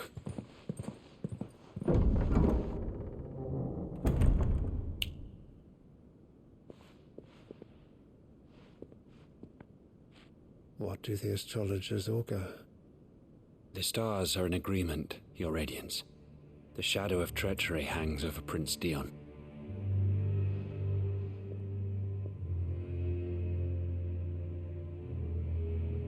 So Annabella's tales were true.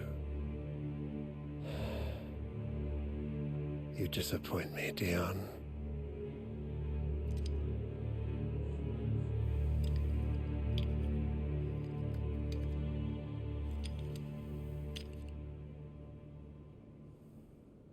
Ah, my dear nephew, how I've missed you. How did you find this place, Uncle? Through the good offices of young Sir Wade. He really is the most helpful fellow. As are you, I hear. The Guardians and those they freed tell the most outlandish tales of your heroics in Rosalith. Which is why I came, to learn the full truth of the matter. Sort the fact from the fiction, so to speak. You were working with the Guardians of the Flame to evacuate the people of Rosalith to Port Isolde. I was, aye. Then I have questions for you. Please, come inside, Uncle. Gladly. You there? There are 2,000 gold talents in those chests. See that they're added to my nephew's coffers, would you? 2,000?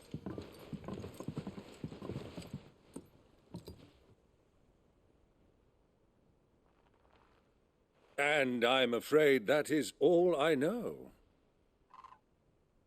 A fleet sailing south past Port Isolde. Most intriguing. Forgive me for not being able to tell you more. I hadn't the faintest idea Kupka withdrew wounded from Rosalith. Still less that my own nephew dealt the decisive blow. What do you think, Vivian? I think, with this news of the Dhalmekian fleet and recent reports of the Royalists' movements, that the final piece of the puzzle has fallen into place. Come here and I'll show you.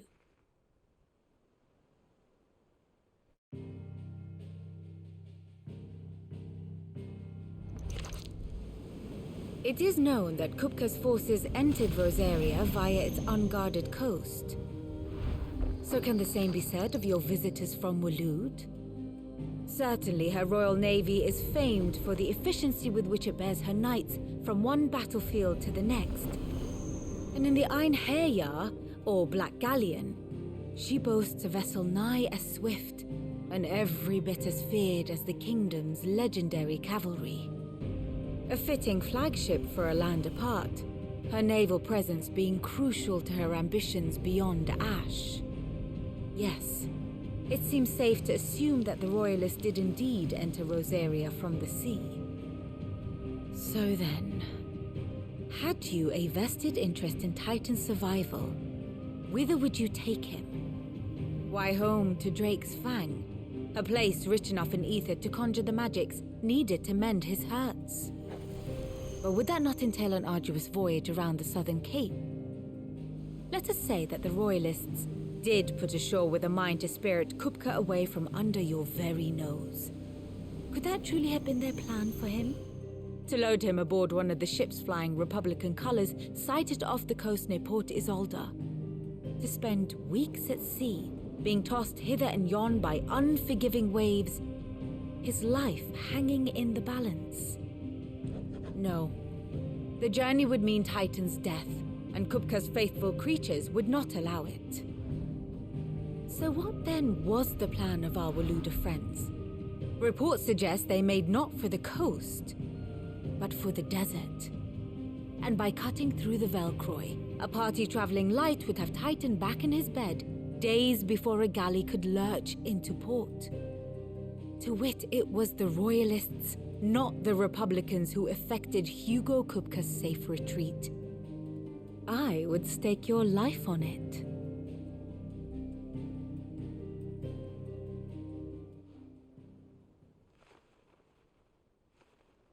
So it was the Waludas who spirited the wretch away. Now I think about it, there was something a little strange about the ships I saw. The men seemed almost crestfallen, as if in mourning, as if they believed, or were made to believe, that their master was dead. You have a keen mind, Lord Rosfield. And you have your answer. To find Kupka, you have merely to follow the royalist trail across the Velcroy. It may well have gone cold by now, but as they say in the Republic, all roads lead to Drake's Fang. Allow me to accompany you part of the way. As luck would have it, I had intended to journey Canberward on business after visiting you here. The Fang would be but a short detour. I'd be glad of the company. Give me a moment to make ready. I need to tell my friends what we've learned, and where we're going. Very well, but be quick about it, my boy. Time waits for no man.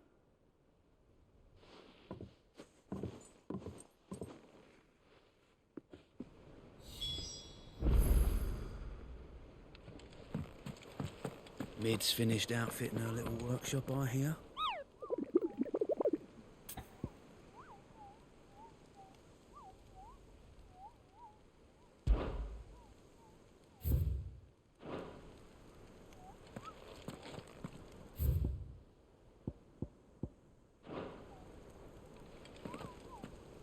Otto, Kupka's at Drake's Fang.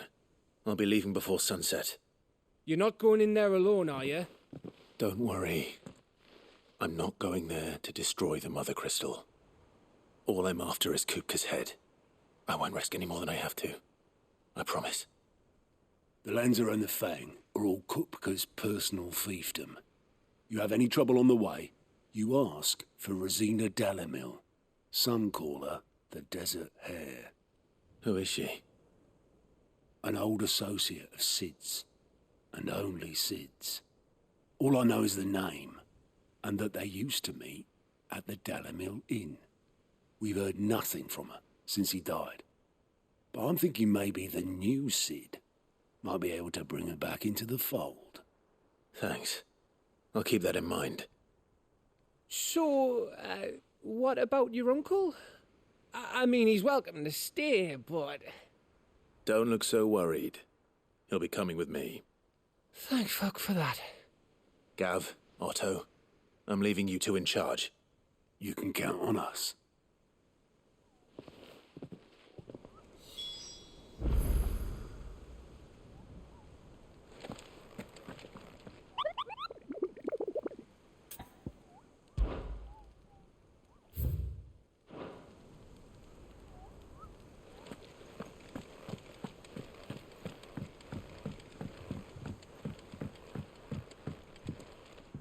All right, Uncle. I'm ready to depart. Shall we? We shall. Come, let us away to adventure.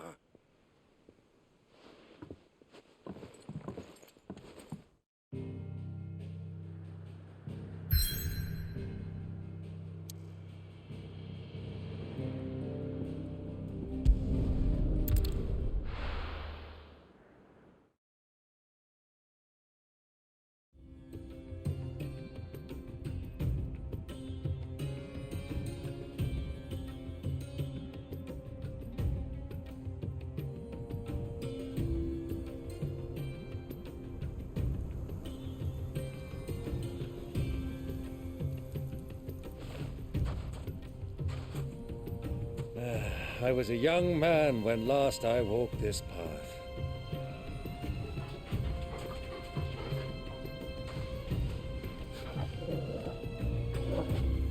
There's an old trading post not far from here. The road to Drake's Fang leads through it. The trading post it is.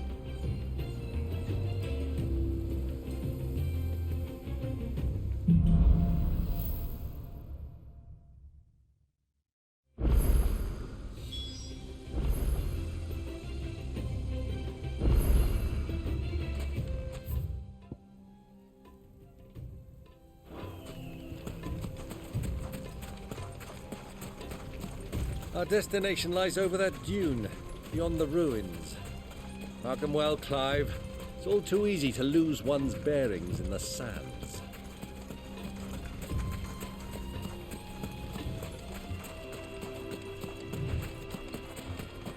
Many years ago, when you were just a boy, you and I rode this way together, accompanying your father on a scouting expedition to Drake's Fang. He let me come with you. I'm not surprised you don't remember. It was just before Joshua was born.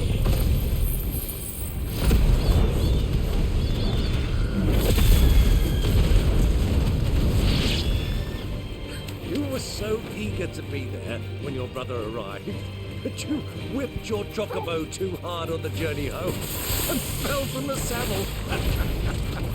I shall never forget how Elwyn fussed over you, sat in the sand, falling. All yours, Torgal.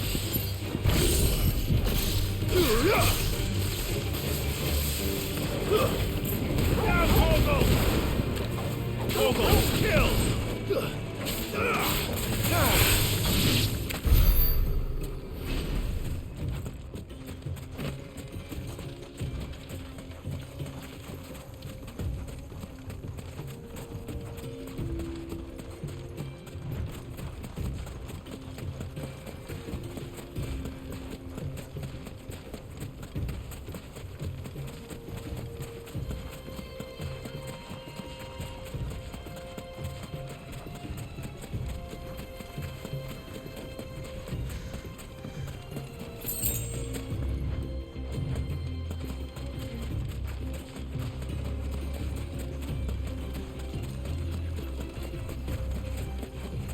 soldiers. So, good old cook.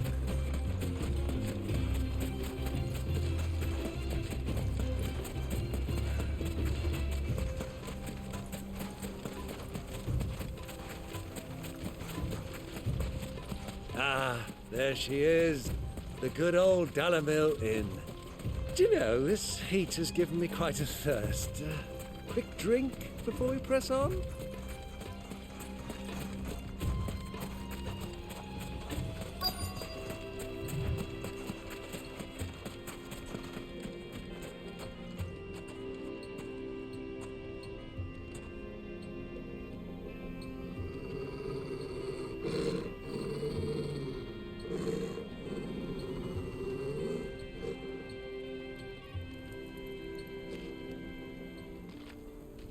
Look, there. Those are ashen steeds. No doubt about it. And such a long ride from Stonehair. Our Waluda friends must be soothing their saddle sores in the inn. Shall we join them?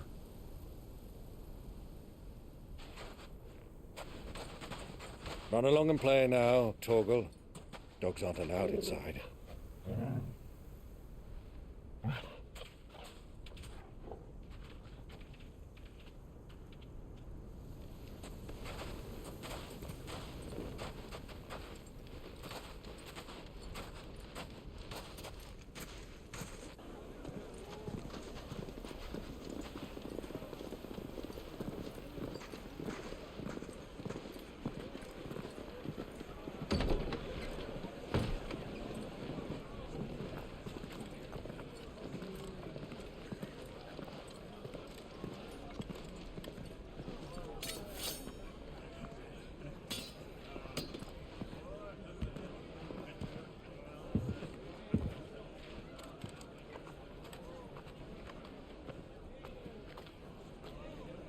Good day to you. Eating? Sorry about my pal. He only talks when his mouth's full. What do you recommend? Well, if you're after something light, we do a fine chocobo soup with lentils and honey. 2 bowls of that, then. An ale. Right you are. Hey, girl! Coming! Your pal? Would you rather be my squire?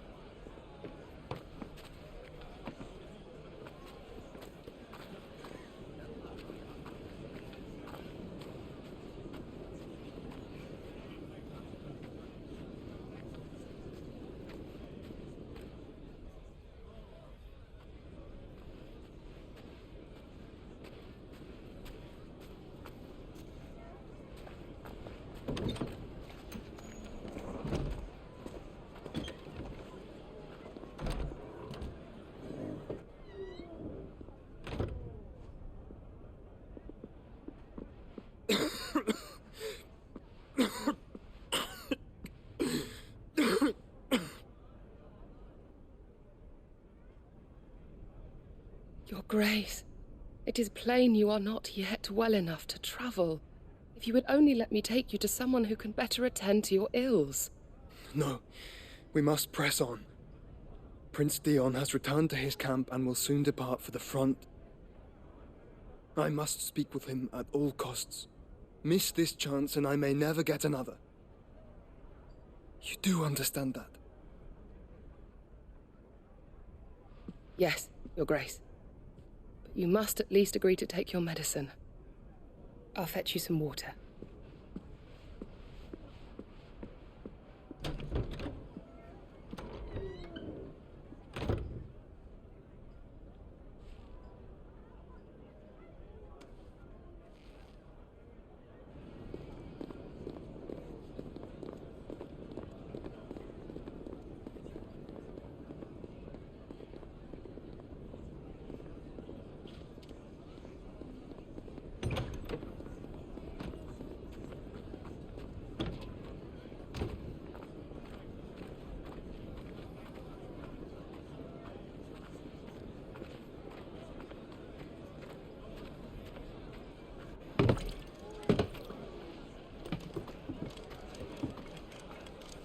Keep watch, they tell us. But all I see is sand. I hear they got our guest back to the Fang without any trouble. We'll be leaving soon enough. Why the Lord Commander dragged us all this way just to save that blockhead skin, I'll never know. Dominant or not, he's a bloody idiot. That'll be Cooker, then. Well, let's get this down us. We've a long way to go. Hey, you.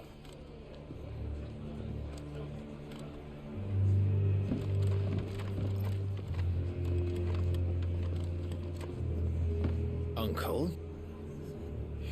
Sorry.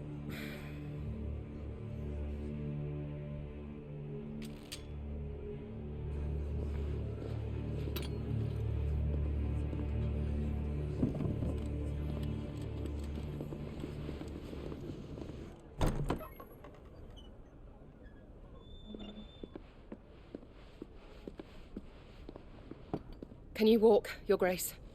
What's wrong? I fear trouble may be brewing downstairs.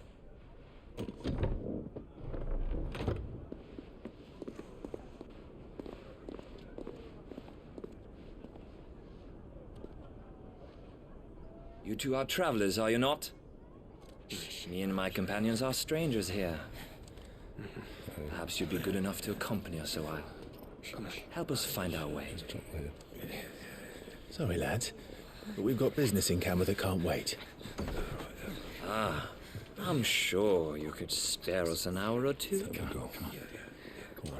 Friend.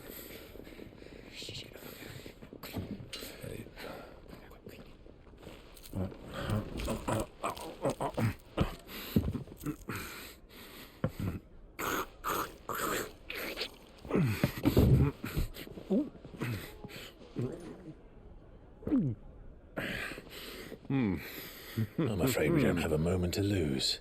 Friend. Stay back, Uncle. Gladly.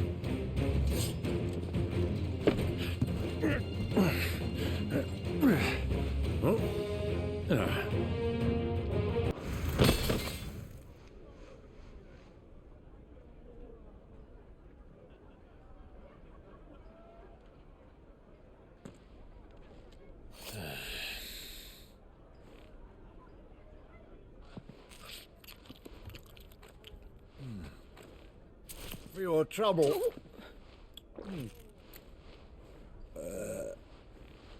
Word of advice, miss. That soup could do with a touch more salt.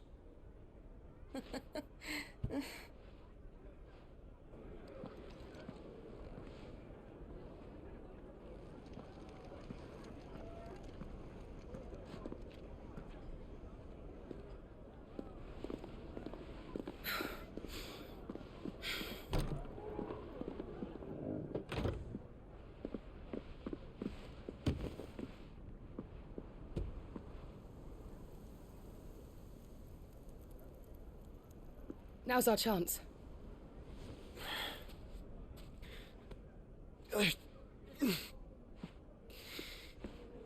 Your Grace? I'm fine.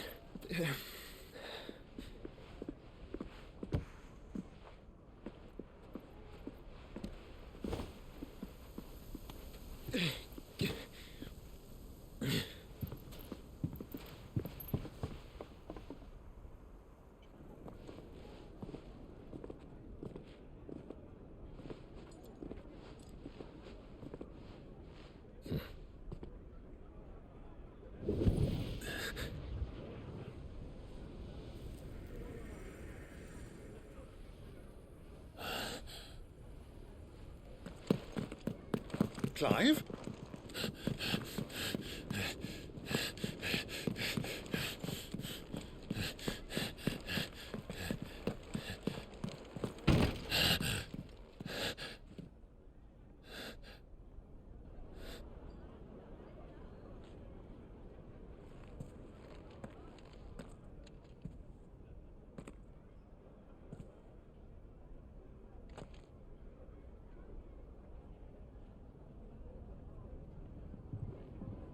What is it now?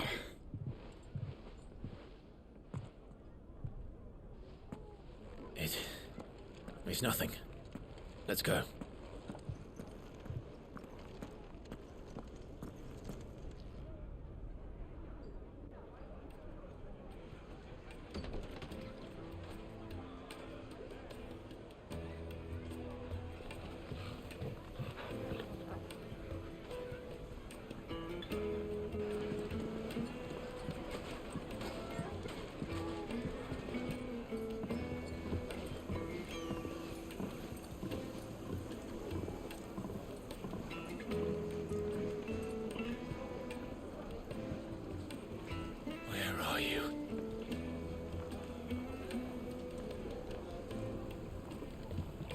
Well, if we didn't know where to find Kupka before, we do now.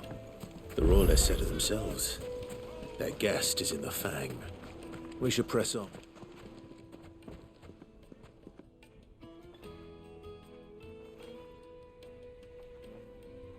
Ah, they've closed the road. And it's the only way from here to the Fang. It would seem Lord Kupka is not accepting visitors at present. We have to get through that gate.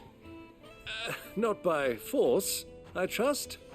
We've attracted quite enough unwanted attention already. By guile, then. Perhaps the Desert Hare can offer us her aid. Rosina Dalamil, woman of mystery. But how will we find her? We know naught of her but her name. And that she was working with Sid. Sid's other collaborators have all been people of means.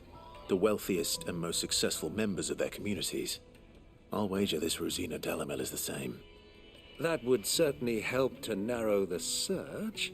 We need only inquire as to who is in charge of the town. And that's exactly what I mean to do.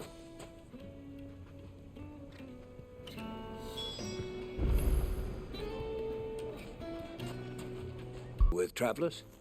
Allow me.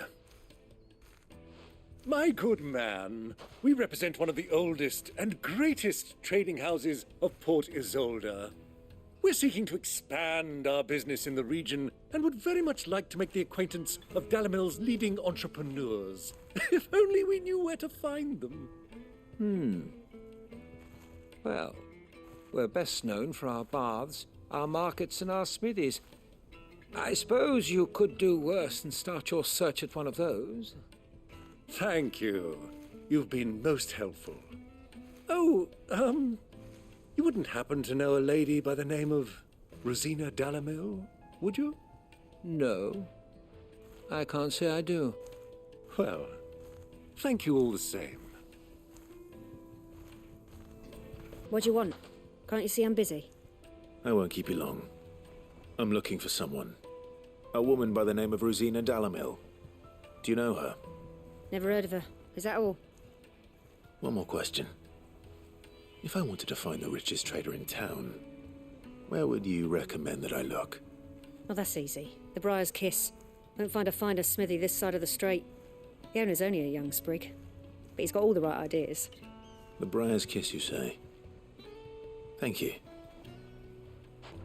Can I help you? Yes, I'm looking for a woman by the name of Rosina Dalamil. A long-standing pillar of your community, I believe, from old trading stock. Then you should ask Ferda. He's been here for years. Knows the place and its people like the back of his hand. And he's in with all the old merchant families. Try the baths. That's where you'll usually find him. Thank you kindly. Excuse me. Are you Ferda? I am. Can I help you, travelers? I hope so. You've lived here for some time, is that correct? Do you know Rosina Dalamil? We believe she may be a trader of some renown. And what business do you have with the desert hare? She was a close friend of mine. I was hoping she might be able to help me. Very well. Go to the bordello. I'll arrange an introduction.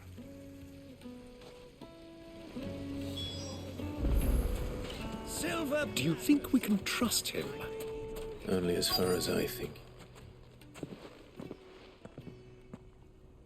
So you're the ones who've been sniffing around? I beg your pardon? Don't play the fool.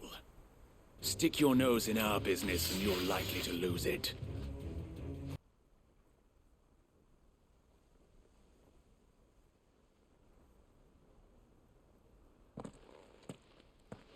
Who are you working for? Him or her? Him. The boss. He wanted us to test you. Though one could hardly call that a test. Lord Ferda? Look what the cat dragged in. Your skill with a blade is rare indeed, my lord. A fitting talent for an outlaw. You know who I am. So what now? Call in the men of the Rock and collect the bounty? That isn't my decision to make. Our work is done. Take him to meet his precious Rosina. She will be interested to make his acquaintance. Yes, my lord. To the Lock of Leisure, then. To the Lock of Leisure.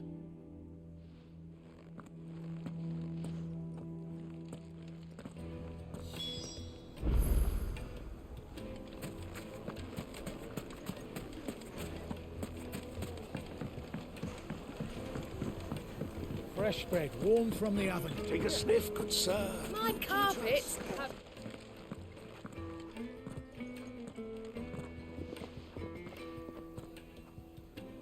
Is this the place? Lubo's Forge. The Briar's Kiss. Ah, so it was the young sprig after all. So much for Rosina Dalamil being a woman of experience. How wrong I was. It was an easy mistake to make, Uncle. After all, it must have been years since Sid last saw her. Sorry, him. Whoever this Lubor truly is, he's clearly a man of means. I'd say he deserves our respect. See that he gets it.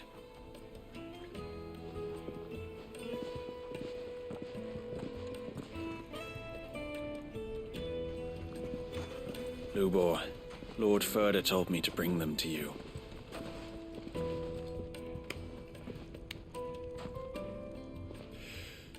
My boys tell me you're in need of assistance. Sid the Second? I won't waste your time. I need passage through the south gate.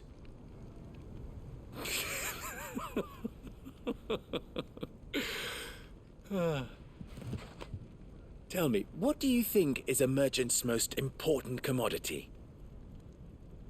Why, trust. Everyone knows that. Without it, you have nothing. And nothing is exactly what you have. And so, for you, I, too, have nothing. I'm not in the business of helping every lost puppy that wanders in off the street. I'm a busy man, as you can see. Let's leave this mummer to his farce. By all means. Find someone else to help you on your way. Just be sure to tell them you're not the two travelers from the inn the guards are looking for. Don't want them jumping to conclusions, do we? Why, you... So, what do we need to do to earn your trust?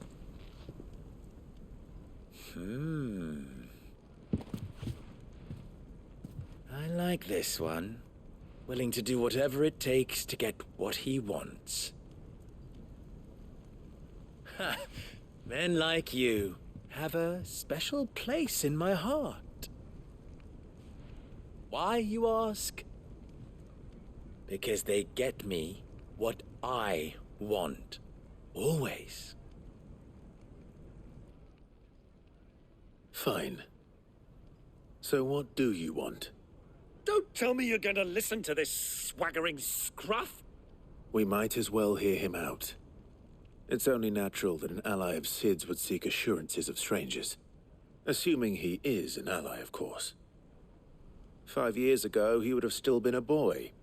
And yet even then I had more good sense than a man, 5 times my age? But enough of the pleasantries. We were speaking of what I want. I want you to put an end to the trouble in Dalamil. Return to me when you have done so, and you shall have my aid. Until then, I bid you good day. What trouble? If you're going to give us orders, be clear about them, damn you! Manners, Greybeard. One catches more damselflies with honey than with vinegar. What did you call me? My apologies. A word of advice in recompense. Follow the crystals. Oh, but that was 3. Oh, I'm making this too easy for you. Ha! It will be easy. Solving his little riddle should be like dealing with him. Child's play. Let us divide our forces, Clive. I'd rather not drag this parlor game on any longer than we need to. All right. Good luck, Uncle.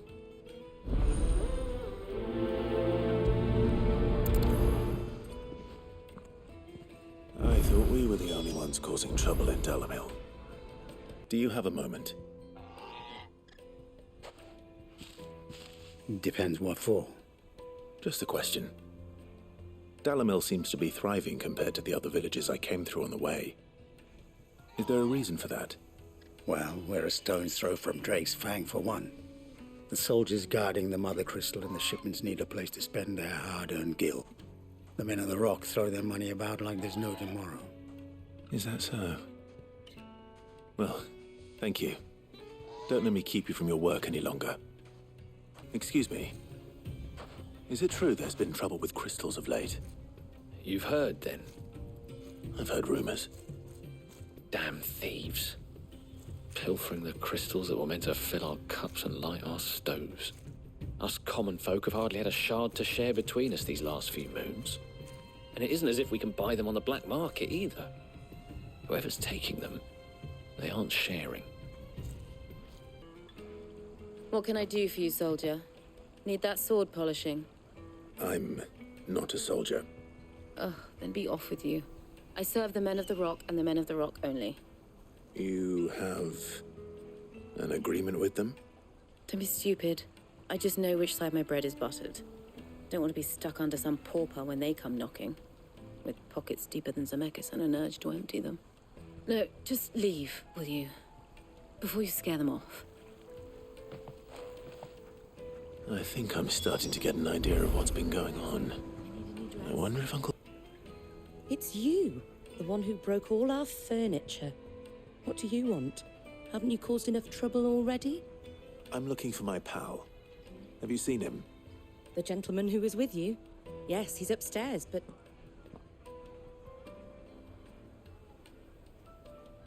Thank you. I'll go and fetch him. Will this suffice as a deposit?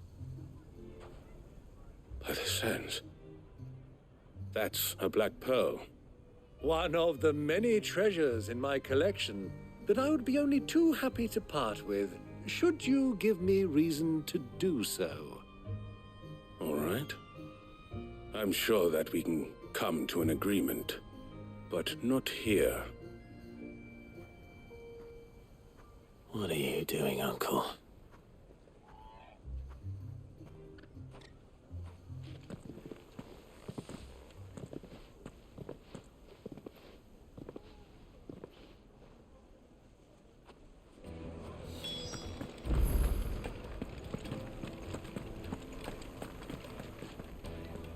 Care to explain why you're giving gifts to Kupka's men?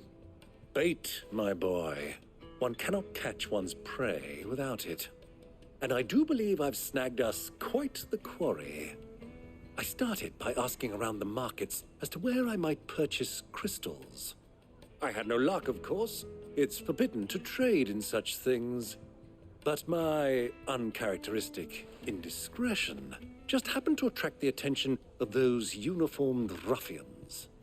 They took me aside and said they could procure the crystal I sought if I proved I could pay for it. So the pearl was your proof? I thought they'd ask for more. A second-rate specimen like that would only fetch 500,000 or so. A small price to pay for admittance to the underworld. But enough about my little act of subterfuge. What did you discover? That the supply of crystals has dried up of late. And some people seem to think they're being stolen. Meanwhile, members of Kupka's private guard have been spending money all over town. I'll wager those soldiers you've been talking to have been siphoning off crystals meant for elsewhere, and pocketing the profits. I'll wager you're right. We'll meet with them then, just as you arranged, and put an end to the trouble Lubor spoke of. Ha! That preening popinjay thought this would be difficult. It just goes to show one should never underestimate a Rosfield. We'll soon wipe that smirk off his face. I arranged to meet with the soldiers in a secluded corner of the Velcroy, far from prying eyes. The perfect place for a spot of double dealing. I trust I can count on your support, if things turn sour. Of course.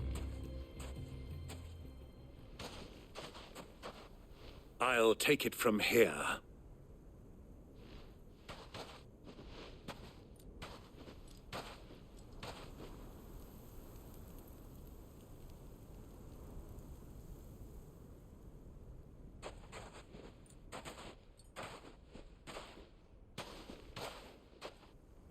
I was beginning to think you weren't coming, my lord. You've brought your contribution? All the silver and stones I could scrape together at such short notice? You brought the whole 500 talents. That was the price we agreed upon, yes? If you've no objections, I'd like to see the crystal. Of course. Right this way, my lord.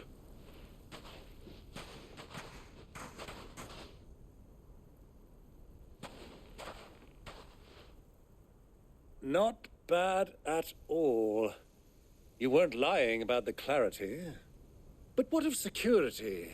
If I were to be stopped on the road, what guarantee have I that it wouldn't be seized as property of the Republic? Because these crystals are no longer the property of the Republic. You're not buying from us. You're buying from them. And we have no more jurisdiction here than you, my lord. But we have ships, and will gladly deliver to a port of your choosing, now that our price has been met. Royalists, eh? What brings you here? Why, to collect their share of Drake's Fang's blessing, of course. Our nations are allies, and so they are entitled to a portion of the Mother Crystal's bounty. And, being such good friends, we elected to increase that portion and share the benefits. And now that these crystals are officially property of the Kingdom of Waloed, we are duty-bound not to interfere, no matter where they might happen to end up next. Did you get all that? They're in cahoots! So it would seem. My lord, what is the meaning of this? Double-crossing dogs. They're not here to do business. Kill them! Kill them! Well, that wasn't too bad. How'd you like my performance, huh? I've often played the villain on the stage. I think I did the role justice. Don't you? Greybeard, you were magnificent. The battle scene was particularly thrilling. Such a shame you didn't have more of an audience, but perhaps that's for the best. How long have you been watching? Long enough to witness your uncle's sordid transaction. I hardly expected one so venerable to degrade himself so thoroughly. Buying one's way into the confidence of degenerates. Ingenious. This was the trouble you spoke of. The men of the Rock taking crystals meant for the common folk and conspiring with the Royalists. Well, now it's over. Indeed it is. The people of Dalamil had scarcely any means of redress against Kupka's men, let alone a foreign army. Until you two came along, that is.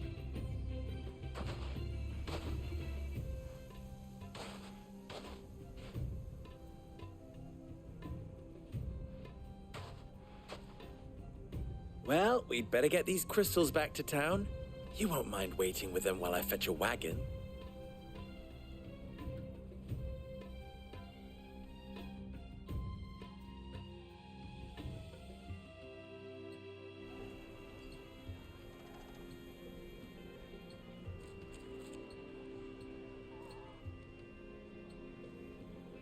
It occurs to me that I still don't know your name. Clive. So, Sid the Second is a Clive. I suppose it could have been worse. Well, Clive, you held up your end of the bargain, so I must do the same. Passage through the South Gate, was it not? To tell the truth, you've helped a little there too. Many of the guards have already been redeployed to deal with the issue of their missing comrades. And those left behind have been encouraged to look the other way should you attempt to pass through. Thank you. And please allow me to cover your costs. You still have the purse I gave to the soldiers, I trust? I saw you pluck it from one of the bodies. Oh, dear. Was I really so obvious? And my name is not Greybeard. It is Lord Byron Rosfield, thank you very much. No, thank you very much, Greybeard. Of all the... Ugh! Here, wear this.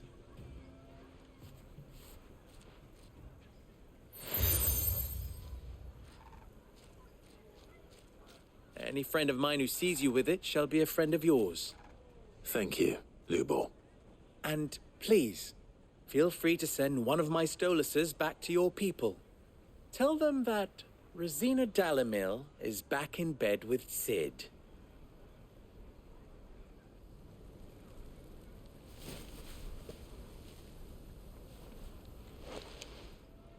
Omia Lostelan. Tu Isakelis.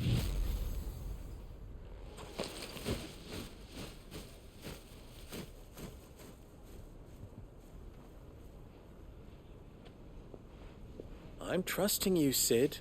Or should I say, Clive? So be sure not to let me down. I have a reputation to uphold.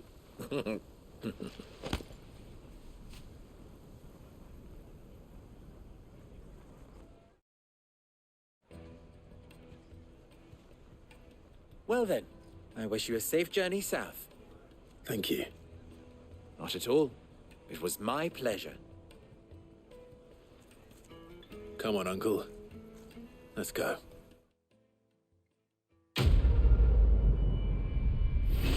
Gate and the crisis that followed in its wake. I fled. I retreated to my counting house and danced attendance upon the vicereine in the hope it would bring me favor. I betrayed my nation to save my skin, like the coward I am. And I'm sorry. Uncle, please. It's not too late, Clive. Rosaria is yours by right, and there are those that would help you to take it back. Had I the courage of my brother, I might already have done so. But that ship has sailed. You, however... No. Forgive me, but I cannot. I fight to build a new world now. A better world. Where men can live and die on their own terms. I was raised in a nation that strove to improve the plight of bearers.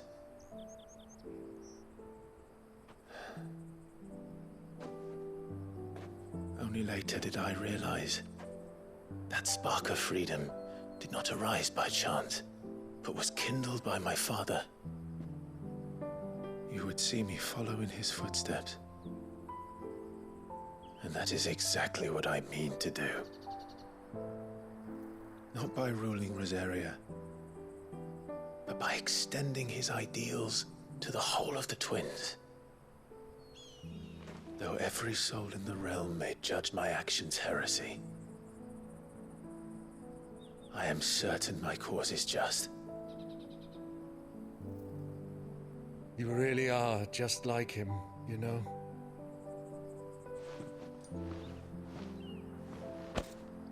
Thank you, Clive, for coming back to me. I am proud to call you nephew.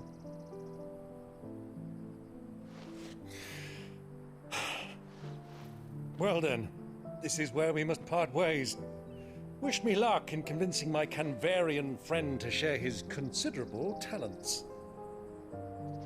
I mean to plunder his coffers and prove myself worthy of a place in your merry band. Till then, my boy. Till then, go safely, Uncle. And you, nephew. We have much to catch up on, you and I. I shall expect you to regale me with the tales of all your adventures when next we meet. You can regale me too, Torgal.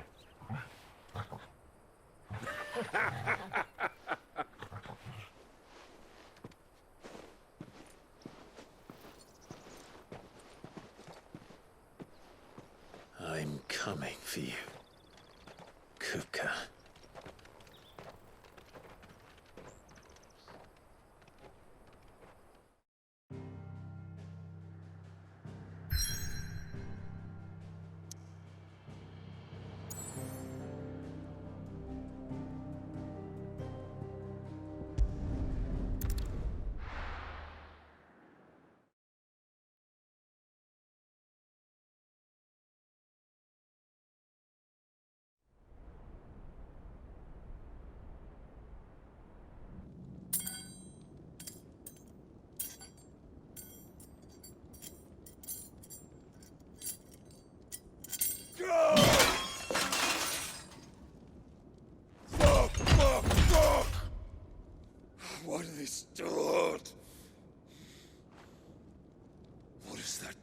has a rat done to me?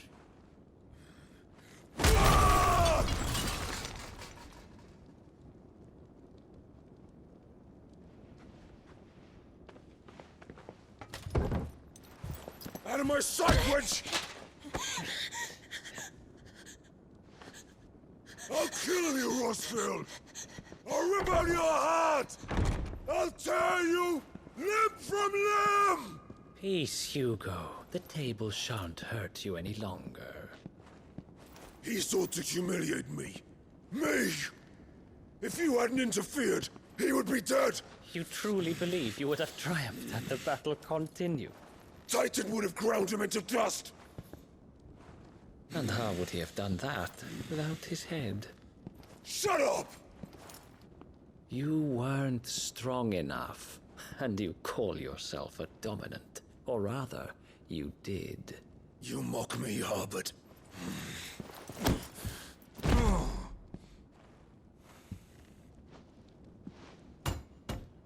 Do you see, Hugo? You are weak. Fuck! But so long as that fire burns within you, there is still hope. There may yet be a way for you to take your revenge. Tell me, what must I do? Please, I'll do anything. Just tell me.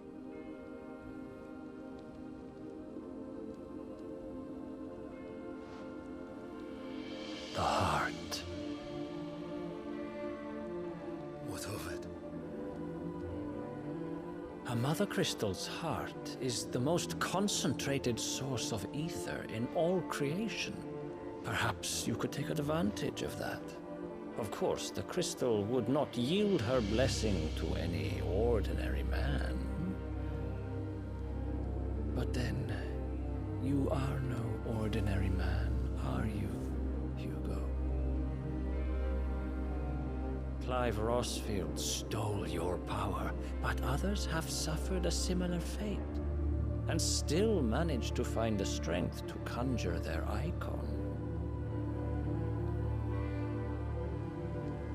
Like Benedicta Harmon. She too drank of the ether and gained a power beyond human understanding. She did.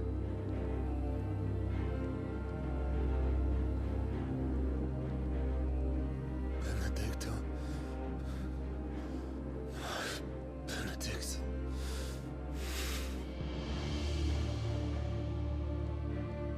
I'll do it. My love. I'll avenge you.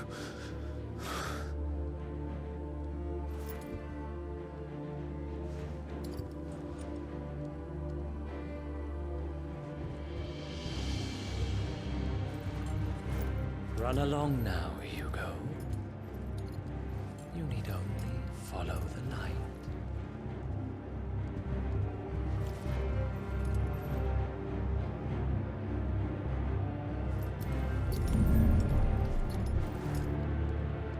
Muthos is here. Very well, it shall be so. You may leave everything to me, Your Majesty.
Did the royalists bring them from Ash?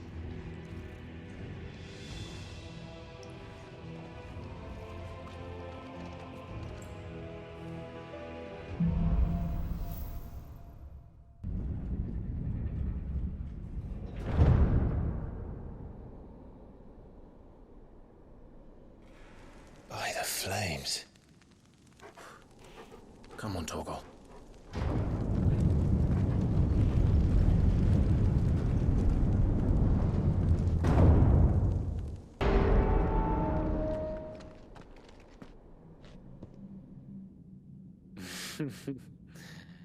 Let the trial begin.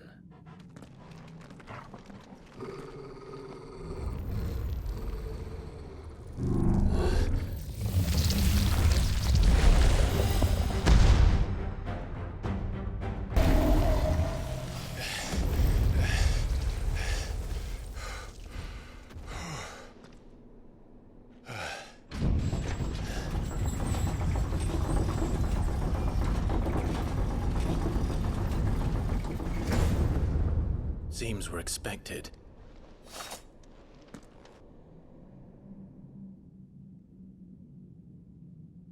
So this is the power of Mythos.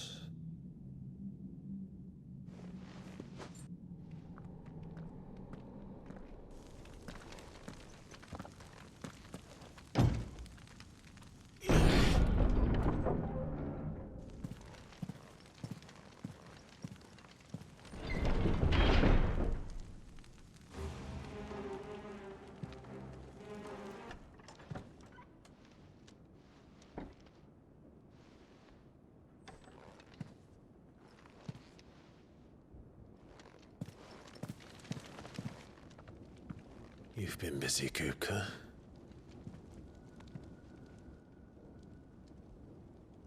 But where did you go?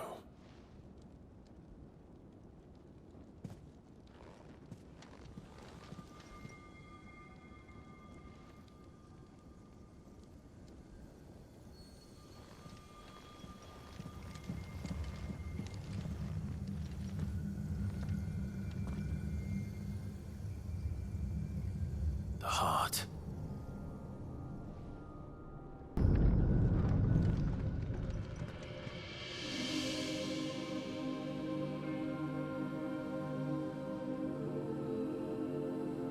Benedicta, my everything. I've missed you so much. Kuka!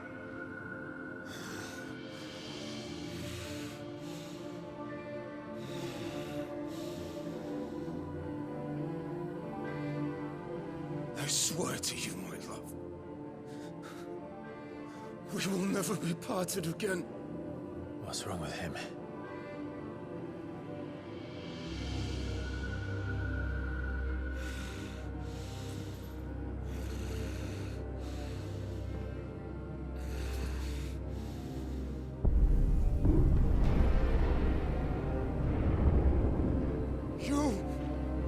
You got away from her!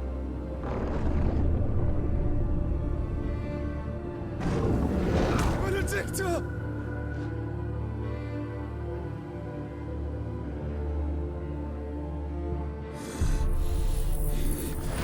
I'll kill you, Oswald!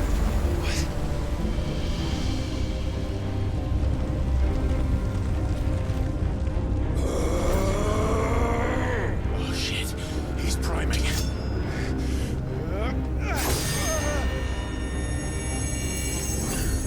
No, not now.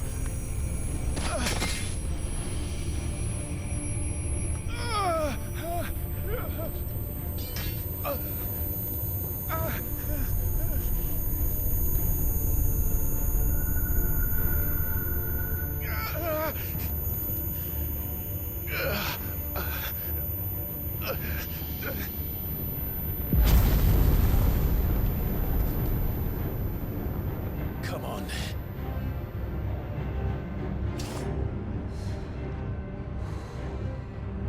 Find him.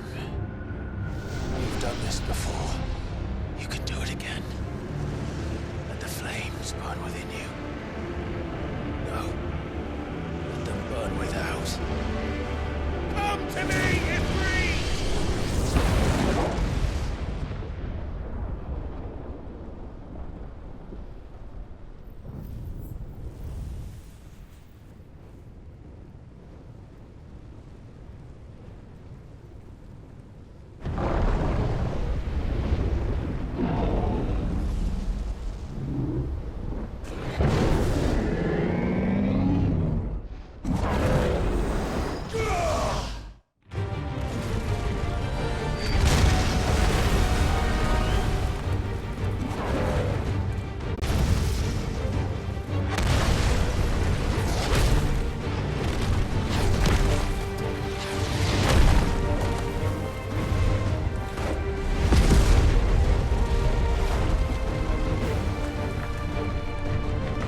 nice trick.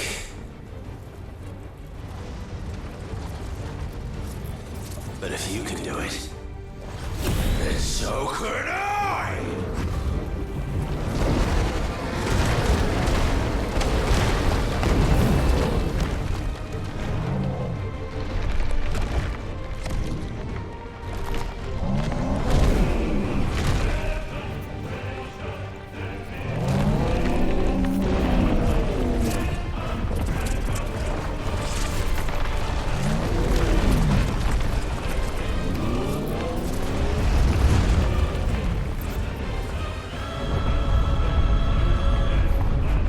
Let's give this a...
What do you want? Your soul is tainted with worthless human will, yet your thirst for power remains undiminished. With every sip you take, you grow in strength, and soon you shall achieve perfection. I don't know what you're talking about. You will accept us, Mythos. It is inevitable. You were created for this purpose, and you shall serve it. Never!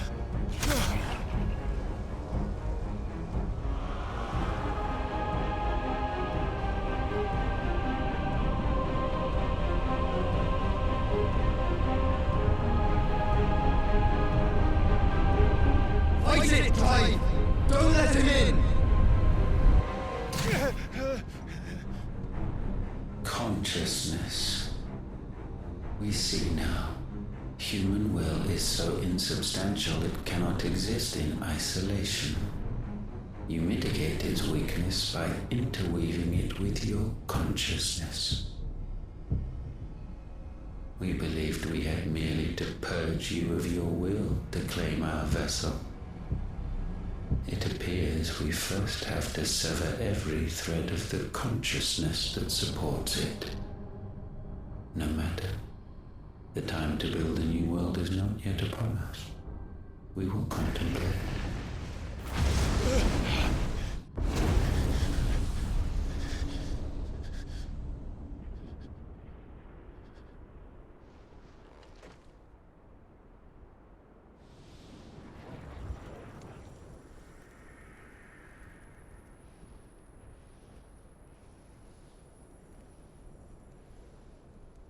Thank you, Joshua.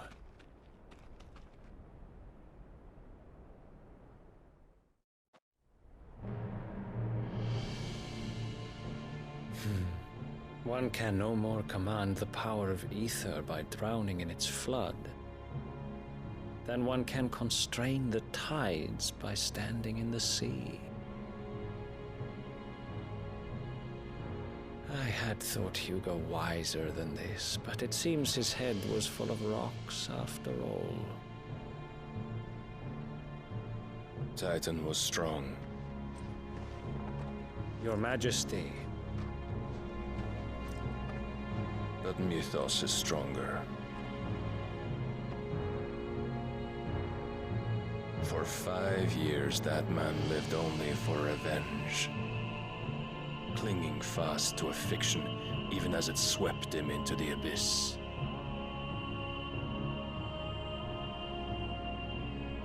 One cannot change one's nature through force of will alone. Only the Almighty can do that.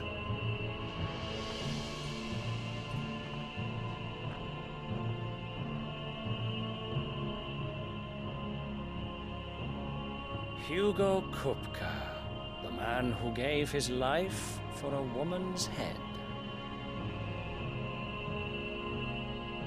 A fool like all the rest.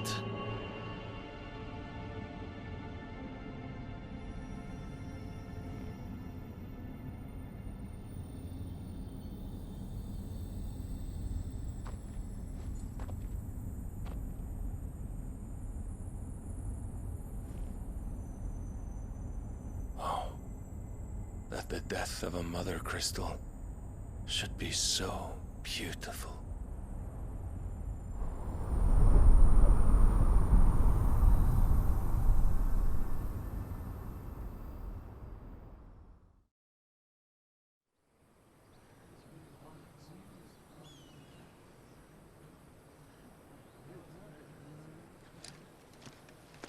Some medicine, my lord?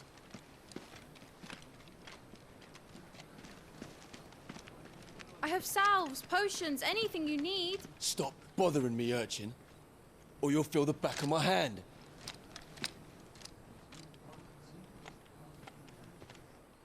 You must consider your health, my prince. If a show of force is needed to keep the Dalmex at bay, you may trust in your dragoons. I beg you to call on Bahamut only as a last resort. His strength comes at too great a cost. The Empire agreed to an armistice with the Republic, and yet the Emperor still plots its ruin. For now, the Dalmecs suspect nothing, and as long as I can hold their gaze, war need not be inevitable. But more than that, Bahamut is the champion of the Empire. When our people look to the heavens, the sight of him gives them hope.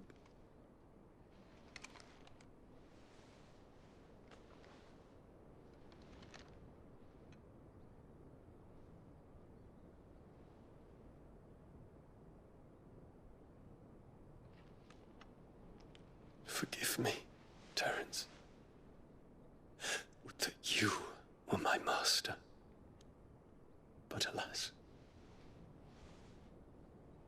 I will always be your loyal servant.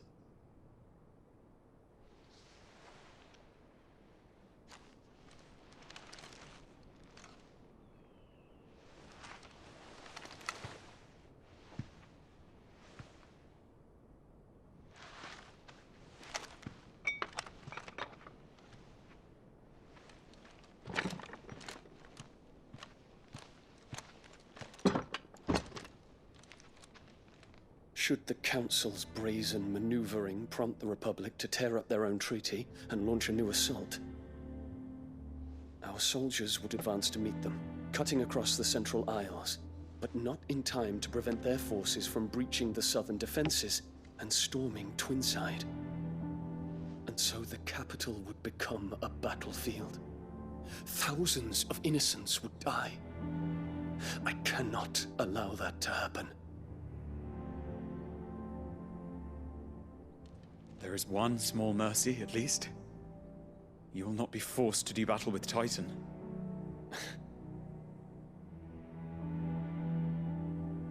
Would that I could avoid doing battle at all. 1,000 pardons, Your Highness. What is it?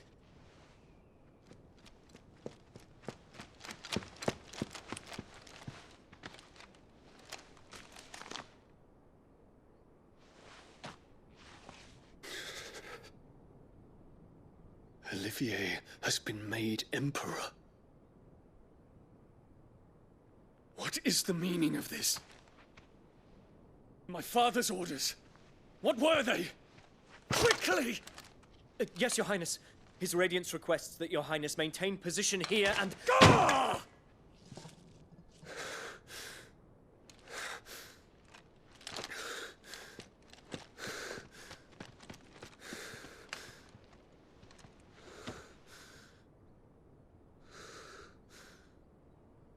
Terence. Yes, my prince. I must go to the palace. I'll ready your steed.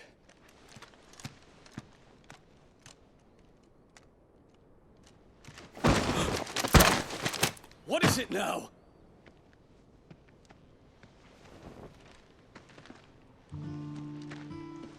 Forgive the intrusion, Your Highness. I know you. At ease. We stand in the presence of the Phoenix.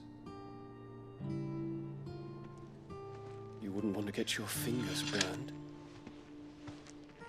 I hope I'm not interrupting. Not at all.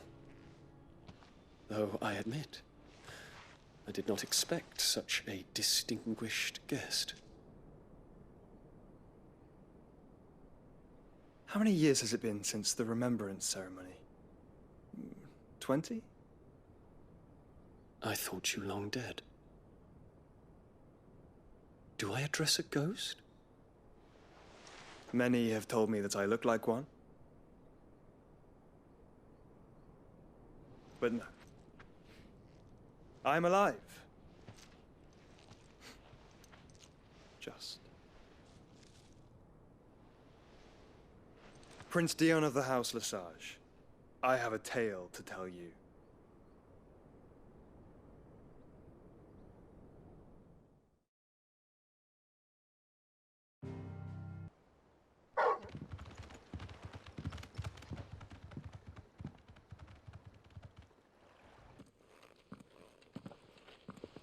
Clive, you're back.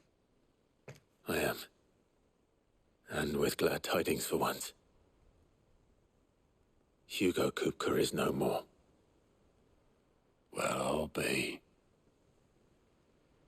All of our comrades who lost their lives back at Sid's place be smiling down at you right now. We had a stolus from Lubor saying Drake's fang had fallen. I expect that was your doing as well, was it?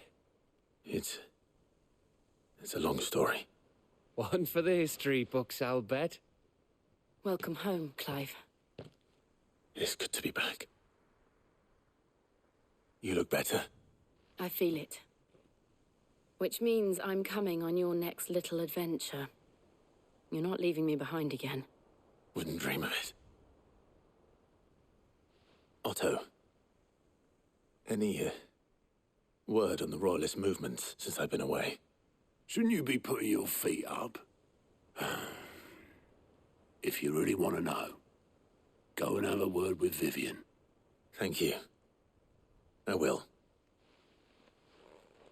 Ah, the conquering hero returns. And with hardly a scratch on him. I may have picked up one or two.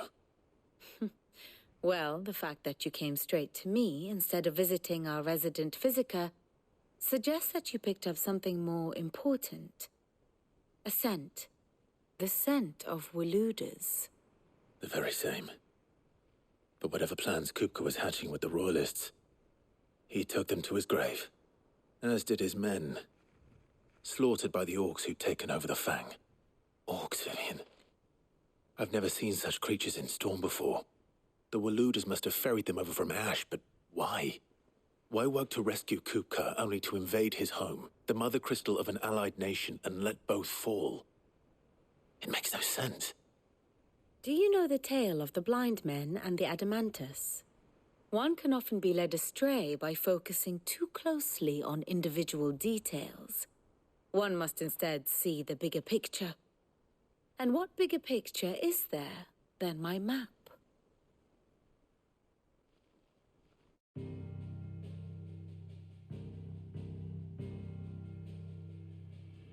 The kingdom of Walud claims dominion over all of Ash. It is a nation forged by the bloody conquest of Barnabas Tharm, the dominant of Odin. The Canvarian War of Independence in 849. The Battle of the Twin Realms in 865. The Battle of Belinus Tor in 873. Wheresoever his armies fought, Odin was found where the fighting was fiercest. But of late, the warrior king appears to have laid his sword to rest. Battle rages for control of the crystalline dominion. Yet Tharm sends not a single ship in support of his Dhalmekian allies. Meanwhile, the Blight ravages great swathes of Ash. Yet warlike Walud shows not the faintest interest in laying claim to untouched lands. So why go to the trouble of sending an army of orcs into the heart of Drake's Fang, only to make no attempt to claim the mother crystal for Walud? It can hardly be for lack of men. Tharm's armies rival any in the Twins. No. We have not seen the last of the Waluda standard. Odin will ride again. It is but a question of when. And on that day, who will be trampled underfoot?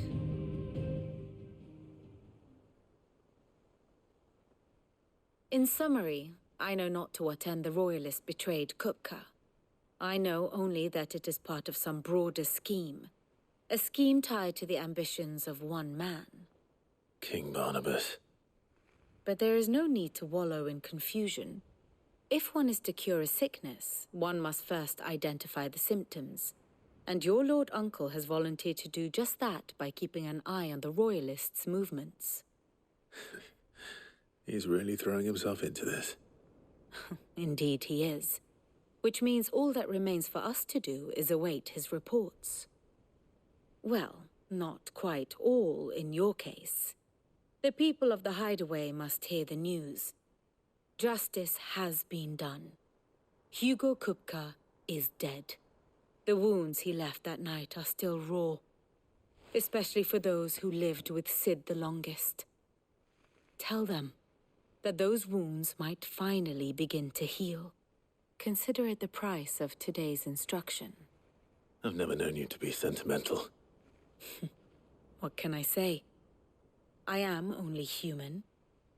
And we are, all of us, sentimental animals at heart. I suppose we are. Very well. I'll go and spread the word.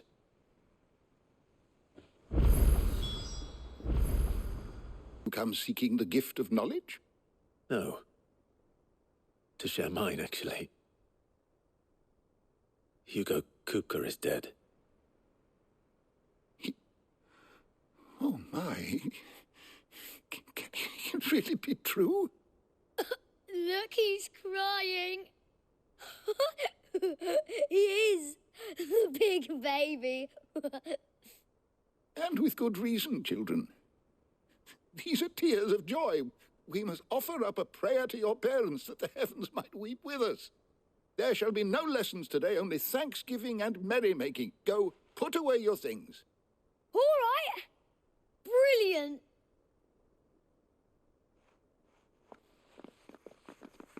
Finally, a new dawn has broken. It has. Thank you, Clive. I cannot wait to share the good news. Hippocrates. After Kupka fell, Ultima came to me. I need to know what he is. Have you learned anything? Alas, no. And not for want of trying. I have scoured nigh every historical tome in our collection and found nothing. Not even the sort of conspicuous absence that might suggest a concealment of fact. One is almost tempted to conclude that such a creature never existed. But I saw him. With my own eyes. I don't doubt that you did. Alas, it seems you are the only one who has. To others, he reveals naught. We see only that which he leaves in his wake, like some terrible force of nature beyond the ken of mortal man. A bringer of death. Whether the Ultima you met with was the being itself, or merely another projection of its power, I know not. But until I do, my investigations shall continue. Thank you. It means a lot. Do you have a moment? What is it? I'm busy. I wanted to tell you that Hugo Kupka is dead.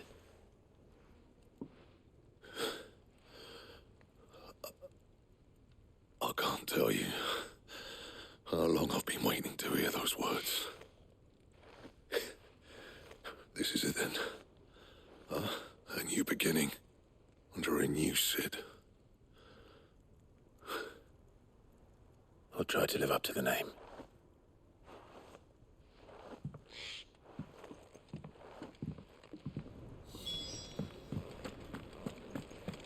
Well, come on, Clive. I was hoping you'd be back soon. Well, someone looks pleased with himself. It's true what I'm hearing, then. Nothing escapes you, Lady Karen. It's true. Kupka is dead. No more looking over our shoulders, then. Good. I'm starting to get a crick in my neck. Don't let it go to your head, though. Right. Let's see if Otto has anything else for me. You barely sat down since you came home. Vivian got you running errands or something? Just spreading the word.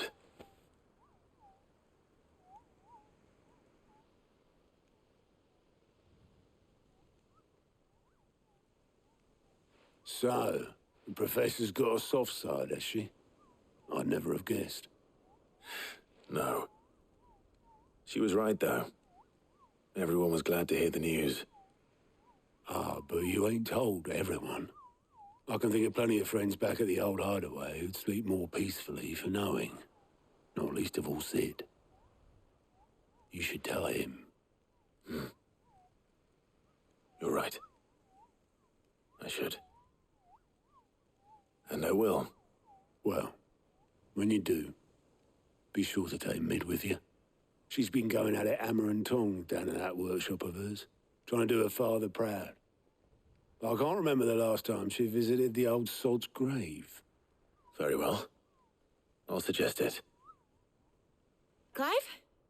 What do you want? I'm going to visit Sid, and I thought you might like to come with me. Sorry, I'm too busy for all that right now. I've got to get this thermal displacement stack sorted. Thermal... Displacement stack. Here. And this is for... Only the fastest, finest ship the world has ever seen. The Enterprise. Me and my dad designed it together. Where other vessels rely on the fickle winds to drive them through the water, ours is fitted with mithril engines.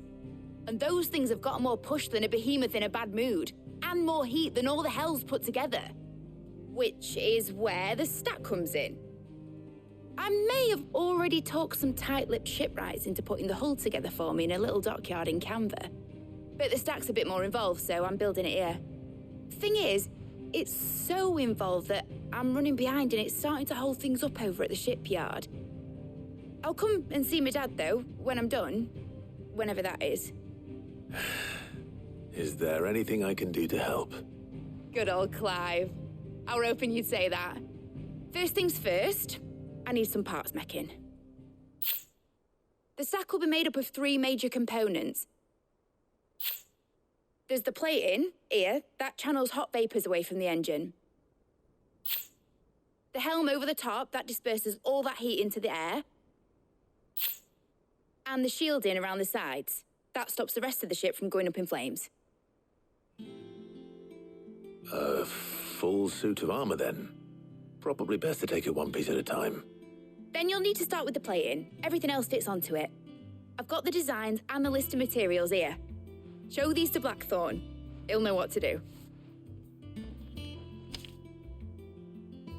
I can't make head nor tail of them. Luckily, you don't need to. Blackthorn, can I ask a favor? Out with it. It's for Mid. This my last chance to say I'm otherwise engaged. I'd spare myself the arseache. Go on then. What is it this time? She said you would know. Here.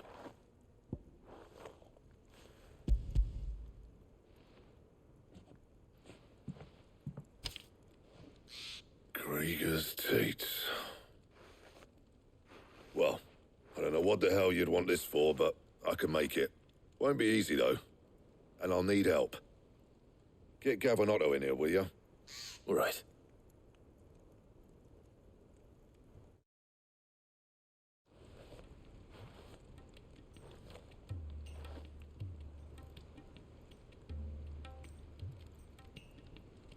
So Mid's roped us all in here again, has she? Typical.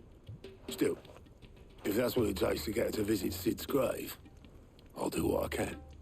And, what is it we need to do, exactly? Take a look at this. It's this plating. The usual sword-grade steel won't work. We need something that can get very hot, very fast, and still keep its shape. That means an alloy. Something that won't break or buckle at the temperatures she's talking about. Which is where you lot come in. I need materials, and I've got my work cut out already. You'll have to fetch them. Now, there's a special kind of sand I'm after that you can only find out in the Valcroy. Stardust, they call it. As for the rest of the stuff, my usual supply should have it in stock. It just needs buying and bringing back here. Well, we'll get it done quicker if we split up. One of us should probably give you an hand coat in the sand. And the other can go and get the rest from this supplier. Right then. Well, make your minds up who's going where, we can get this over with.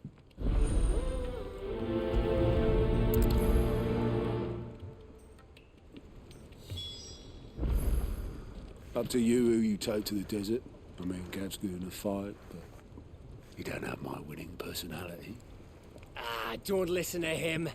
You'll be in the lowest of low company with either of us. Up to you who you take to the desert. I mean, Gav's good in a fight, but... You going? Which one of... Gav. All right, then. So, where do we find this stardust stuff? There's a river that runs through the southern reaches of the Velcroy. It's the black sand that washes up on its banks that you're after. Southern reaches of the Velcroy, eh? That's down past Dalamil. I'll go and scout the place out. See about hiring us a wagon to bring the stuff back to. All right. I'll meet you by the river. While you're off having a paddle, I'll pick up the rest of the stuff from Blackthorn's supplier. Take care. You two, eh? Don't go letting him fleece ya. Fleece me? I'd like to see him try. In your own time.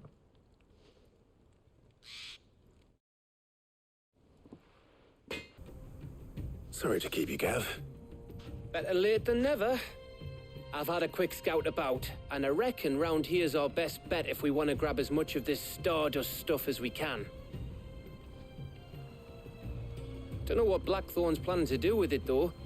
I asked over in Dalamil, and they seem to think it was worthless. But if stardust is what Blackthorn wants, stardust is what he'll get. There's plenty of the stuff lying about, just begging to be bagged. Then let's get bagging, shall we? We shall. Race ya.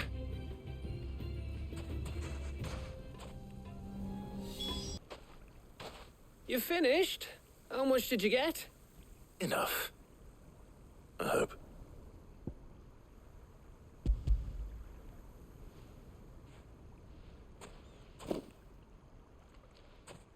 Oh, you win. That might even be enough for old Blackthorn. Hey, before we go, do you mind if we have a chat?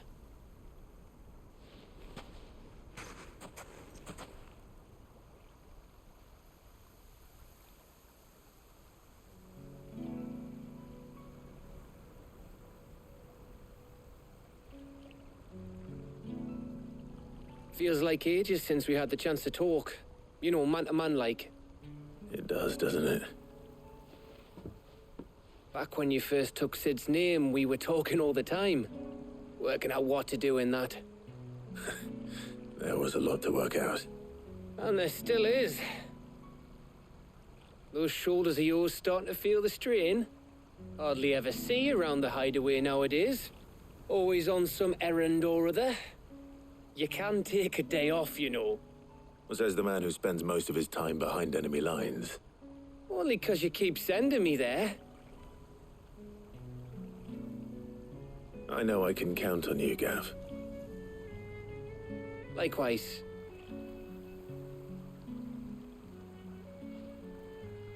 So you keep sending me wherever you need to, and I'll keep going. Safe in the knowledge that I have a home to come back to. Thanks to you.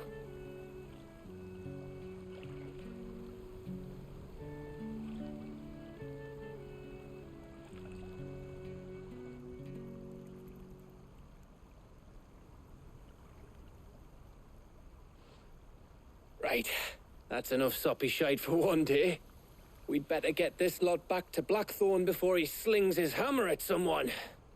You go on ahead. And try to get some rest once you're there. Oh, I plan to. Believe you me. After Blackthorn gets what he needs, of course.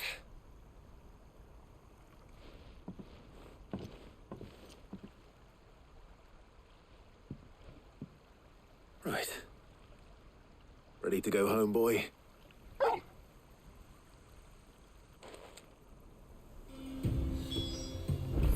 Got everything you need? Yeah. Yeah, I do. Cheers for the stardust. Should be enough to be getting on with. We should go out on maneuvers together more often. You know, it beats sneaking around on your Todd all the time. I'll make a start on putting this thermal plating together then. It will take some time, mind. So if you've got other things to be getting on with, I could do without you breathing down my neck. Thank you, Blackthorn. I'll let Mid know construction's underway.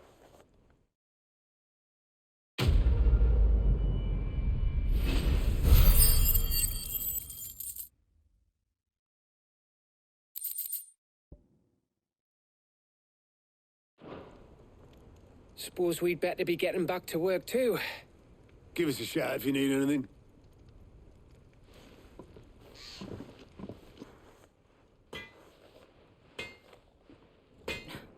You'll be pleased to hear that Blackthorn started work on the plating. Excellent.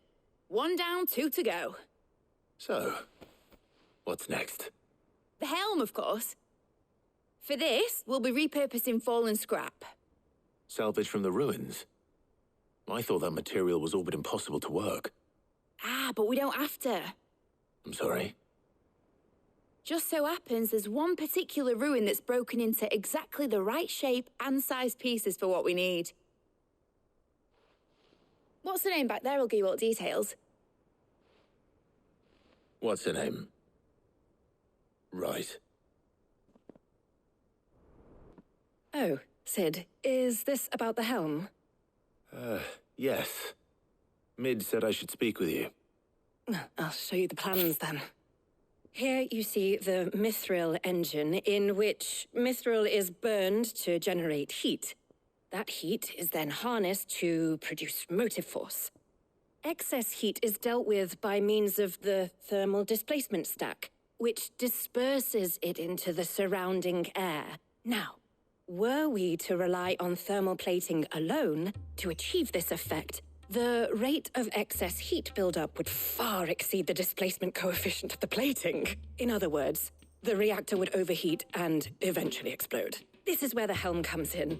It connects to the plating, you see, and serves as a sort of thermal sink to absorb all that excess energy. Our experiments have shown that fallen ceramics are remarkably thermophilic. They can withstand and absorb levels of heat far above anything we are able to make today. And not only that, they're also waterproof and immune to rust, making them the perfect material for our protective hood. Why, if sea or rainwater were to enter the reactor proper, it would vaporize instantly. The forces produced would tear the ship from stern to... You can stop there. I understand. Mid said we might be able to use parts of a fallen ruin. Where would I find it? Ah, yes. It's in Lorbert's Pass, near Lostwing. The thing is, well, I probably should have arranged to have the pieces we need brought here sooner. You see, a certain unwanted visitor has taken up residence there. It's no longer a matter of just walking in and taking them. It's, going to be considerably more dangerous than that. I see. Then I suppose I'd better deal with this unwanted visitor for you. Would that help? Oh, very much. Thank you, Sid. I'll gather my team and head there right away. We'll meet you outside the ruins.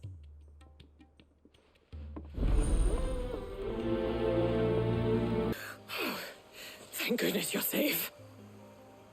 You shouldn't have any trouble now. Indeed. Well, don't let us keep you. We'll, see that everything is transported safely back to the hideaway. All right. I'll let Mid know you're on your way.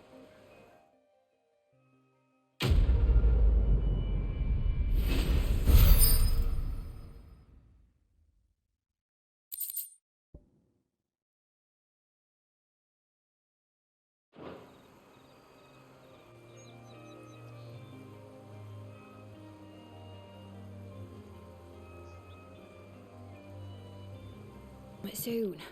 Mid. Helena has recovered the material for the helm. She'll be along shortly. Excellent. Another job well done. And just one remaining. Right. The shielding.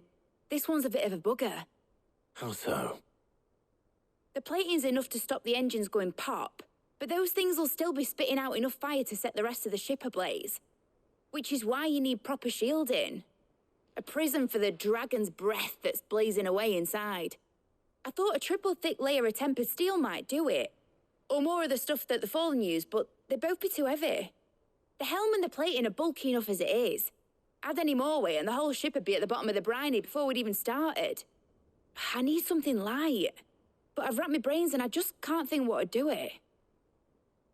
Well, if I were in need of obscure knowledge, I know whose counsel I would seek. Harpocrates. Tomes? Yeah, well, I'd thought of that, obviously. I've got all the details written down here. Can you take this to him, see what he makes of it? Right away.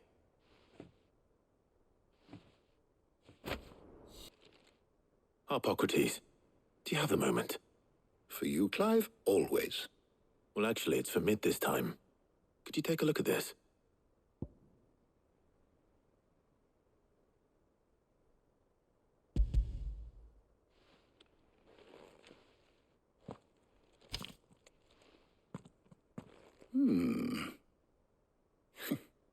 Shielding for a mithril engine? Whatever will that girl think of next? And what are these notes around the edges? She has some specific requirements for the materials. The shielding needs to be able to resist extreme heat on the inside, and yet remain cool enough on the outside not to set the ship alight, while also being light enough not to sink it. As you can imagine, she's struggling to find anything that meets her needs. I see. I wondered if you might know of a solution, or if you might be able to search the records for one. Perhaps it is not a different material she requires, but a different approach. What do you mean? Consider the lake we have made our home. Its blighted waters eat away far more quickly than fresh water or even brine, at timber and steel alike.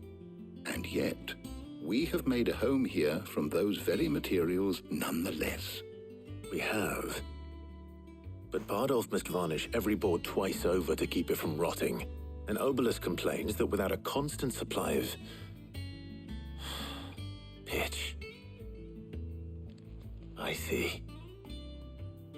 Early Gregorian histories speak of a preparation known as moon dew. It is said to be able to resist even the most ferocious flames. Before the dragoons tamed the worms and wyverns of the realm, nobles would daub their castle walls with it in order to guard against dragonfire. So if we could recreate it... It might be applied to some material or other in order to provide the protection it requires. As to how best to apply it and to what material, perhaps Bardolph and Obelus might be of assistance. I shall speak to them and see what wisdom they might have to offer. If you would be so kind as to procure the necessary ingredients, I shall discuss the specifics of how it might be most effectively put to use with our two friends. The knowledge of the past may yet prove useful to we of the modern era. Thank you, Harpocrates. And since you're asking others to help you, perhaps I should too.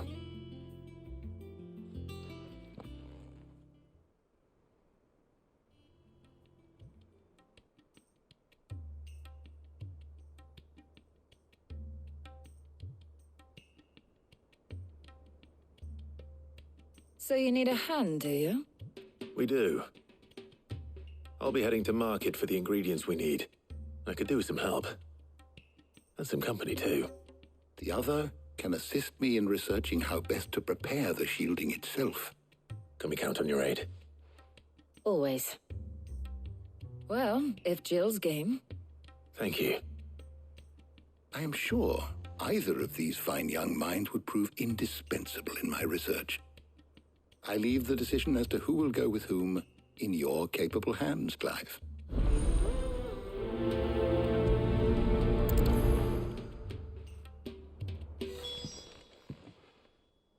So, Clive, have you made your decision? Who will accompany... Very well. So then, what do we need to find?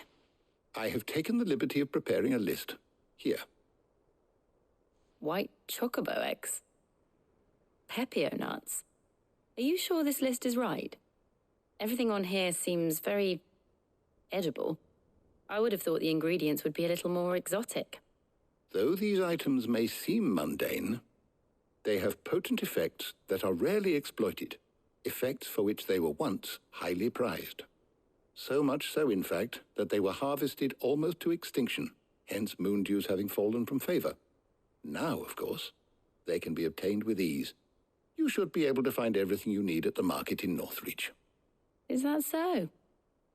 I've been meaning to visit Northreach anyway. I'll set out now. Join me there when you're ready. I will. Until then. You two enjoy yourselves. You too, Talia. I'm for ingredients. I've only just started. I'm sure everything we need is somewhere amongst all these stalls, though. Why don't we split up and see? We'll take a couple of ingredients each. All right. What am I looking for? How about you look for the pepio nuts and some garlic? I'll find the other things we need. We can meet by the gate when we're finished. Did you find everything? I did. Here.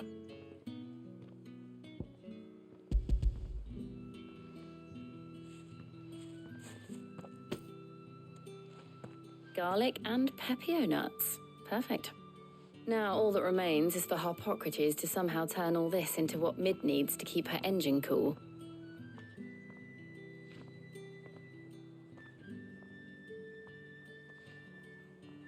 But before we head back, would you walk with me a while?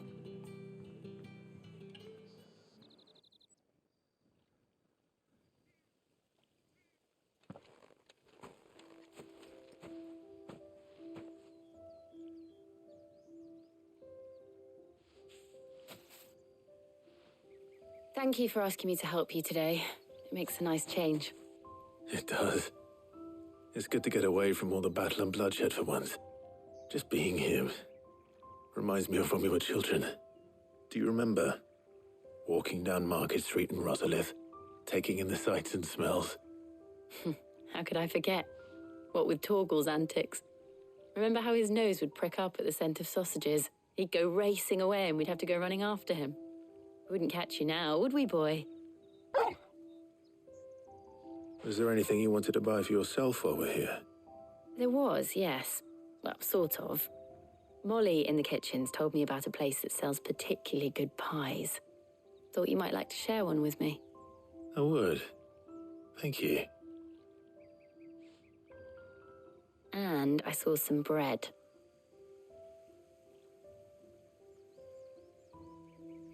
Big white cobs like the baker back in Rosalith used to make. What do you think? I thought we might get some soup to dip it in. But then I tried a slice of the butcher's dry-cured ham, and it was just, oh. You all right? Sorry. It's just, you're right. I really do feel like a child again being here with you.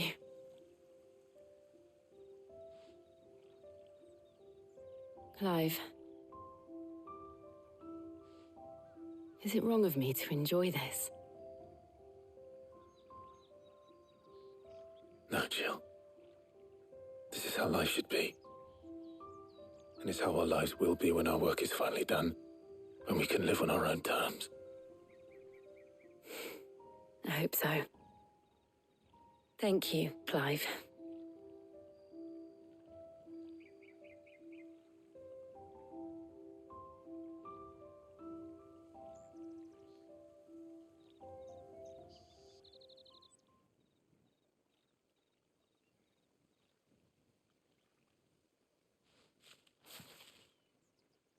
Well, I suppose we better be getting back.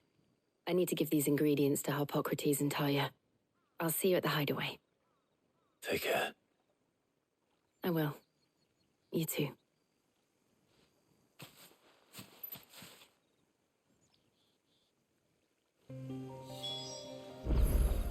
Harpocrates.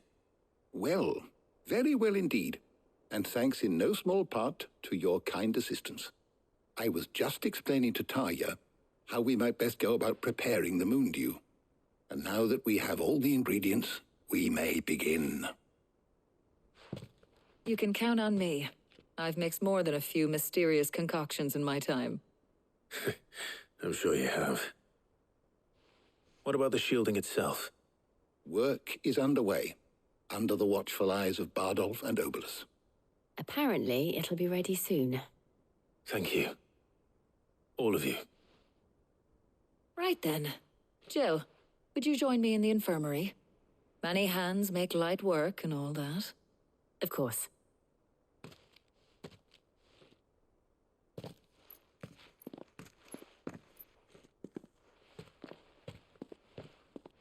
Oh, and Clive, thank you.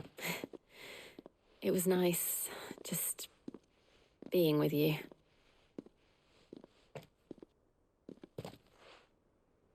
It appears our work here is almost at an end.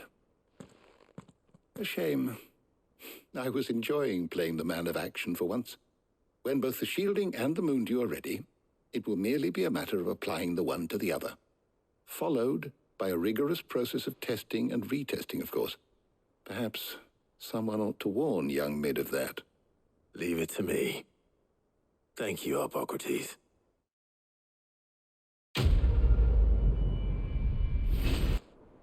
Sorry to keep you waiting, Mid, but you'll be pleased to know that work on the shielding is underway. You found something for it? In a manner of speaking, Hippocrates knew of a substance that's highly resistant to heat, a coating that should provide the protection you need. He's supervising the construction and testing of the shielding as we speak. Brilliant! I knew you wouldn't let me down. Don't thank me. I'm just the errand boy. Right then, better start working out how to bolt all these bits together. To the Black Hammer!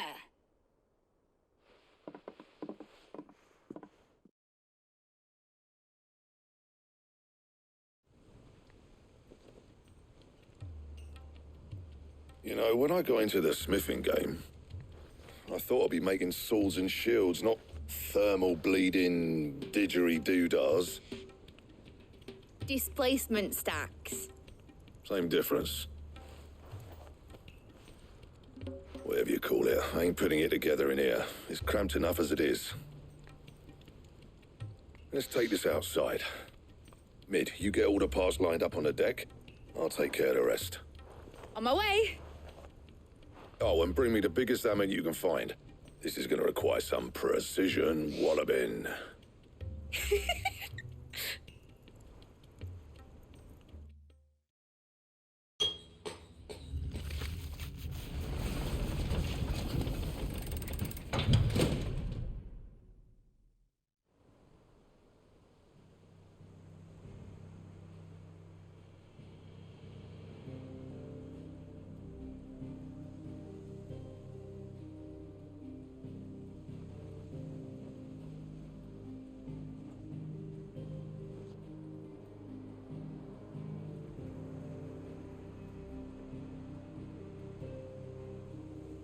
It's finished! It's finally finished! Thank fuck for that. I'll be feeling my hammer arm for weeks. Thank you, Clive, Blackthorn, everyone. That's one down and just 3 more to go. I'm sorry. Oh, didn't I tell you? The Enterprise has 4 mithril engines, and we'll be needing a displacement stack for each. You don't mean...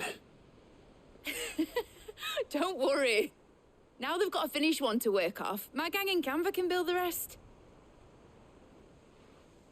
Good luck to them, I say. Right, I'm off to get a sling for this elbow. Any other work comes in, keep it to yourselves, eh?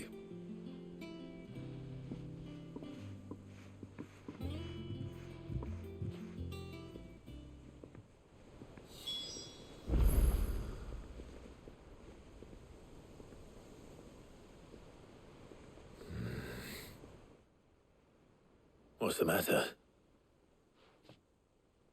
Nothing. Just daydreaming. Thinking about the Enterprise sailing off over the horizon to shores unknown. Searching for a land untouched by the Blight. Just like me and my dad planned.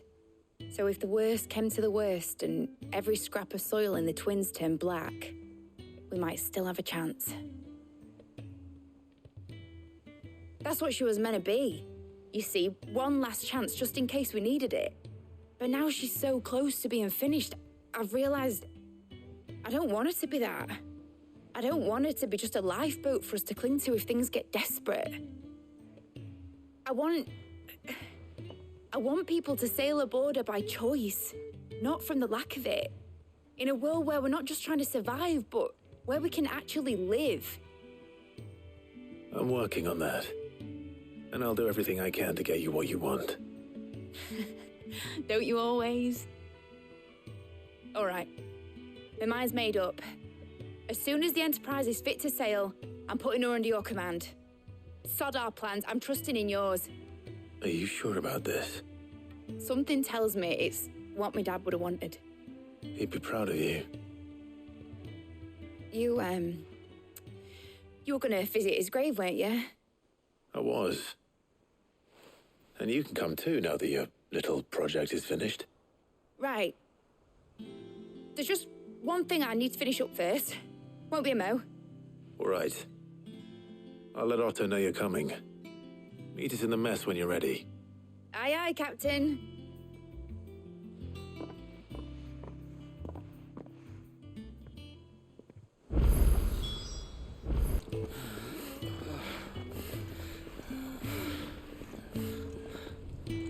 He was always too clever for his own good, was Sid.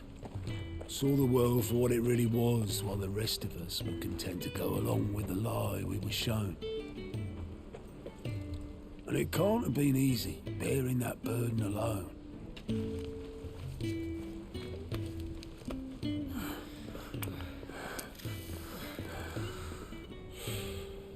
But he didn't let it stop him. He never lost faith in what he believed was right. And that gave us faith in him. Faith he'd steer us true. So I swore to myself that I'd always be right behind him, ready to catch the stubborn sod, if ever he should fall.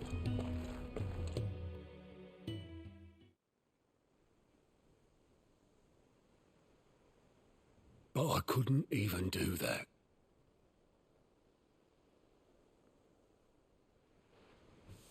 Ignore me. Just the ramblings of a tired old man. Leave that lot. I'll tidy it up in a bit.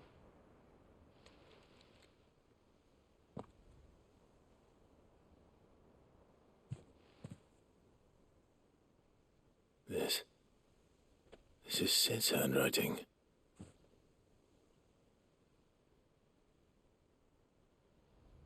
Dear Otto. I may be drunk, but I wanted you to know this place would be fucked without you. Love you, you grumpy old sod.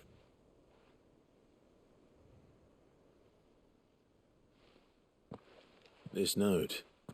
Hmm? What about it? Sid was right. Without you, we'd all be lost.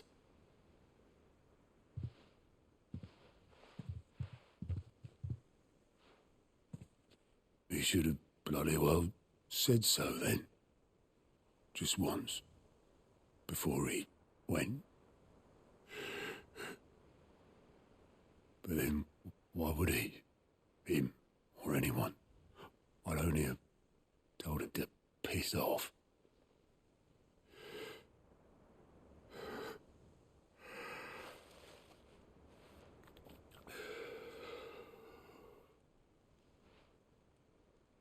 You're wrong, though. Both of you. It was never just me keeping the hideaway afloat. It was all of us. I just shoved people in the right direction, and I barely seem to be able to do that anymore.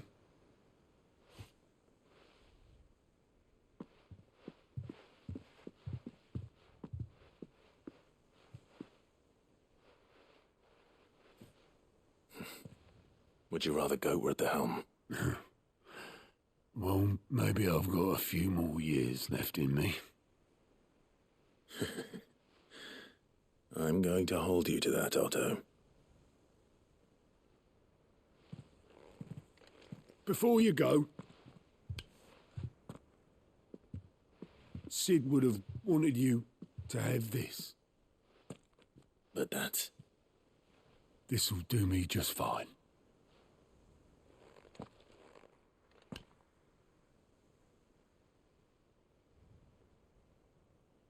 Thanks for the ray of sunshine.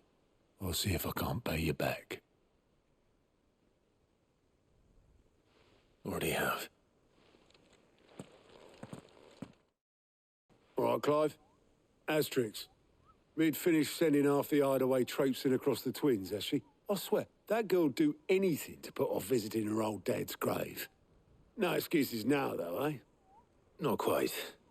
She said there was one final thing she had to take care of. I'm sure she'll be finished soon enough. She said that? In those words?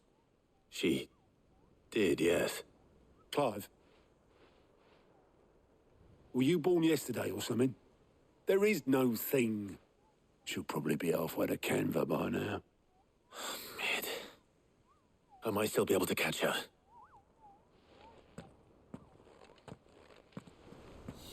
Obolus, have you seen Mid? Yep. In a boat, going that way. Then I'm too late. You in a hurry and all, are you? Oh, I offered to take her across, but she wouldn't wait. Just paid for a dinghy and rowed off.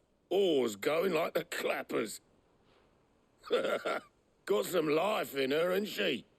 But anyway, I was on my way up to see you, as it happens. Got a letter for you. Urgent, by the sound of it. One of your uncle's men said I was to hand it to you in person, post-bleeding haste. And you're here now. Thank you, Obolus. Don't mention it. What tidings, Uncle?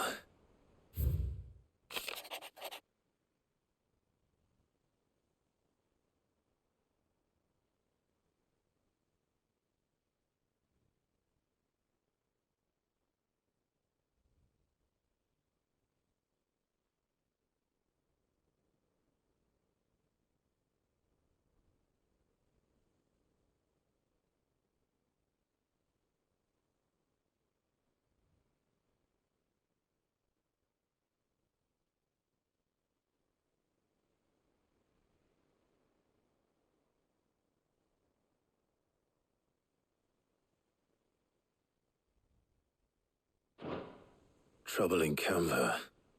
Well, I'll need someone to keep an eye on Mid.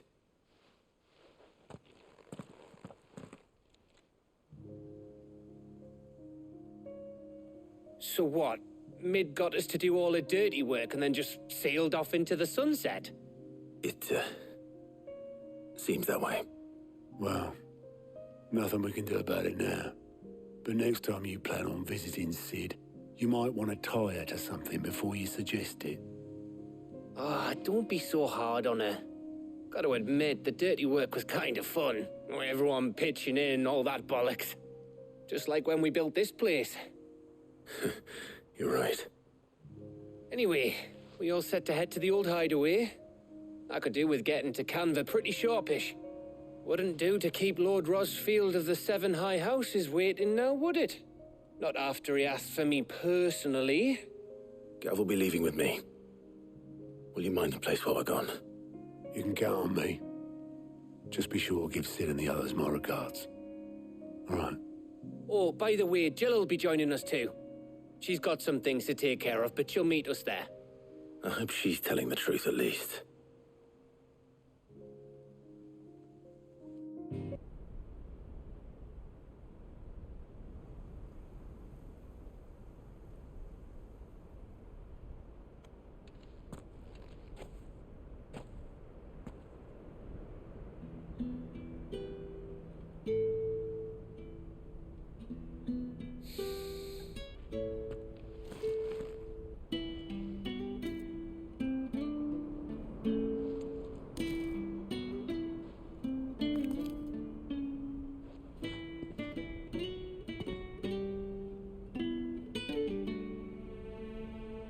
Well, Sid, I remember what you told me.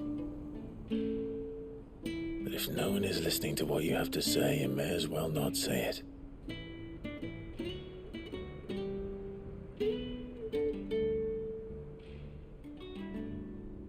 But I will say this, old friend.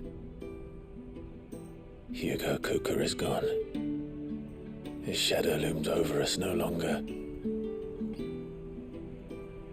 It's a pity the Phoenix can't be in two places at once. If he'd have been with us, maybe he could have done something for the lost. Not even the Phoenix can bring people back from the dead. Life has a beginning and an end. So we must live while we have the chance. And not as slaves to the crystals, but as free men.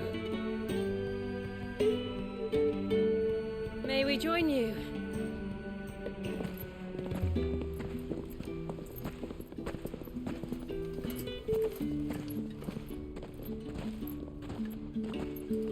Lady Karen, what a pleasant surprise. I thought I'd drop by and see how you were all doing before heading off to restock my supplies.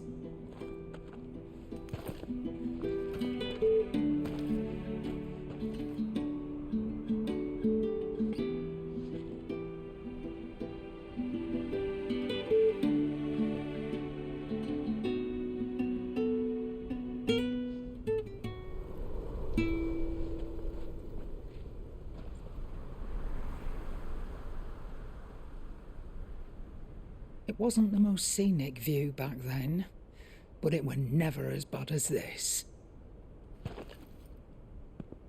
I know. The blight marches on. And soon, there will be no escaping sights like these.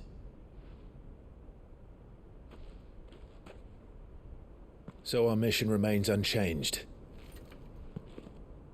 We cannot stop until every Mother Crystal is gone, and their thirst for ether with them. The only one that remains in Storm is Drake's Tail in the Crystalline Dominion. Our next target. We're going to Twinside. It's the capital of the Empire these days. I wouldn't like to think how tightly guarded they've got the place. Not that that'll stop you, but we do well to scout it out before you go charging in. We would indeed. If you're off to the Dominion, you can take this great lump with you. Goods. Oh, I am sorry. Have you forgotten you're the most wanted man in the Twins? I thought you might like to disguise yourselves as the attendants of a travelling trader, assuming you've no better ideas. You wanted to buy yourself some tools, didn't you? Well, now's your chance. You're letting me go with them? Oh, thanks, Nan. Stop that! You'll break me bones, you great galoot.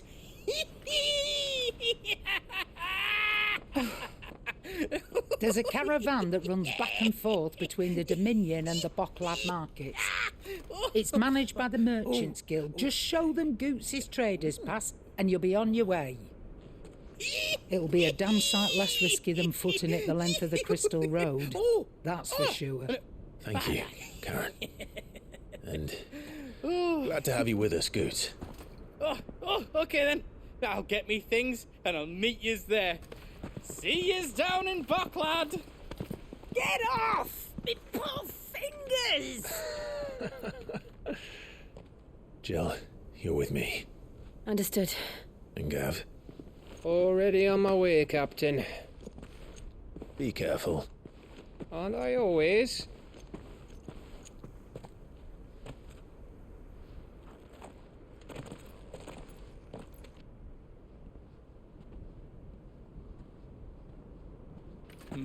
Do you see that, Sid?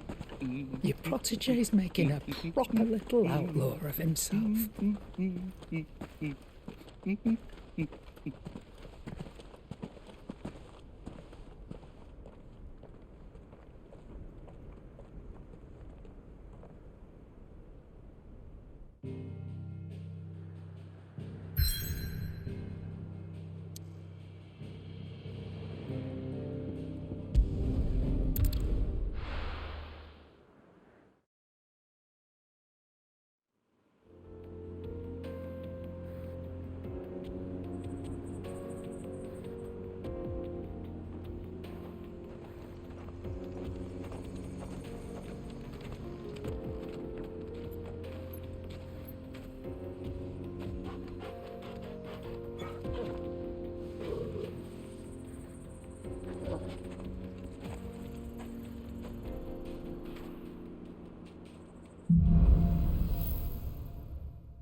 How are you feeling?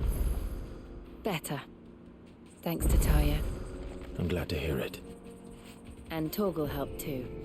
The new boy.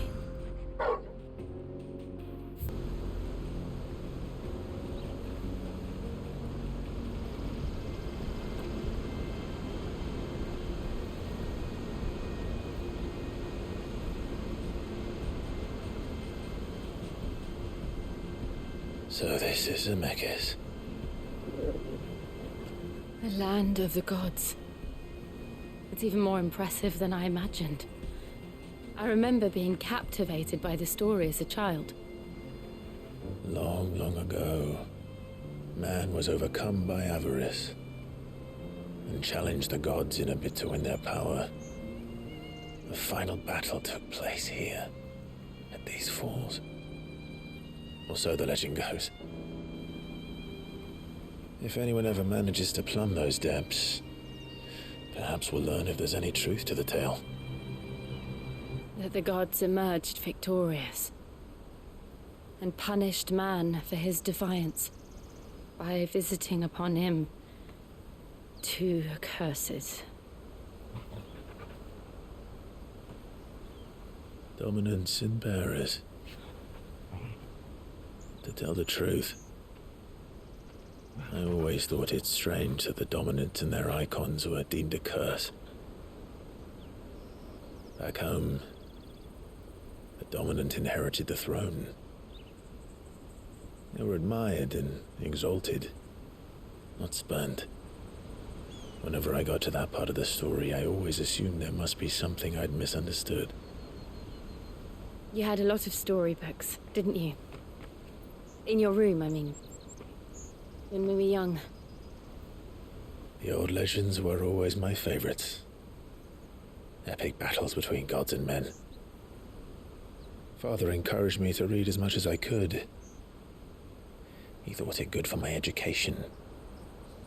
You really were a boy like any other, weren't you?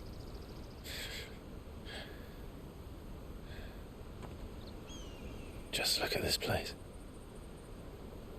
It's enough to make you believe the legends are true. I know.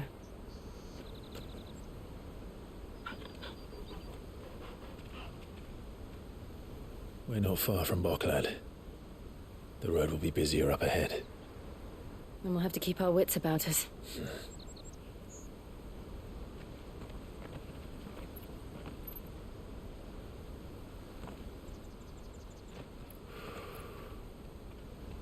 Clive? Something wrong? Nothing. It's nothing.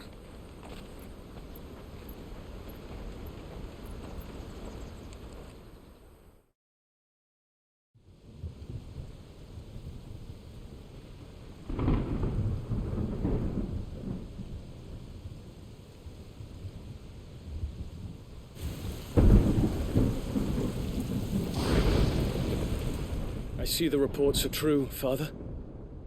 You have surrendered the throne to Olivier. I have. Emperor Olivier shall rebuild the Holy Empire of Sambreg.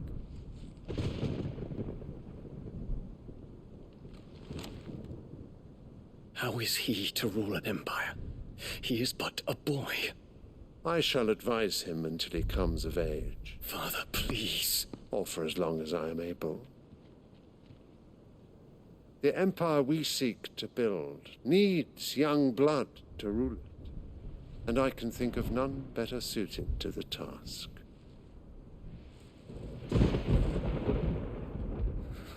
There is other news, Dion. Hugo Kupka is dead, and Drake's Fang destroyed. The pillars of the Republic have fallen. Ere long, the Imperial banner shall fly over every city in storm. And then, Valisthea. All shall bow before their Emperor. Father, these are the words of a tyrant. They are the words of a god. The Emperor whom I gladly serve great Greeker made flesh.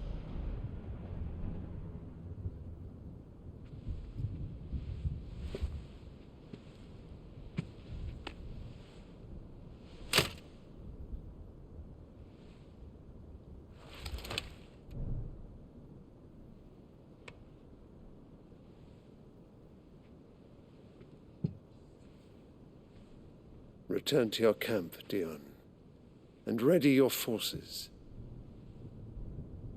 It is time to show the world the true power of Sanbreque. Father, I find you much changed. Is this truly the path you wish to tread? Or are these the ambitions of another? Of Ultima, perhaps? What nonsense is this? I speak my mind, and my mind only. Though I do owe Annabella thanks for reminding me of certain truths regarding the nature of nations, of rulers, and of the divine. You would trust the words of this traitress? She betrayed her country. She slew her husband. You have ever been an invaluable servant to Sanbreque, Prince Dion. I trust you will continue to serve your emperor in the wars to come. The canker! Silence! Insolent wretch! You will bend the knee. All else is heresy. Sire, forgive me. This audience is over. Come, your radiance. The Rowena Syndicate awaits your pleasure. Oh, not another meeting with silly old men. They're so boring. I'm hungry, Father. Can't we have luncheon instead?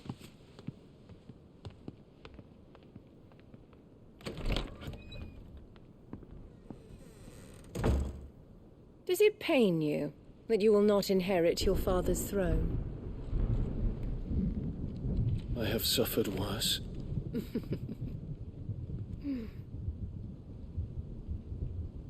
Count your blessings, Dion. For a base-born child to be chosen by Bahamut is miracle enough. You have risen high on his wings, but you shall rise no higher, lest your impure blood stain the throne. What do you know of my blood?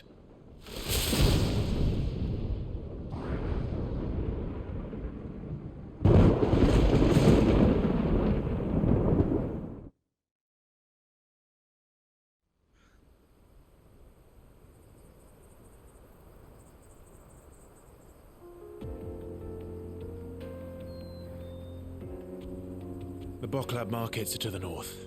We just need to hug the coast. Wonders from across the water. Come one, come all. Feast your eyes. Good sir, can I interest you in...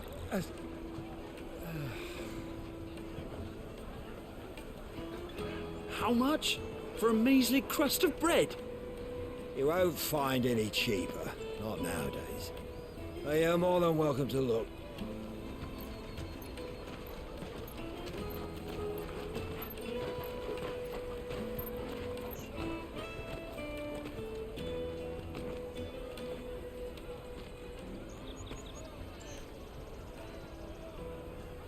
The Empire's unlawful and illegitimate occupation of the crystalline dominion is still in effect. Only those whose business in Twinside has been officially approved by the Republican Army will be permitted to cross the border. All who seek entry are to form a line and ready their documents for inspection. It looks like we aren't the only ones who are eager to leave. And they're checking everyone. Can't you make an Not for the likes of you. We won't get through without that pass. Let's go and find Good, shall we?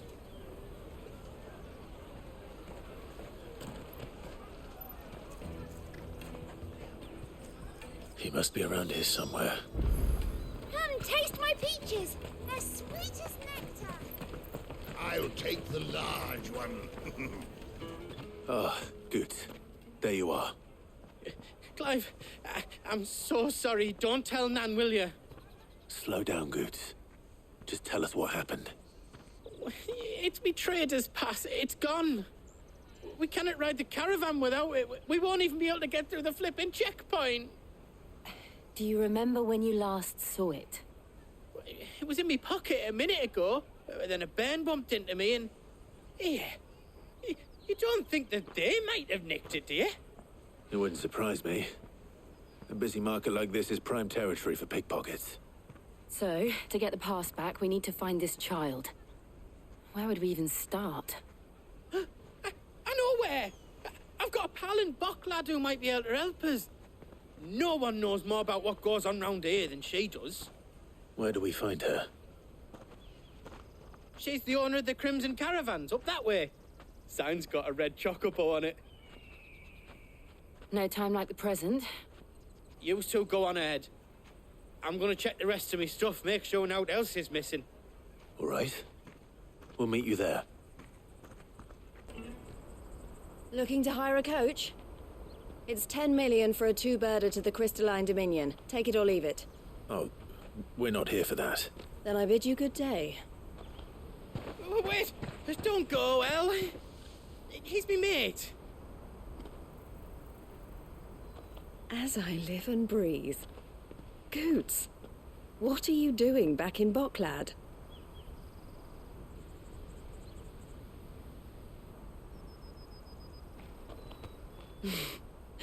I gather Lady Karen didn't send you.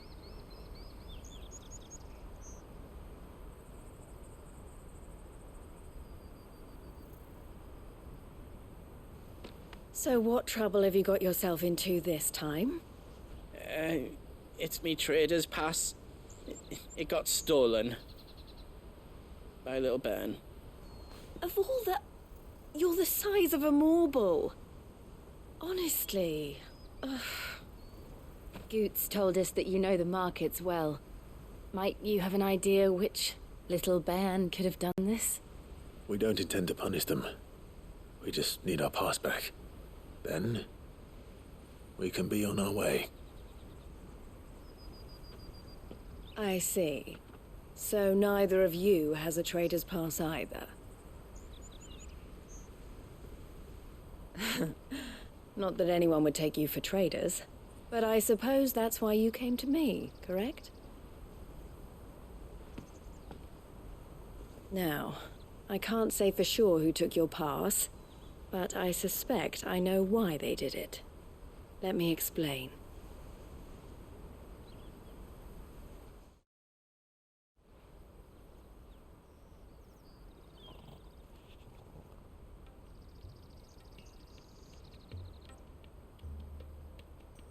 Ever since the Fist marched on the Dominion, the Republic has been clamping down on any commerce that might aid the Empire more than it does us. Which means traders' passes have gone from being merely a way of easing one's progress to being essential if one wishes to cross the border at all. And with demand outstripping supply, they've become a precious commodity, leading some to seek to acquire them by less than legitimate means. So the children are stealing passes to sell on the black market? Yes and no. Passes are inscribed with the names of their owners, and yet none of the victims' names have appeared on the register of those passing through the checkpoint. Which means? That someone is doctoring the stolen passes. The same someone who is encouraging the children to steal them. And the same someone who has Goots' pass, no doubt. Whoever they are, they're ruining the livelihoods of honest merchants, which is why we've decided to take a stand. Will you stand with us? You want to get your pass back, and we want to ensure that no more are stolen. Catch whoever's behind it all, and two birds shall be slain with a single stone. Is there any other way of getting to the Crystalline Dominion, Goots? They won't let you in if you're not with the caravan. It's that, I don't know, try swimming across the strait. But the guards will definitely spot you if you try and do that. Like, we don't want to get spotted, right? So either we find the people who took the pass, or give up all hope of entering the Dominion. All right. We'll help. Thank you kindly. But I don't know your name. Eloise at your service. Clive.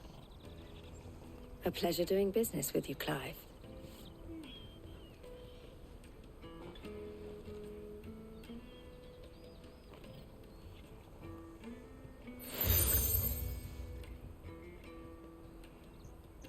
The proprietor of the furniture makers by the coach stop is spearheading the search.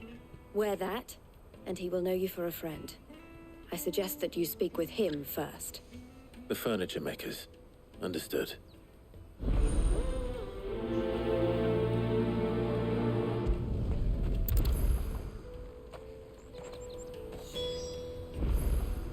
Are you the furniture maker? Looking for something in particular? Ah, Eloise collared you too, eh? Then I expect you want to know more. She told me you were leading the hunt for the pickpockets. What have you learned? For one, that they're targeting the traders carrying the biggest packs. Harder to watch your back, see? And less chance of the mark giving chase if they're spotted. Not that they'd be likely to catch them. Those imps know every inch of this warren like the backs of their hands. Their eyes must have lit up when they saw Goots. The fishmonger round by the gate's been trying to track down the children involved. You should go and have a word with her. Thank you. We will. Fish for sale! Fresh sorted and smoked! Can I interest you? Ah, sorry. Message from Eloise, is it? She's asked me to help her. To help you find the pickpockets. Is that so? Suppose I better tell you what I know, then. For one, this isn't a family operation. All the traders say the children who stole their passes were dirty, dressed in rags. Street urchins, by the sound of it. We get a lot around here. Orphans from the wars. A few, perhaps. You saw the refugees gathered by the entranceway? They're all looking for a new start in the Dominion and beyond. Some of them take it as an opportunity to rid themselves of unwanted baggage. The shame of it. Whoever's behind this would have to have made themselves known to the children at some point. And so should we. You should start with the children around here, then. I doubt they're the ones involved, but they might have heard something. It's worth a try. All right, then. Questioning children. Do you mind if I ask you something? Can't stop you. I was just wondering if anyone has asked you to do anything out of the ordinary recently. Anything you grown-ups ever ask us to do is shut up and go away. So guess what I'm about to tell you to do? Sorry. I'll leave you alone. Do you have a moment? What do you want? What I want is to know who's asking children like you to pick pockets. I don't know. Nobody's asked me. What's picking pockets? Do you get paid for it? No, you get in trouble for it. So if they come calling, you know what to tell them. Excuse me? What do you want? I don't have any money. It's all right. We're not going to hurt you. We just want to talk. What about? We've heard that some very bad people are making children like you steal from travelers. We need to know who's behind it so we can stop them. I don't know much about it, really. But my friend, Honza, he said he got a job doing something dangerous. Sounds promising. We need to find him and ask. Do you know where your friend might be? He's usually by the tents outside town. Thank you. You've been very helpful.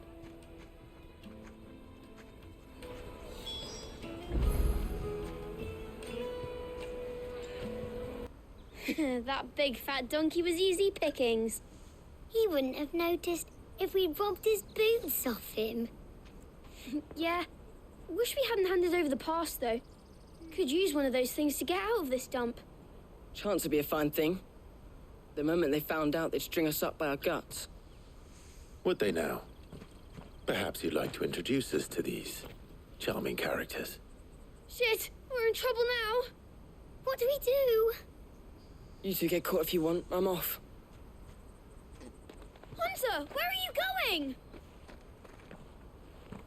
So that was Hunter, eh? Jill, you watch these two. I'm going after him. All right. Oh, shit. I'm cornered. It's all right, Hunter. I'm not going to hurt you. I just want to ask you some questions. Fine. Not like I've got a choice. I'm looking for the people who are making you steal for them. Who are they? Call themselves the Carstones. They said they'd give me good gill if I did what they told me. I knew they were bad, but bread doesn't come for free. Didn't come at all half the time, before I started buzzing for them. You know, if I didn't do it, they'd just pick on someone else. Someone they could push around easier. Hunter. You found him then? Jill. Where are the other two? Eloise is watching over them. She sent Goots and I to look for you. You're... him!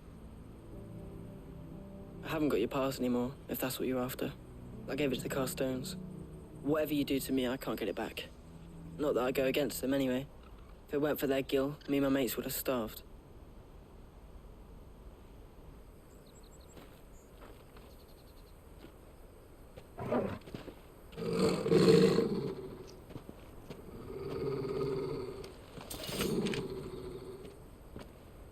Cowards.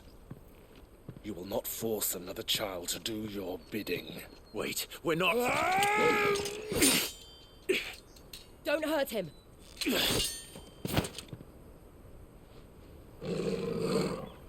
You're making a mistake. We're on the same side. Like hell we are. That brooch. Where did you get it? Master Theo. Goots.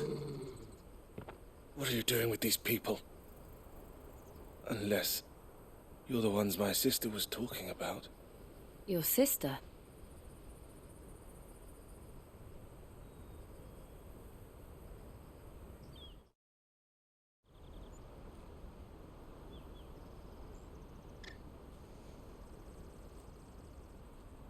Eloise didn't tell us she had a brother.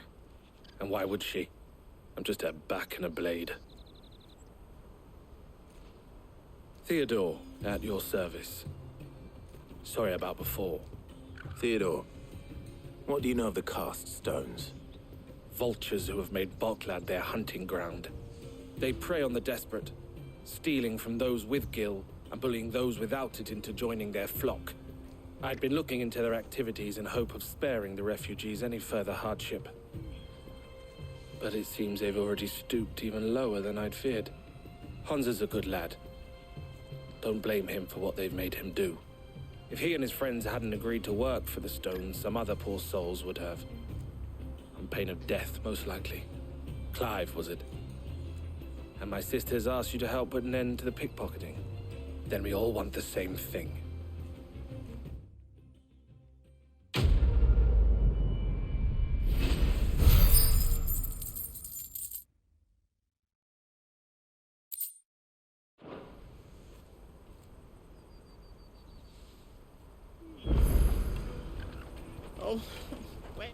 So, what's the plan? What else? We find the cast stones and we crush them. You get your trader's pass back, and I make Boklad a safe place again. All right then. All right then. Hansa, where are they camped? Don't worry. They'll never know you told us. Couldn't if I wanted to. They always come to town to collect the passes. Meet us outside the gate. I tried following them once, but they spotted me halfway down the trail. Said they'd string me up. We'll try it this time. Which way were they going? Back down the road towards Lateney's Cleft. To Lateney's Cleft, then?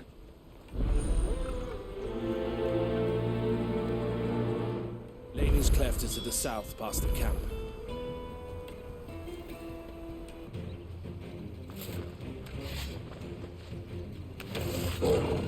That's the one who's been sticking his nose in our business. The ringleaders. But at least we know we're on the right track. Ha! Not a bad haul today, eh? Aye. Some of our new recruits are natural-born ne'er-do-wells. Especially the little ones. That Hans has got nimble fingers, all right. It will be a shame when they chop them off. But till then, let's make the most of it. Scum. The leaders of the cast stones, I take it. They don't deserve any mercy, Clive. I wasn't planning on showing them any. We're ready when you are, Theodore. Oh, I'm ready.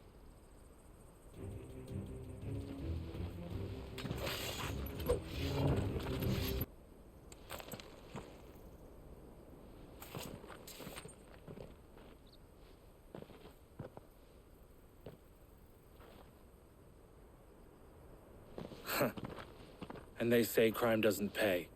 Gold chains, rings, purses. And traders' passes. Dozens of them. Have the names been changed? Not yet. I recognize some of them. No doubt Goots's is somewhere among them. Now I just need to sort through it all and return everything to the people it was taken from. We should go and give Eloise the good news. Can we leave things here in your hands, Theodore? Of course. Oh, and, be sure to tell her of the part I played, won't you? We'll be glad to. Ah, Clive. How goes the hunt? My brother isn't getting in your way, I trust? Quite the opposite.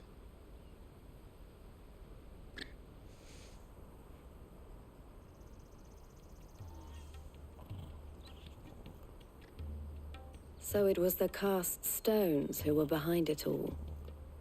Theo told me he'd been on their trail. And their demise solves 3 problems at a stroke.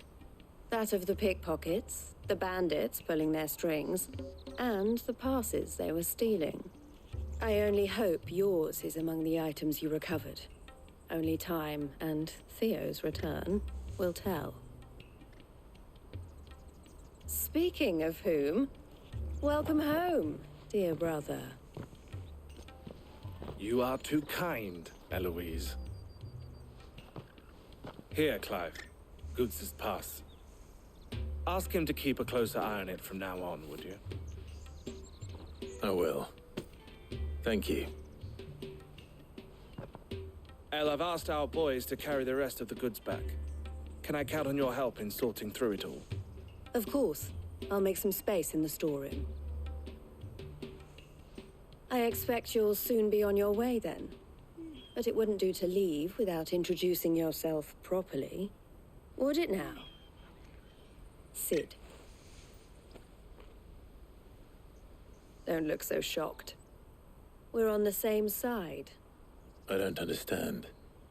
As you now know all too well, we at the Crimson Caravans are always happy to help those in need. For a small fee, we will move anything that needs moving. Be that goods to market, or bearers away from it. I was the first my sister helped escape. If it wasn't for her, I'd have been branded as a boy. I had no idea. It just so happens that we are seeking to expand our operation. And who better to join forces with than the leader in the field? Wouldn't you agree, Theo? I would.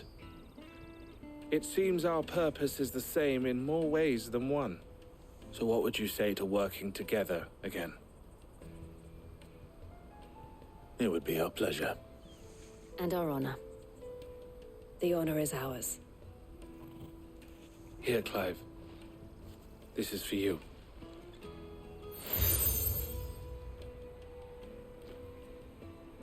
What is it? El has friends in high places, while I have associates in, lower ones. That mark is proof that you're a friend to us both.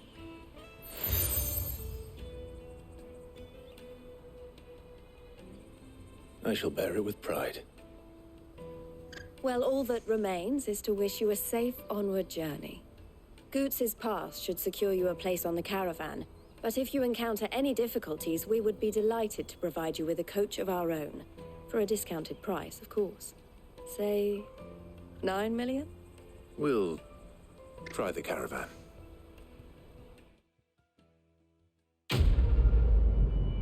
Here you are, Goots. Try not to lose it again. Me pass! You found it! Oh, thank you so much. Nan would have killed me if I'd come back without it. I'll have to say thanks to Elle and Theo, too. So should you, Honza. You and your friends don't have to steal anymore. If anyone threatens you again, you know who to turn to. We do. And we already have.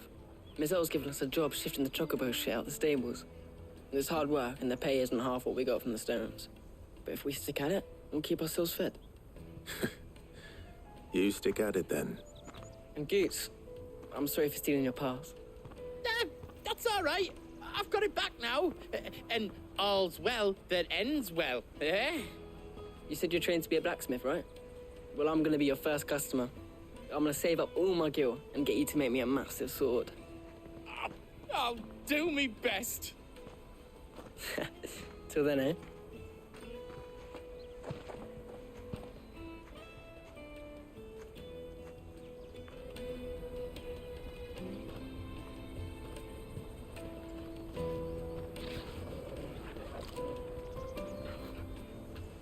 All right. We have a place on the wagon.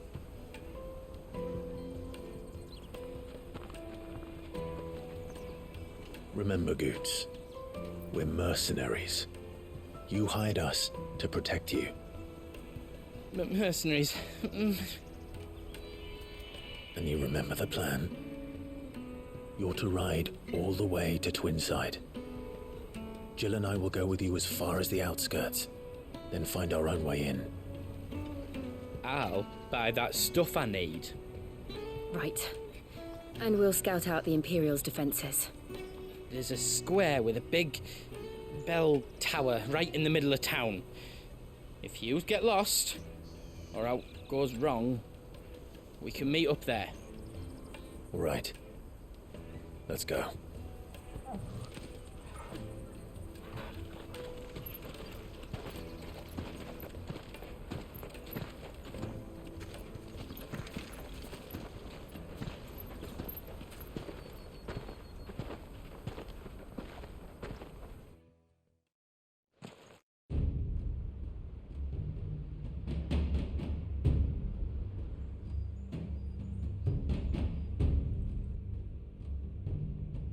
I see.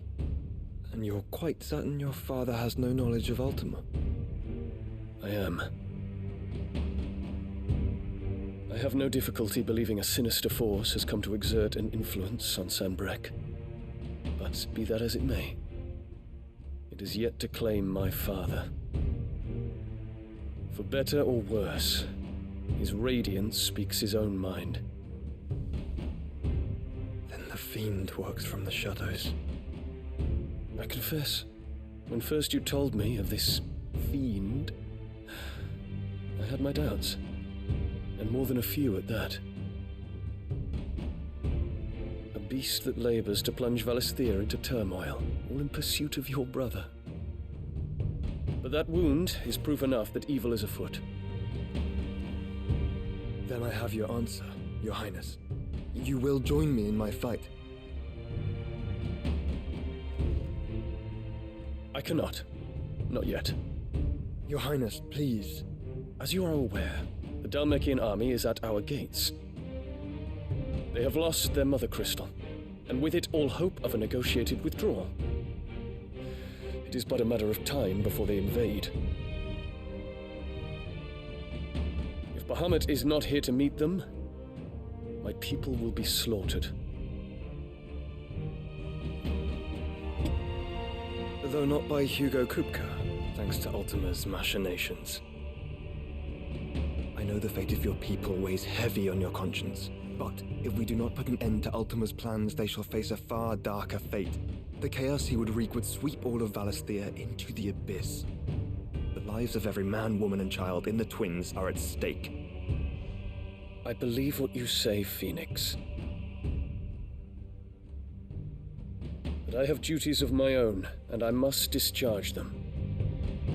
Come what may.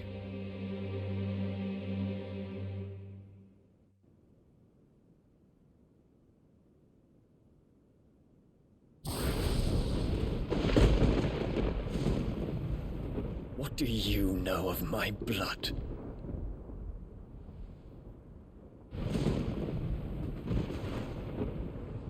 I know that it is wholly unworthy of the highest offices of state, which rightly belong to those of purer breeding. Alas. Your bloodline runs through the Oriflamme gutter, from a whore who weighed her child's worth in gil. Have you threatened my father? Of course not. I merely whispered in his ear that his mongrel son is plotting a rebellion. What? Sylvester listens to the words of his astrologers. And they have ears too. You have been feeding them your lies! Should you remain loyal to Emperor Olivier, his radiance may yet crown your head with laurel, and not with tar. Fork-tongued witch!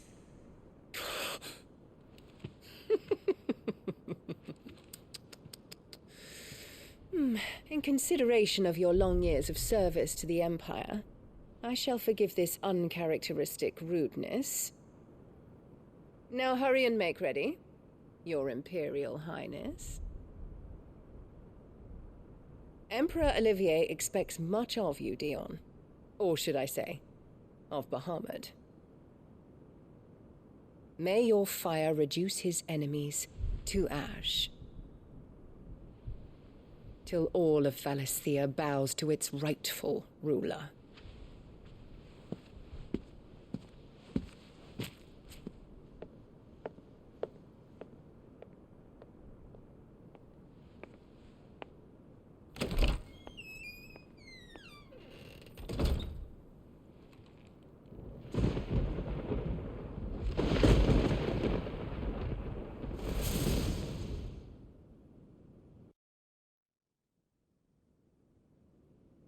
There is another darkness that has taken hold of Sanbreque. And until its grip is released, the flames of war shall spread ever wider, just as Ultima wishes. Forgive me. My family has caused you much grief. You are not her keeper, Phoenix. This is a matter for the Imperial household now, and as a member of that household, it falls to me to resolve it. At such time as that is done, what strength I have shall be yours.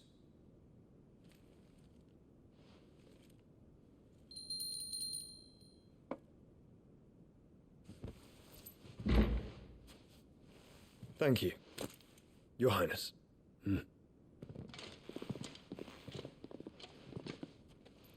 Let us take to the skies together, and bring a new dawn to Valisthea. I should like nothing more.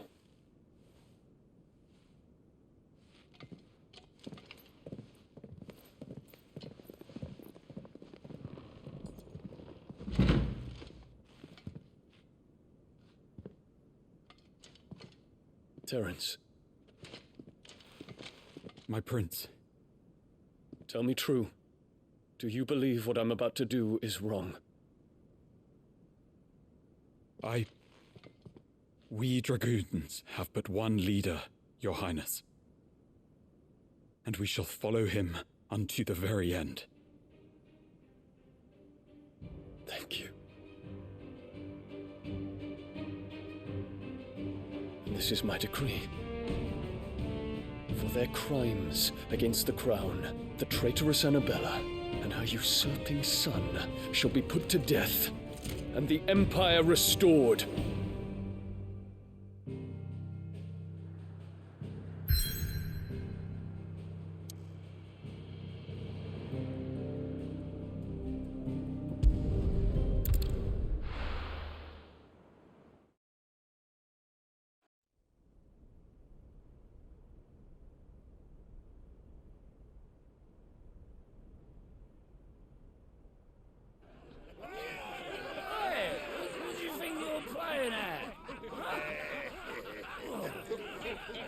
Stop you getting eaten by a fucking wolf, that's what.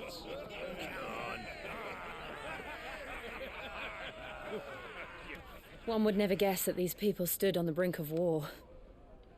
They're afraid. They turn to drink to forget their fears.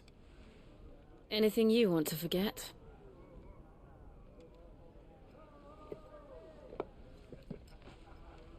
The harbor is empty, and half the market stalls too. The city may seem peaceful on the surface, but it's balanced on a knife edge.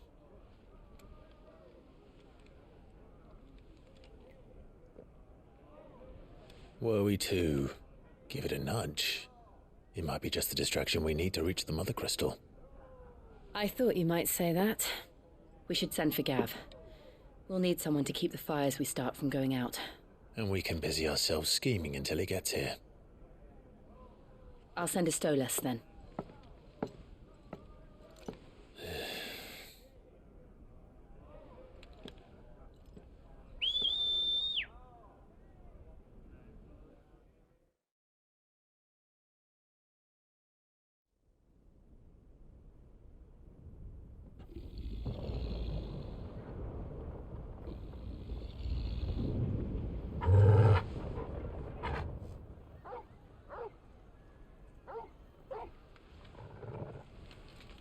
What is it, boy?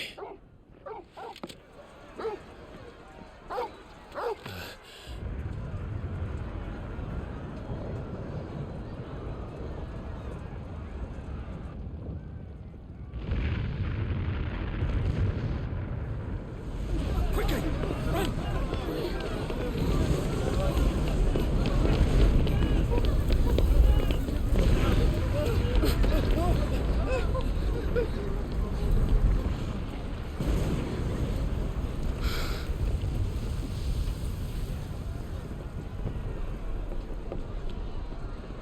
What's happening?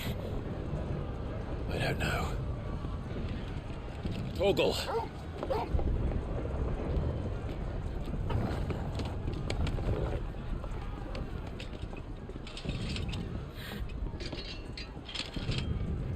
This way.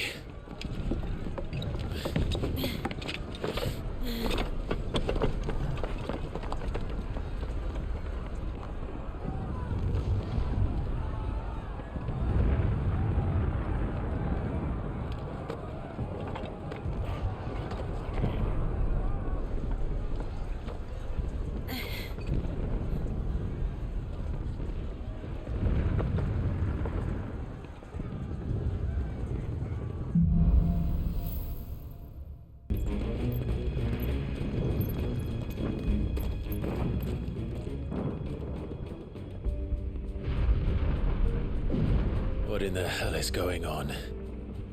Let's go and see. Right.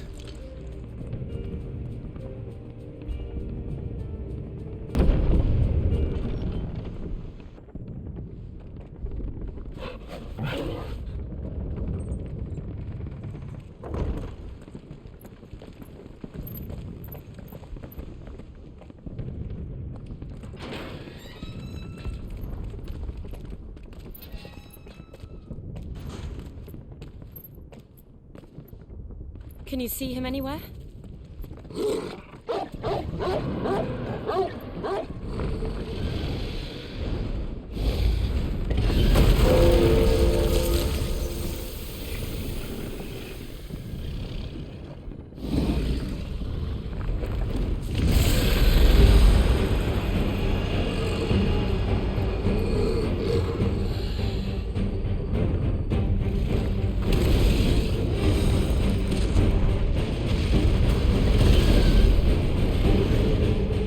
It must be one of the Dragoon's pets.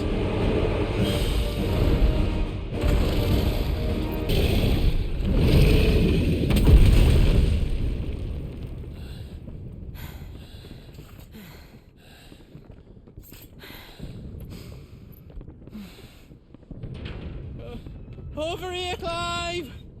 Are you alright? Goods, there you are. I didn't know there'd be a dragon. All right, let's get out of here. Oh! What now? Is that Mother Crystal's heart? What the hell is it doing up there?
Your Highness, don't do this!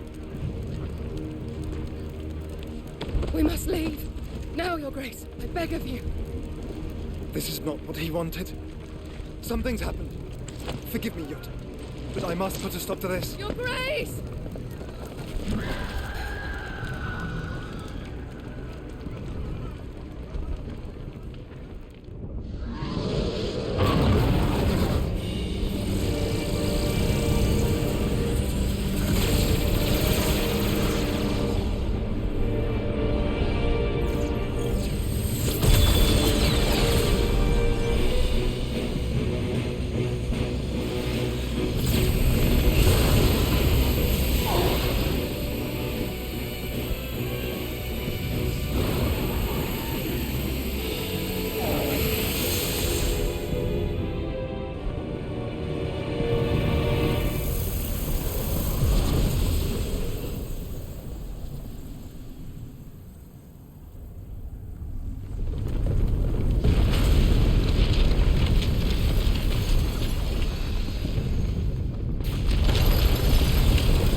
So, what do we do now then?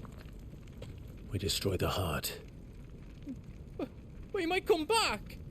As soon as the flames die down, the Imperials and the Dalmex will move in. This may be our only chance. And Bahamut has gone for now. You should get as far away as you can, Goots.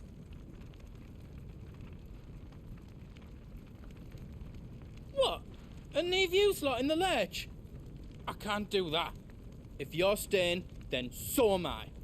I packed everything up before I made a run for it, so if there's out yous need, just ask. But I won't be giving it away for free. Nana'd never forgive us if I did. Thank you, Goots.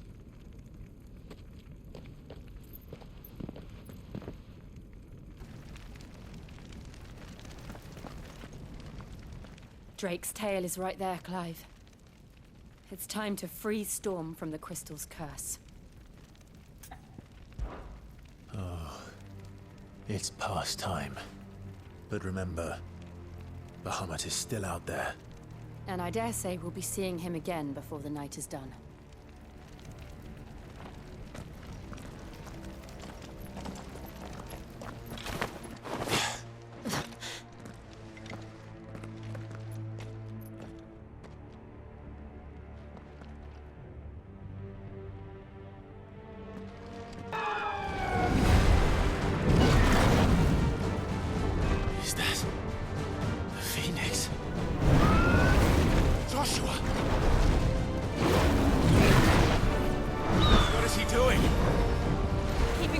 occupied.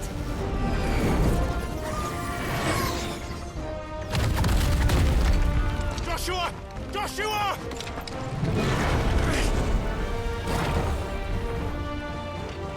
Don't, Clive. It's too dangerous. Fuck. Hold on, Joshua! I'm coming!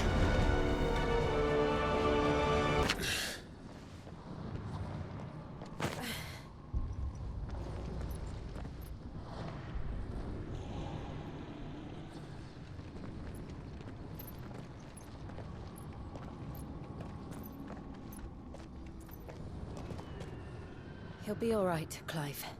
He's a survivor. We're getting close.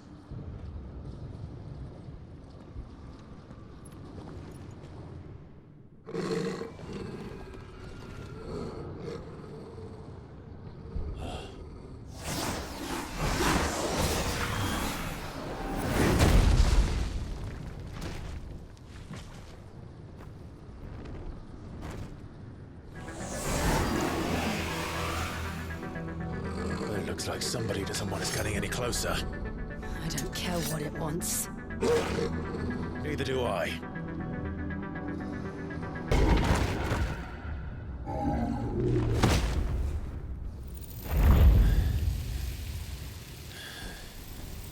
These beasts... they're getting stronger. We can think about them later. Right now, there's only one thing we need to focus on. The heart.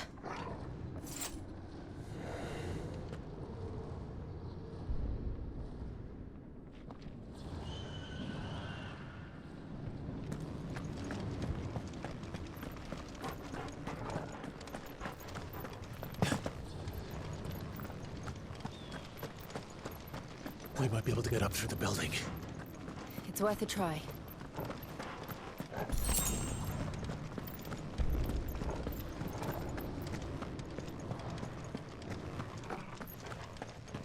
Quiet.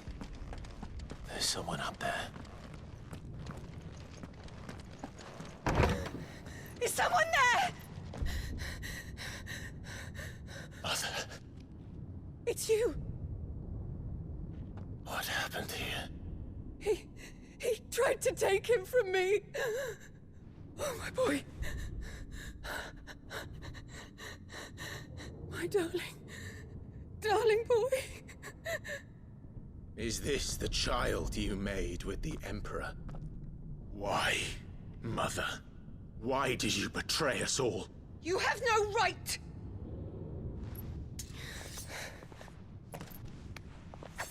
Answer him. We took you in, savage. Show some respect for those who raised you.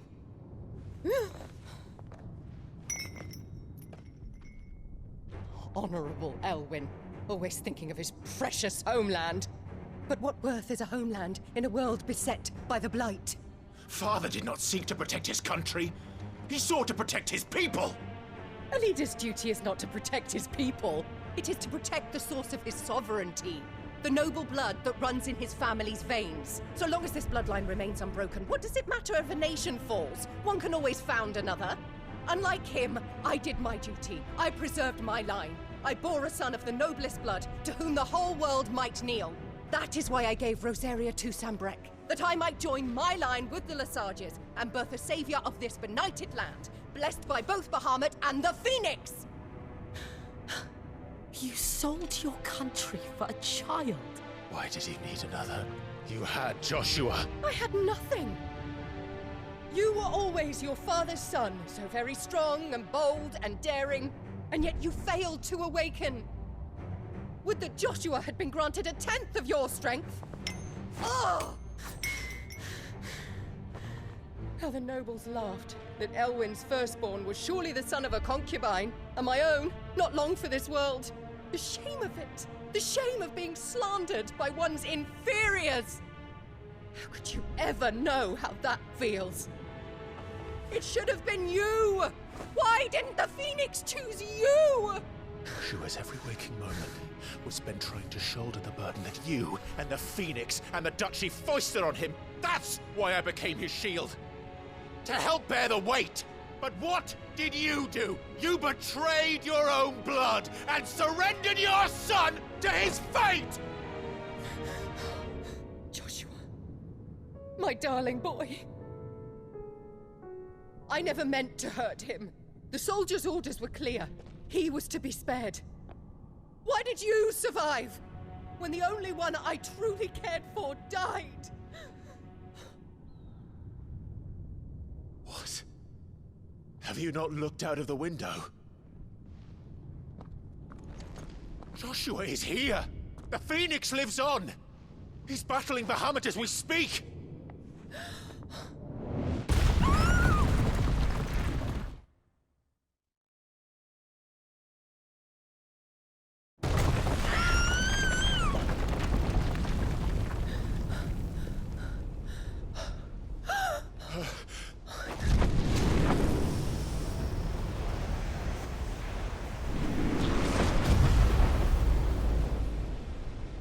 Joshua!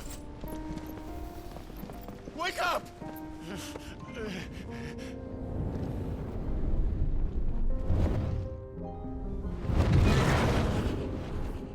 I am a shield of Rosaria.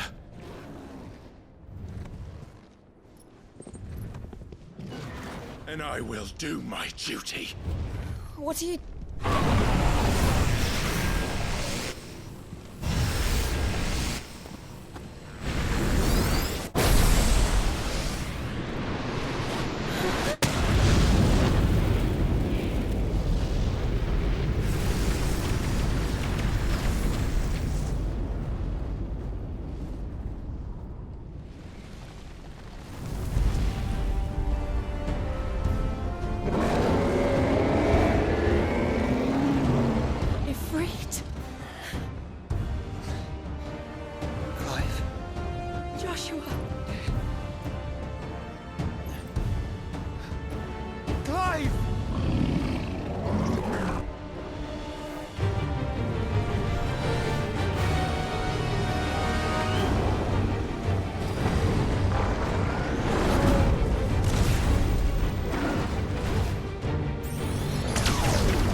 Don't you dare!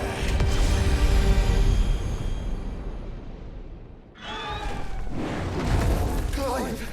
Thank the Founder!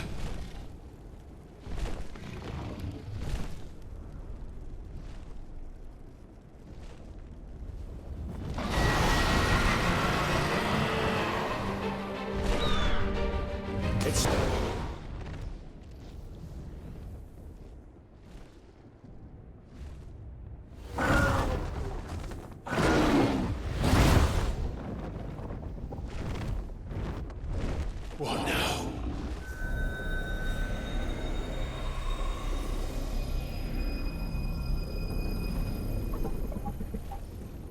This is drinking the ether. We have to stop him.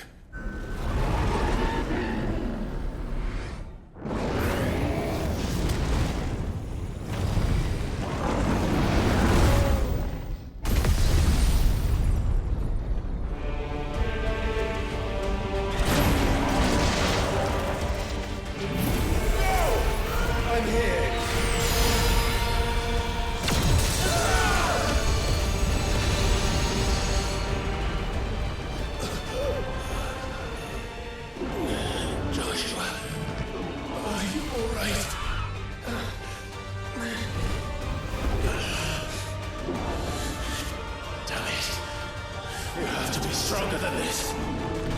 Come on, Ifrit. Show us your true power.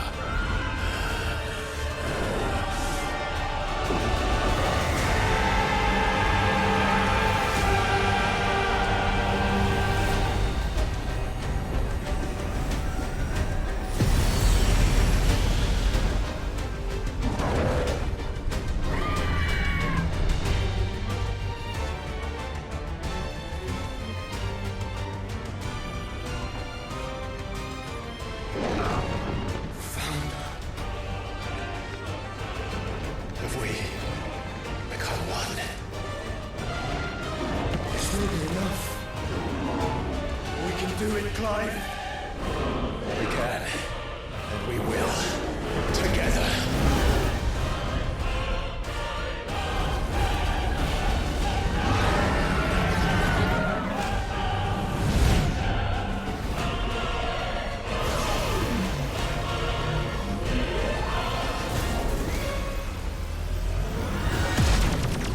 Are you ready? Ready!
alive!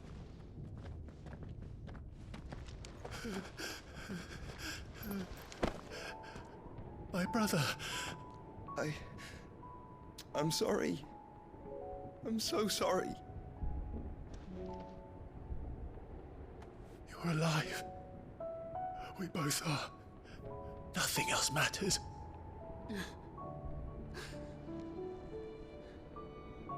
I never dared hope that I would see this day.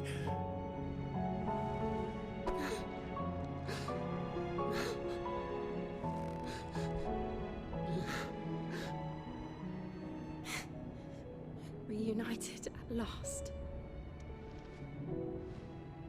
Jill.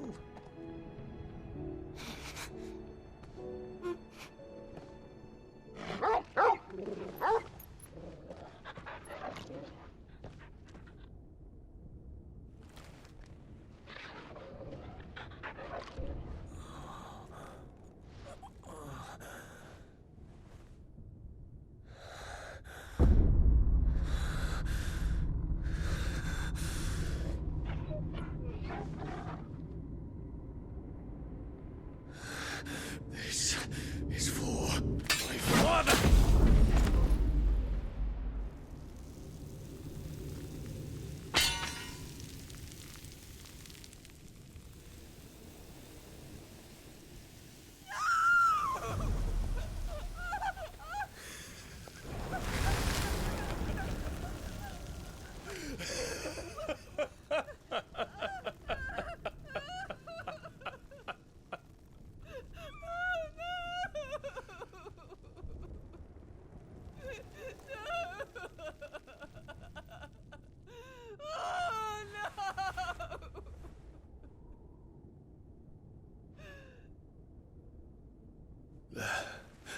It is done. The demon that would tear our house apart is no more. Father.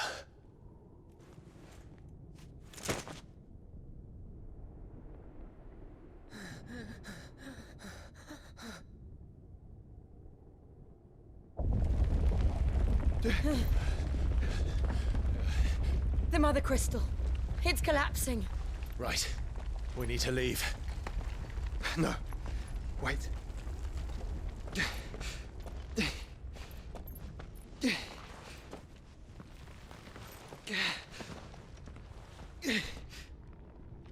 I owe him a debt. Fine.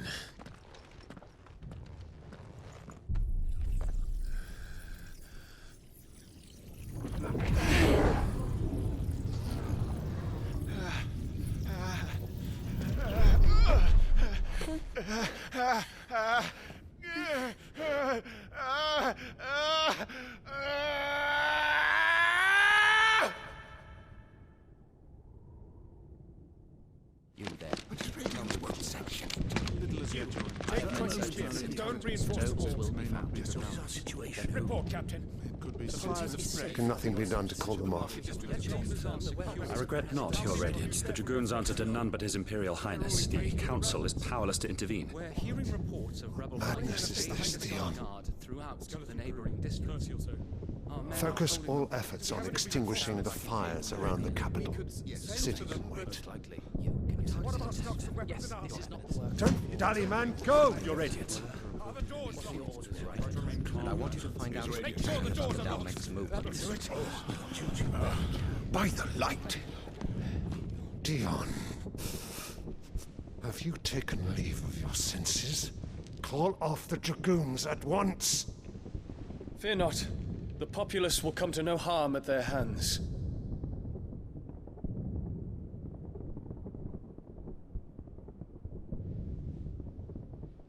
I am here to save you, Father. Save me? A creeping darkness hides in the heart of Sanbreque. It stems from your wife, the traitorous Annabella.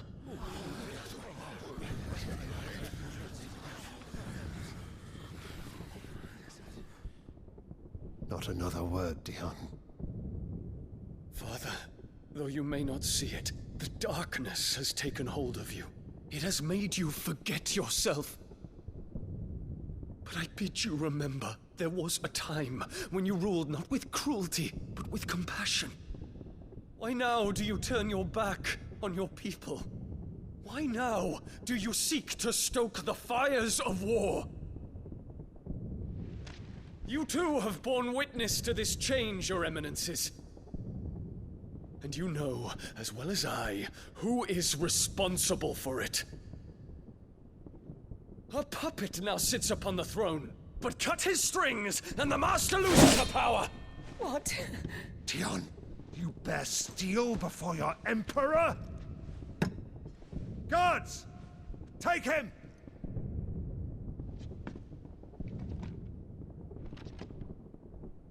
For every citizen who falls, another can be bred. For every home that burns, another can be built. Those were your words. But when the last of your citizens has fallen, and all of their homes have been reduced to ash, what will become of your empire, of its rulers, of your god? As the mother crystals crumble one by one, and the blight sweeps in to claim all that we hold dear, our people look to their emperor for protection. Yet he labors not to secure their futures, but to seize what is left of the twins for himself. Even if it should come at the cost of everything his loyal citizens have labored to build. Dion, you must understand. A small price to pay, is it not? You've been blessed with great power, Dion. Enough to win me the world. So go, claim Valisthea for me, brother.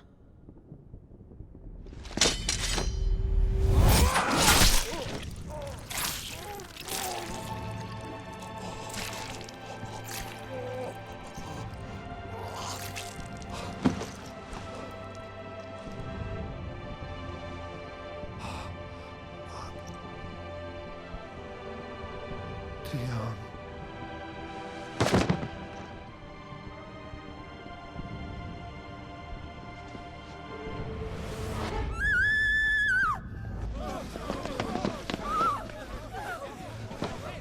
Gods! Gods! Father. Poor father. How he doted on his children. That he would die to protect me was plain. It was but a matter of when. You planned this? You did well to endure so long. But you broke in the end, as I knew you would. And now Muthos approaches. Put him to the proof. I would see if he breaks. Go, Bahamut. Kinslayer.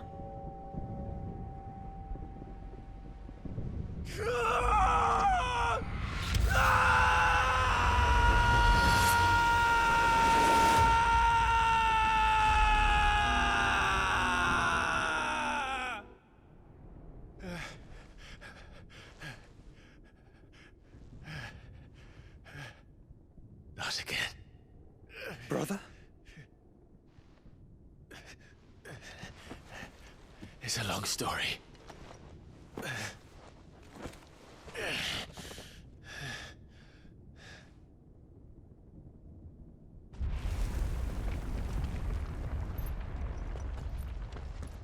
You cannot stay here, Mother. Come. Take my hand.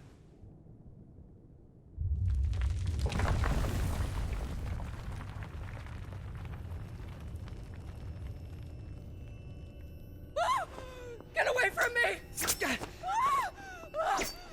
This is all just a dream, just a bad dream! You will not take me, Shadow! You will not take me!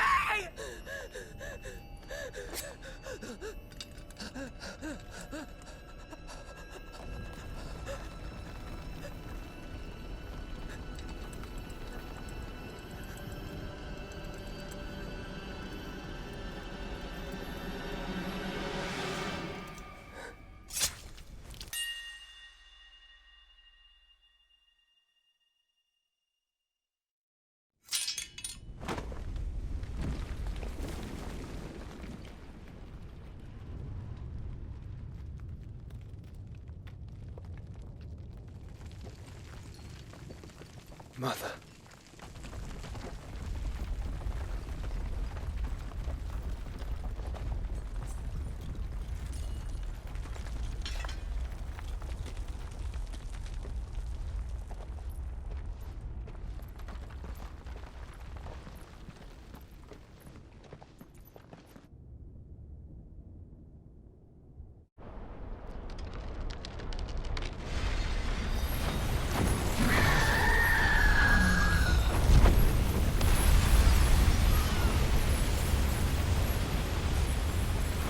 If it is consciousness that weaves your wills together,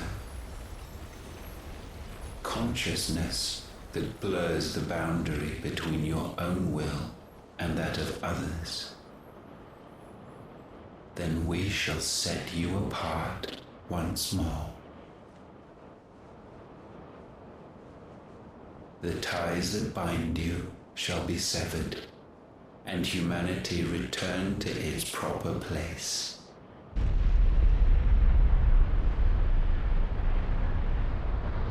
By primogenesis shall a new age of reason begin.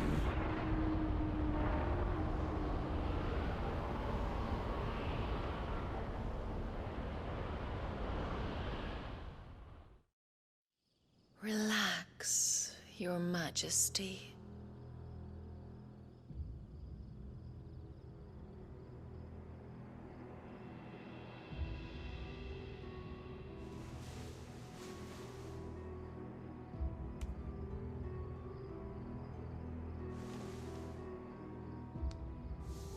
Don't you want to play?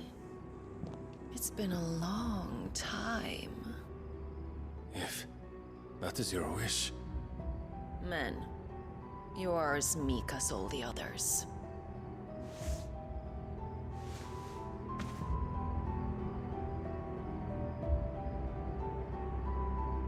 Such feeble creatures.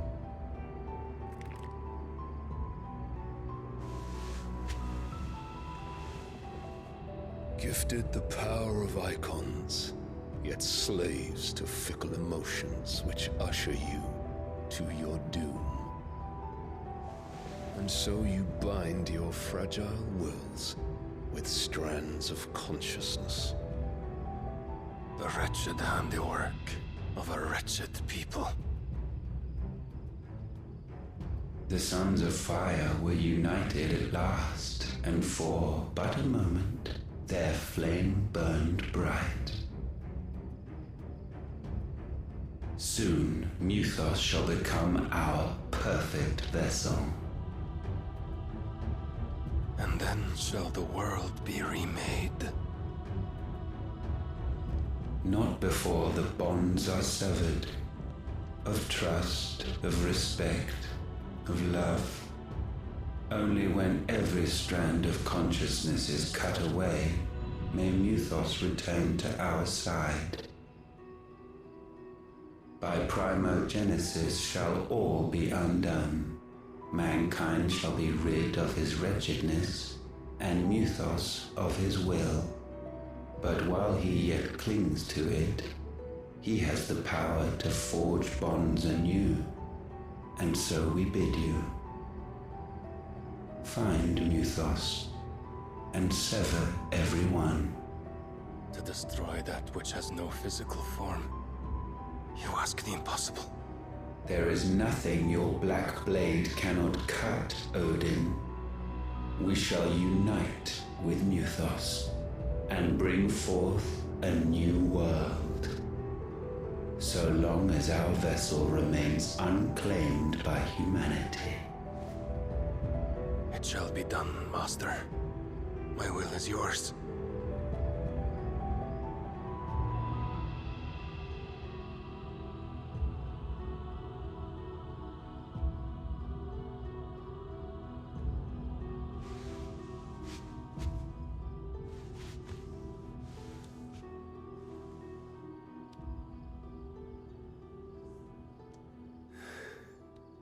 Mother.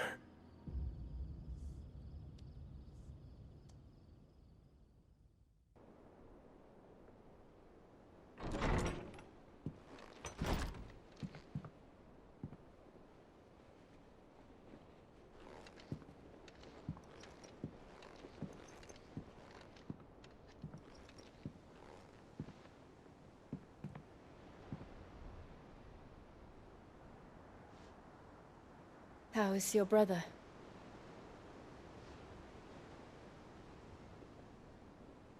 Asleep since I returned from the Dominion.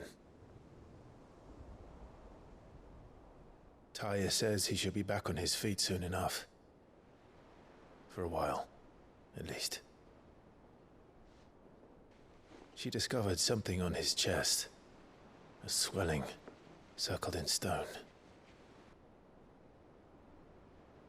The curse.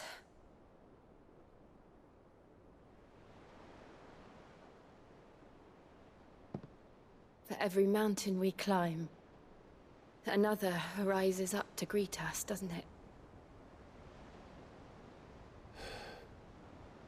It's never ending.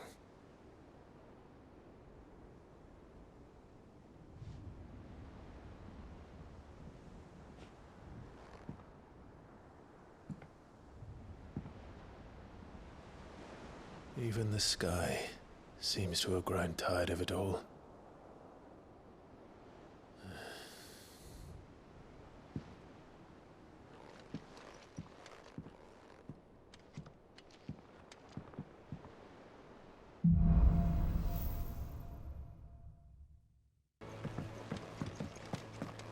What do you make of them skies, then? Otto, how fares the realm? The realm? Oh, she's just fine. As long as you look past the fat storms out mother crystals and her skies are a roiling cesspit. And Gav? He's with your uncle in the Free Cities, helping Mid with her project. Sent an owl their way the moment the winds turned foul. Still waiting on a reply, though. Do you have any good news? Well, that depends on your definition of good. All right, fine. What do you suggest we do? Oh, no, I'm just a messenger. I leave the scheming to those more suited to the task. Could be that Lady Vivian and Old Tomes have their own thoughts on the current state of things. Could be that they don't. It certainly can't hurt to ask. I suppose not.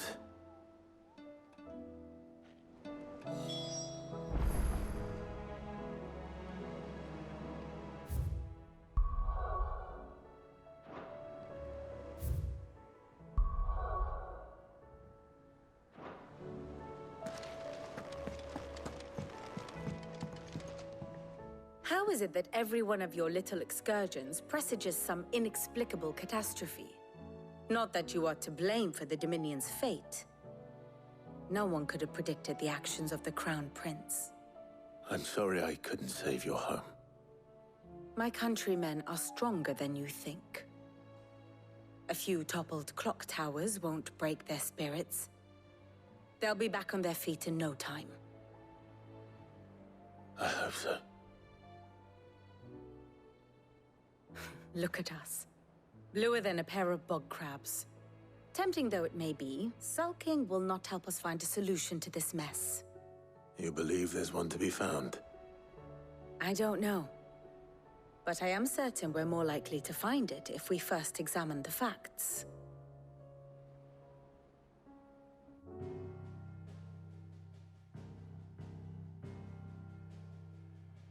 Beneath these darkened skies, fear and confusion reign over Valisthea. Oh, the lands around the fallen mother crystals had already begun to wilt for want of ether. But not like this. Crystals that filled wells and fueled furnaces, now nothing but pretty shards of rock. And those that hang from the people's necks cast nary a glimmer of light to keep the dark at bay. It is only a matter of time before the common folk convince themselves that the end of days is upon us. Yet I fear a swift end is more than we can hope for. While most of the world thirsts for ether, the remainder drowns in it, spawning Akashic in droves. And amidst the hordes of mindless beasts, with magics as like to fail as function, even the strongest nation would falter. Rosaria and the Iron Kingdom teeter on the brink of collapse, while the tragedy in Twinside has all but paralyzed the Holy Empire.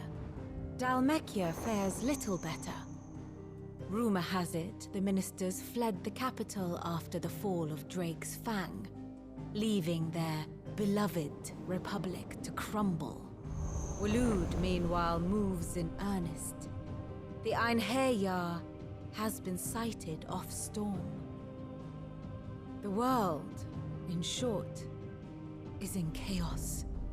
It would seem our civilization was nothing but a castle of sand, to be washed away at the whim of the waves.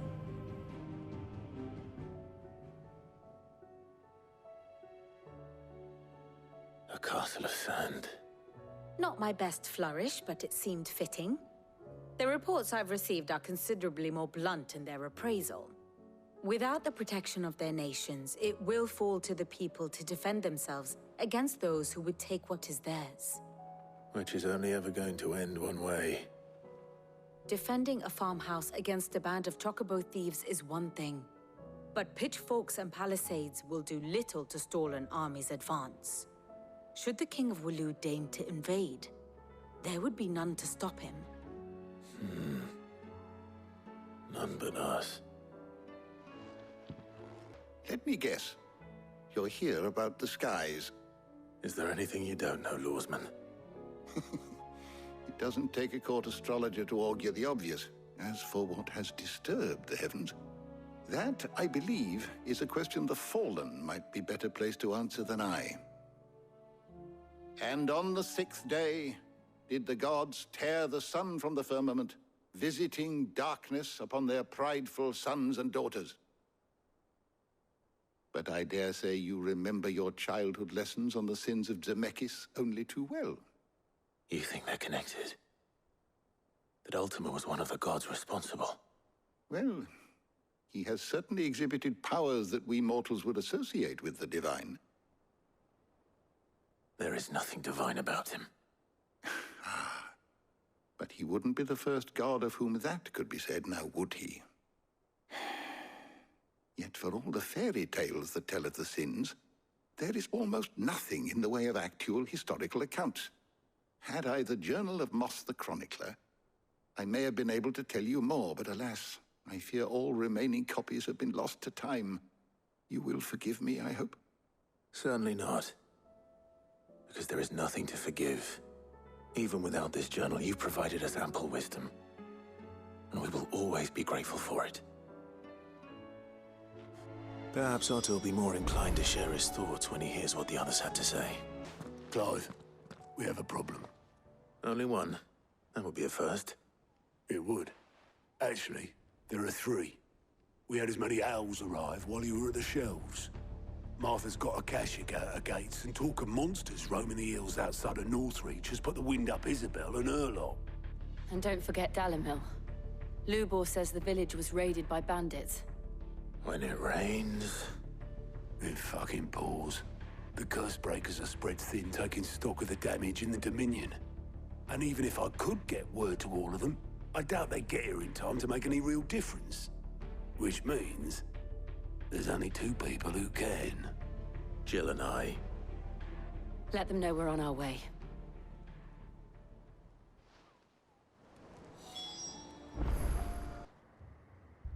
My lord. Milady. We received the dame's message. There have been sightings of strange creatures, I understand. With the blue eyes. Yes. Like a Kashik, but... different. They've taken so many. I've lost count. Akashic, but different. Ultima's thralls.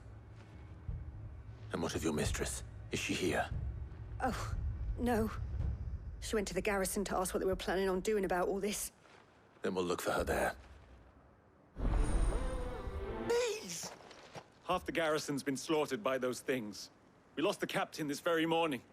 We've tried requesting reinforcements, but there's been no word from the capital or the Dominion in days! What more would you have us do? I would have you do your duty. Those at the Vale look to me for protection. And protect them I shall. Because they are my charges, and that is my duty. In case you have forgotten, the people of this town are your charges. But more than that, they are your people. Your sisters, your brothers, You're lovers. So you have a choice. Lay down your sword and watch as they are slaughtered, or take it up and do what is right. She speaks the truth, you know. This here, it's all we have. It's all that's left. What we have left is our lives! Do you really want us to lose them as well? Not if we don't have to. Look, there's a cask under the captain's bunk. Let's talk about this over a drink, eh? I'm listening. I'll have a word with them.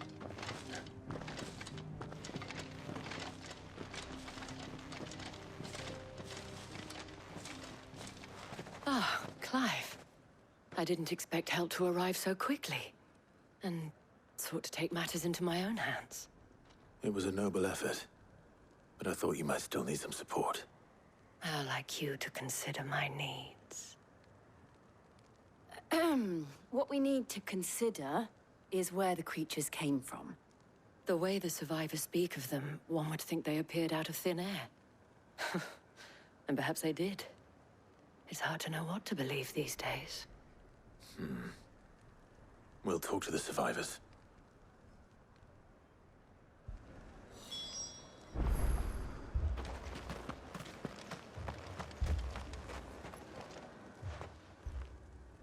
You're a pikeman, yes? What happened? I've got family in Moor. I heard the flood was spreading, so I went to see if they were all right. And a pack of them glowing things found me in the meadow. I ran for my life. I never did get to the village. Leave that to us. But my family... Don't leave me, Pa. That thing? Did you see the creatures that attacked you? Creatures? Yeah, They came out of nowhere. They went for Joseph first, then me, and then they were just gone. Do you remember where you were? On the road from Oriflamme. We just passed Moor when... Where's my Joseph? It's all right. Just rest now. At least we have an idea of where the thralls might be now. We should head for more. You think there are more? There are always more. But I'd say we've done what we can for the time being. Then we should let Isabel know. You have the town's thanks. Don't thank us yet. There will be more. Many more. And you'll need to be ready for them. Oh, we shall. Isn't that right, Captain? Yes, milady. The garrison will be ready. Philippe here has convinced most of the men to remain at their posts. For now, at least.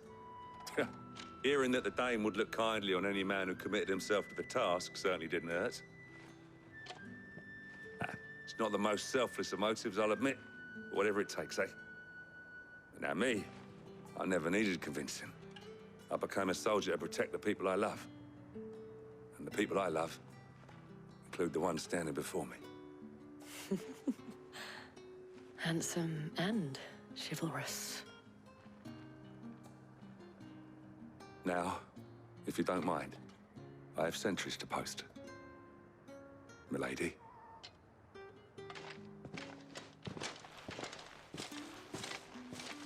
Lest you wonder, I'm not foolish enough to believe that this has solved all of my problems. But it has solved one, and that's one fewer than I had this morning. Thank you again, Clive. Cid! Your new companion appears much more formidable than your uncle. Should I be worried? You haven't been introduced. Jill, Clive has told me much about you. All lies, I'm sure. Your Stolas said that Dalamil has a bandit problem. Indeed. Although, you're a little late. They left with our food and guild days ago. Any idea where they went? The desert's a big place. Your guess is as good as mine. But the fact is, I have more immediate concerns. What did you say to me? What did you say? Ah, as if by magic. Let's just say we've yet to reach a consensus about how to solve Dalimil's little problem. And at this rate, it won't be the actions of the bandits which prove to be our undoing. It will be our own. Now, I've tried reasoning with the dissenting parties, but even the Desert Hare has limits. Perhaps we could talk to them. What makes you think they'll listen to us? What makes you think they won't? She makes a fair point, Cid.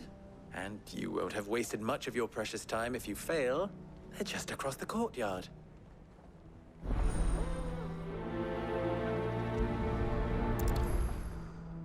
Suppose we just follow the shouting.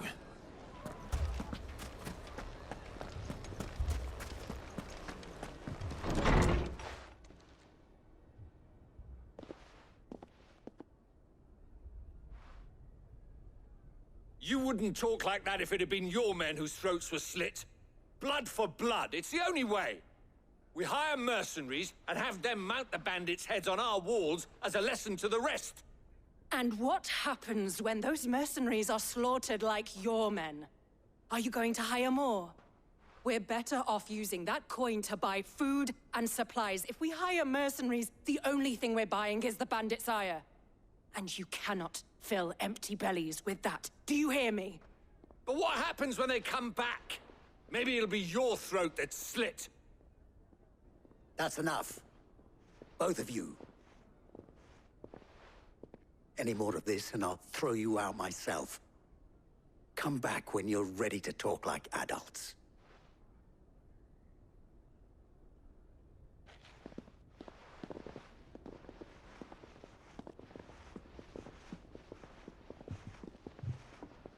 Victor. What's he doing here?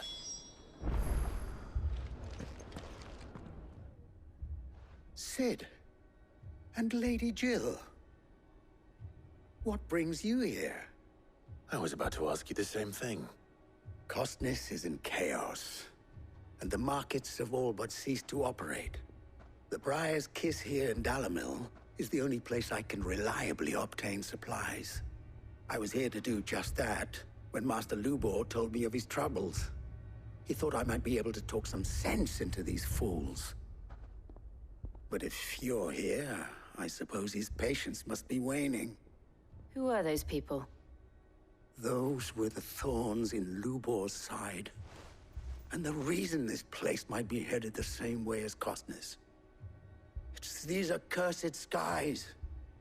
The darkness is enough to drive a man to madness. Or an entire city, for that matter. We're still working on the skies. But in the meantime, perhaps we can find a solution to Dalimil's problems. I hope so. For all our sakes.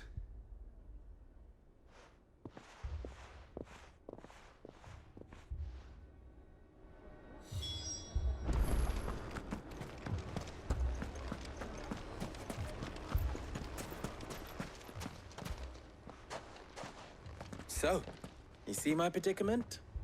What I saw was a room full of people who were angry and afraid. And with good reason by the sound of it. But if left to smolder, that anger and fear could set the entire town alight. My thoughts exactly. What to do? Both sides wish to protect their homes and livelihoods, if only they could agree on how. But as long as they are divided, we are vulnerable. And if there's one thing bandits like, it's an easy target. What would Cid the Outlaw suggest? Well, if it were my namesake, he'd let them choose for themselves, and be on hand to pick up the pieces when it all went wrong. That sounds like a recipe for disaster. A recipe for disaster is precisely what it is. But perhaps that realization would be enough to make them question the ingredients. While it's plain neither Conrad nor Natalie will countenance the other's proposal, it may still be possible to make them doubt their own. before presenting them with a third option. And that would be? To pool our resources and save the city ourselves. Why fight each other? When all that fear and anger can be directed at the bandits. It appears we have a plan of action. Victor, pay Conrad a visit. See if you can't convince him of his folly. I'll speak with Natalie. As you wish. Your faces are not well known in this town.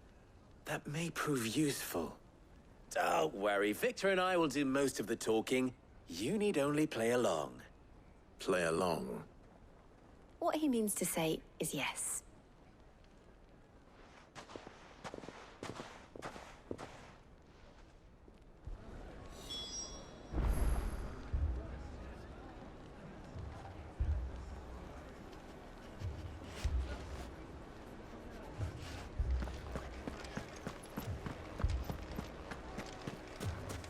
Picture it, Conrad.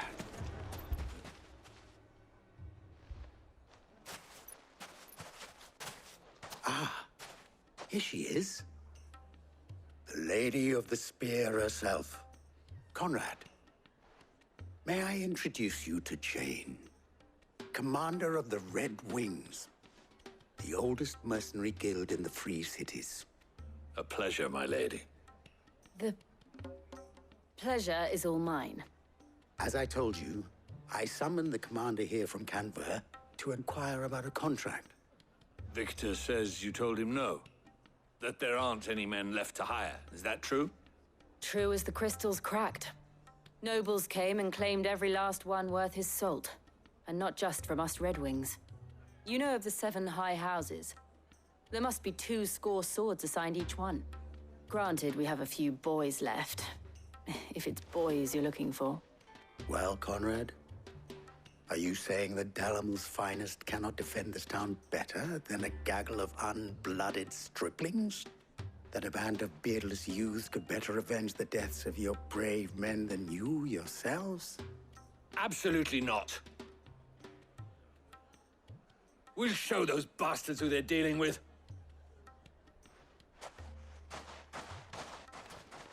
I can't believe that actually worked. Conrad's not what you called the brightest candle in the crypt. And there's a reason why I had you do the talking and not Sid. Well played, my lady.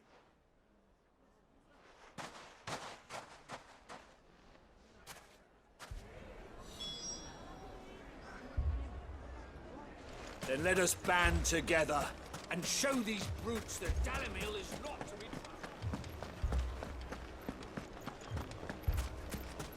My shop. If I had my pickaxe, I would... I mean, it may still be possible to buy something.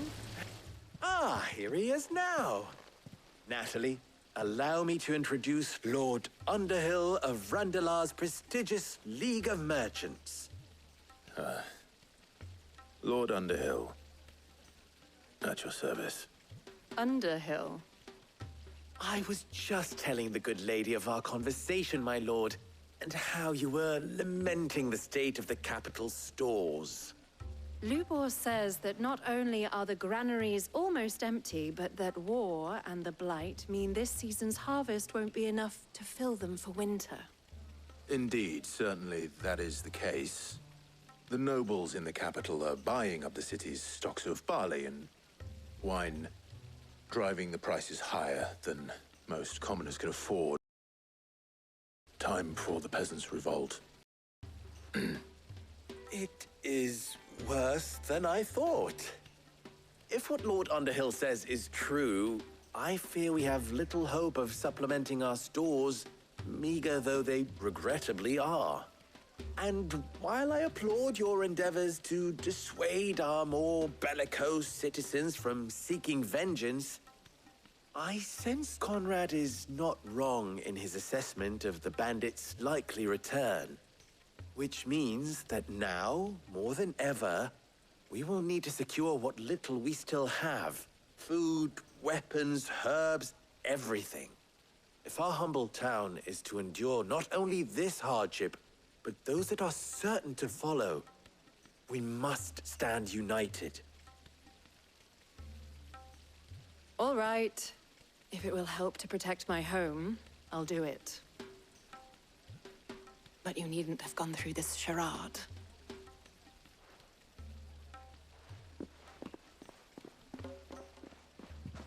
Thank you, Clive. Your performance was nothing if not workmanlike. She saw right through it.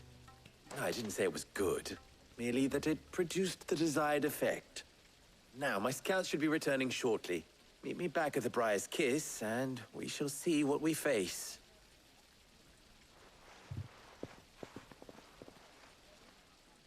I'm not convinced our roles in this ruse were entirely necessary. It appears I have no choice. I don't know. Conrad seemed quite taken with you. Mummy, I'm scared. Oh, I'm ruined. Good news, Sid. Both Conrad and Natalie have somewhat gracefully accepted their new roles. With time, they may even learn to. Time no longer appears to be the luxury it was before lunch.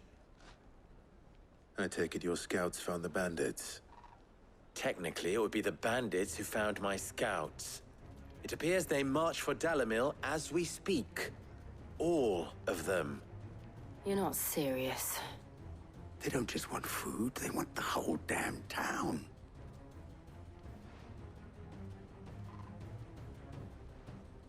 I have a favor to ask.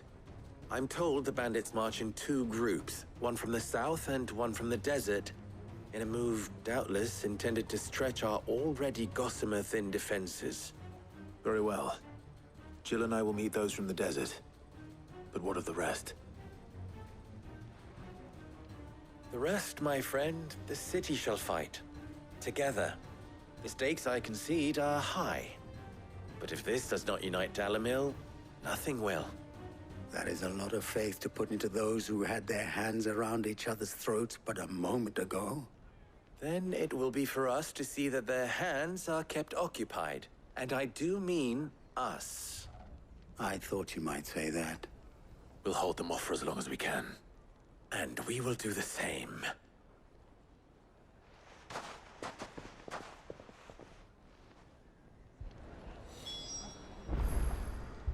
They've held out? I don't hear any fighting. What do you think? That we should hurry.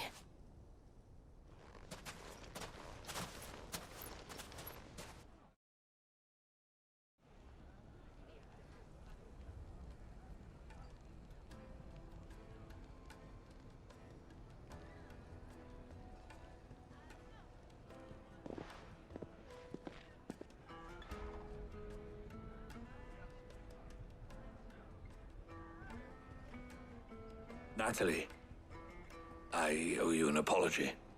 You did well out there. The inn would have been lost had you not held the line. Without you, there would have been no line to hold.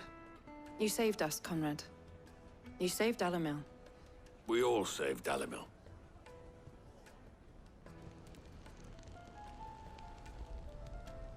Conrad seems to have had a change of heart.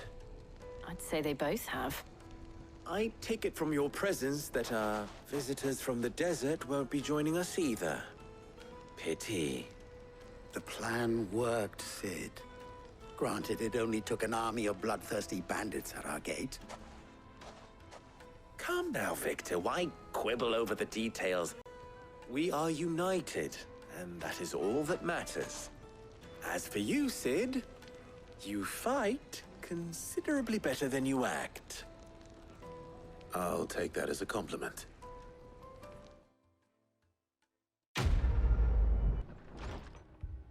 Martha, it's good to see you.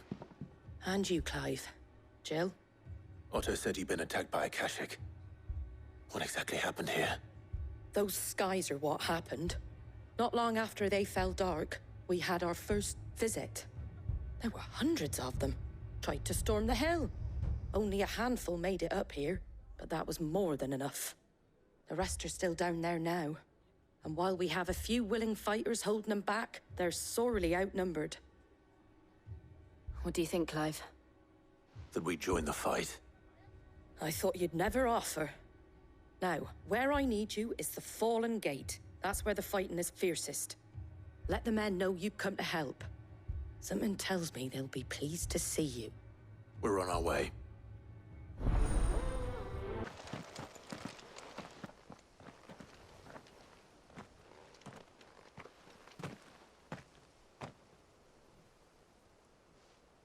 Clive, wounded.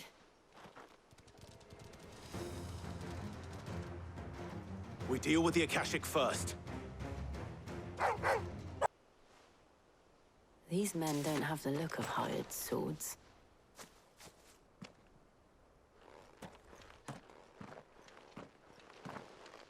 If you've come to rob this place...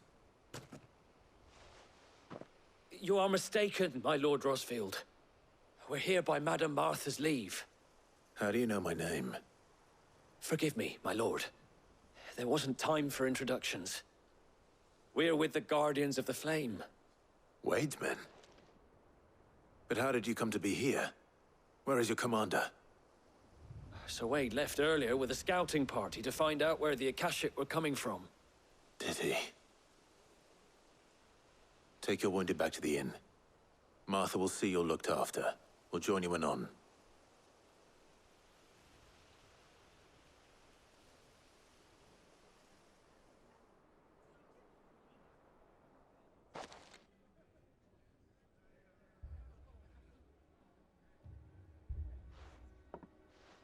And to think you took them for thieves. A fine reward for holding off the horde, that is. When did Wade and his men arrive? Not long after Rosalith fell. The Guardians asked me to shelter some of them that had lost their homes. They were making ready to leave just as the skies turned, and we agreed it was best we stuck together. Martha! Trouble! The scouting party's almost at the lift, but they got a pack of Akashic snapping at their heels! And they got wounded with them! They're not gonna make it! Damn it all. We'll worry about them, Martha. You look after everyone here. If any can still fight, send them to the lift. I will. You two be safe now.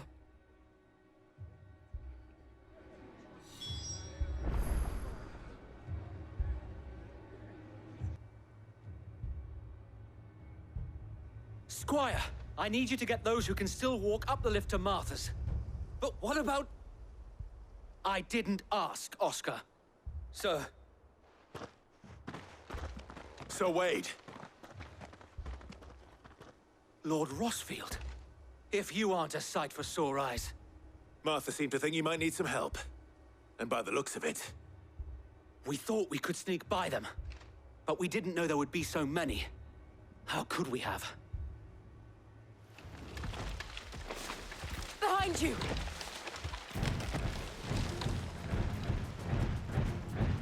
Damn it! We need to get the injured to safety. Do you think we can hold them off? We can certainly try. Are you with us, Sir Wade? Always. Then let's do our duty.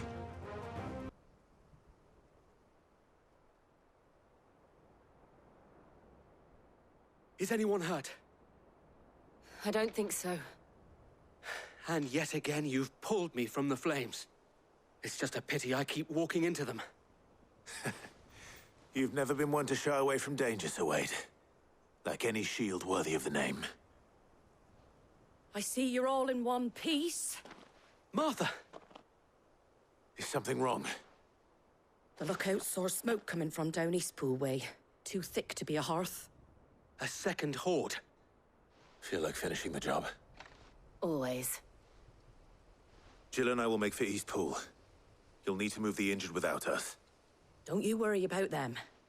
The moment my men are safe, I'll follow. Good luck.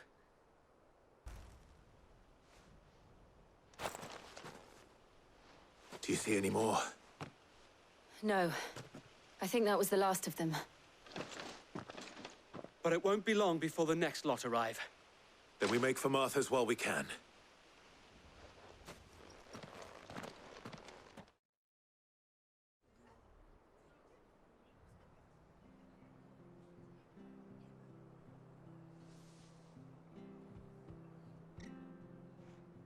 What did you find out there? The same as Sir Wade. Scores of Akashic. Well, wherever they came from, they're gone now. Our lookouts say the lowlands are clear. Hopefully we'll have enough time to lick our wounds. How many of your men were injured? A damn sight less than if you hadn't turned up. Thank you. It was a hard-fought victory. But as long as the skies remain dark, I fear the Akashic's numbers are only going to rise.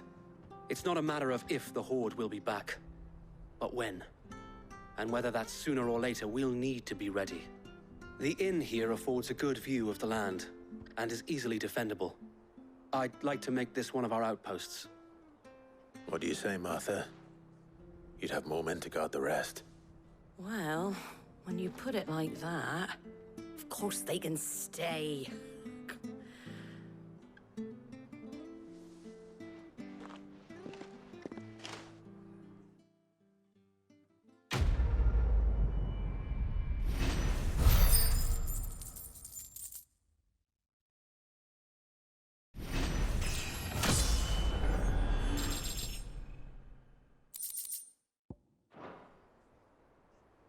My lord, there's someone I'd like you to meet. Oscar, over here.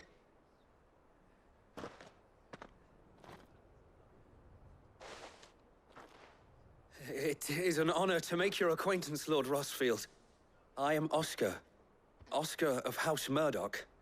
Murdoch? I wasn't aware the Lord Commander had children. Oh, he didn't. But his brother, my father, did. I am Sir Rodney's nephew. Well, go on, then. It's not for me to ask him. Yes, Sir Wade.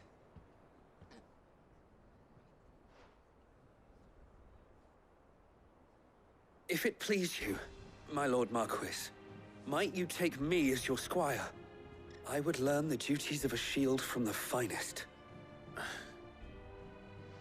I'm sorry to disappoint you, Oscar, but I am a shield no longer. Nor was I ever the finest. And spending time in the company of an outlaw hardly seems a fitting education for one aspiring to take his oaths. My Aunt Hannah once told me that a man is not defined by his title, but what he does in its name. You have accomplished much since taking on the mantle of Cid, winning no little honor in so doing. And I would sooner serve under an honorable outlaw than an unworthy shield. Not that Sir Wade and the other Guardians are... I mean to say that, they're... It's all right. We know what you mean. There is only so much the boy can learn from me, my lord. But a squire... Would that really be so bad? You were a squire once. And I'm certain Sir Rodney would approve.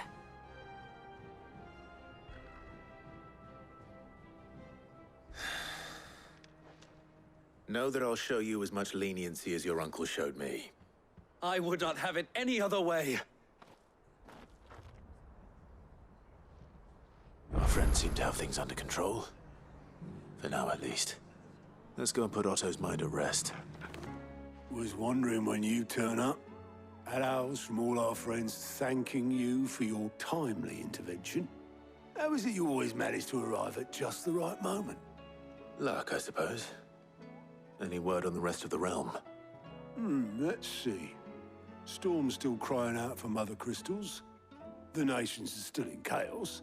And the skies are still the color of a kick in the kidneys 2 days on. So... Right.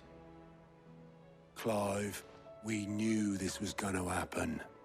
Well, not the bleeding skies part, but you take my point. Now's not the time to second-guess yourself. Now's the time to visit the infirmary. Talia says your brother's awake. Thank you, Otto.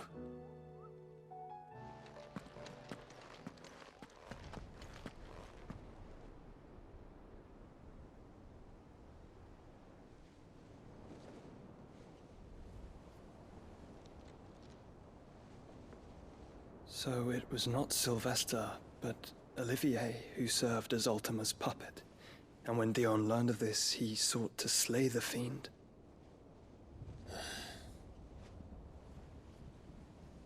only for his father to take the spear that would have freed him. Enough to drive a man to madness. Small wonder he hasn't stirred. I would be afraid to wake. Had I but reached out to him sooner, warned him of the threat Ultima posed. But now, both an empire and her prince lie broken. Joshua, what do you know of Ultima?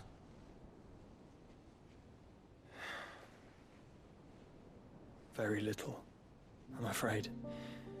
Despite my best efforts. 18 years ago, as I lay buried beneath the rubble of Phoenix Gate, 'twas not death who came for me, but another. And it was while in my rescuer's care, I first heard of Ultima. I've been chasing his shadow ever since.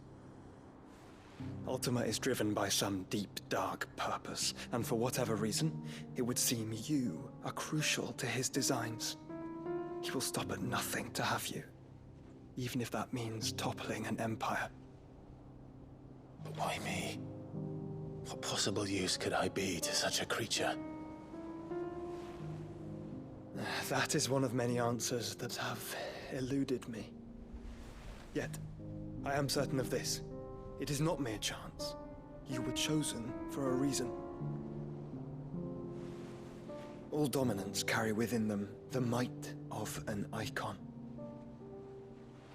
Nigh limitless power that is at once acutely limited. I wield fire, and only fire. And I only ice. 8 wardens for 8 elements. But you, Clive. You are different. You're special. Your abilities begin with the flames of Ifrit. But they do not end there. The fact Ifrit can even exist goes against everything we thought we knew of dominance. Perhaps Ultima has been waiting for one such as you, whose potential is truly limitless. I've encountered that thing several times now. If it or he, as you say, needs me, why hasn't he claimed me as he did the boy? Were I to hazard a guess, I'd say the two of you are somehow incompatible. His mind not properly attuned to your body. His mind? Mind, awareness, spirit, call it what you wish. But I believe Ultima to be an embodiment of the concept. This is why I struggle and fail to contain him here inside me. I'm sorry. Inside you? With every setting sun, I feel my strength wane. And though the Phoenix's flames mend the prison I have made for Ultima, they do so at a cost. We must find a means to bring an end to him before I meet my own. What were you thinking? It was that or let him take Clive. And I've always had a soft spot for my brother. But that doesn't mean you should sacrifice yourself to save me.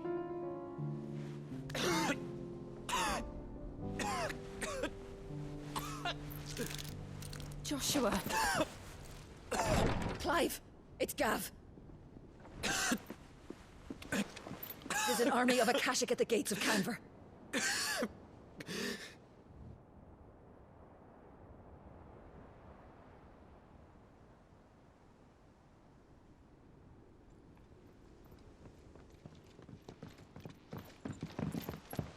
Well, what's the short of it? Tyre told you. The capital of the Free Cities is under siege by an army of monstrosities. The city guard are doing their best to stem the tide, but numbers ain't on their side. What of Lord Byron and Mid? Were they able to escape? No, but they're all right for now. They're hiding with Gav at midship. We have to get them out of there. And we shall. Otto, prepare a Stolas. Tell Gav to stay exactly where he is. Understood. Vivian, what's the swiftest route to the Free Cities? That sounds like a question for the map. Look here. This road, through Tabor, should provide the least trouble. Good. What a coincidence. Tabor is exactly where I'm bound. Joshua, bed is where you should be bound. You don't think I told him the exact same thing? Were Tyre not such a talented healer, I would surely have been inclined to agree. But, thanks to her ministrations, I feel I may safely rejoin my attendant, who was to wait for me in Tabor if we became separated. All right, we travel together. Clive. If he stays close to me, he'll be fine. Thank you, brother. I'll look after him.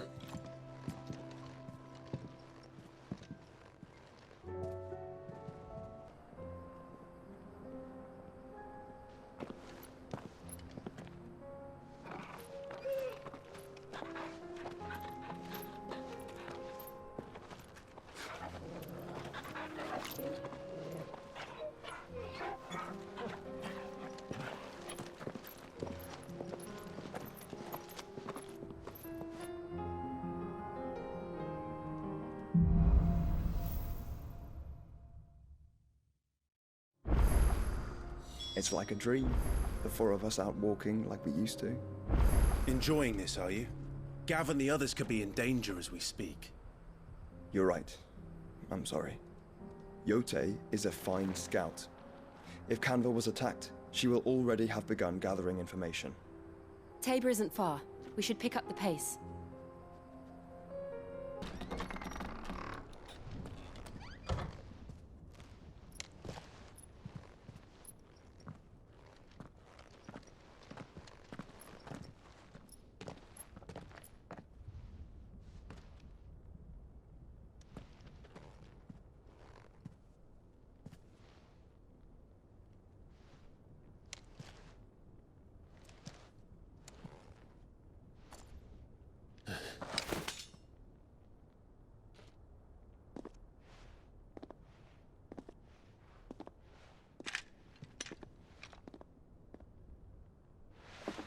My Lord Marquis, it is an honor.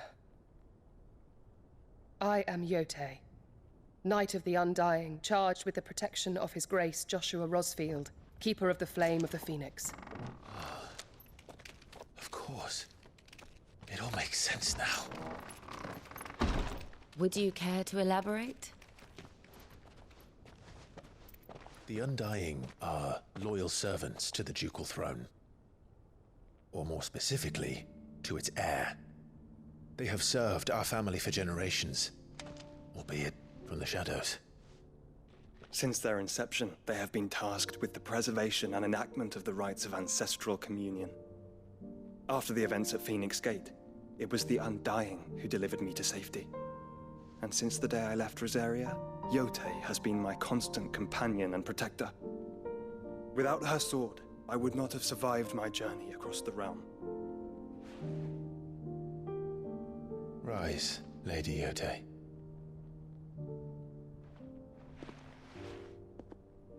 You saved my brother. I owe you a debt I can never repay. I but did my duty. Come now. Tell us what you've discovered. Your Grace. It is as you feared. The vessel we spied off the coast of the Crystalline Dominion on the night of her fall. It was the Einherjar. Beyond any doubt. The Black Galleon. Joshua, the Einherjar is the Royalists' flagship. What business would they have in the Dominion? Upon learning of Waloed's involvement in recent events at Drake's Fang, I sensed the malign influence of Ultima, and bid Yote and the Undying look into the matter. We have reason to believe that the Black Galleon weighed anchor shortly after the fighting began, and set a course due south. For Canva. Then it is Waloed knights who besiege the cities. What is left of them? Yes. And the Black Galleon sails at but one man's behest. Barnabas Tharm.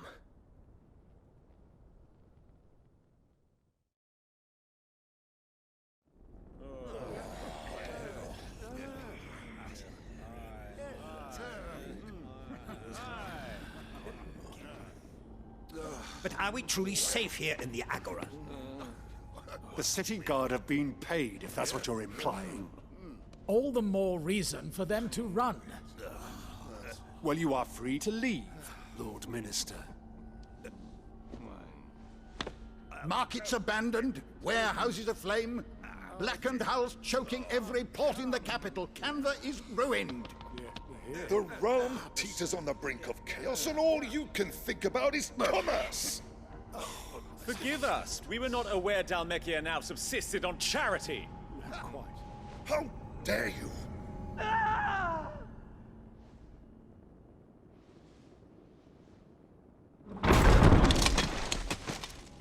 Distinguished members of the Council, you must forgive His Majesty this intrusion. What is the meaning of this? A trifle crowded, but I fear it will have to serve, my liege. Very well. My colleagues, do you not see? The king! He has come to save us from the Akashic!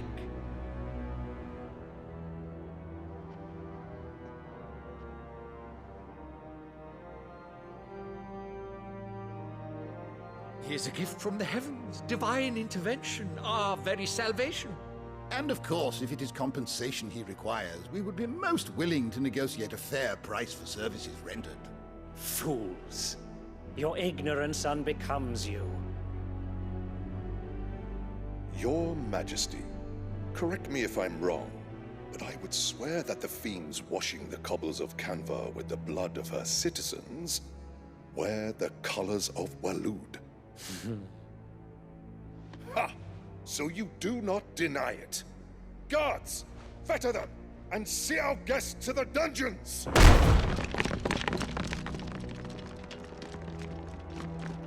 Enough.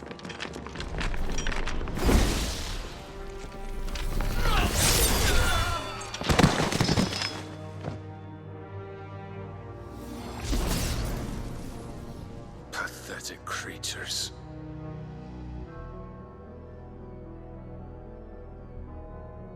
That you should imagine yourselves worthy of salvation. The girl is still here, somewhere in the city. Her consciousness fair dripping with her late father's hubris. A consciousness to which Mythos is inextricably bound and inexorably drawn. See that he is made welcome. Yes, Your Majesty. Come, Mythos. Surely the prince's light cannot have sated you.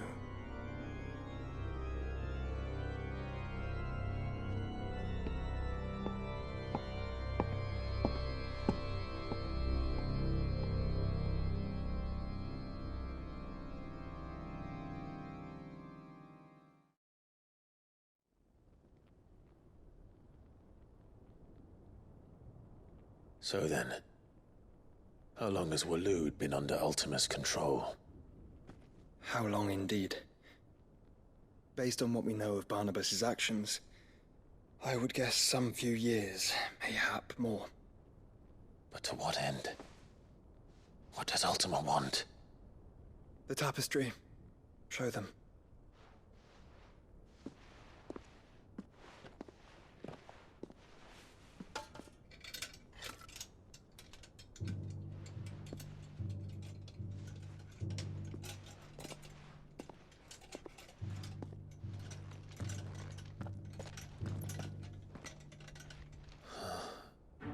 By the flames. Phoenix Gate, Drake's Breath, and now here. But what is it? It is old, ancient, even. Naught remains of the faith it represents, save what can be gleaned from the image itself. None could tell me what the one in the apothecary meant, even the undying. But I believe it may be the key to discerning Ultima's purpose. That figure in the center, the one beneath whom the icons congregate, that I believe to be Ultima. He is a god, or at least godlike, his very existence beyond our ken. The icons, and by extension their dominants, are meant to be his subjects, and while some, like Barnabas, have accepted this role, others have rejected it, like you, Clive, which is rather inconvenient, as it appears he needs you most of all. And gods don't like to be disobeyed. No, I don't suppose they do. Clive, may I tell Yote of the lake? By all means. Yote, I will be accompanying my brother to the Free Cities. Whilst we are afield, I would have you watch over those Clive has made his wards. Omielos delan tuisag ilith. Though well concealed, the hideaway lacks trained fighters to defend its occupants should they be discovered. But it is my duty to... As it has ever been my brother's duty, remember. If that is your wish, Your Grace. But please be safe. If aught were to befall you, You have my word.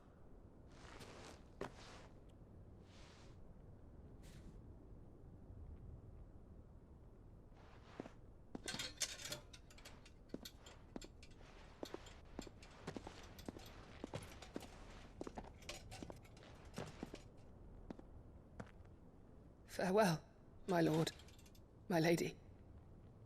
We are in your debt, Yote.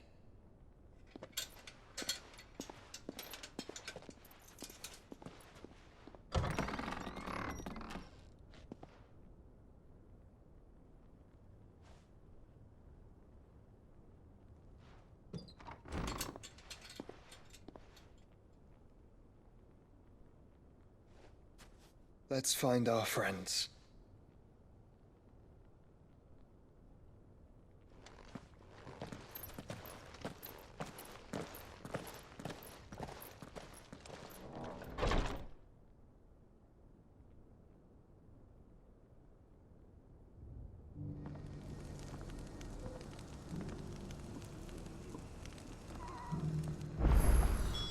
It's plain she cares for you very deeply. And I her, which is why I had to let her go.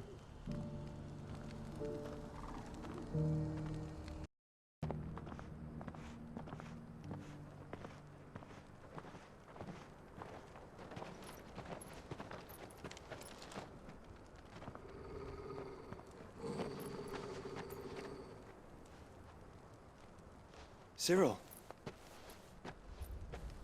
How fares the search? Well, Your Grace, my report shall be with you ere long. Ah, yes. Yote is otherwise engaged, at my behest. And the duty of wardenship? Fulfilled. For as you see, I've been reunited with my first shield. I am Cyril, Knight of the Undying and bearer of the Burning Quill, charged with chronicling the mortal deeds of His Grace, Joshua Rosfield, Keeper of the Flame of the Phoenix, and rightful Archduke of Rosaria. I entrusted Cyril here with overseeing the investigation into Ultima's origins. Findings from his brothers and sisters afield are delivered here to be collated and catalogued. Just how many Undying are there? Not nearly enough, milady. Yet we are glad to give our all in service to the Phoenix. Such is, and has ever been, our creed. I see. You have your associates, I have mine. But you may now think of them as ours. That won't be a problem, will it?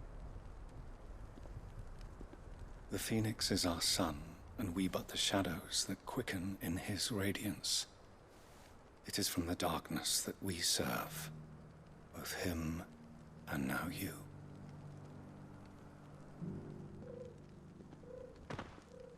Pray accept this token.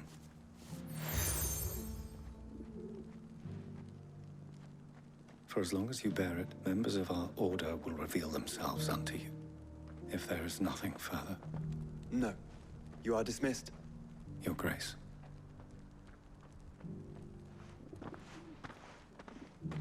To Canva, then. We'll talk about this later.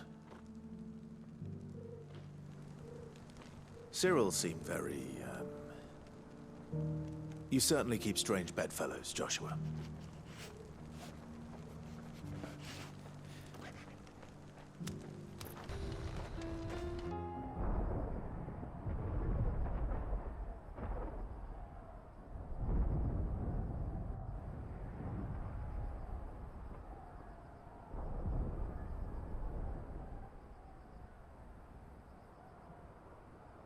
The free men are still holding their own, then. Do we have any idea where Gav and the others might be? There's a warehouse near the docks where we agreed to meet if there was any trouble. We should hurry.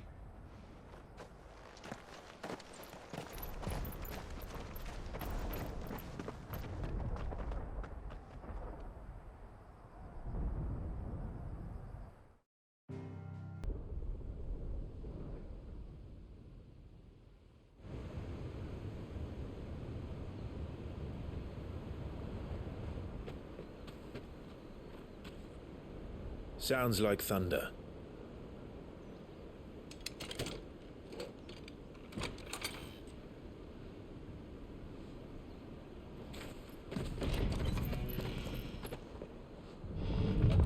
You're late.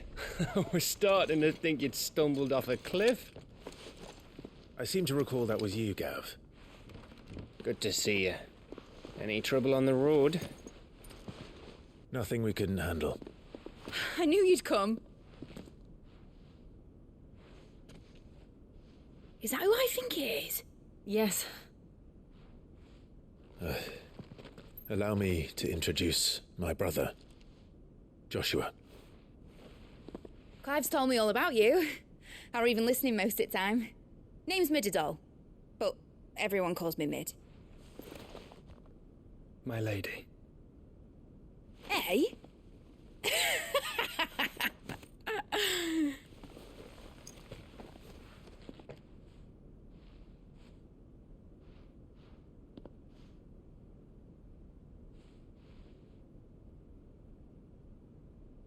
My boy.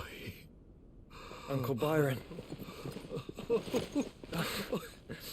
It's really you. I never thought I'd see the day.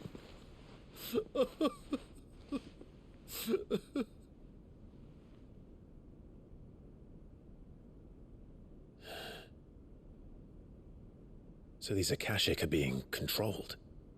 That's what it looked like. Empty eyes, eerie blue glow. No doubt they were turned, but silent as monks, every last one of them.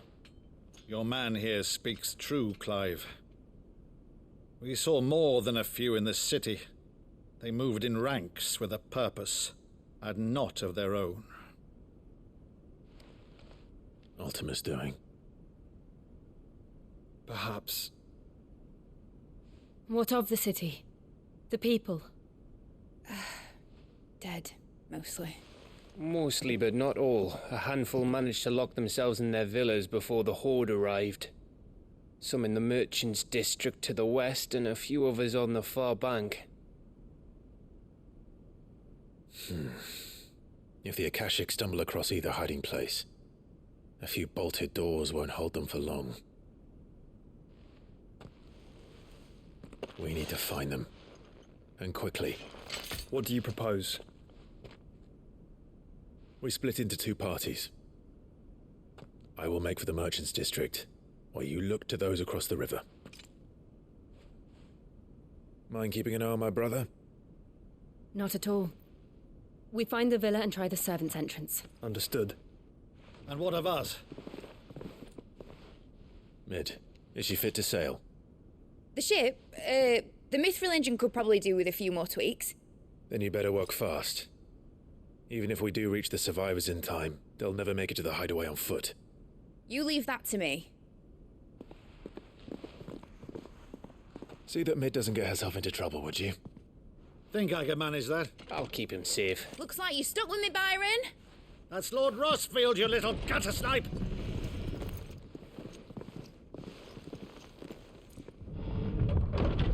Shall we then? And you keep Clive safe. Be careful. Both of you. You too.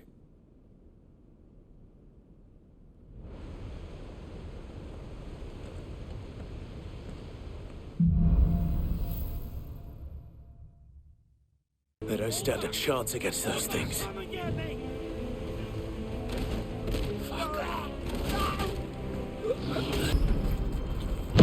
That sounded big. Joshua and Jill must be busy. You've caused quite the commotion. But then I would expect no less from you, Mythos. You again. I don't believe we've been introduced. You were in my family's crypt, and now you're here, with an army of Akashic thralls. Manners, Lord Rossfield? They are men, like you and me. Albeit ones unburdened by the wills that drive our kind to madness. They are pure. They are divine. What? And they are all that remains in this once raucous city. You'll pay for what you've done. As you wish. I confess I have been very much looking forward to this. Pardon me this indulgence, Your Majesty. The vessel shall not be spoiled.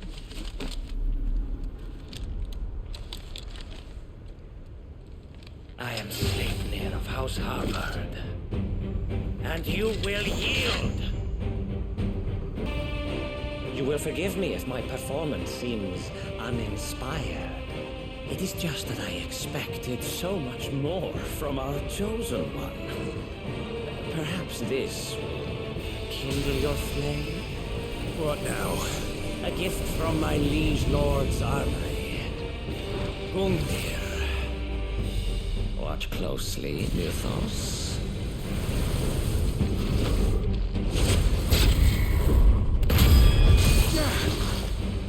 Yes! Yes! Vessel is strong. My liege.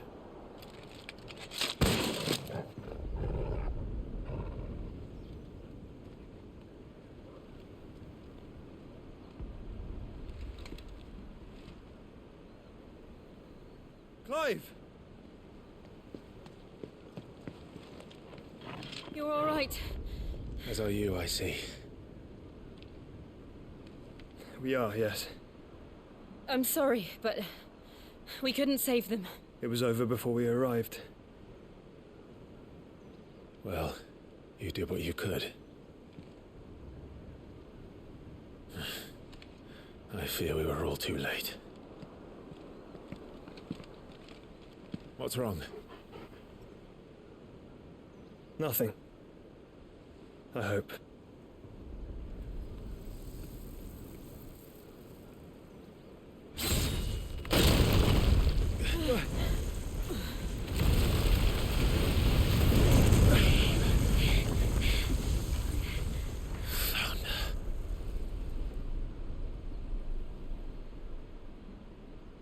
Leaving so soon, Mythos? It's the king. Indeed. You may kneel before Barnabas Tharm, Warden of Ash and King of Walud. Get back.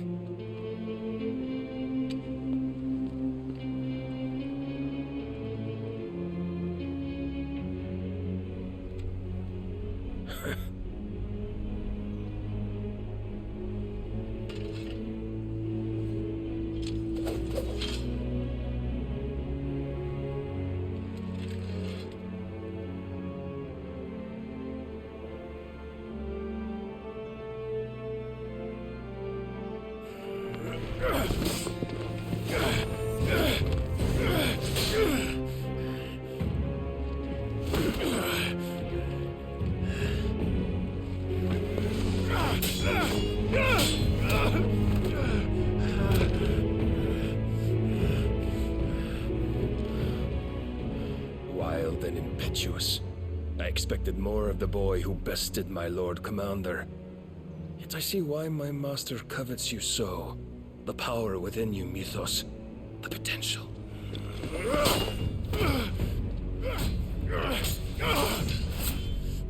Stop calling me Mythos.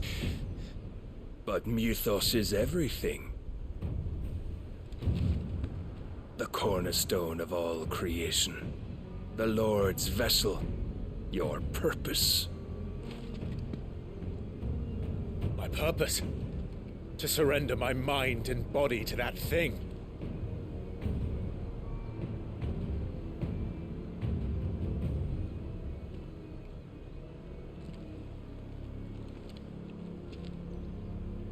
No, Your Majesty. My purpose is my own. I made a promise to my friends, to my people. And nothing is going to stand in my way. You would allow this delusion of free will to bar your path to greatness? Truly, your volition is a cancer. One that must be excised.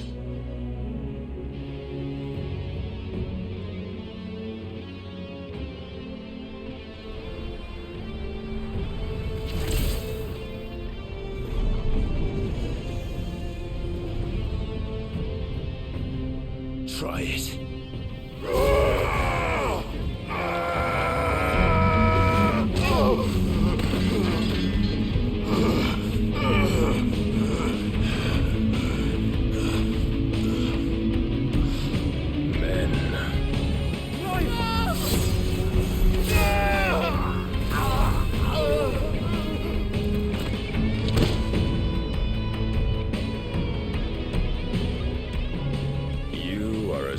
As all the rest.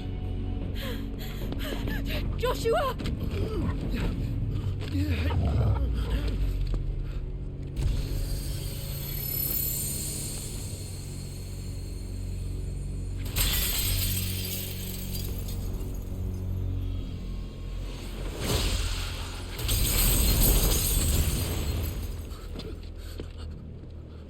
Oi!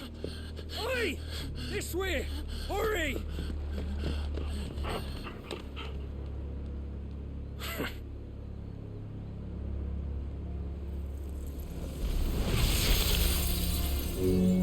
Power beyond reckoning, and they use it as a crutch. Such a waste.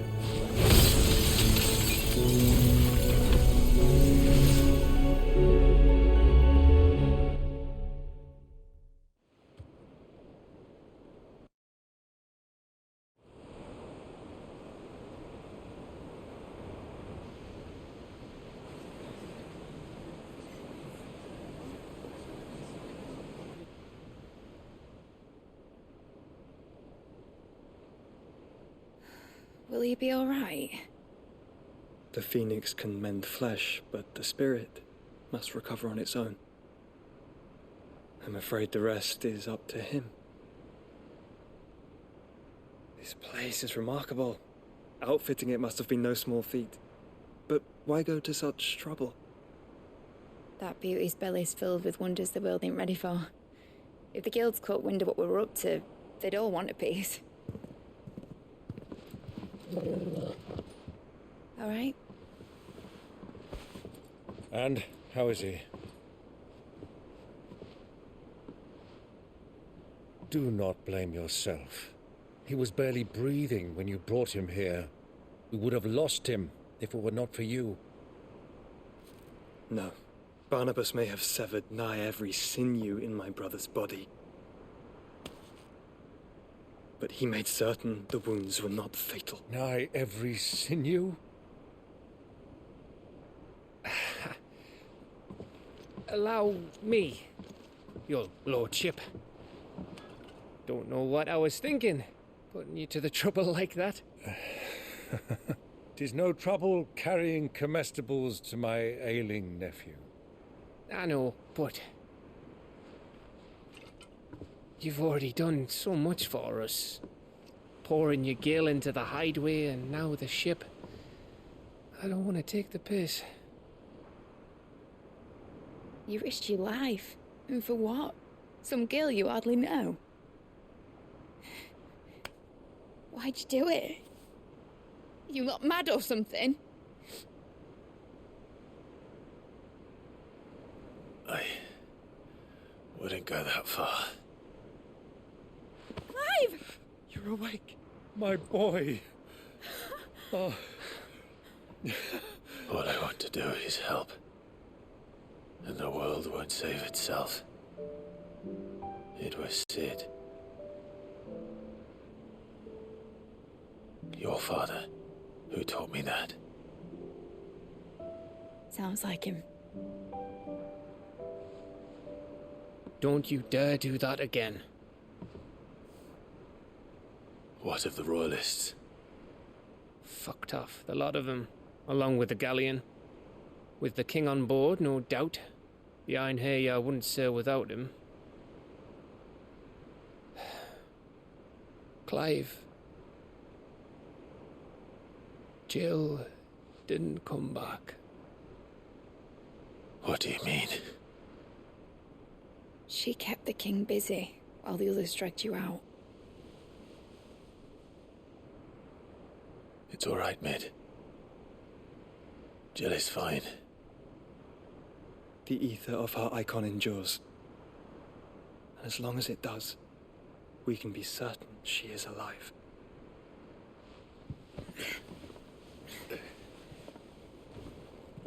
We must pursue the Black Galleon. Jill will be with the king, I'm sure of it. Well, good luck catching him, because my ship's going nowhere. It's the Mithril engine. She's got a kick like a wild chocobo and a mind to tear the hull in half. But you have an idea. Well, of course I do. My dad'll have seen this coming a league off. If I had his old writings... If you had his old writings, you'd be sitting under a fuckload of rubble. The ones Otto didn't save anyway. I suppose he might still have a few pages in his stores. We'll have to hope it's enough. Do what you can to ready the ship. I'll speak with Otto. In your condition, you really are mad. Perhaps. But the world really won't save itself. Clive? But if you're here, where the hell is everyone else? Don't tell me. They're all right. But it's a long story.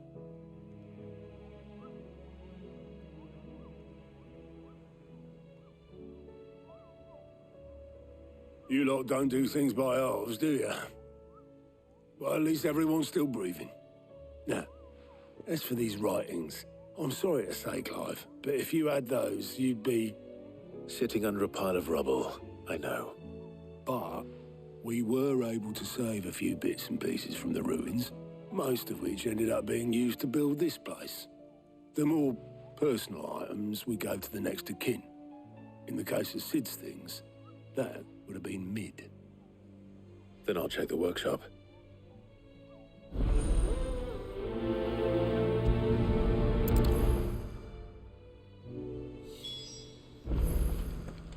Huh.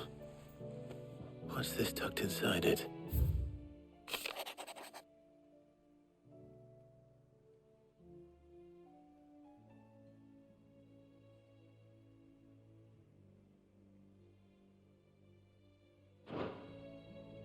Sid's best invention.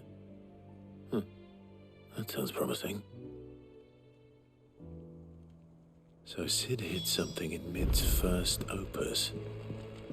But what would that be? Perhaps Otto might know. Well, did you find anything? Possibly. You wouldn't happen to know what Mid's first opus was?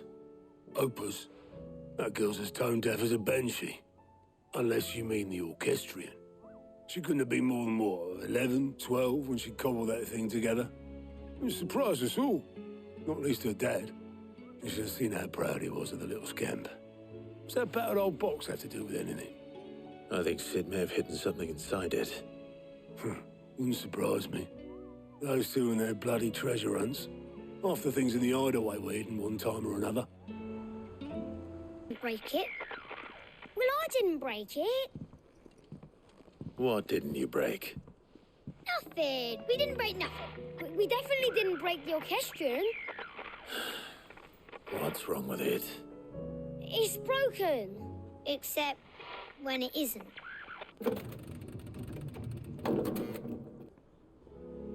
See? And you had nothing to do with this? Nope, nothing. We just wanted to listen to all the songs at once. So we pressed all the buttons. Like this.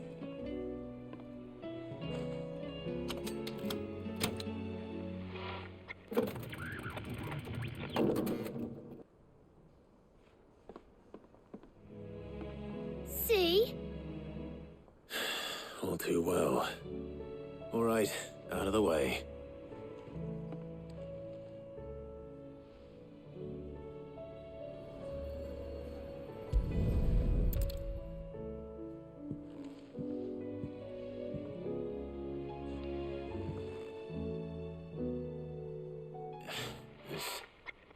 Something caught on one of the gears. Did you break it? Can you fix it? No, I mean, yes. There. How about now? You fixed it! Sid fixed it! He more than fixed it! Yeah, new music! Huh. Never heard this one before. They started playing when I removed this. Whatever it is.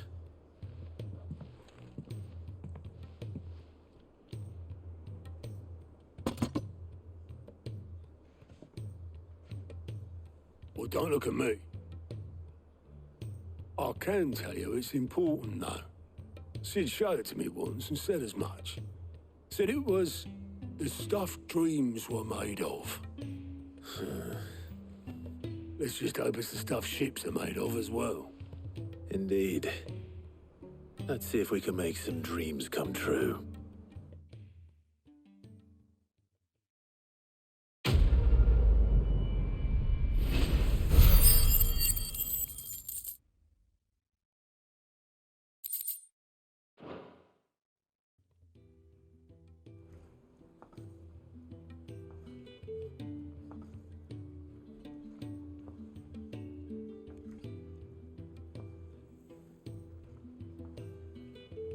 Just the two I was looking for. Aye.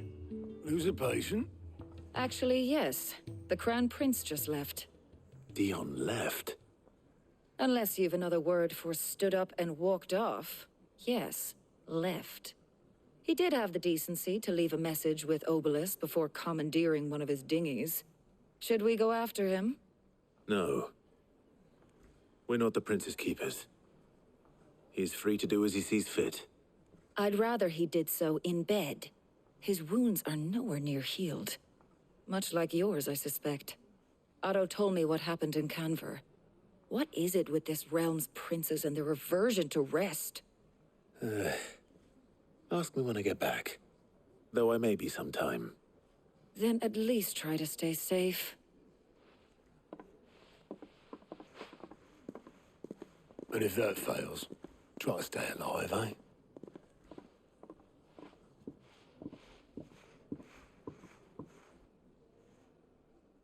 Every moment I waste here, the further the flagship sails. I have to get back.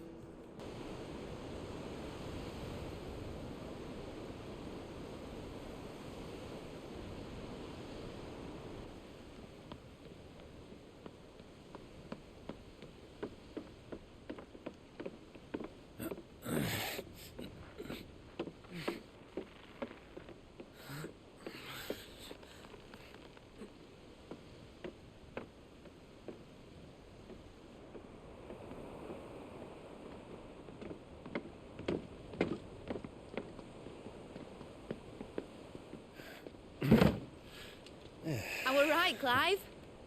My dad had it all worked out. He'd be proud of you, Mid. His writings may have helped, but this achievement is all yours. Can we catch them? The Ainayar's one of the largest, fastest vessels ever built. And it won't help she has the wind at her back. Any other ship would be hard-pressed to keep pace with her, let alone reel her in. But this isn't any other ship. This is the Enterprise! And the world's never seen anything like my dad's engine. It certainly hasn't.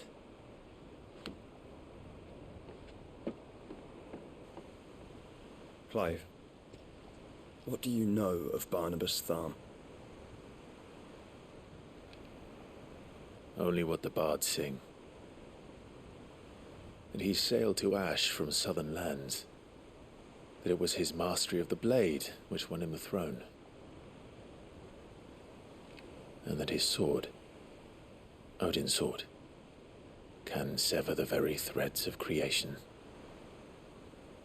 But don't lose any sleep over a last tilt. We'll do what we must to survive. What we must? The light! I thought this cove was meant to be hidden.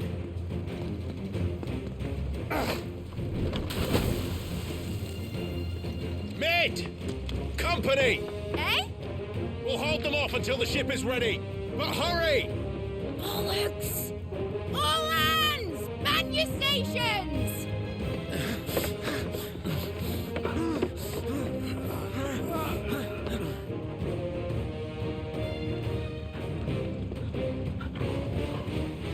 Everyone with me?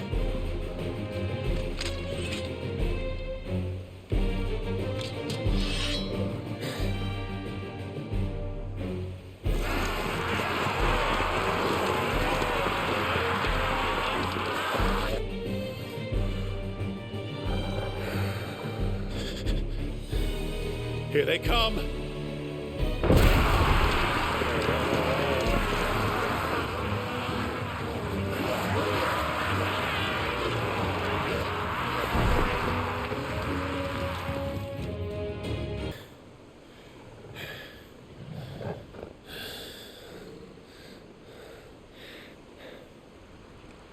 That was easy enough. All right, you lousy lot. Get your asses on board. She's ready to sail. You heard the captain.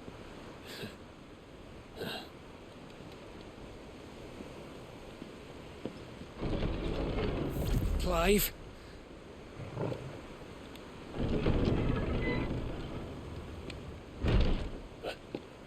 But I thought he was... Confounded. Then it is as I feared.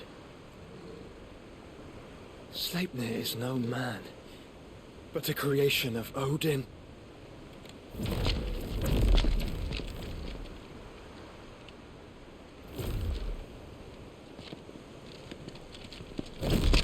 Phoenix's fiery fundament.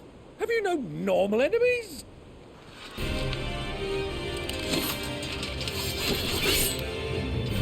Up for another round? Of course we are. Right, Lord Rosfield? My boy, there was a time people called me the Executioner. Or was it my axe? No matter, heads will roll all the same. Mate! New plan! You leave! We follow! Follow? Swimming, are you? Oh, bugger me! Weigh anchor! Engine's dead slow ahead!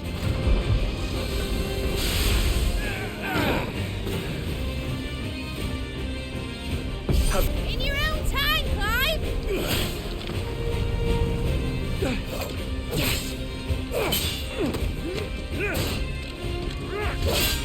Right, run for it!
Sail, mate! Alright, engine full ahead! And hold on tight!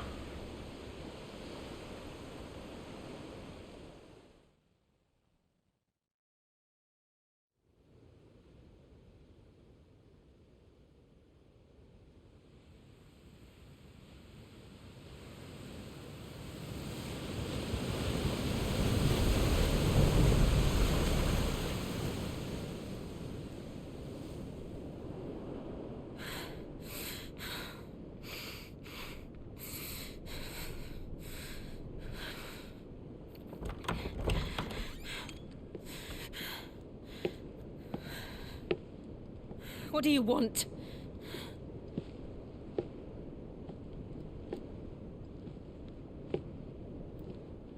That's quite a mess you've made. And wholly unnecessary. You are my offering to Mythos. I would not see you damaged.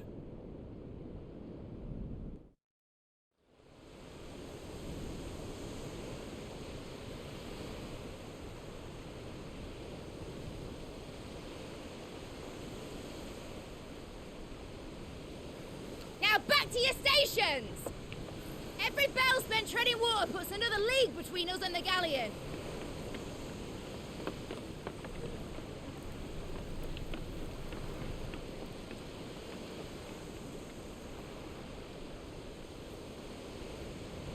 I don't suppose Mid has a spare engine? Since you rose from the grave, my fortunes have plummeted. Are you absolutely certain of this quest of yours, Clive? The foes you face are as terrible as they are numerous. Aye, and they'd have us live and die on their terms, which should answer your question. Ah. You have that same stubborn look as your father did when he set his mind to something. On the battlefield, I am but a single axe. A deadly one, mind, but a single one nonetheless. Yet what you require is 1,000, and I believe my old friend in Randalar can provide them.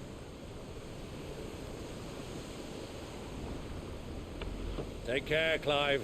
I have many more tales of your father's exploits to share.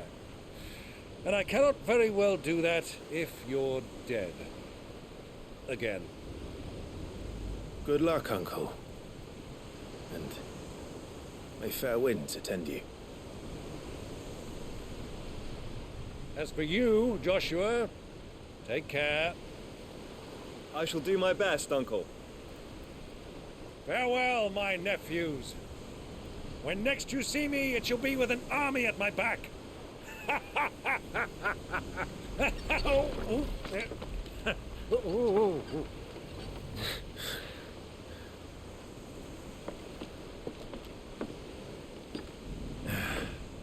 Cheerio!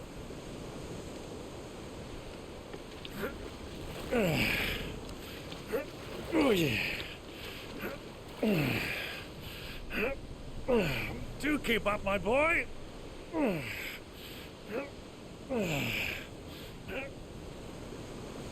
Well, we can't have him showing us up now, can we? We would never hear the end of it.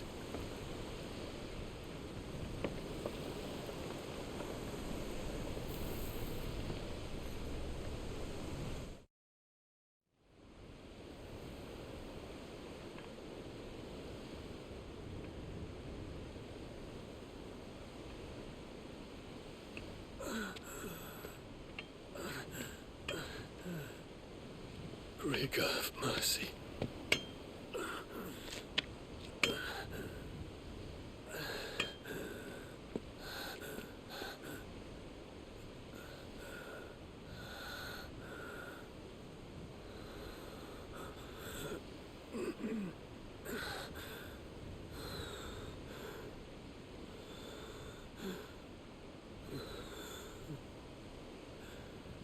All this,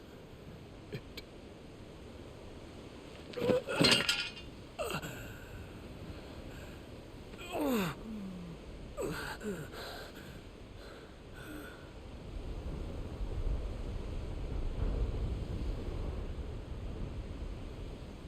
have I done?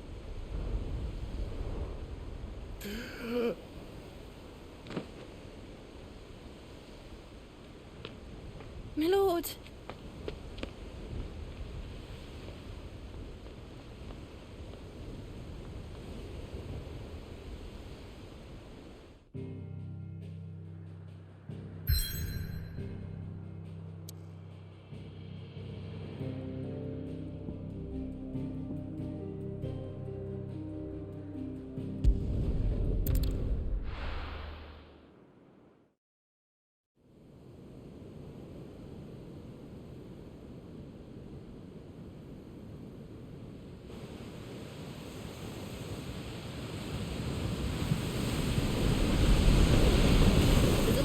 Between here and Waloed, but any ship heading north has to round Zemeckis and put through the Narrow.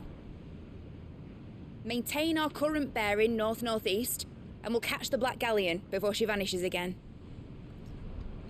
What's to prevent her from circling around Ash from the south? With these winds in those waters, it'd taken forever and a fortnight to reach Stonehere. Mid knows what she's talking about, Clive. Better than any of us lot, anyway. I say we do as she tells. Sails on the horizon. She's ours.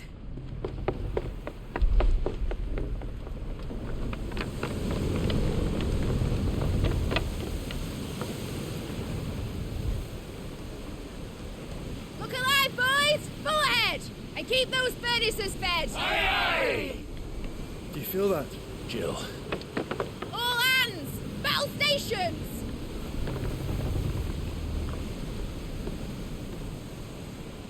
Let's see what this girl can do.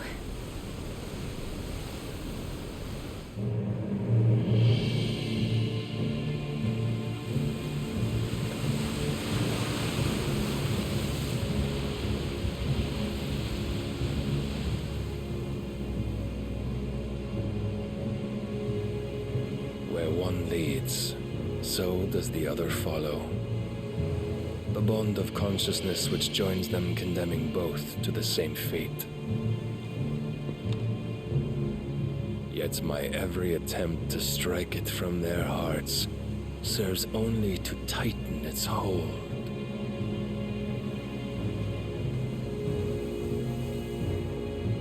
Fascinating.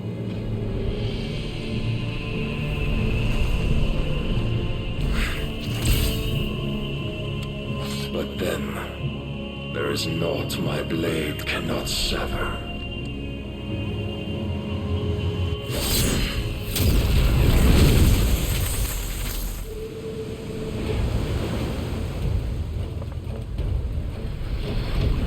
Great Grigo's gosh!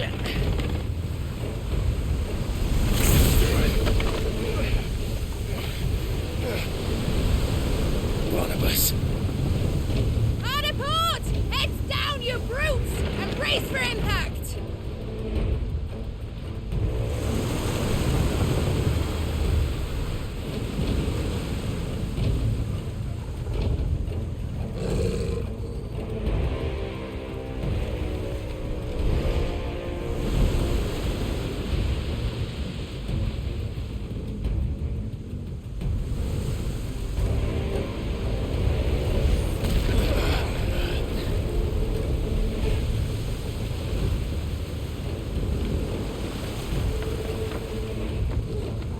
Now or never. I'll find her.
wants him alive! Hold on. I'm coming. For both of you. Jill! You came. Get back.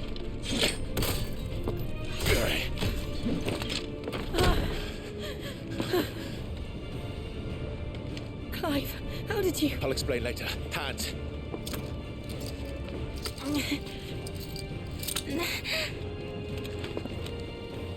Can you walk? Out of here I can.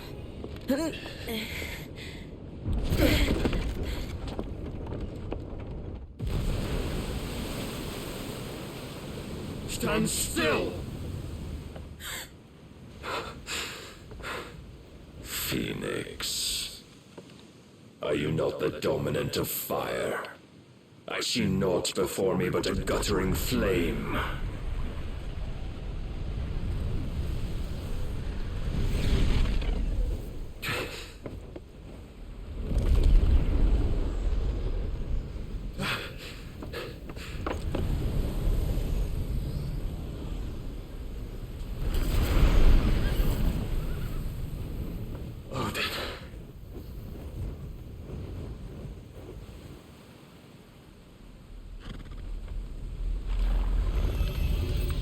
In honest then.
Can you go on? I think so.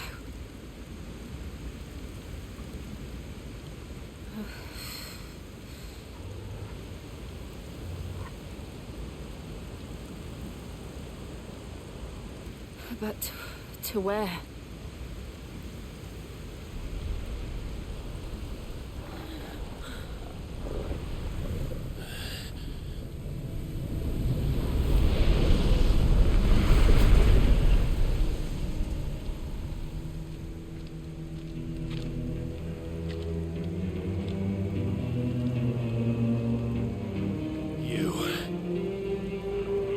What did you do to Joshua? The Phoenix? Oh, I expect he will survive. This consciousness in which you coil your feeble souls is grown thick with desperation, and thus has my master turned to my blade.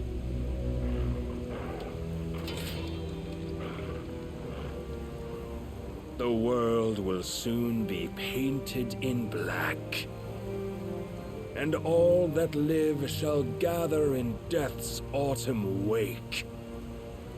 Not if we remove the cause of this misery. Not if we destroy the last of the Mother Crystals and restore balance to the world. Come, do you truly think it's so simple?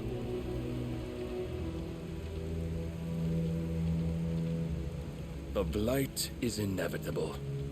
Not even the Almighty might stop its endless march. Your efforts will avail us naught Not that is, but suffering. You must embrace the truth, Mythos. Accept your place with the Lord. Keep it. As long as there's a chance, there's a choice. Ever led astray by your blind resolve.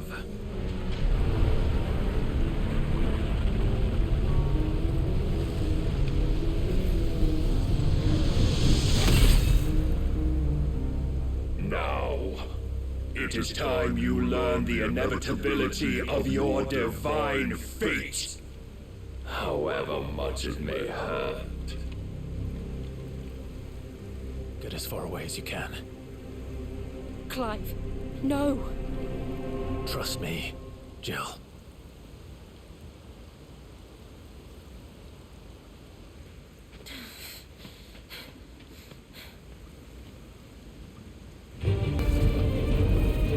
And thus is the light of hope severed.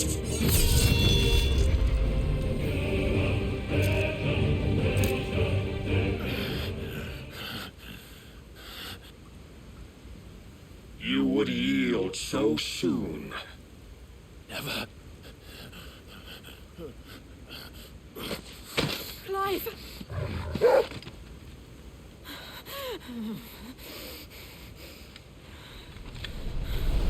Do you not see?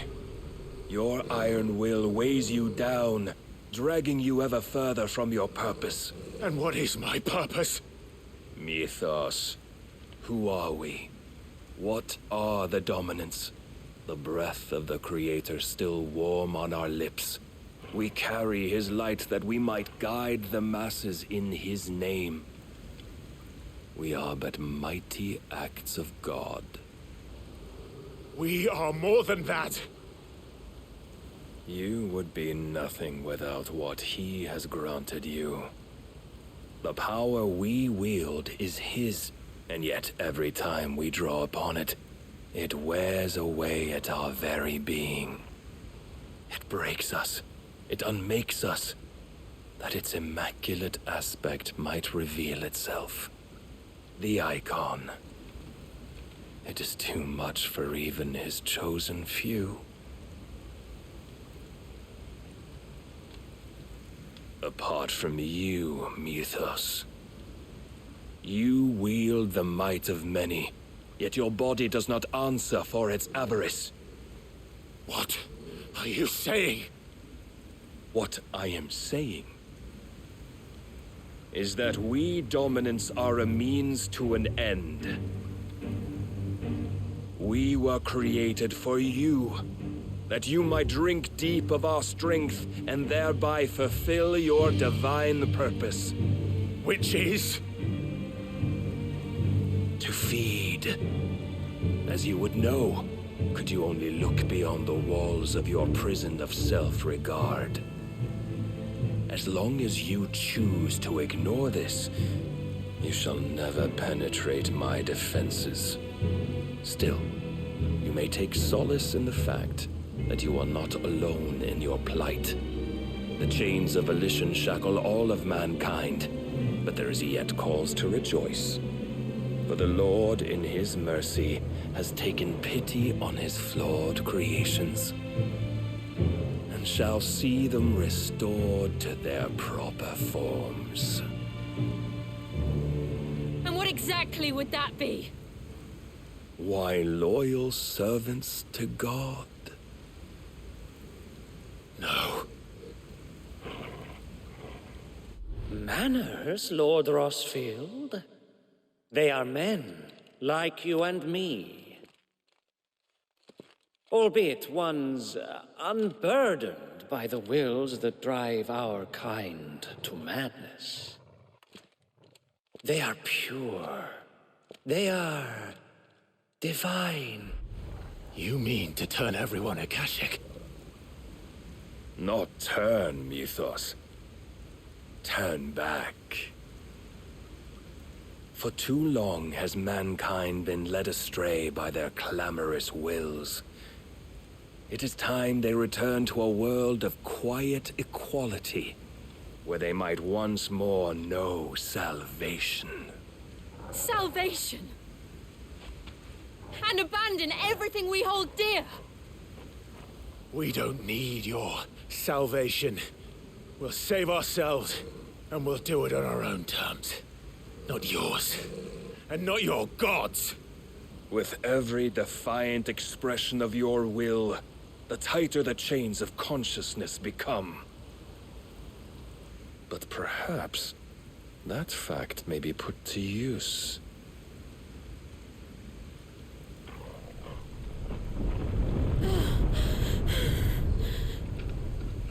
Clive! The faster it binds you to the remaining dominance, the stronger your hunger will become. Until it leads you back to the only answer there ever was. Mayhap not by the path my master intended, but back all the same.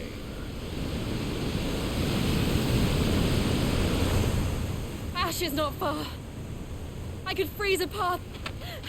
You're in no fit state. Probably not, but I can try.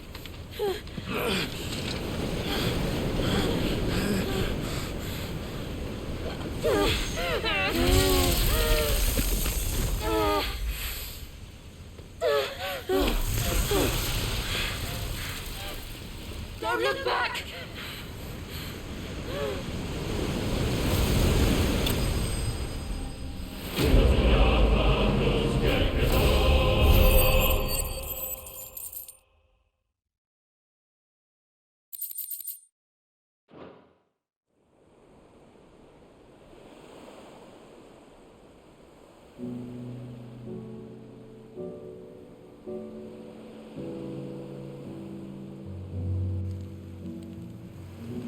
I hope the others are safe. The Enterprise was clear of the gap when we fell. They made it, Jill. And they will have seen the ice, where it led. We need only wait till dawn.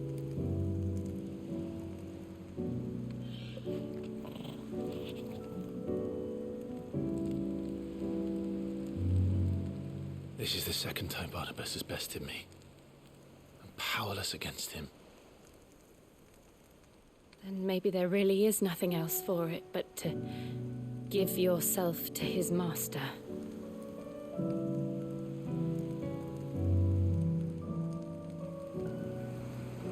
Only you won't do that. The Clive I know would never do that. So you believe? But do you really know me? If what Barnabas said was true, then I'm more monster than man. And each time I summon the flames from within, I burn away the things that make me who I am. Do you, though? Think of what you've used that power for, of all the people you've saved.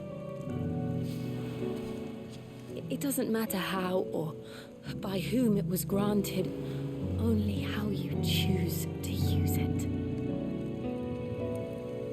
And you've chosen to use it for good, haven't you? I've also used it to kill. What if that's my purpose? What if it's all I'm good for?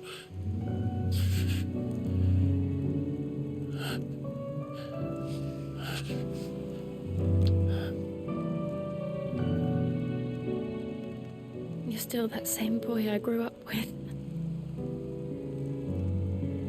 Always so eager to save everyone around you, and yet always so alone. Because you failed to realize the one thing that needed saving most of all.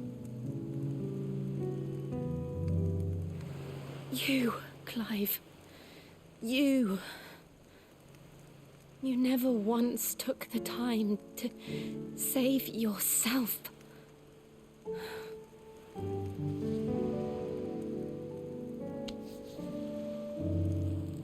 myself. I think I might be beyond saving. No one is beyond saving, provided they want to be saved. You fight to survive. And you survive so that you may protect those you love. It's what you do. What you've always done.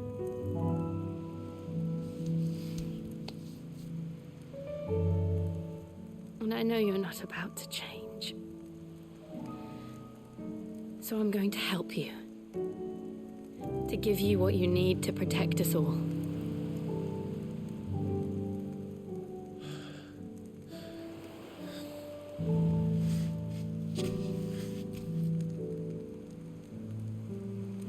Jill. Are you sure?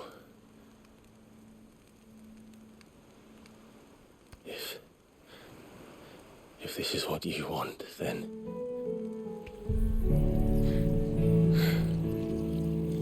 Don't worry, Clive. It is.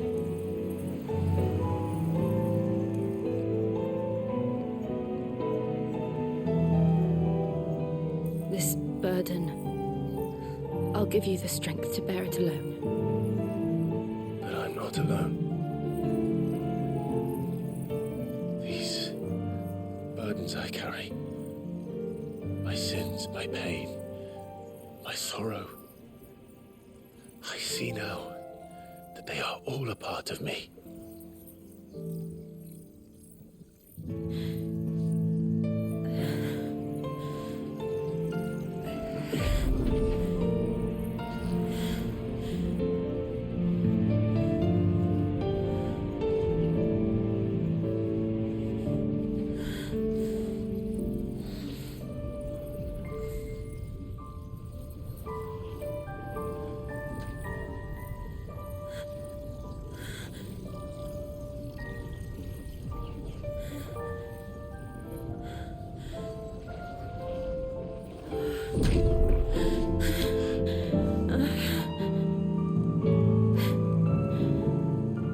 If I'm to continue on, having pledged my life to those I love,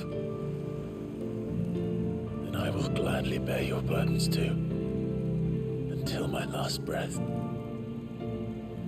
Clive.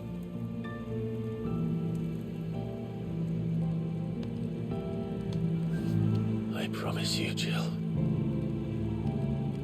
we will find a way to escape this fate. Find a way to save each other.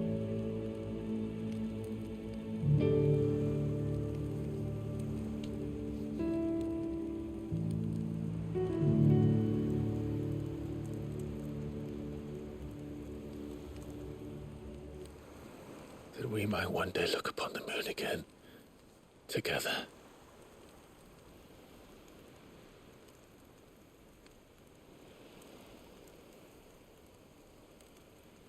And I promise you, Clive,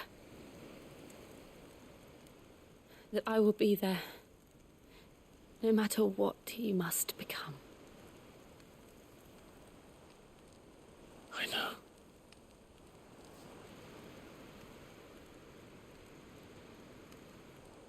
I never thought a smile could bring me so much joy.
What of Barnabas?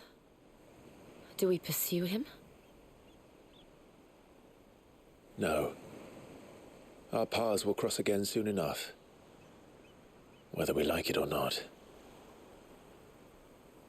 Besides, there is something we must do first.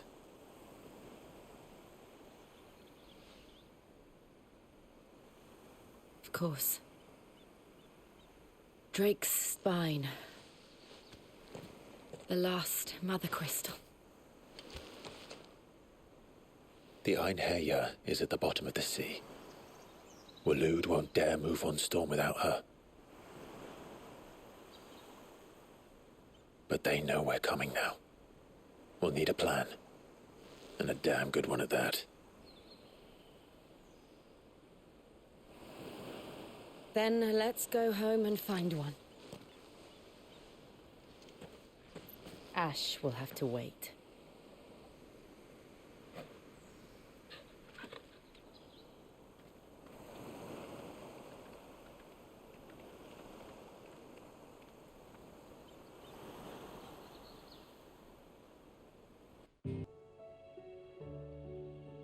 Mid says Odin split the sea in two.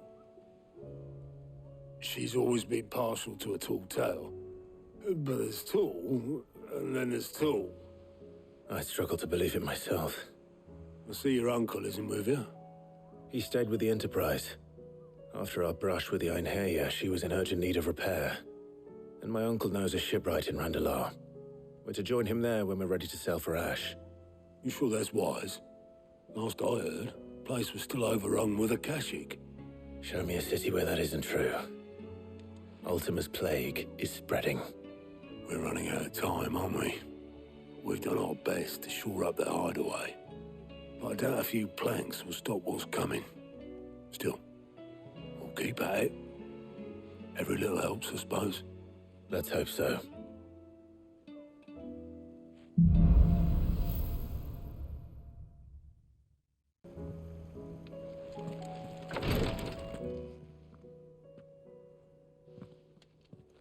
How are you feeling, Joshua? Better than I was. But not nearly as well as you should be. Your cuts and burns may have healed, but your body still bears the burden of every spell cast. And what would you have had me do? It was no ordinary foe we faced. It was the Warden of Darkness. Yet still, it was not enough. The king could have ended me at any moment, but instead chose to toy with me like a curl does a mouse. You underestimate yourself. Oh, it was crystal clear. Only one man established his dominance that day, and that man was Barnabas. I'm sorry, brother. That was ill-spoken. It's just, I have never felt so powerless. And when so many are looking to us for strength, perhaps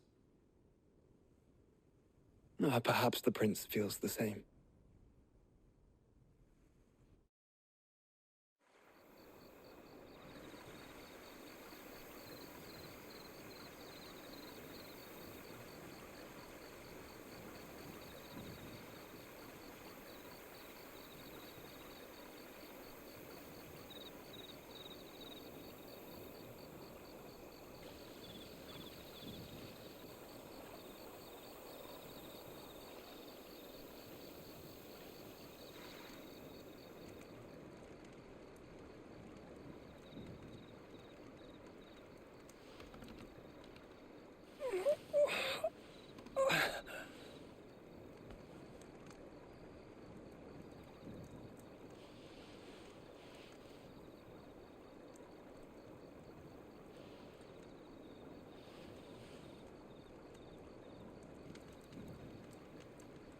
What is this place?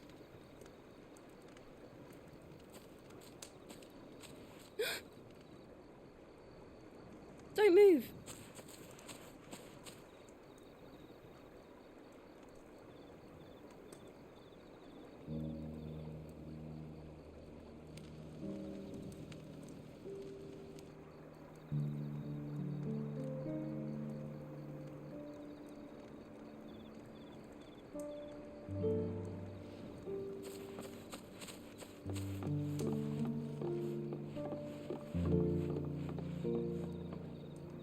Here, it's fresh from the well.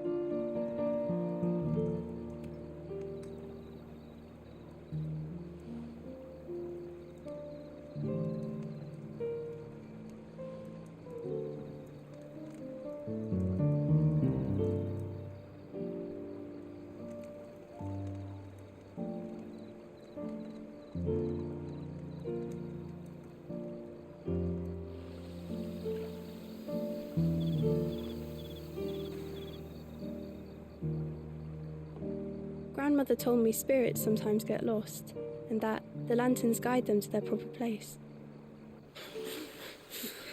I set one on the river for her when she passed away.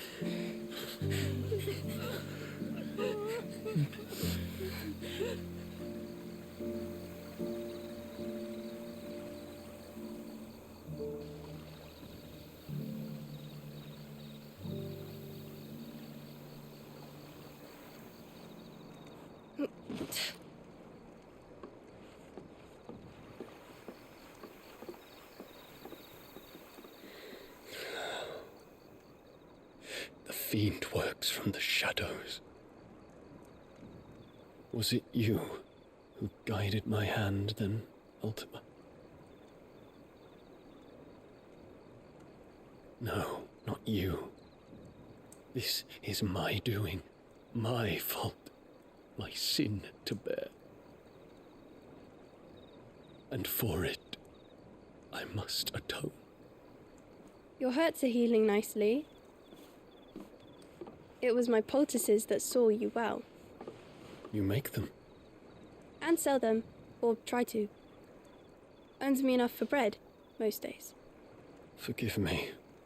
I have nothing to... I know, but I couldn't just leave you lying there.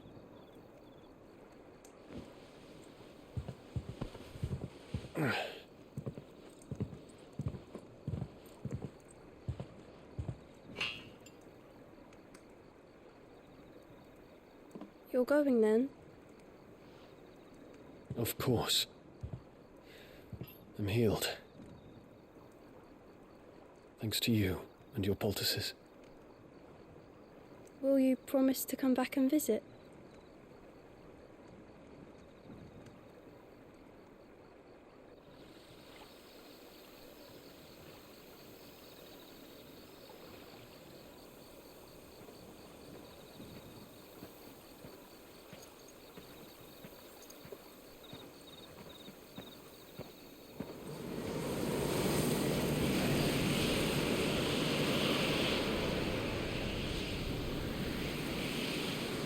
Well, Phoenix, it would seem that I owe you my wings.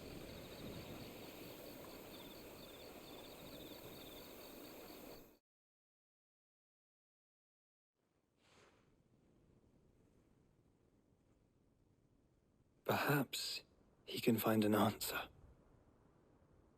You will be returning to Waloed soon, I gather. I see no reason to wait.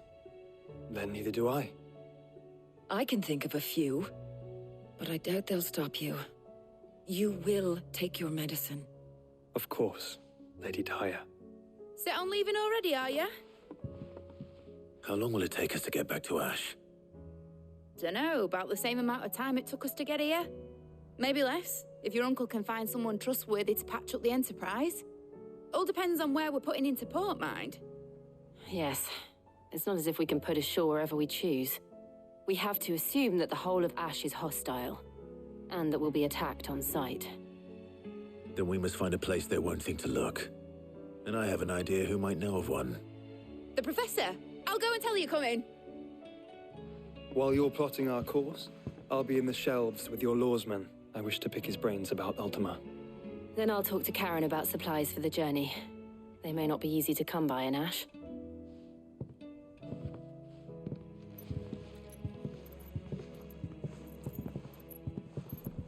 Your brother's body won't take much more of this recklessness.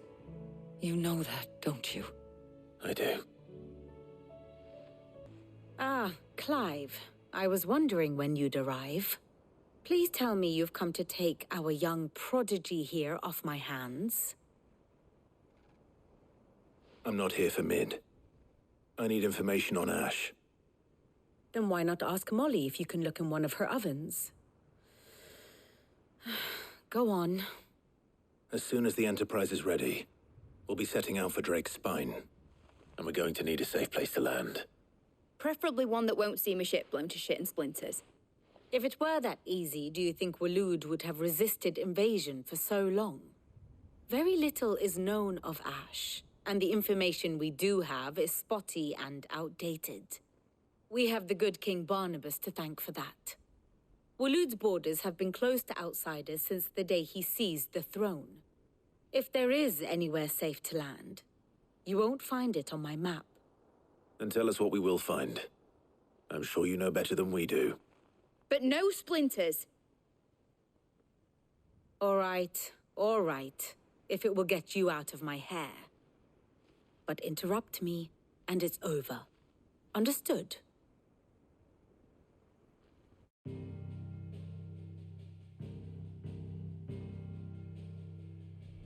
Barnabas Tham, the one they call the last king. Understand him, and you will understand the kingdom of Waloed. Barnabas was only a boy when he arrived from beyond the southern seas, and barely a man before he united the ragged tribes of Ash. And having unleashed them upon the formidable Veldemark, he set his throne upon the ancient kingdom's ruins. The victory sent shockwaves around Valisthea, tales of Odin's might spreading through every court, parlor, and drinking hole in the realm. Note that this was in the year 843, and that the king still sits upon his throne some 40 years later, quite untouched by time. Waloed's recent inaction left many wondering if Odin had lost his appetite for war. And yet here we are. The Einherjar was committed to the fray, a bold declaration of intent. Orcs swarm around Drake's Fang, and throngs of Akashic haunt Canvas streets. Though how precisely the havoc they wreak serves Waloed remains unclear. Regardless, if the order to attack truly came from King Barnabas, then one thing is certain. Waloed has achieved the impossible, and made bedfellows of beastmen and the ether-addled alike. All of which is a roundabout way of saying that you will be in unknown territory when you set foot on Ash. Much of the continent has already been lost to the Blight, and what few ports remain will be fiercely guarded. And that is to say naught of its natural defenses. Offshore currents will cast an ill-equipped ship out to sea one moment, and dash it against the rocks the next. But then the Enterprise is anything but ill-equipped, and Mid has made land there before. Now, if only there were someone with an intimate knowledge of the Shadow Coast, and where a daring gentleman might put ashore.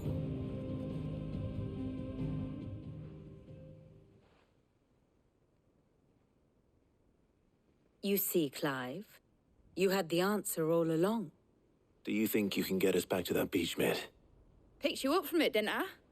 Not that it were easy. The currents were a right bastard. But then, if it wasn't hard, it wouldn't be worth doing, would it? Well said. Thank you, Lady Vivian. If a few morsels of common knowledge and a sprinkling of tavern talk are worthy of your thanks, I wonder what genuine intelligence might earn me. Probably more visits. Mid, I need everyone in the ale hall now. I'll fetch Joshua from the shelves. Aye, aye, Captain. Reason to assume otherwise. Clive, you must listen to this. Lawsman, tell him.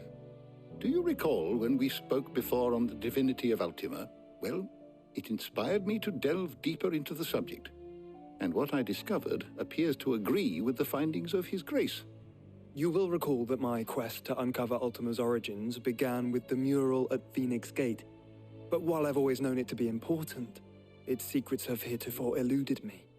Now, however, I believe I know where to find the more complete example. one that will reveal all we seek. Master Clive, have you ever in your travels chanced to hear of the circle of Malleus? I would think not, if you have.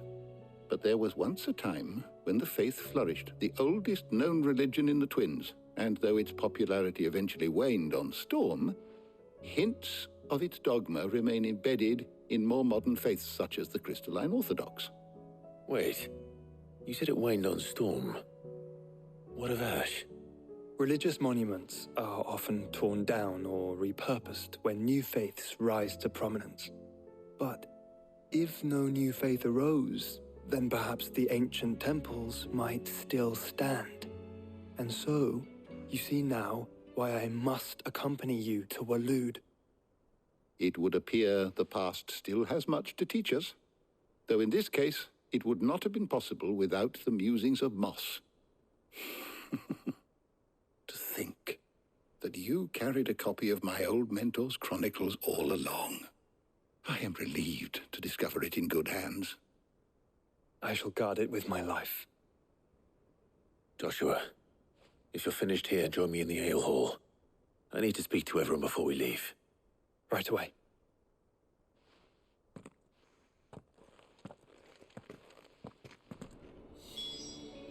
If it please your grace, might I wonder... Mid said I could ride the Enterprise there.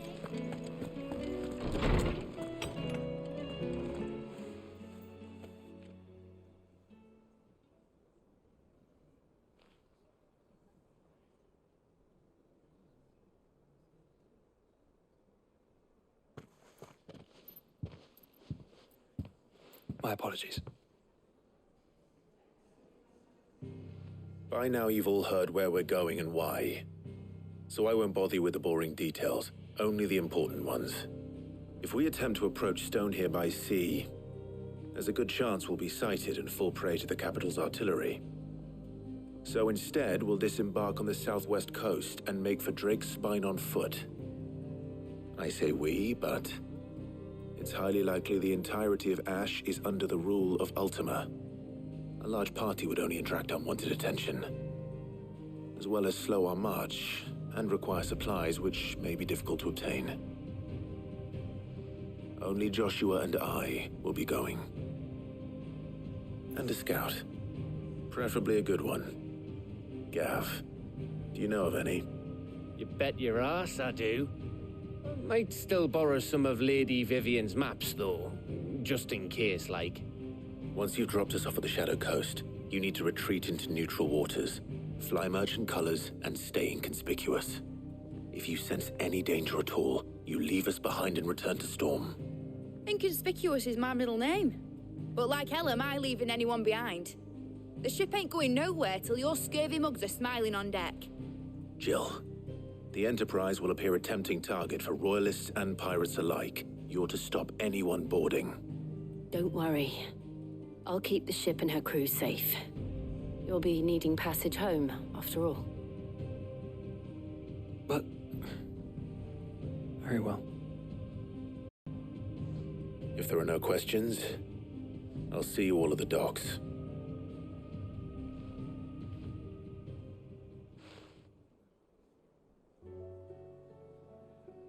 Let me know when you're leaving. I want a word before you go. Of course.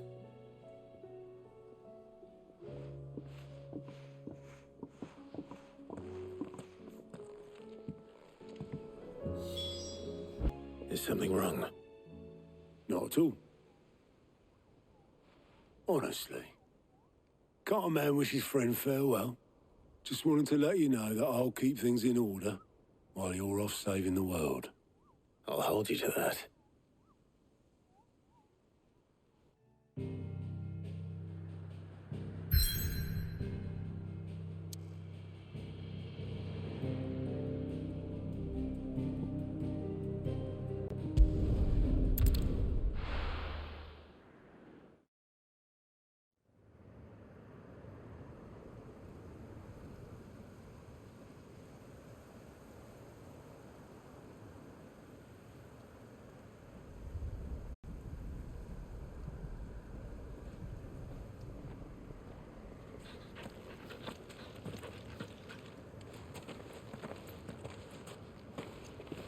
Reckon it'll be a long walk to the capital if we follow the cliffs. I'll scout ahead, see if I can't find us an inland route.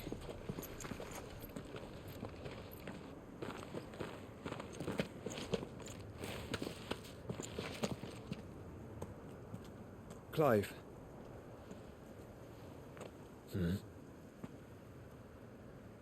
There's something I've been meaning to ask. You took her icon, didn't you? Yes, I did. She understood.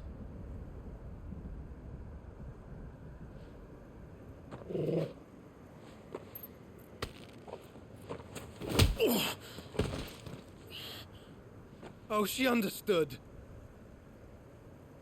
Understood that you decided to save the world all on your own, and that you'd die without her power. How dare you make her choose?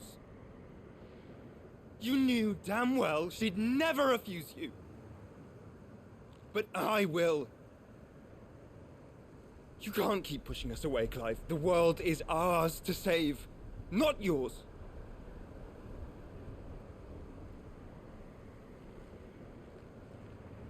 I used my gift because I thought it was the right thing to do.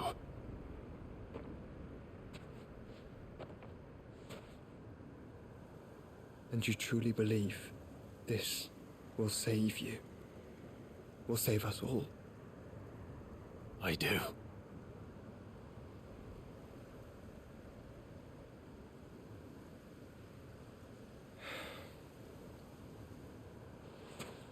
Then so be it.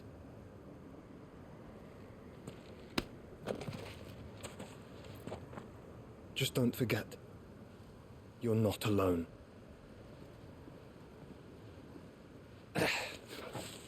Think I found us a trail. Did I miss something?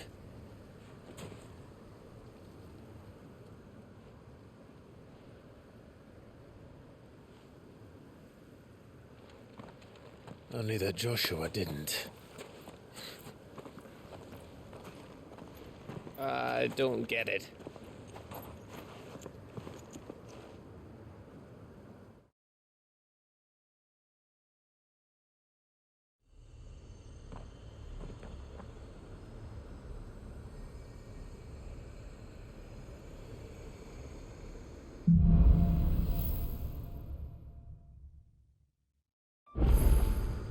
Always wanted to visit Ash. We're in Waluda territory now. Don't expect a warm welcome. Oh, I don't know, Clive. That castle over there looks inviting enough. Shall we sample its inhabitants' hospitality?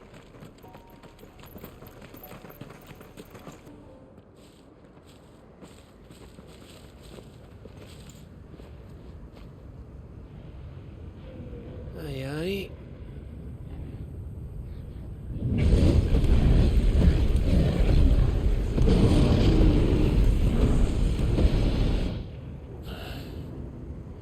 Is the whole of Ash fallen into Ultima's hands?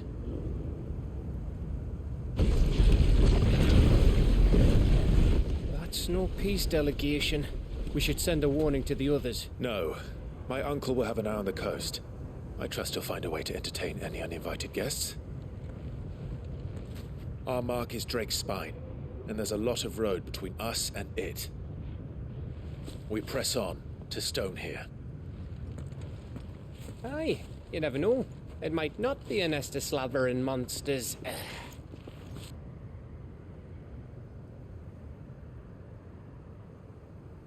Clive, you must go on ahead without me. This stronghold is as old as Phoenix Gate, perhaps older. It may yet hide Ultima's remaining secrets, and if we are to best him, they must be unearthed. All right. Stay out of trouble. I always do. Mostly.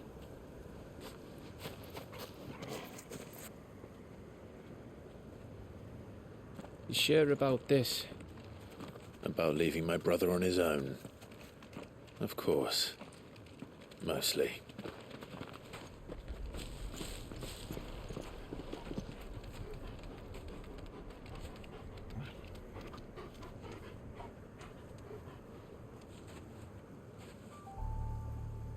Lady Vivian's map is so old it's hard to tell which way is up. But if I'm right, we're not far from a village called Aistla. Then we make our way there, resupply, and wait for Joshua.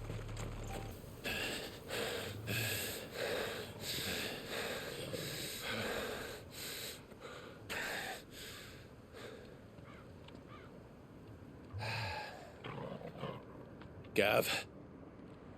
Gav! Don't tell me there's more of the bastards. Oh, fuck.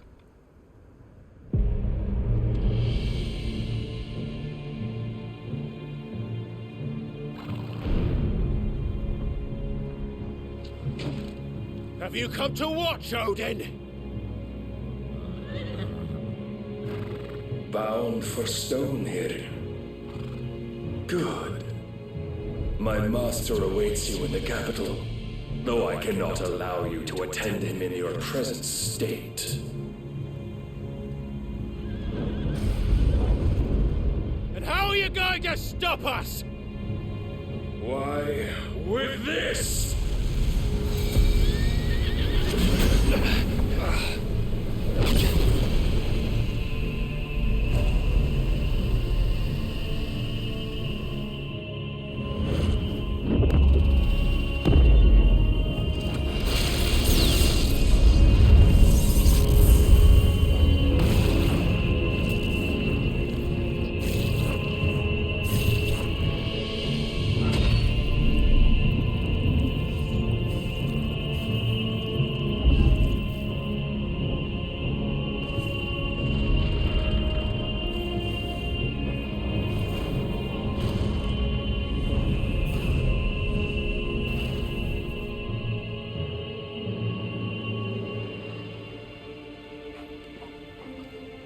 What did you do?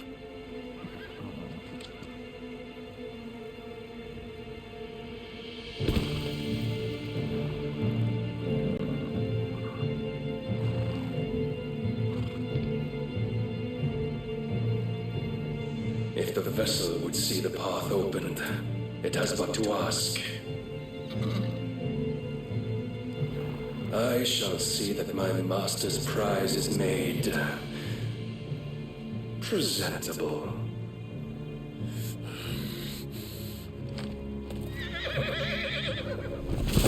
Shit! No!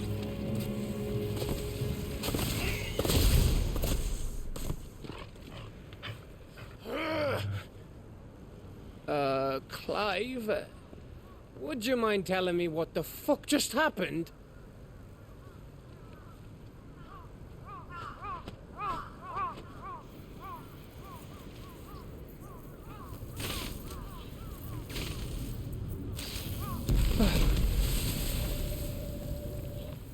Oh, you've got to be. How are we supposed to get through that?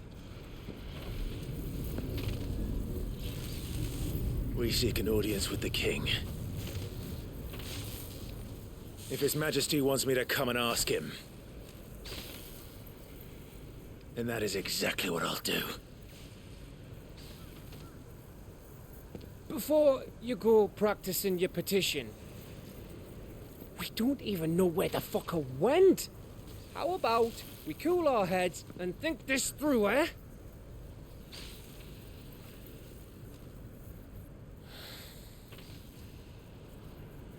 All right.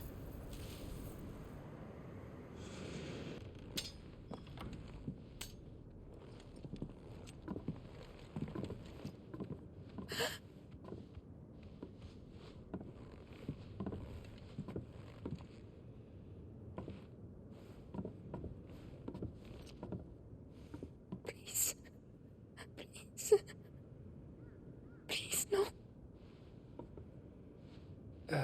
Miss. Whoa, easy, easy. We're not turned, all right?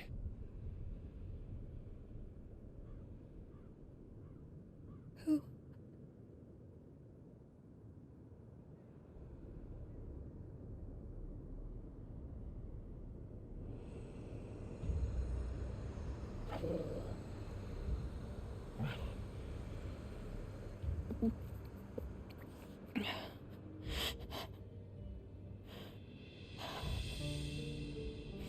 My thanks, kind travelers.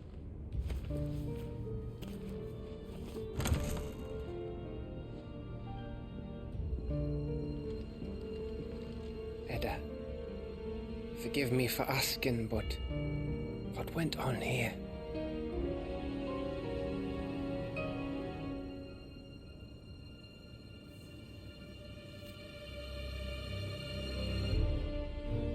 It all started when the skies changed. The elders said it was the Arche.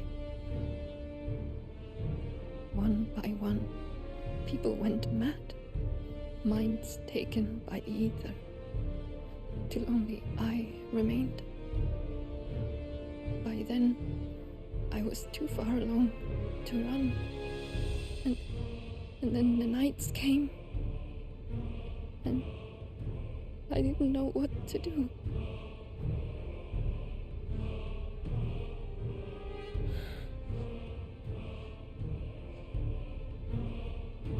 And this, Arche is...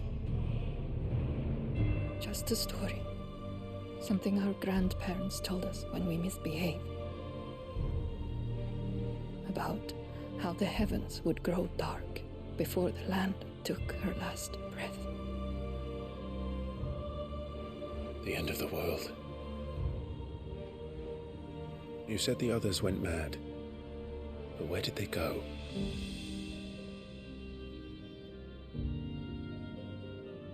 They all left. Drawn east to the tower, to reverie. The elders, the healer, the blacksmith, my husband.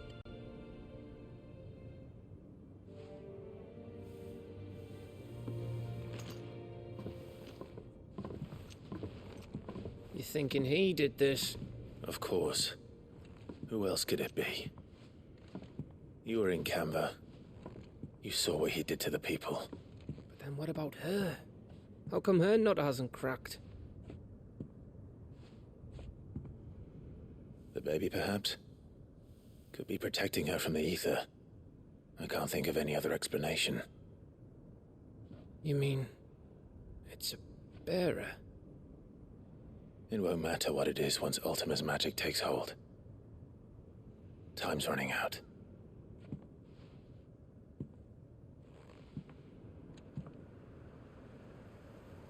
This tower. That's where we'll find the king.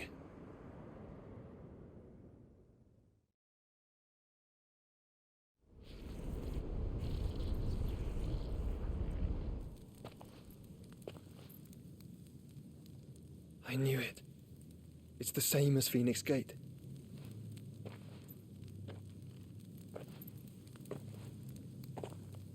Which means at the end of these stairs should be...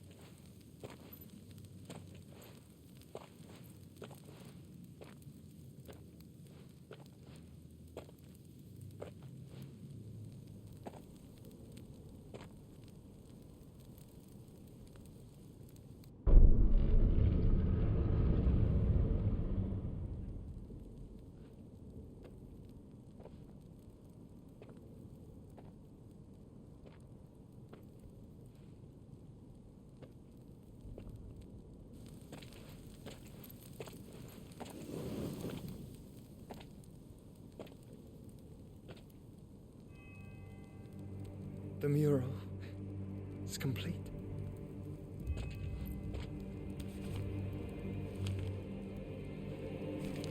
Ultima and his vessel, Ifrit. Garuda, Ramu, Shiva, Titan, Bahamut, Odin. Even Leviathan the Lost is here.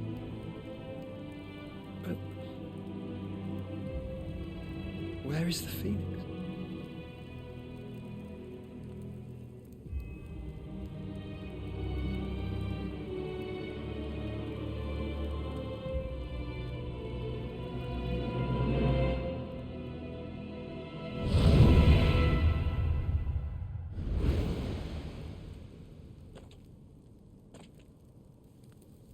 By the founder.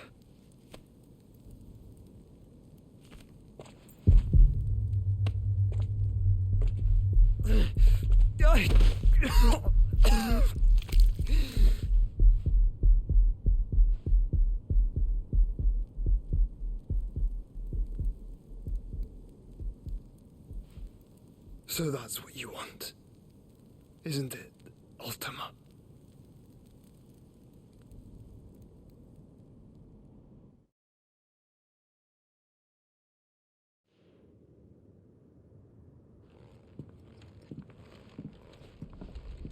So that's how it's gonna be then? I'm not asking, Gav. I need you to stay with Edda. What? I must do this alone.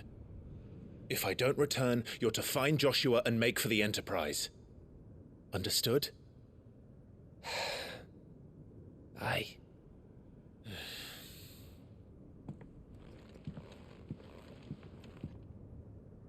Just don't you go dying on me. Sid's name suits your miserable mug better than mine. Don't worry. I haven't finished with it yet.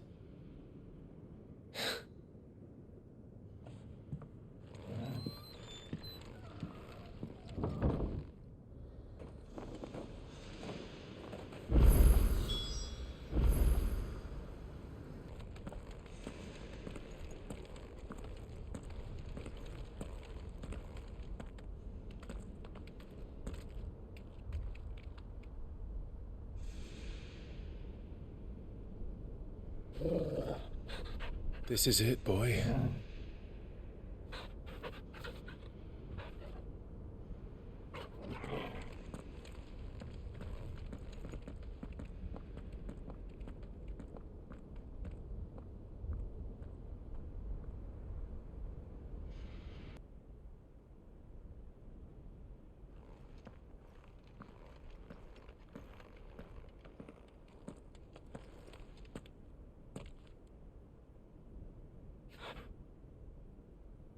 I've come for you, Barnabas.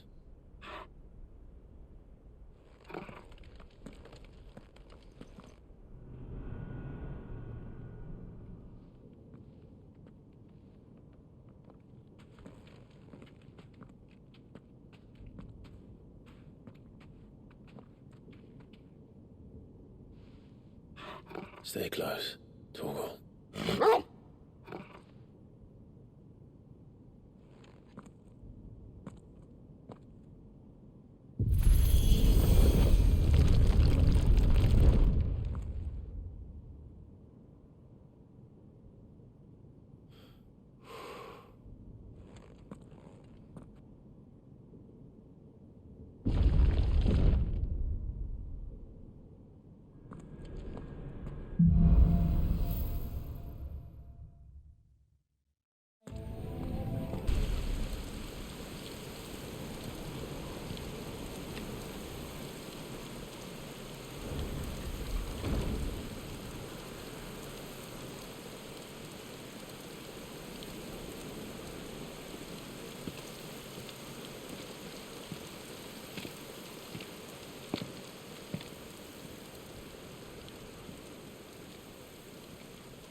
Why? The blade must ever feed if her edge is to remain keen. Butcher. What care you for these worthless creatures? They are nothing. Weak from the moment of their conception, ever longing for power not theirs to command, they turn unfailingly upon themselves. Like sheep They roam in filthy flocks, eager to trample those few gifted a fleece of gold. Or that they might feel contentment with their pitiful existence. Prejudice and persecution, severance and strife, every earthly wrong springs from the malice in men's hearts. Malice born of the pain and suffering that is free will. Its corruption is gnawed at your being from the very moment of your birth. You're wrong. It is no corruption. It is who I am. Every choice I make, right or wrong, gives me reason to carry on. And carry on I shall. Not as a puppet, but as a man. Which are you? There was a time I too thought those the only choices. What? Long ago, God granted man the gift of magic. And with that gift did he build great civilizations. Yet over time, man lost sight of the gift's true meaning, stepping from the path of shared prosperity to one of avarice.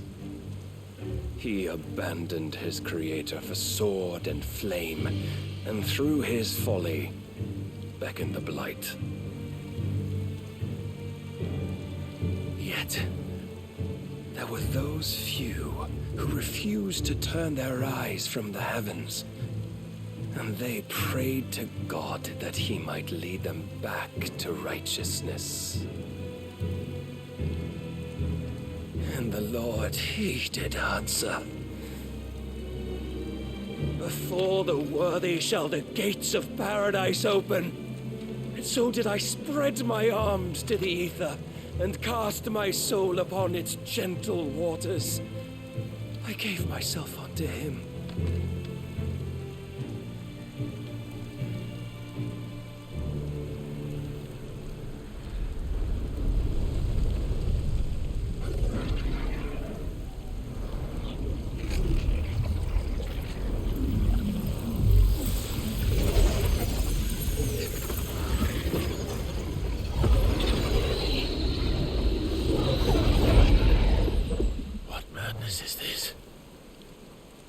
My worth proven, the Lord charged me thus.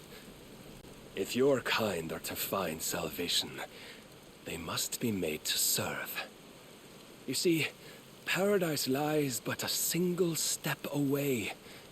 Could we only take it? Could we only leave our transgressions behind? For none save the pure of heart and mind may set foot in the new world. I will save us. But it all begins and ends with you. You are the key, Mythos. And with this humble offering, shall I prove my faith once more. So you forsook your kingdom.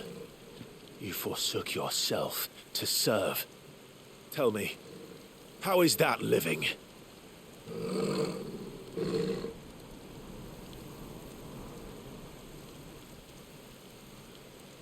What you seek to provide is not salvation.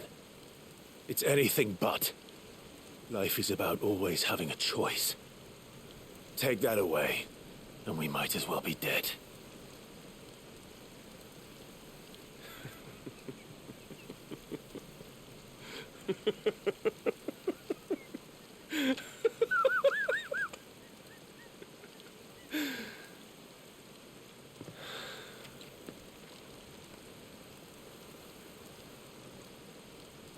Very well. Come then. Show us the strength of your will. It's not the strength of my will that should worry you, but the weakness of yours.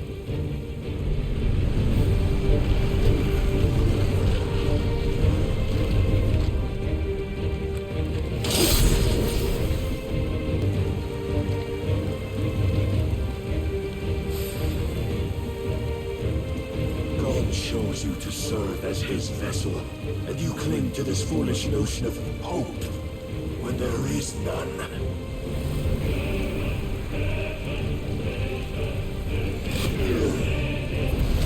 Fuck!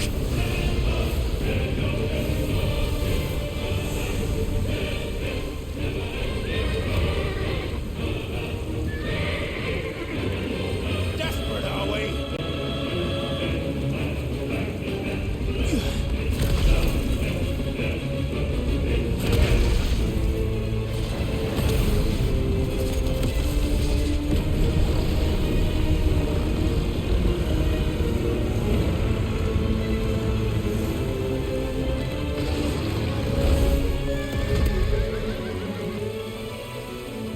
Finally, we can begin.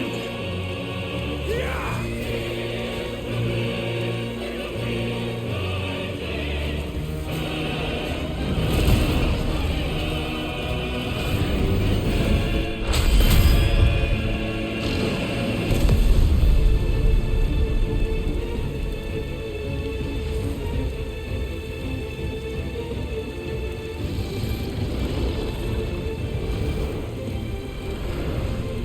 Almost.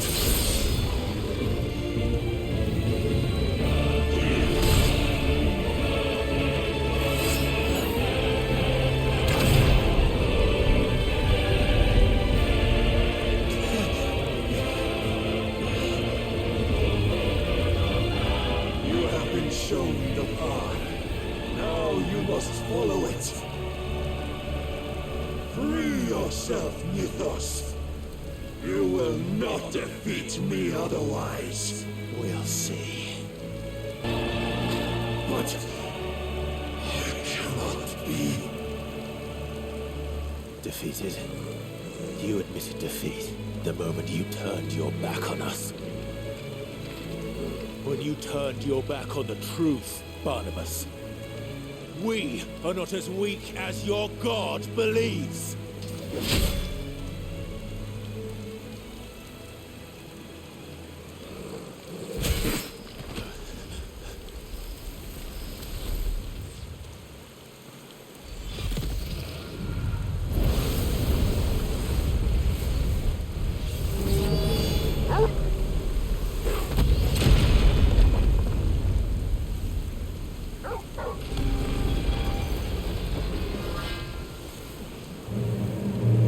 Damn it.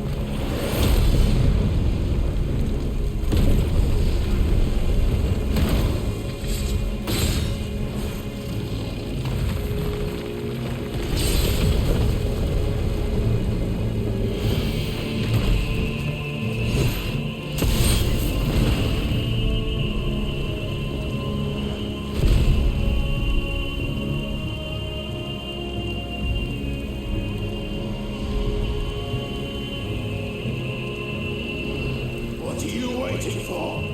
Men know nothing of strength.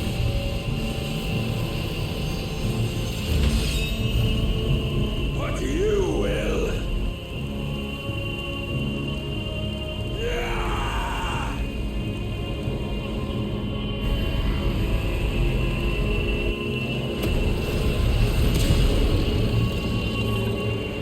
Going now.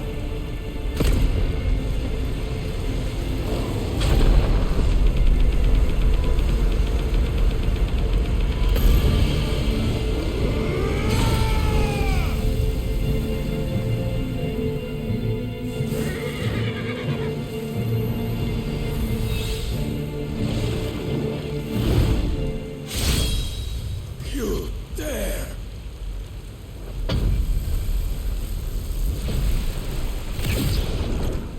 Could it be you have made a weapon of your weakness? My apologies.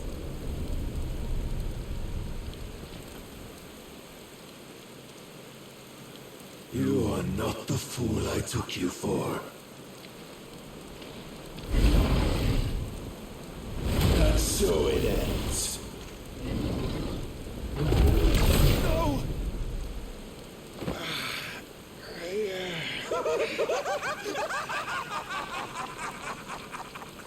Don't tell me you are tired, Mythos! Your stubborn defiance has stirred my long-becalmed heart, filling it with a joy that I have not known for generations!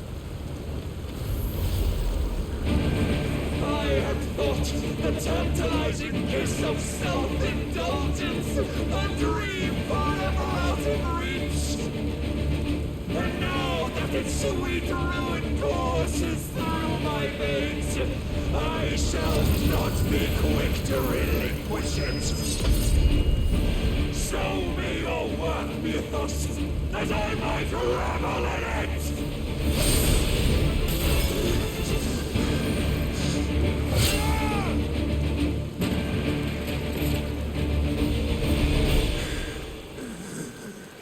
Well, the day is at an end. And we both know the truth. It is I who stand victorious. My will that prevailed. Your will? No. It was his. Clive Rossfield.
Perhaps there is strength in will. Would that I had not relinquished my own.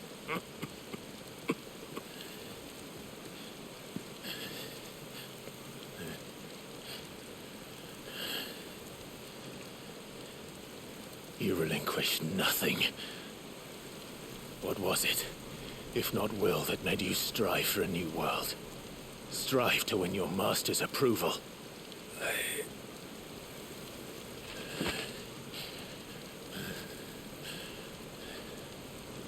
You were shown a fantasy, and you chose to believe it.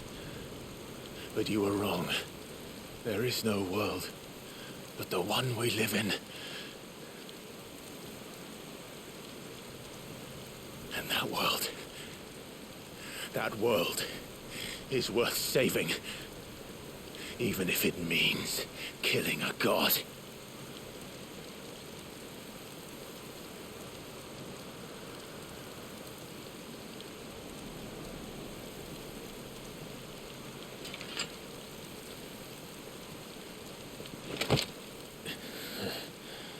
Bold words from one who has served the Lord so well. This is pointless.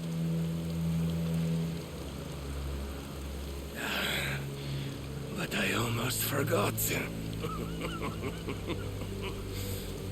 I promised that I would make you presentable. Did I not?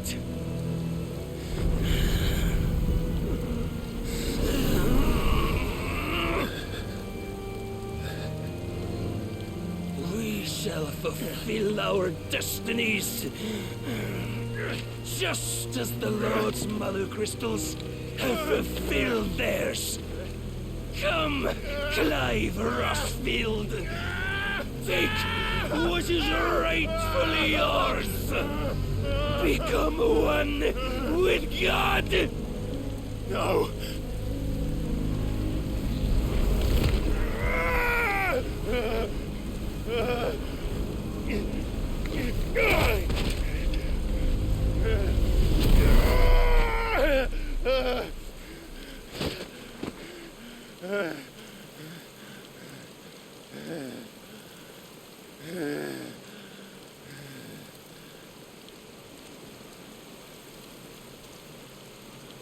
At long last, salvation. I'm coming home. Mother.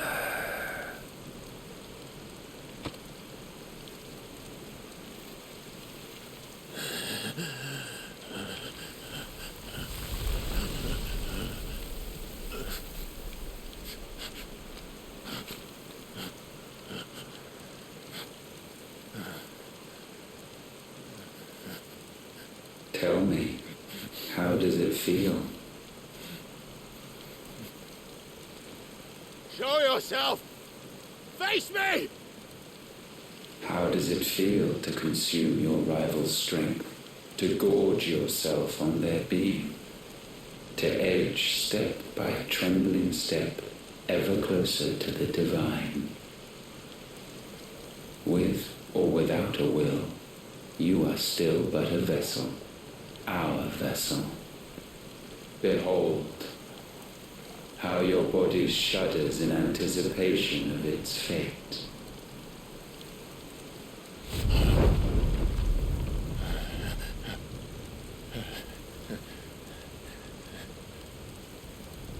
Oh, it's not yours yet. No. Come then, O wayward child. We shall await you upon the back of the first worm. There all shall end and begin again.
Quickly, my lord, quickly!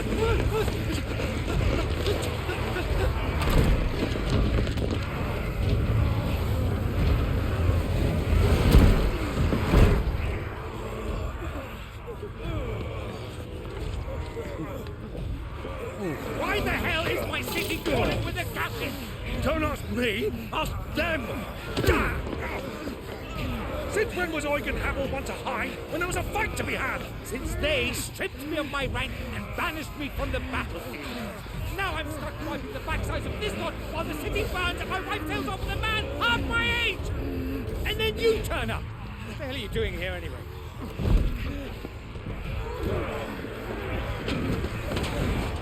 What indeed?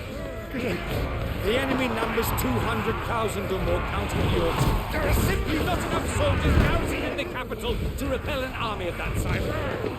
Then one of the central keep, held by a contingent of soldiers and bearers from the surrounding boroughs.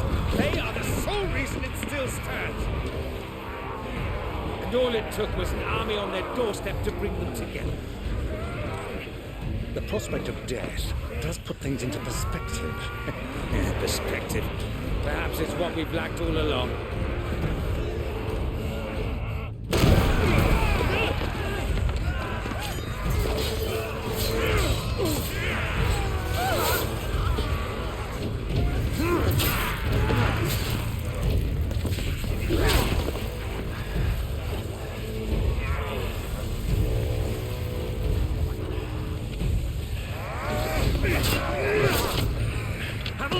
I need you to lend me some of your best men, preferably all of them.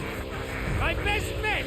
Does it look like I have any more? I admit this might not be the most convenient time, but my nephew's in trouble, and I may have already promised him your help. Your nephew, the outlaw? My soldiers have better things to do than die for nothing. Then you and he are of the same mind. Try fights for the opposite. He fights for a world in which they shouldn't have to live and die for nothing. And he fights today to give us all the chance of a better tomorrow. Be that as it may, a handful of men cannot stand against the kingdom.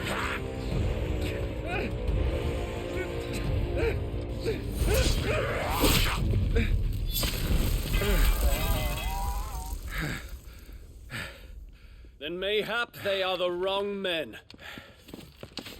Well, I'll be damned.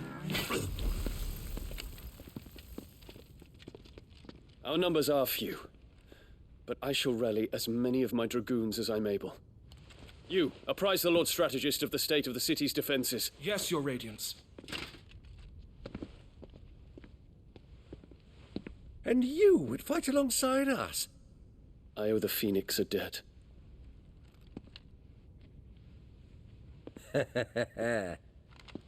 Does this vouch for my nephews? Aye, but I still have my doubts about you. Which we can discuss later. Indeed.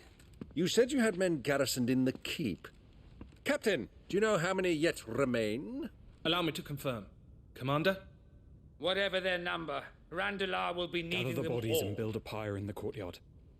Quickly. Terence. My lord.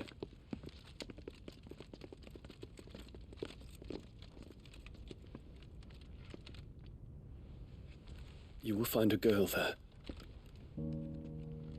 A girl? We are in the middle of a war. I owe her my life, and I always pay my debts. You are to see that she is provided for. Dion, I cannot leave. But you shall. If I'm ever to be worthy of the forgiveness of our people, then I must earn it. And I must earn it by my hand, and my hand alone. Know that I do not ask this lightly. And know that I will do it.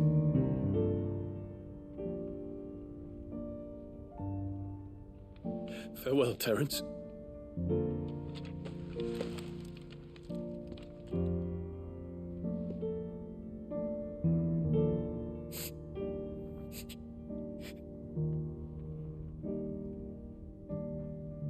Farewell, my prince.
Clive! Thank fuck.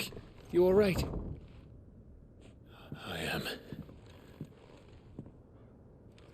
But I'm a damn sight better for seeing you, Joshua. And Barnabas. The king is dead.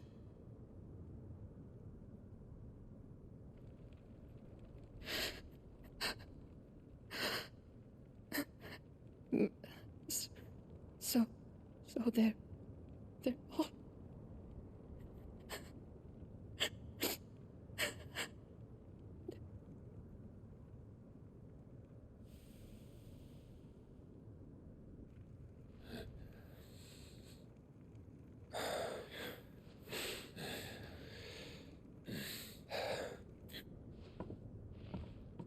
They are, but so is their killer.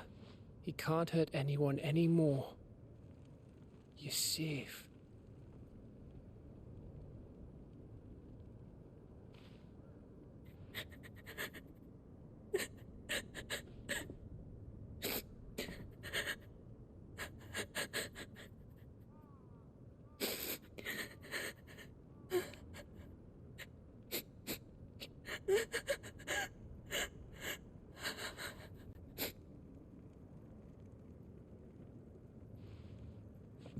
Gav, we need to talk.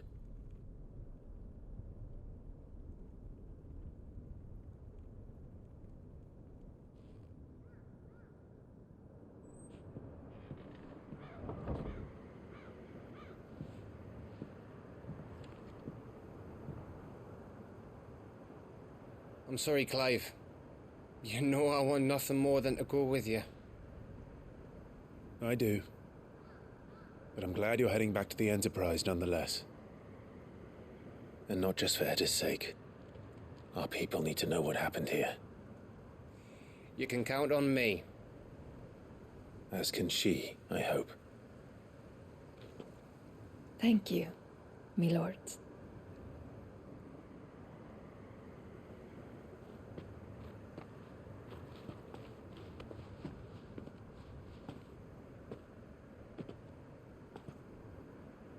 Do you think that was wise?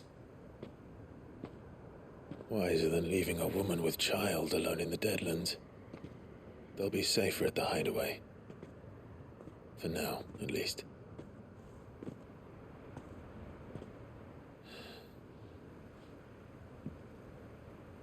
This land is overrun with Akashic. The king himself was long turned, albeit by choice.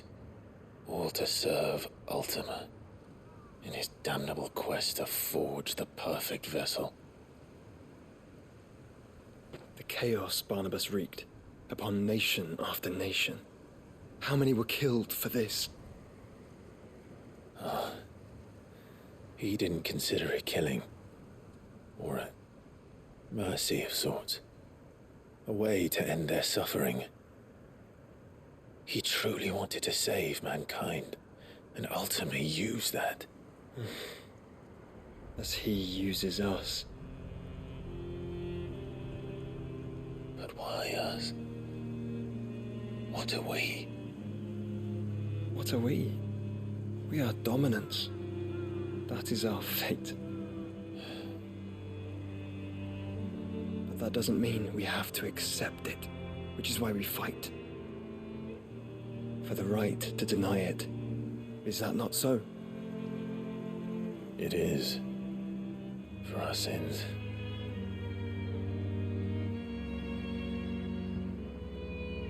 Barnabas said something else. That the mother crystals were Ultimas. Ultimas? Are you certain? We know that the mother crystals have been leading the land of ether. And we also know that it's this which hastens the spread of the blight. But what I cannot fathom is what Ultima stands to gain from that. What did you find at the stronghold? The truth about Ultima's prize. For so long, I believed it to be you, and you alone. Yet, it is not merely a freed that he desires, but a freed and phoenix both, that which we became in the skies over Twinside. Only when the twin flames are joined shall his vessel be complete. Quite why he needs a vessel is another question, unless there is something he cannot achieve without one. Something his immaterial form precludes. Something requiring an unthinkable amount of ether and a body resilient enough to channel it. If I did not know better, brother, I would think that he meant to cast a spell. A spell 1,000 years in the making. A spell to end all spells. And he cannot do it without us. Nor without the mother crystals. But if we destroy them all, we will stop not only the blight, but Ultima as well.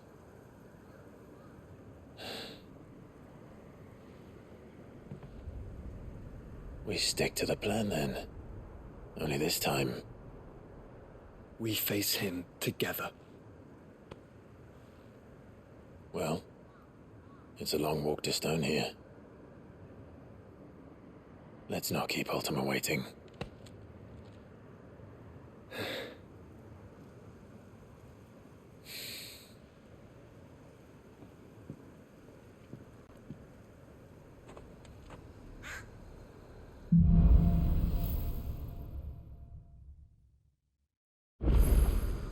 When Barnabas fell, his magic died with him. The road to Stone here is barred to us no longer.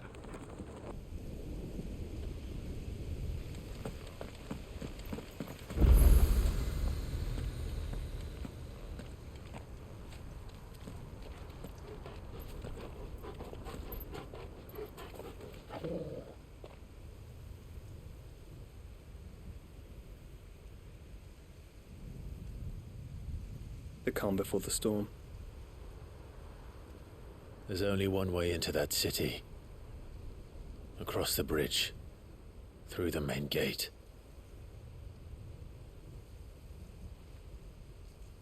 Right into the midst of whatever is left of the late King's army. Are you ready for this?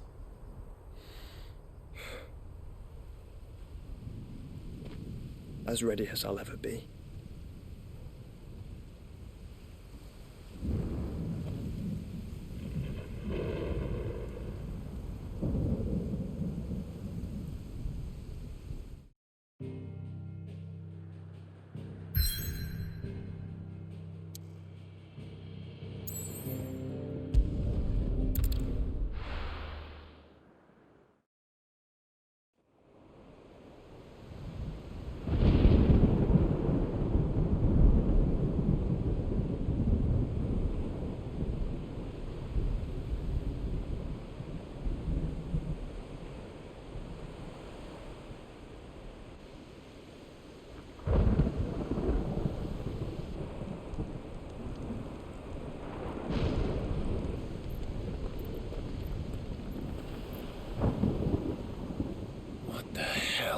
Here. I dare not think. A stroke of good fortune, perhaps?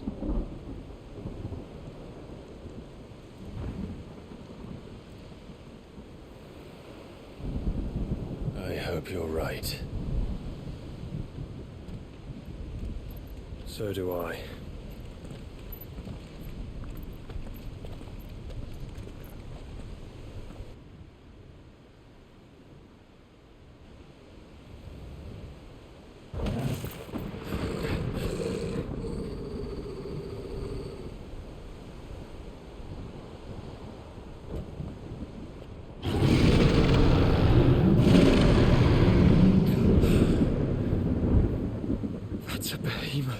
Who'd be mad enough to tame such a beast?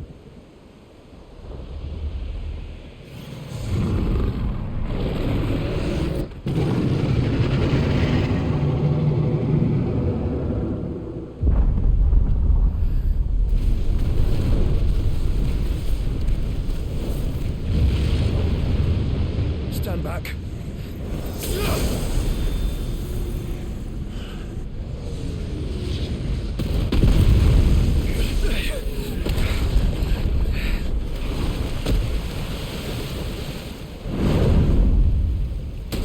Get up. Here it comes.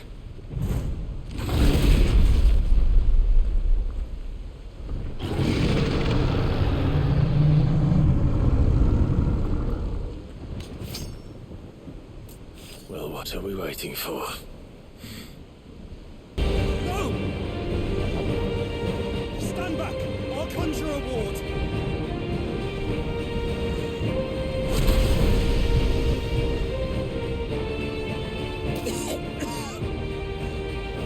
Joshua!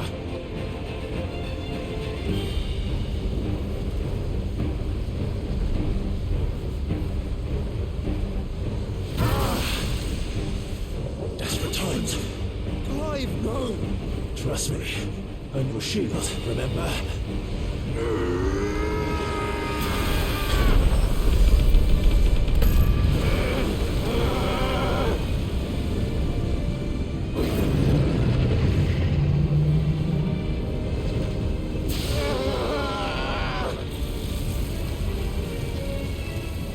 I think this might be a job for Ifrit! Why would you turn to him, brother?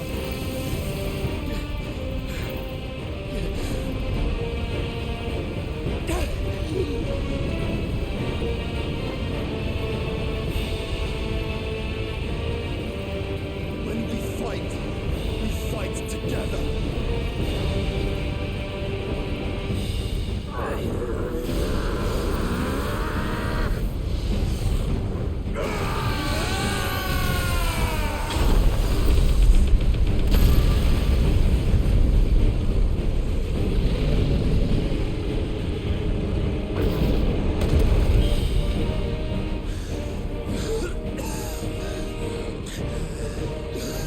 That wasn't too bad. That was just the beginning.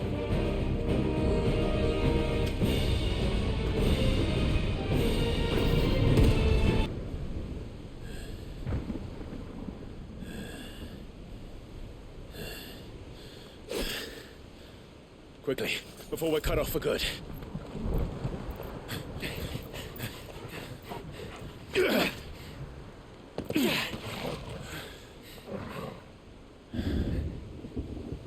If it is like the others, the entrance to the inner sanctum will be at the foot of the crystal. We're almost there.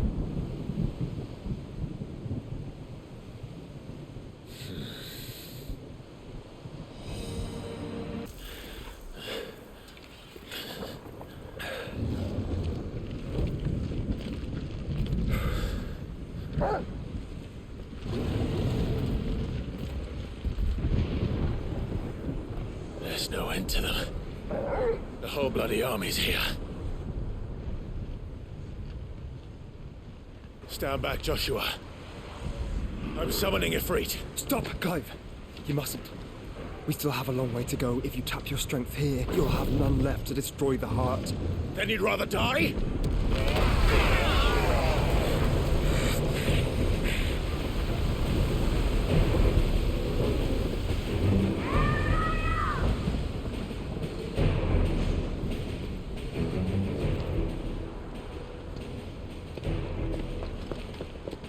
Jill!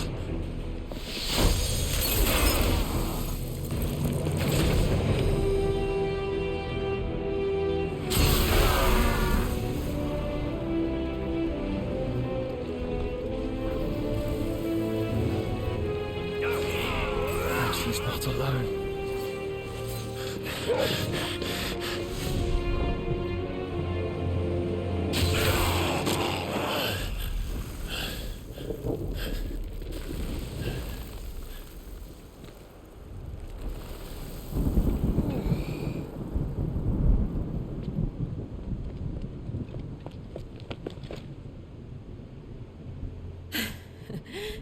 Surprised to see us. How did you? Gav. He told us exactly where you'd be. Even sniffed out a crack in the castle wall. And when we saw the heavens come crashing down, we had no choice but to believe him. It's been quite a day. To what do we owe this honor? A debt I will see repaid. Prince Dion. It's good to see you well. So, this must be Ifrit. Your uncle bade me give you a message. Listen to your heart, and guide your steel true. Your father would expect no less. That is all. Thank you. For everything, Your Highness. Dion, please. You do realize the only thing we've freed so far is this wall from its foundations, right? Now, if your lord and ladyship's quite finished... Well said, Gav. We have work to do.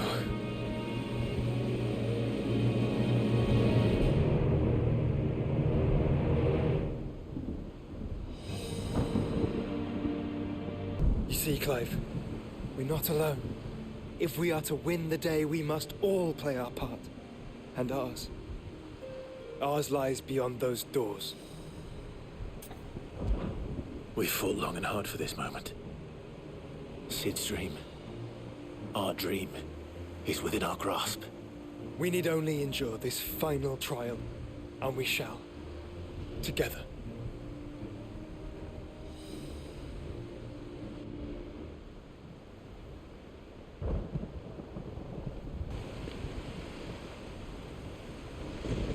You all know what it is that awaits us beyond this gate. And we shall face it together. Aye.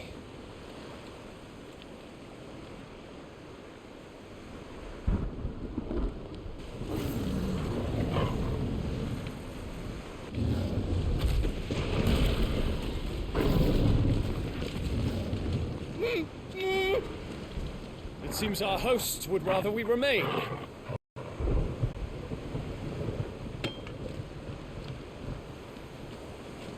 I will stay them. We will stay them. Go! Just don't keep us waiting. Thank you.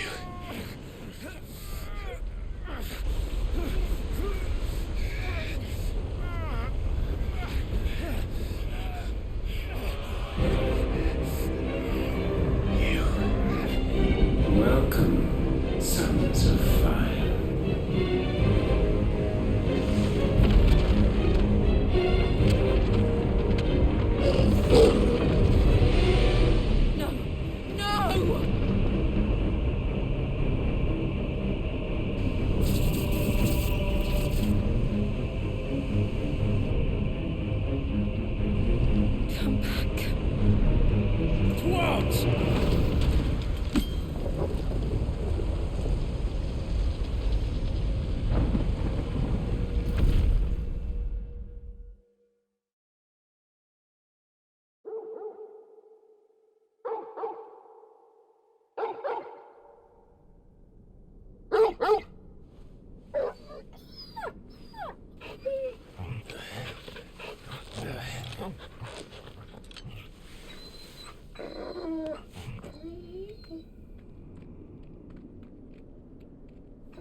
Joshua!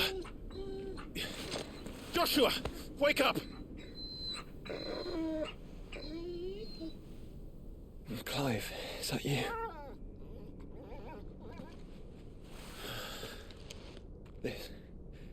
This isn't stone here.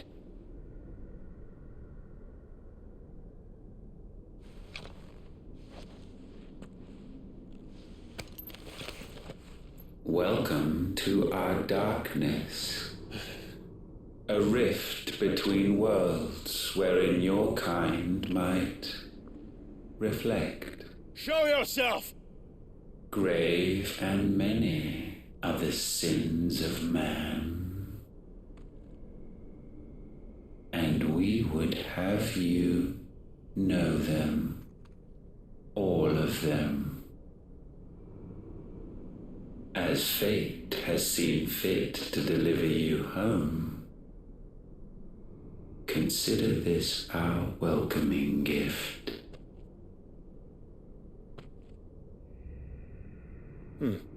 It would seem we are trapped. And the only way out is through Ultima. We find him, and we leave.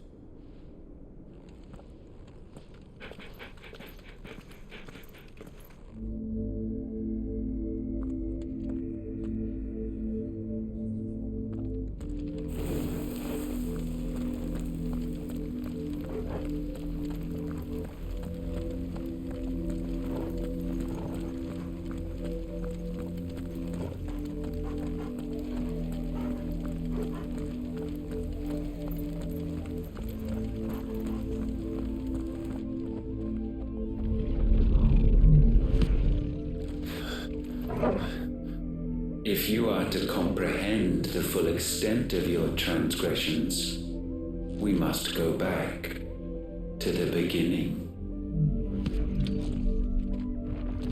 When the world was still young, we visited upon it a miracle, magic, and in its light did all life flourish.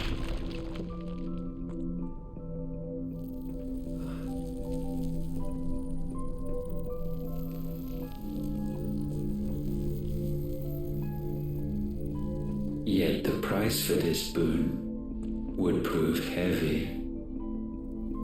A pall descended upon the land, painting the horizon black as night.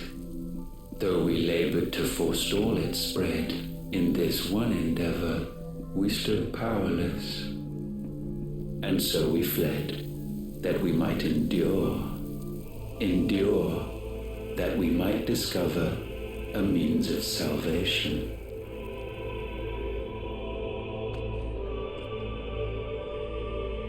But if it was magic that caused the blight, what of the mother crystals?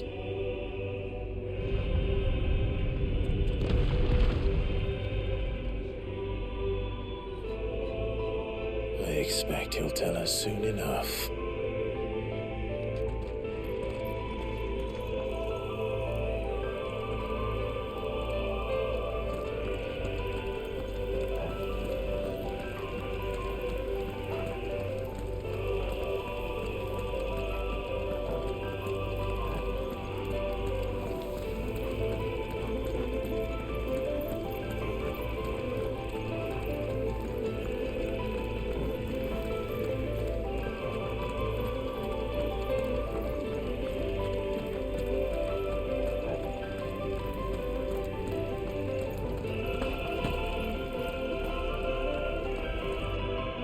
Salvation, alas, was not readily to be had. First, we would require a land unvisited by the stain of corruption.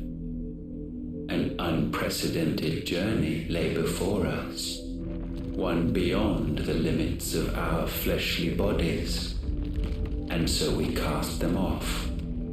Thus, stripped to our very spirit, did we find our new paradise. A land as pure as driven snow, Valisthea. There would the true work begin, for the black crept yet behind us. And soon did we arrive at a solution.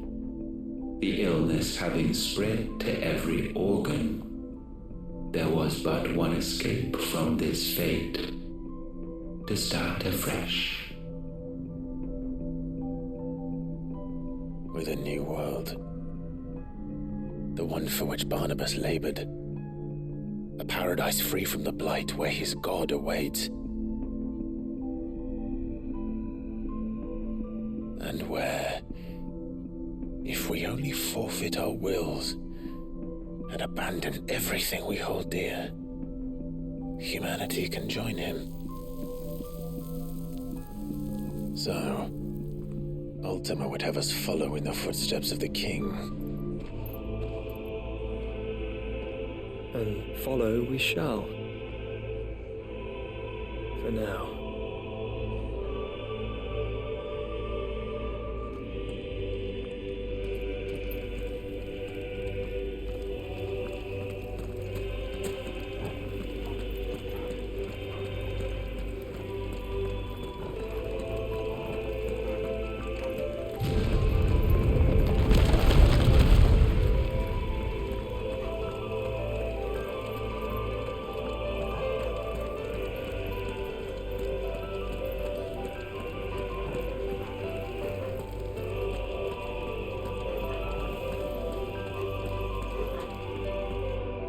To forge a new world would require not only power, but a constitution strong enough to wield it. Acquiring the first would be simple.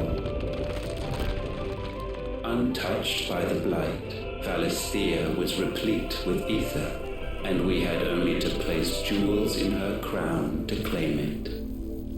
Acquiring the second, however, demanded creativity. And so I cast forth the seeds of humanity. You created us. Is that not what gods do? We sowed the seeds for you, Muthos, all that you might one day blossom. And our future thus secured, we thought to slumber, though that would prove a grave mistake. For it was as we slept that man committed his greatest sin. He awoke. Alone in a world bereft of his God's radiance, he stumbled blindly, desperate for guidance. Finding no light, he sought to kindle his own. And from that single errant impulse was his will born.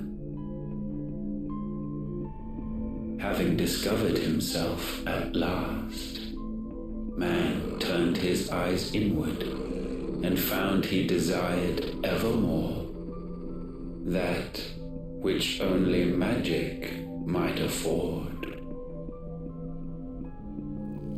So wars were waged and brothers slain for custody over that dwindling resource.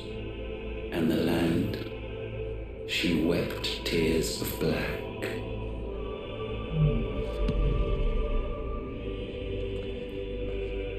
He would condemn us for this. Surely he cannot be so blind to his own hypocrisy. Not blind, just unwilling to admit the truth. Though we're one and the same.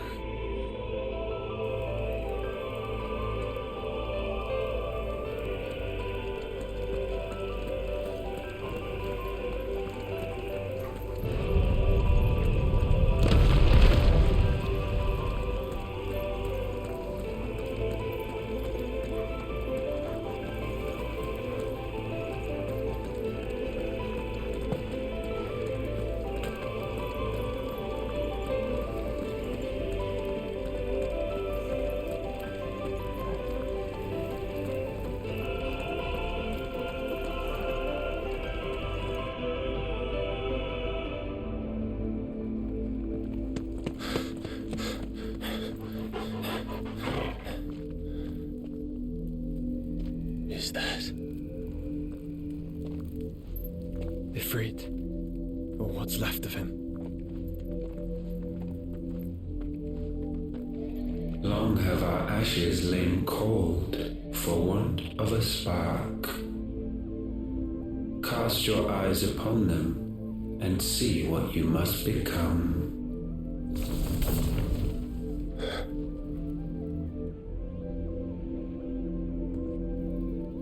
Valisthea cannot endure a second claim upon her being. The avarice of man drives her ever closer to destruction. but she may yet be saved by you. It is what you were born to do, why we nursed you and fed you, as your own mother should have. And now that you are fully grown, our mythos, it is time at last for you to serve your purpose. To right your wrongs. If our sin is wanting to survive, then you are as marked by it as we are. The fault is yours. Our wills were born because you abandoned us. And now, you would have us forfeit them.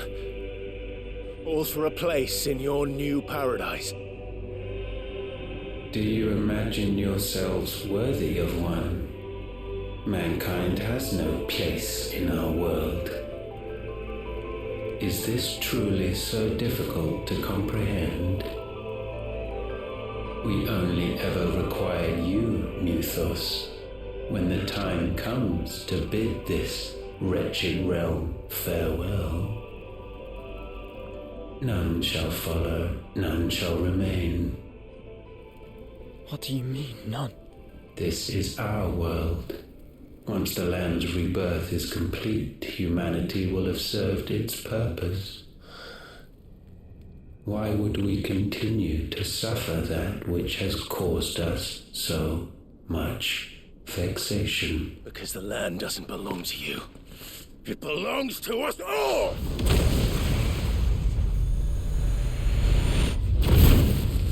What? That is where you are mistaken. You own nothing but your precious will.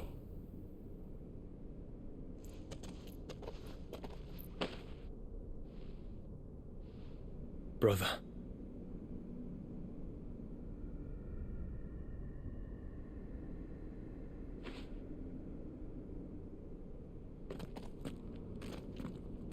I can't do this alone. And you don't have to. I grow weary of your dissent. Now you must learn that this master will not tolerate disobedience.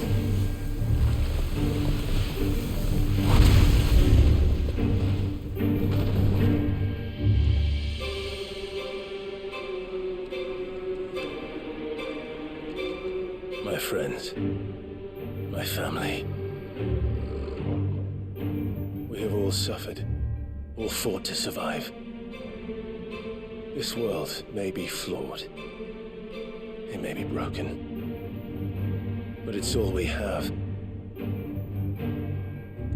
And if we can't share it, I see only one other choice.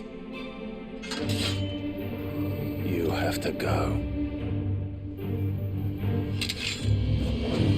You may have created us, Ultima. But it's time we lived on our own terms. This isn't your world anymore.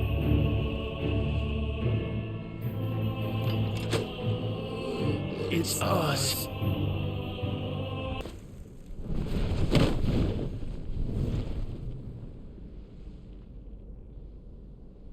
At last, for countless generations have we awaited this moment.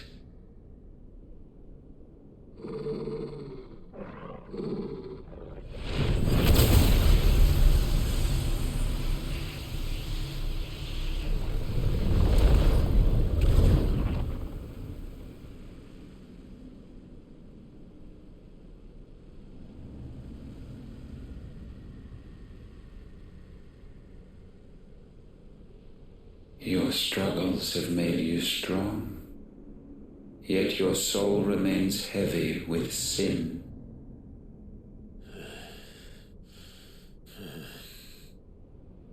Absolution is nigh. Repent, and all shall be forgiven.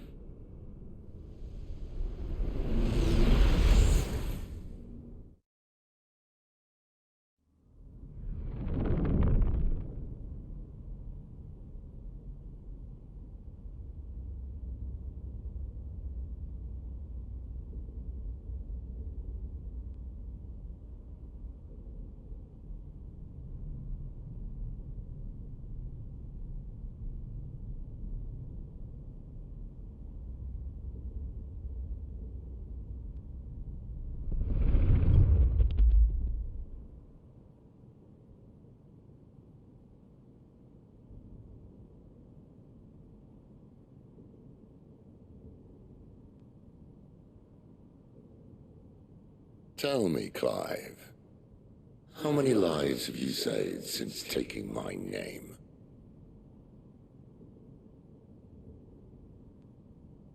Fewer than we have ruined. Wherever we go, we leave a sea of tears in our wake. These are the wages of your will, son. What good are our choices when all they ever bring, all they will ever bring, is death? There's no atoning, Clive. No matter how hard you try. So why not leave it all behind? Leave it all behind.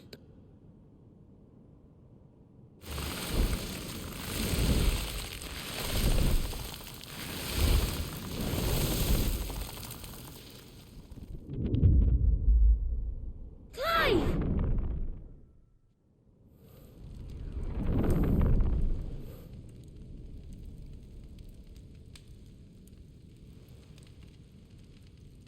Please, won't somebody save me? Won't anybody love me?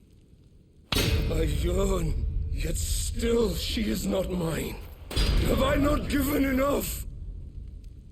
From will is born desire, and it is this which consumes you, rendering you incomplete. Do you not see how the world bends and warps under the weight of your hungering hearts?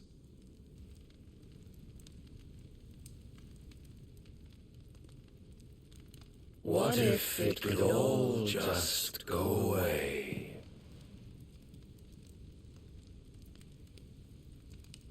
Just go away.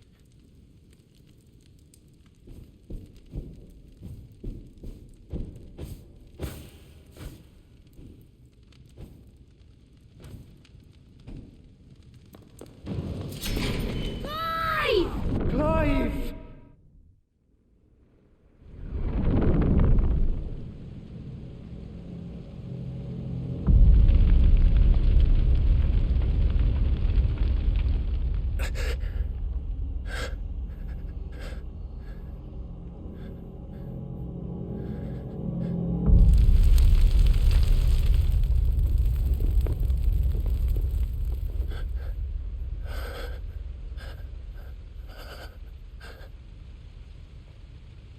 None of this is real.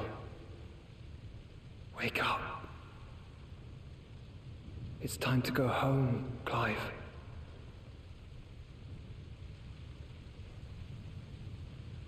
Clive. That's right. You're my brother. Brother.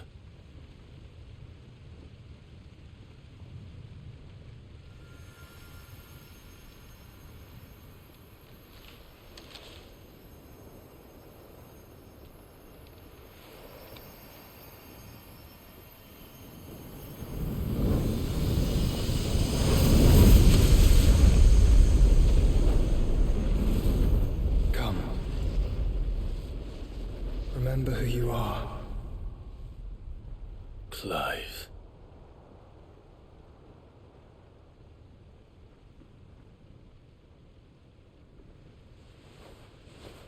Once more, lest you forget.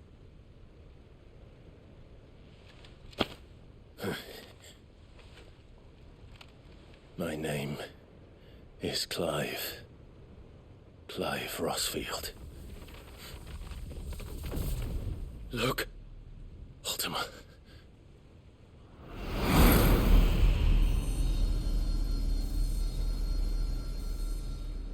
Even here, the light of the vessel's will cannot be quenched. And the Phoenix, his trespass should not have been possible. Not possible unless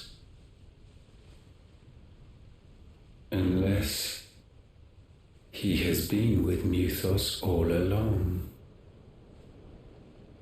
The mark of the Phoenix, emblazoned upon his heart, made manifest by the power of will alone. The power of creation. Can it be? Are their wills truly so potent?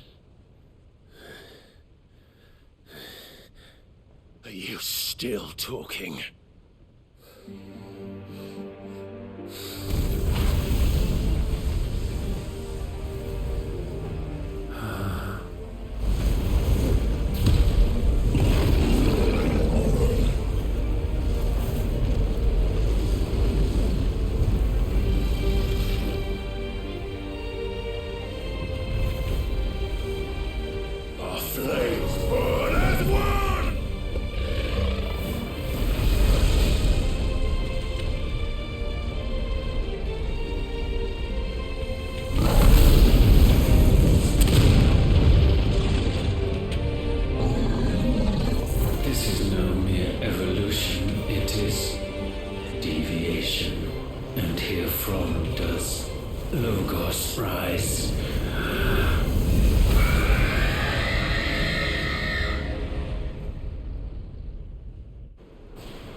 Damn it, Clive.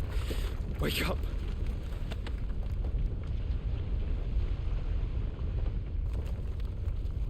That hurt. Sorry to wake you, but I think it may be time to leave. This place.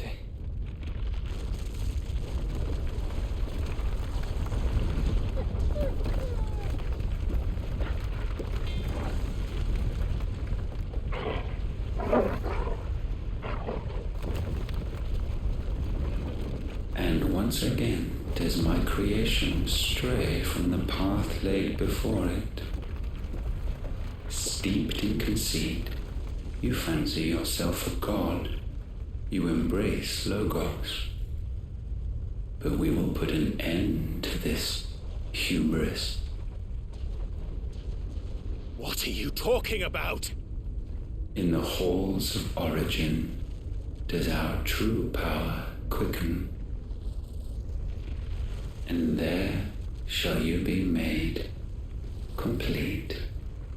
Soon, Mythos, soon you will discover how little you know of suffering.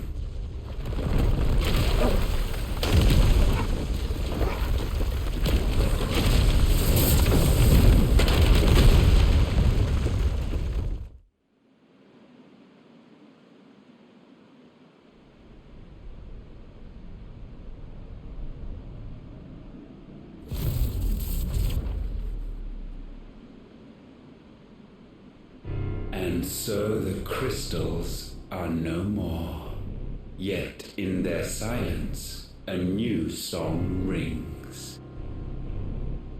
Its chorus building, a crescendo as it enters its final movement, stirring those long aslumber to waking. And back to their origin.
bloody crystal's cracked. So where the hell are they?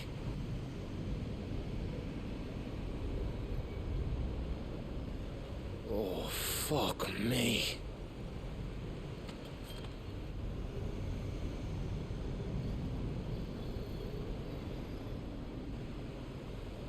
Is that ether?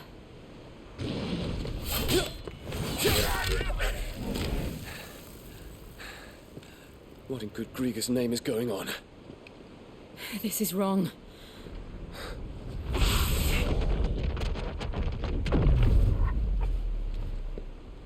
Are we back? Clive! Joshua! Jill!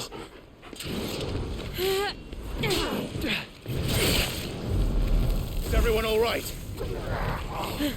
We're fine. What happened? Too much to explain here. Mate! We're leaving! Now! Everyone, fall back to the ship!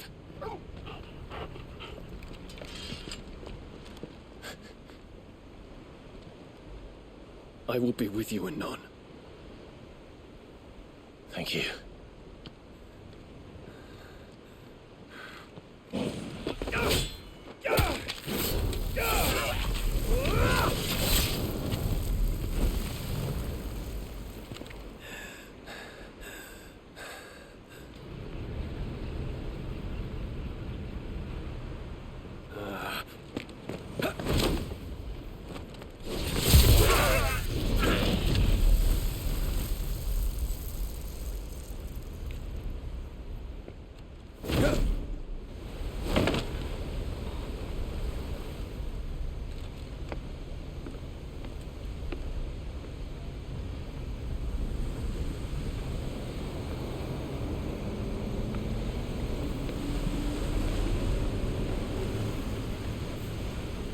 Still alive, I see.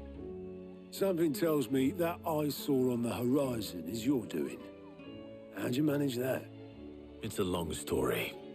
One that I'd rather only tell once. Right. All hands on deck, then.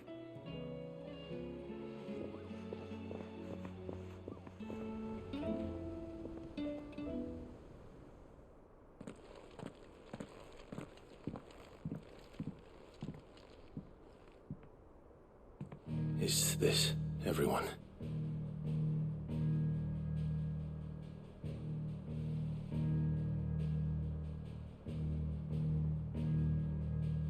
As I'm sure you've all guessed, the crystal which now commands the eastern skies was summoned by Ultima. He called it Origin. Though the significance of that name is as yet unclear. What does it matter what it's called? Its emergence tore Twinside asunder and wiped my homeland from the map.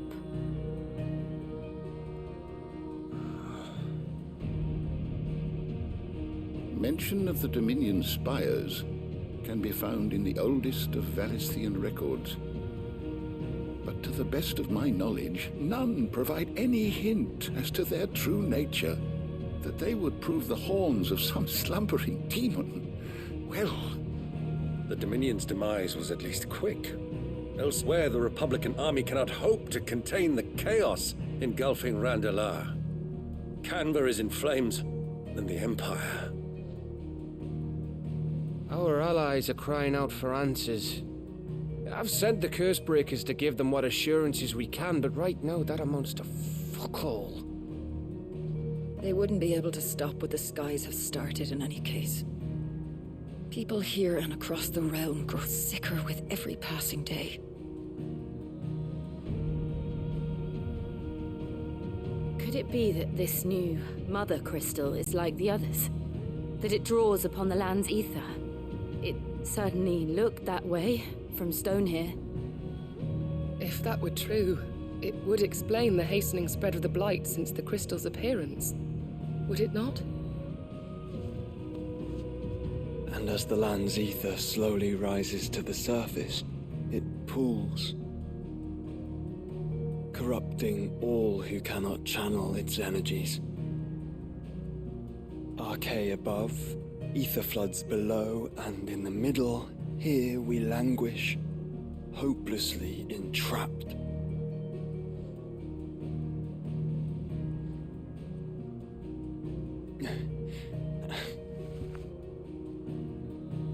It's all right. When we faced him at Stone here, Ultima told us his true power quickens in the halls of origin. Needless to say, we cannot allow that to continue. If we are to stop him, we will have to find a way into the crystal. How are we going to manage that then? It's up in the sky. And fast as she is, the Enterprise can't fly.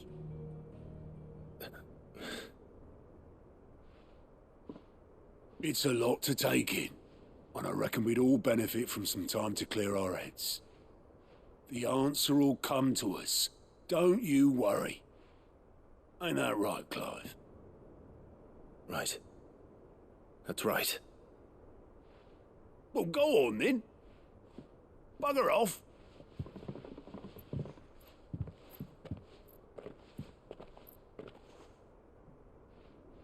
Same goes for you, Clive. You won't solve anything like this. Trust me. Go and get some fresh air, eh? Thank you.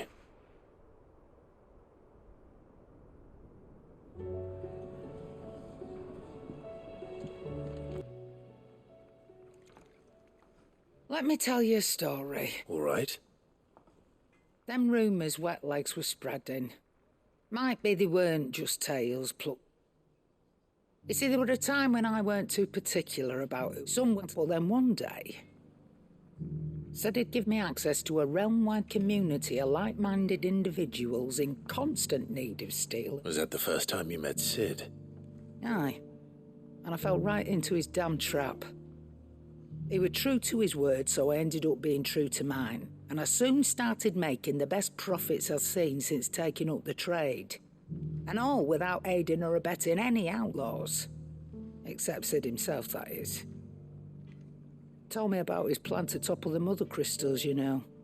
Said that with them gone, the realm would want for all manner of things. An opportunity for the likes of me to mint gil.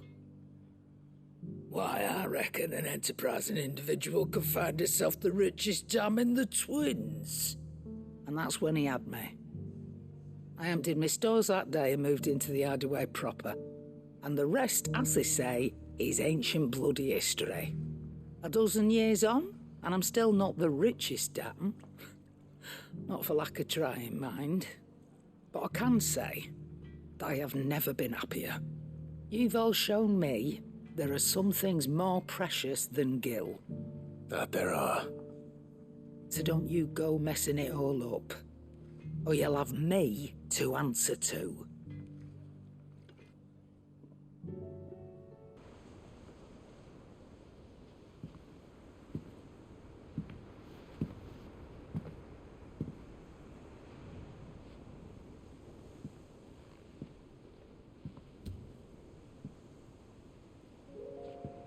Ultima may have created us, but he doesn't make us who we are.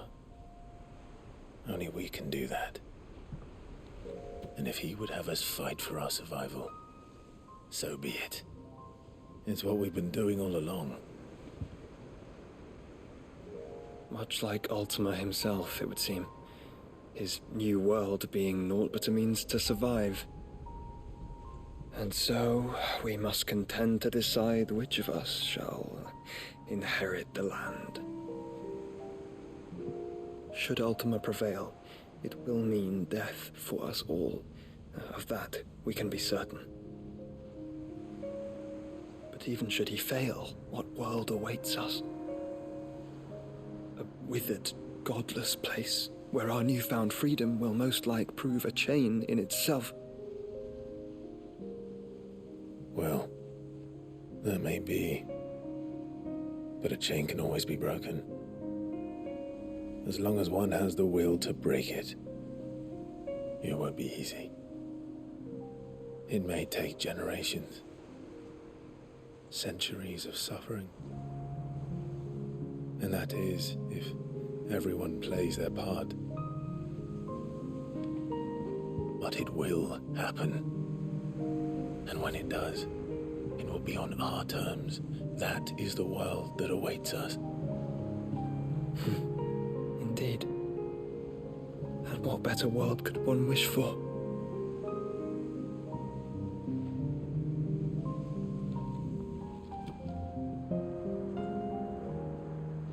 But first, we have to reach that crystal. Then it's a good thing I have wings. You can barely stand, let alone fly. And only the Founder knows what horrors await in those skies. You certain about this? Am I certain? I am the Phoenix. I will do what I must. This is our fight. Remember?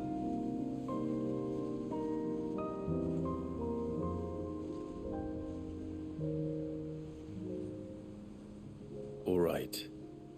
I yield. But only what you must, yes? I am still your sworn shield. That you are. And what of my wings? Lest you forget, you go to stand against a god. I would not have you succumb to fatigue before the fight begins. Ifrit, your brother mentioned that some few of the dominants who had lost their power to you were still able to prime. Is that true? It is. But their icons no longer submitted to their will.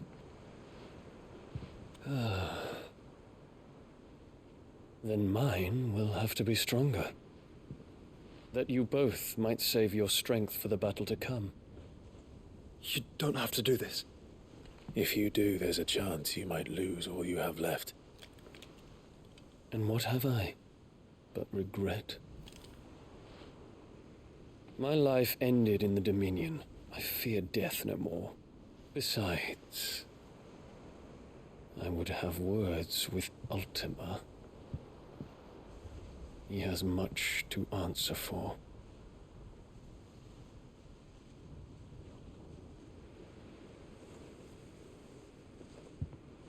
We are in your debt, Dion.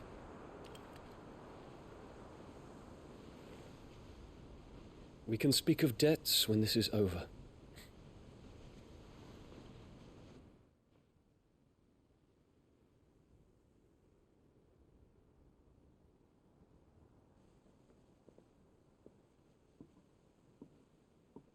He speaks like a man who knows he's not coming back. And has come to terms with that. That doesn't mean that we have to, does it, Clive? Time to talk to Jill. I only hope she understands.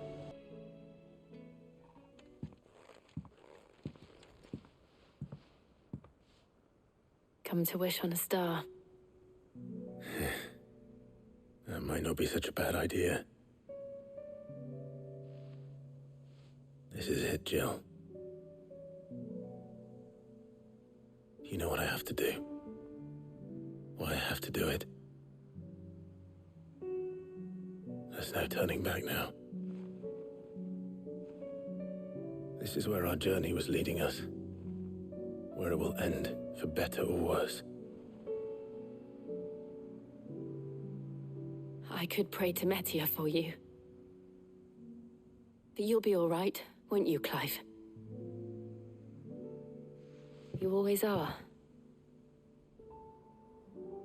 I did promise we'd watch the moon together. I'll be waiting.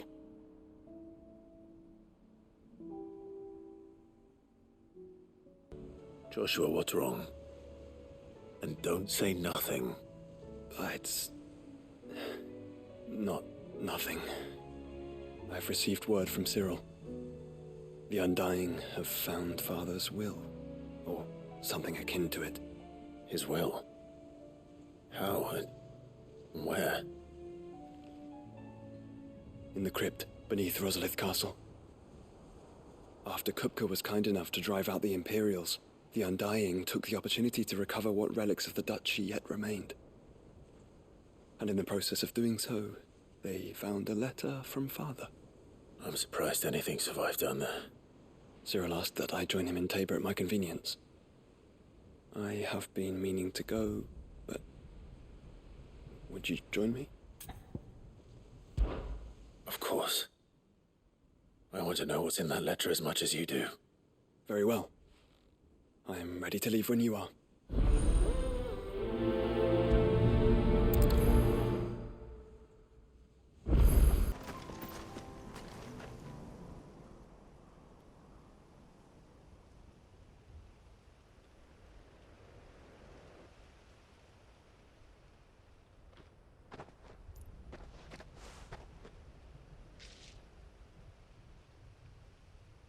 Father always fought for what he believed was right. It wasn't until that night at Phoenix Gate that I realized I had never fought for anything. I always had someone else to do the fighting for me.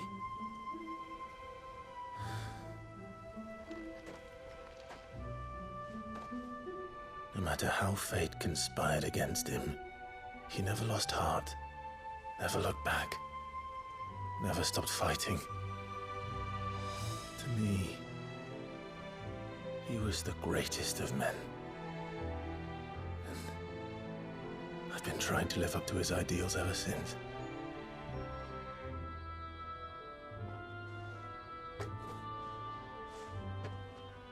We all have, Clive. We all have. And we'll keep trying. Because that's what he would have wanted. What he would have done himself. Even if it meant standing against the very gods in the heavens. I shall be borrowing this, Father, if I may. That you might watch over us as we follow in your footsteps.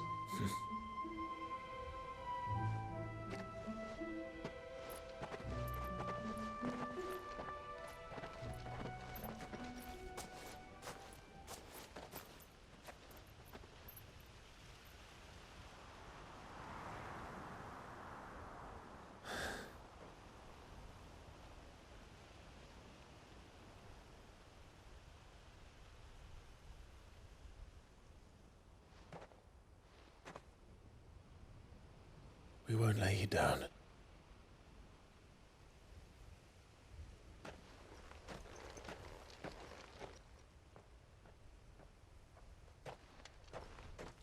Onward then. Onward. To the end.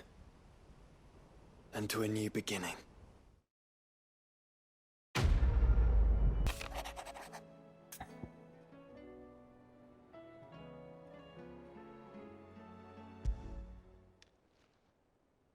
If Joshua's worried about Jill, I should go and speak with him. Joshua, I read your message. You're right. Jill is different. I don't think I'd realized how different, but since we returned from Drake's spine, I've felt it more and more. I suppose it's not hard to imagine why. She doesn't think she belongs anymore. And that's why we need to remind her she is still one of us.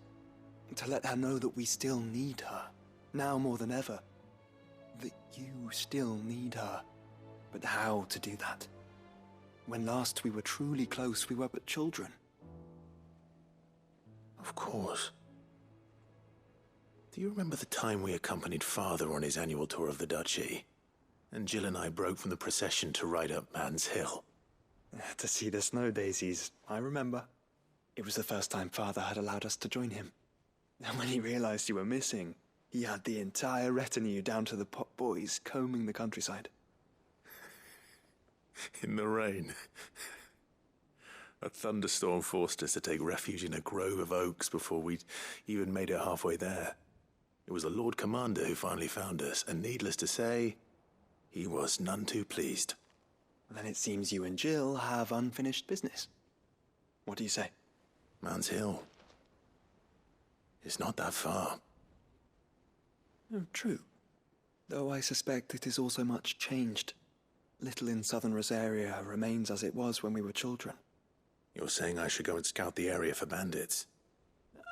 I'm saying we should first go and see if there are actually still any snow daisies left. What would you do without me, Clive?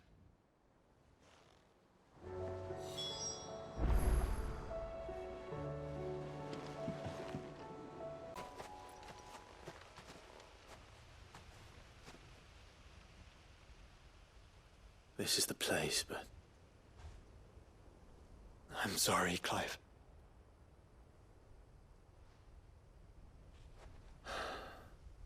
There's nowhere been spared.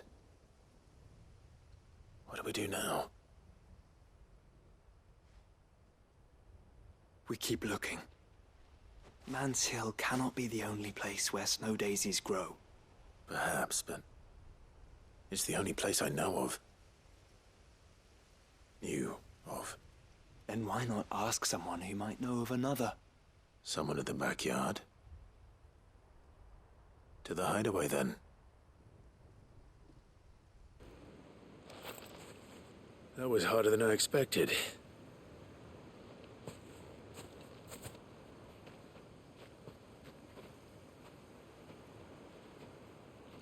But found her.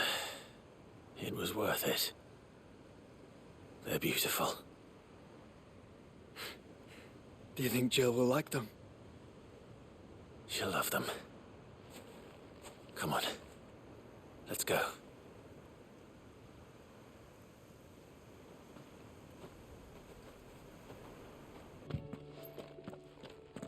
It appears my work is done. The rest, as they say, is up to you. Well, you and the skies. We wouldn't want another thunderstorm now, would we?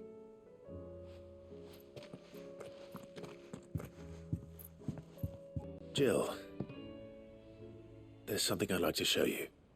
There is? And where might this something be?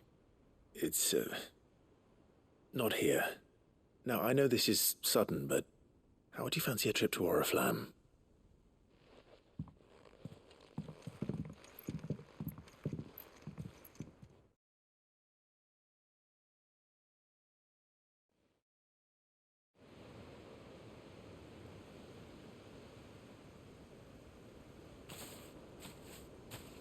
There are so many.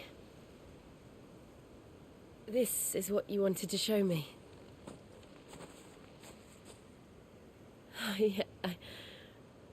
I don't know what to say. You don't need to say anything. The smile on your face is enough. We've been worried about you, Joshua and I. Do you remember when I took you to Man's Hill? Or tried to? How could I forget? You saw me crying and thought a change of scenery might lift my spirits. In the end, it earned me a nasty cough and a stern scolding from your mother. But I felt wonderful nonetheless. I'm sorry. I had no idea what I was getting us both into. But I couldn't bear to see you like that. Before we left, my chambermaid told me she'd overheard your mother talking about my marriage prospects with some of the noblewomen at court. They were debating whether it would be more profitable to marry me off to one of the high houses instead of saving me for the ducal line. No one thought to ask me what I wanted. I was nothing to them. A pawn at best. I felt so trapped, so lonely. I didn't know. But I wasn't alone. You were there. Your hand in mine as we ran for those oaks. And I knew then, no matter what happened, I would be all right. I'll never forget that feeling.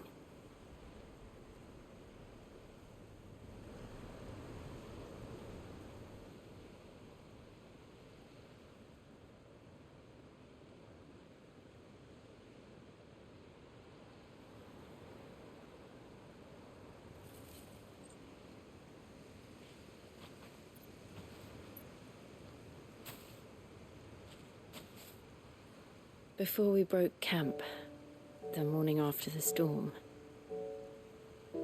do you know what I did? No? What? I slipped away from my governess to climb the tor.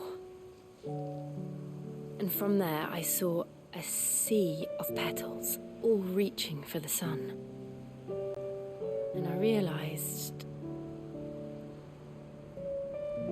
that no matter how terrible the night, dawn would always come.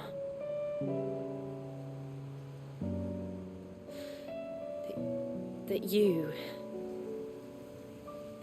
would always come for me. And you have, again and again.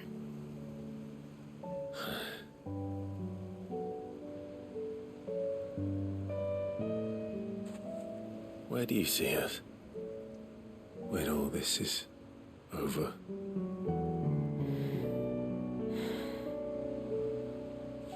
I don't know.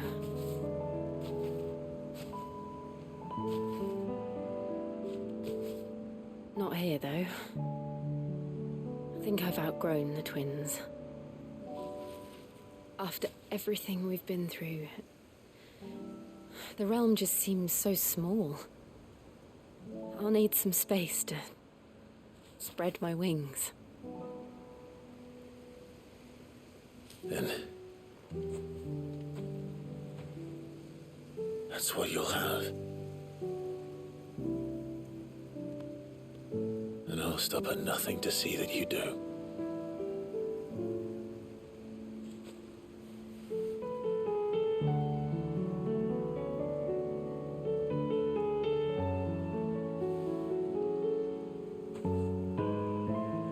I never was much good at garlands, but it'll have to do. I'll treasure it forever. Thank you, Clive. For this, the flowers, for everything. It's exactly what I needed. You are my treasure.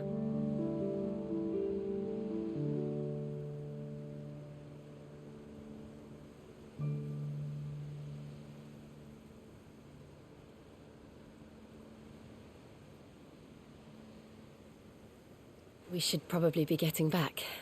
I expect the others are wondering where we are. You're right.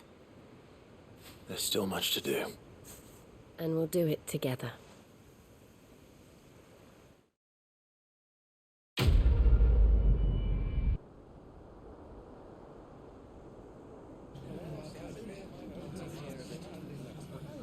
Make sure you do this time. Oh, and while you're at it...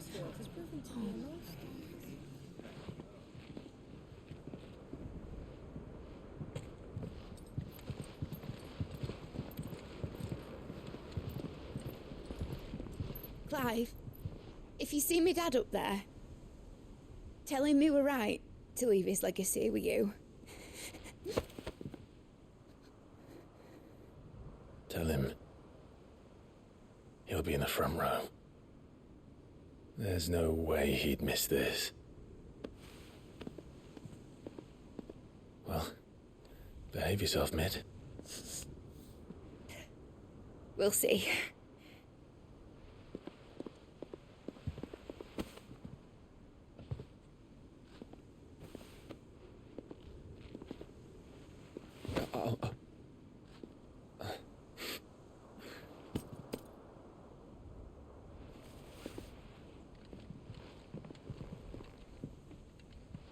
So, you're in charge now, Gav.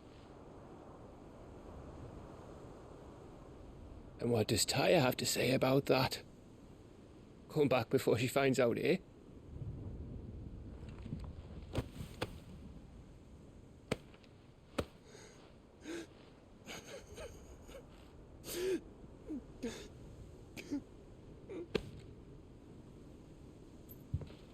Thank you, Yote. I'm sorry. Your Grace, I shall pray for your safe return. That's kind of you. But you should pray he took his medicine.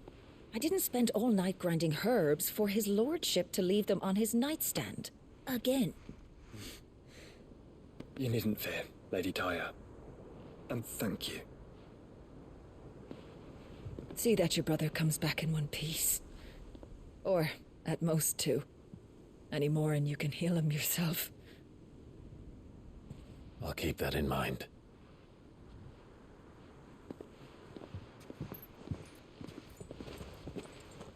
Well, there's nothing to say that hasn't already been said. But that's never stopped me before, so just you do what needs doing. And don't worry about us. We'll do our best, Uncle. That we will. If that is all? Not quite.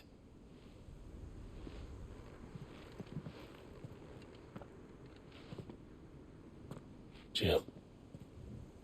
It's time, isn't it? It is.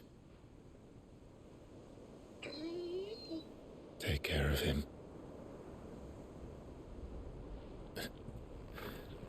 And you. You take care of her too, boy.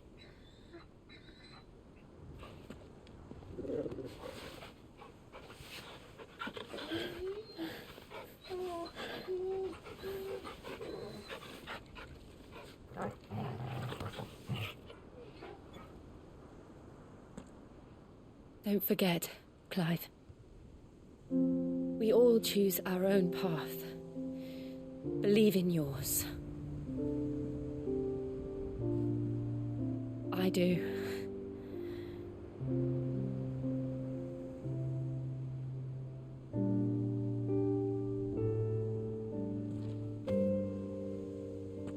I'll be back. I promise. I love you, Jill.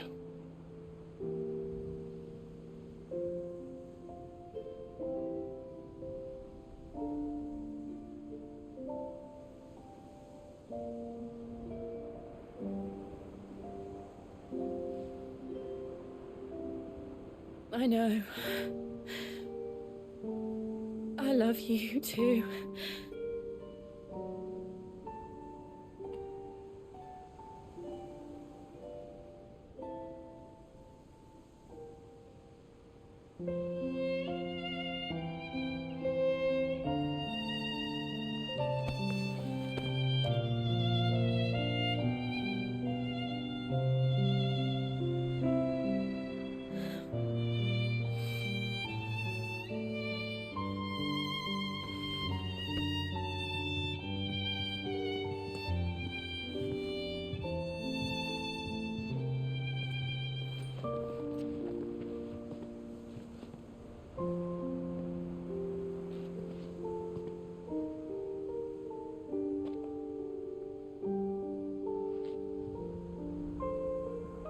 Now, we have a god to kill.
Here they come! Hold on, Joshua! Already am!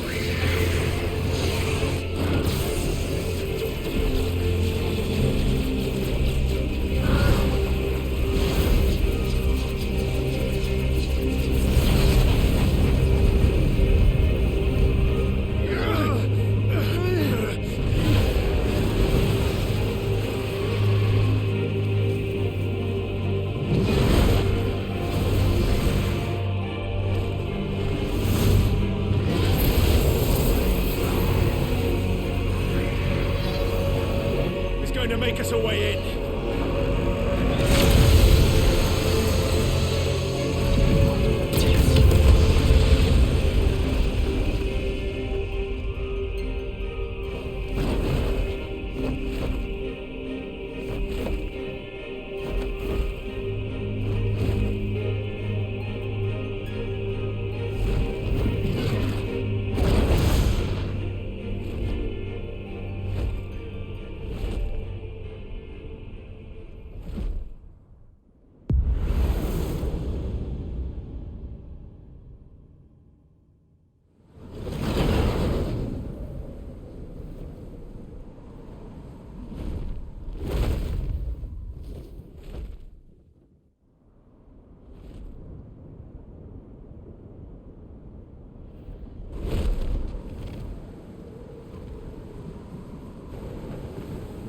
So, this is Origin.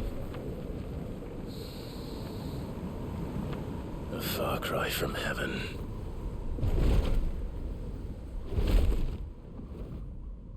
Where it all began, where it all begins, our ark, your architect. There you are. It was here that we slumbered, here that we waited for centuries, clinging to our decrepit shell, for fear that we might have need of it once again. But you have come at last. And now we shall be truly complete.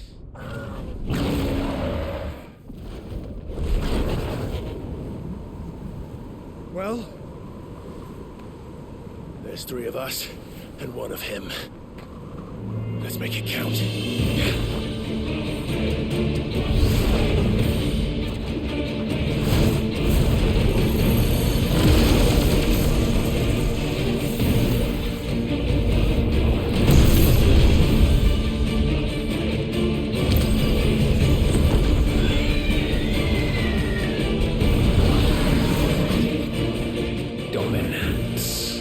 We will show you what it means to suffer.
only surrendered, this unpleasantness could have been avoided.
Clive!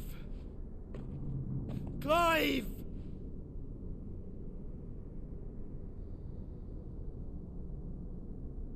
No.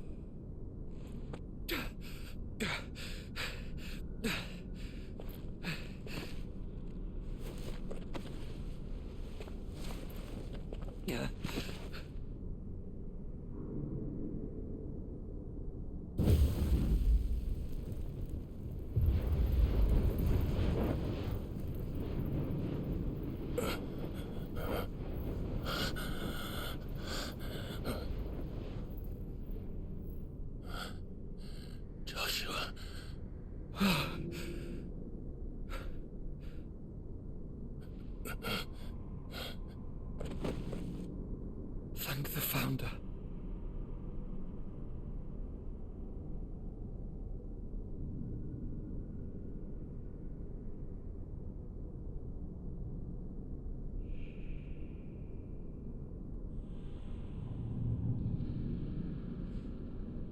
Did I mention you look terrible? That makes two of us. Oh, I'll be alright. And Dion.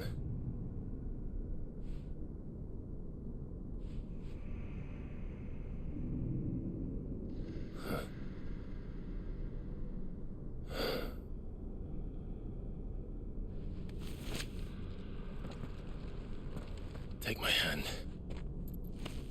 No, I told you, I'll be...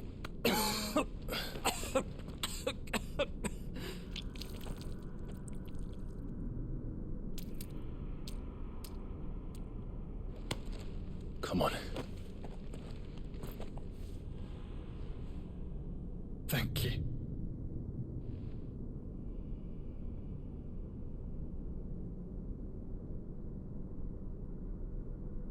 Press on. Always.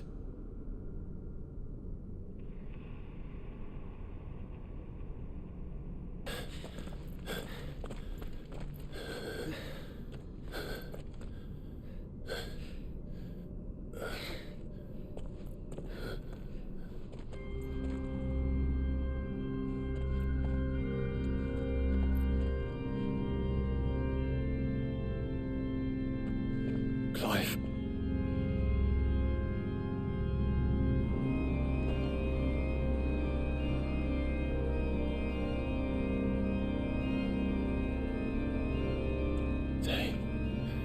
They can't be. But they are. This is the Nexus. A wellspring of life. Yours and ours. As we watch the world stumble slowly to its dark end, it was here we pledged a new beginning. And now, with the ether we have harvested, I shall raise my kin from their eternal slumber, that together we may usher in a new age of reason. This was never about creation, only self-preservation. You condemned an entire world so that you alone might escape death. Alone. Him. Alone. Clive. I think I understand. He...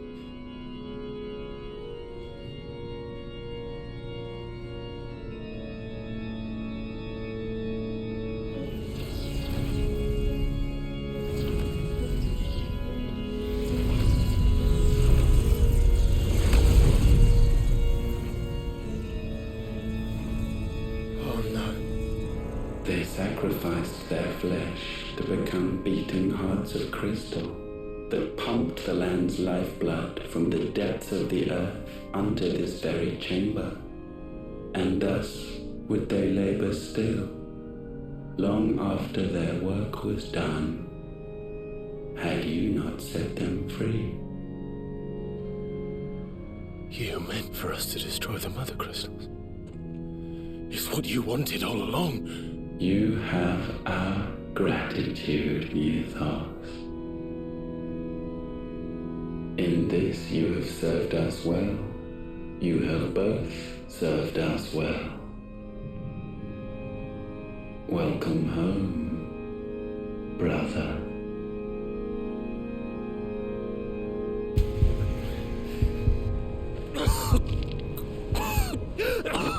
Joshua.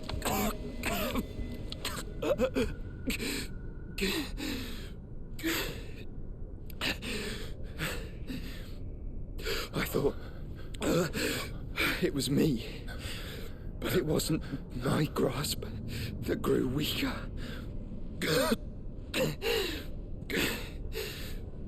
It was theirs that grew stronger.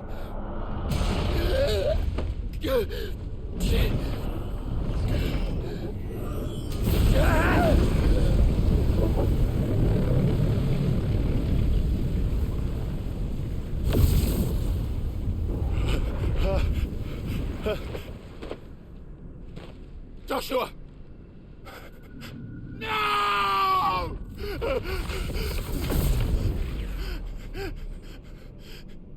And now we can become one.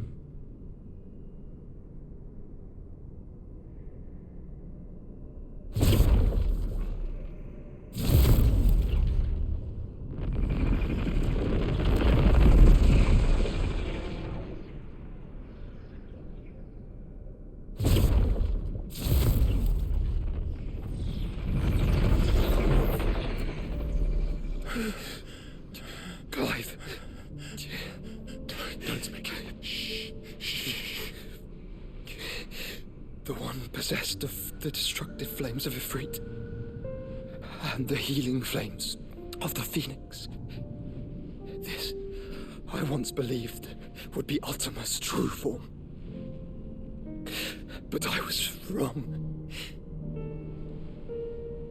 I see it now. Why you will never become Ultima's vessel. I don't care. Just hold on. Listen to me, Clive. You remember the murals? People once knew that Ultima was their god. That he created them.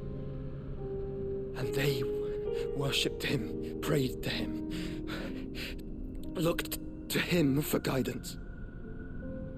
In vain. In vain. For he did not listen, did not acknowledge our will, and so we strayed from his path to forge one of our own. So absorbed was he in his own desires, so driven by his own will alone, that he shunned the one thing that could have made him truly powerful. Faith. The same faith people now place in you.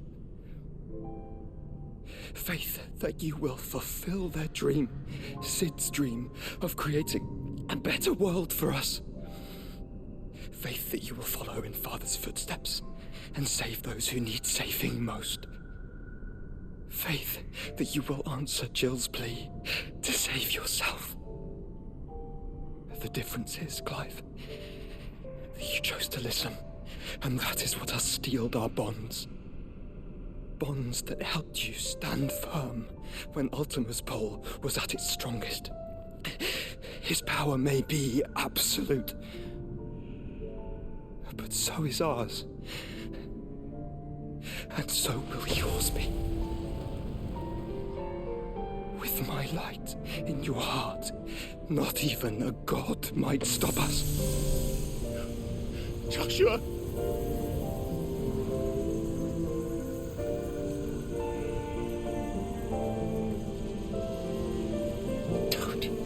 Don't do it, you'll...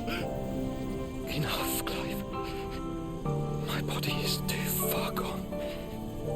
If the wound does not take me, the curse will.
Look at me, Joshua.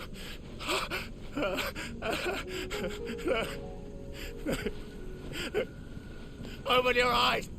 Open your eyes, damn you!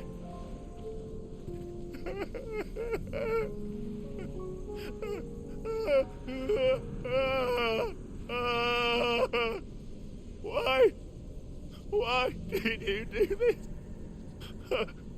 Joshua!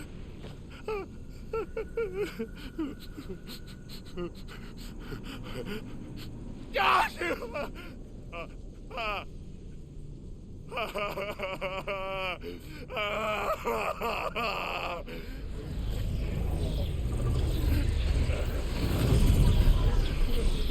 And thus does the final piece fall into place. The incantation primed, but one task remains. To empty the vessel.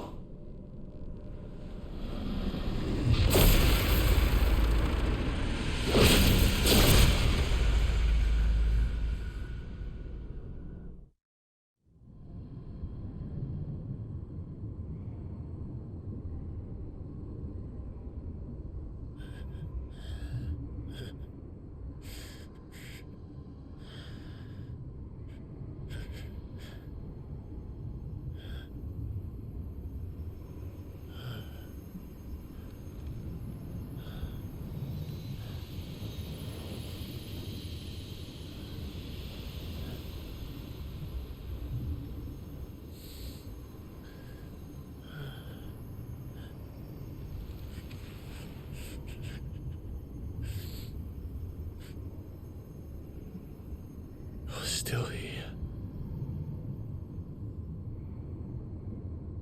With me to the end. Even now, you would deny the inevitable.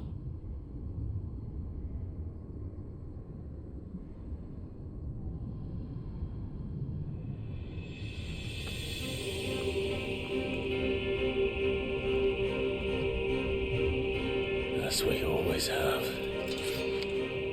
and always will.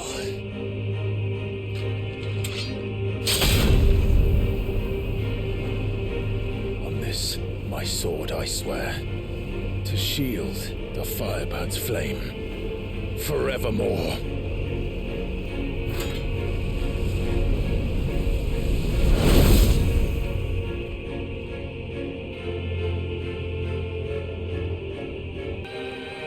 Countless centuries have I waited for this moment in which I might revel in my creation, only to find it profaned, and so it must be cleansed.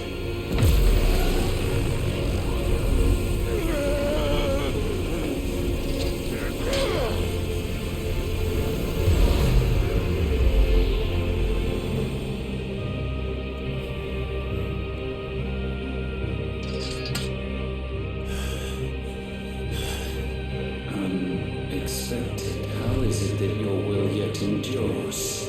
Because it's not so easily broken. But why? What latent force feeds these flames? I sense more here than mere will. Is this logos? Have you truly become free? No, I forbid it. You are not a god. You are but flesh and bone. You are not one of us.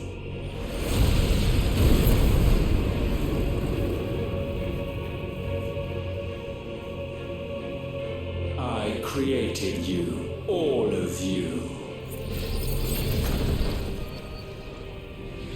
And what is mine is mine to destroy. Once, perhaps. But we are no longer yours. Our flames are our own, and they burn as one!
No.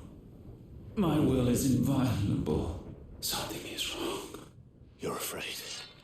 You always have been. From the moment the Blight exposed what you were, weak, you conceived us to prove otherwise. But the result shook you to the core. For in us you saw yourself, and realized we had the potential to be more than you could ever be, and so you turned your back on your creation. Your back on the world, like the coward you are. You think you know me? You know nothing, Logos. Nothing.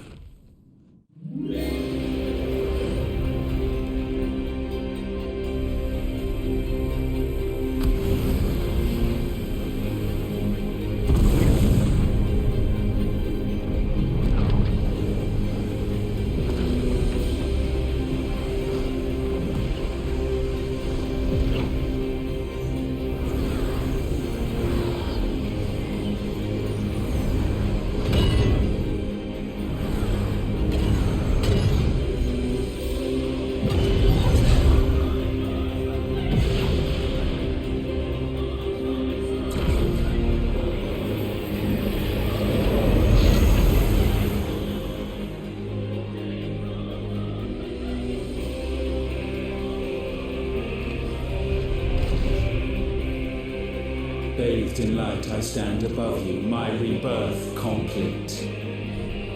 And you, for your defiance, shall pay the proper price. An eternity of anguish. Anguish. Pain. Suffering. You have known none of these. But we have. So we know what they grant. They bring us together. And that makes us strong.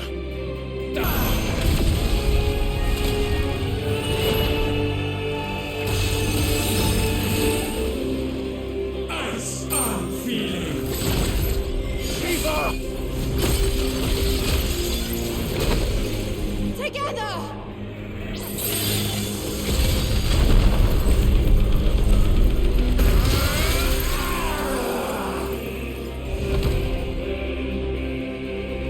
Darkness, unending.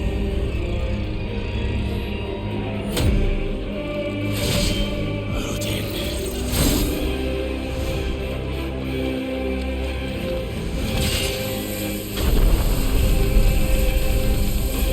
Onward, my son.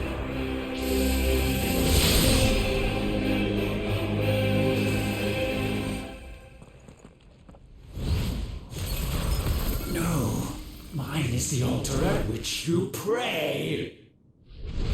Mine are the eyes that look down upon you all.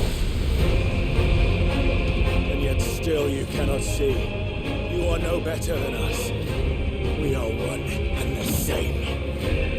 We are not. Flames are forgiving.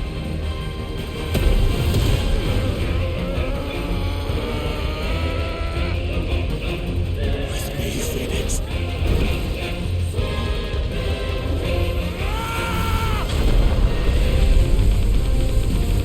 Forevermore.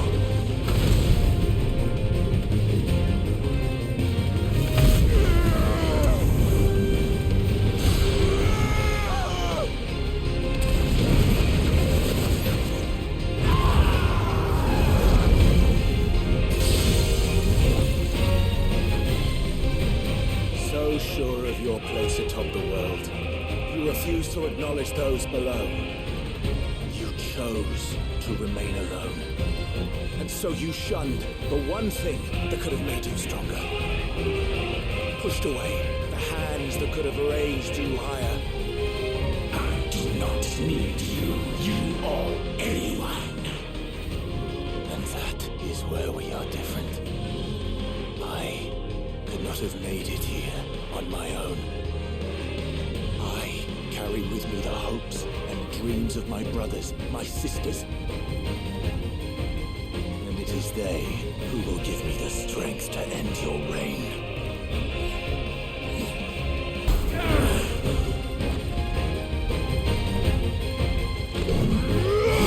Mortals!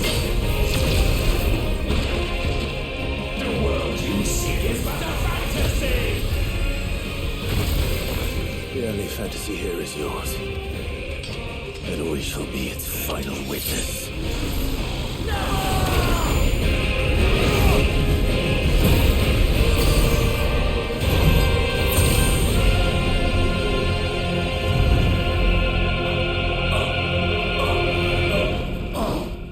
I said, it's over!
for this world, now that you have gained your precious freedom?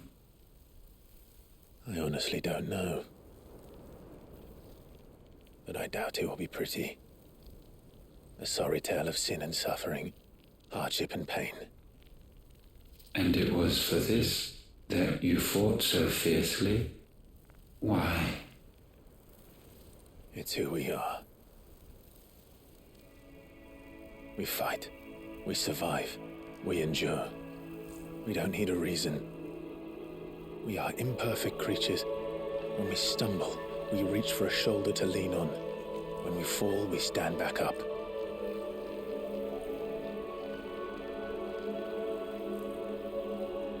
We see the horizon, ever out of reach, and still we march on. Certain the answers lie just beyond it, because that is our way.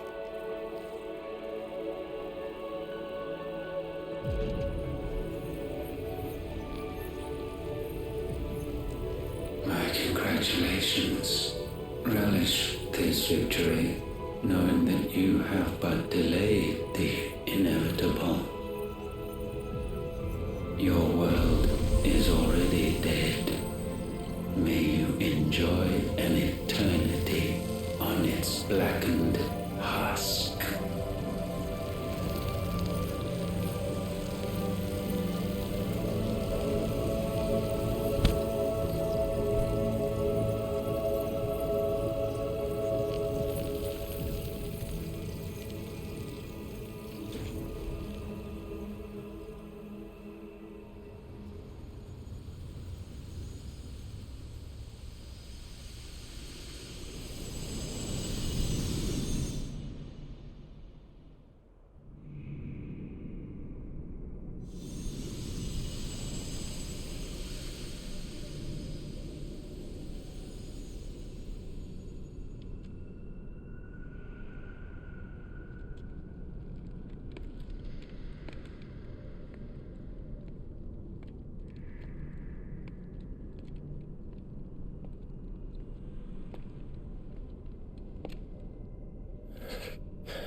It seems Ultima's power was too great for this vessel all along.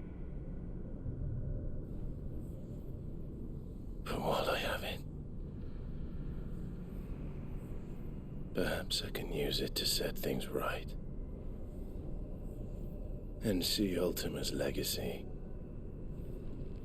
Bearers, dominance, crystals, magic, consigned to the flames.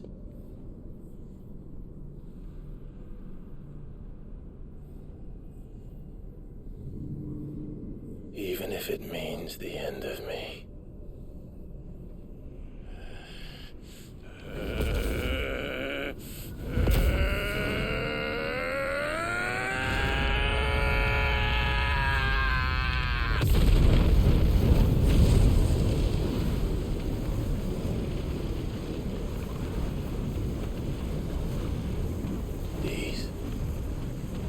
These are our terms.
You the most beautiful thing. He is, isn't he? What are you gonna call him? Let me see, let me see. Oh, read little one. Got a smile for your Uncle Gav. Not so loud, you burp. What? I was only... Shh, you're scaring him. It's all right. Oh.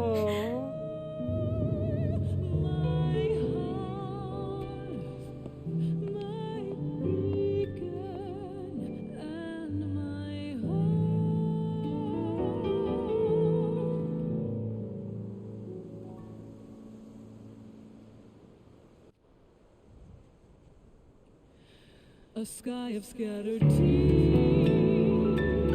1,000 years apart. Should they fade, I will not be afraid of the dark. If you need a rest, I can take him. I'll hold you to that.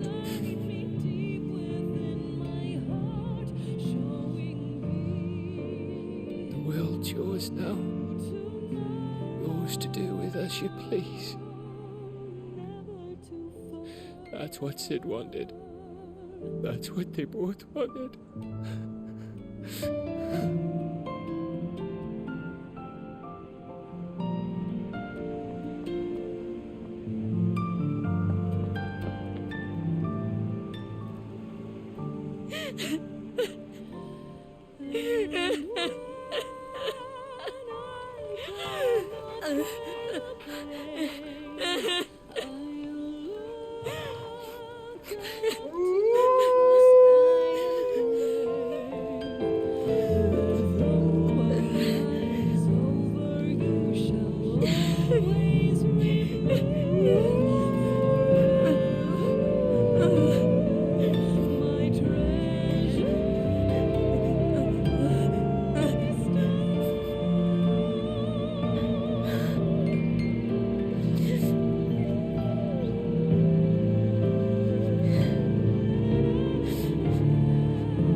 Every time.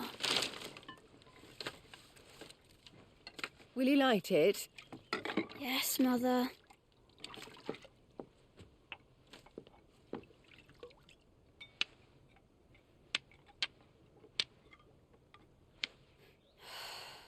Come on.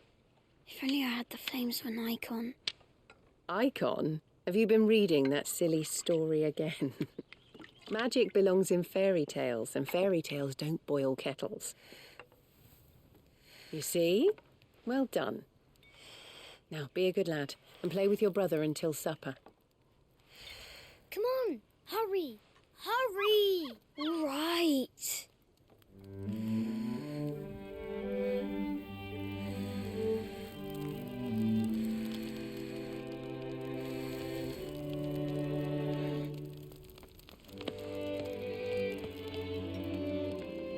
Right, let's play the saint in the secretary. No, I don't want to be Madu. What do you want to play then? War of the Icons! Again? Well, all right. And I get to be a freak. Right, I'm the older brother. Because Bahamut says so.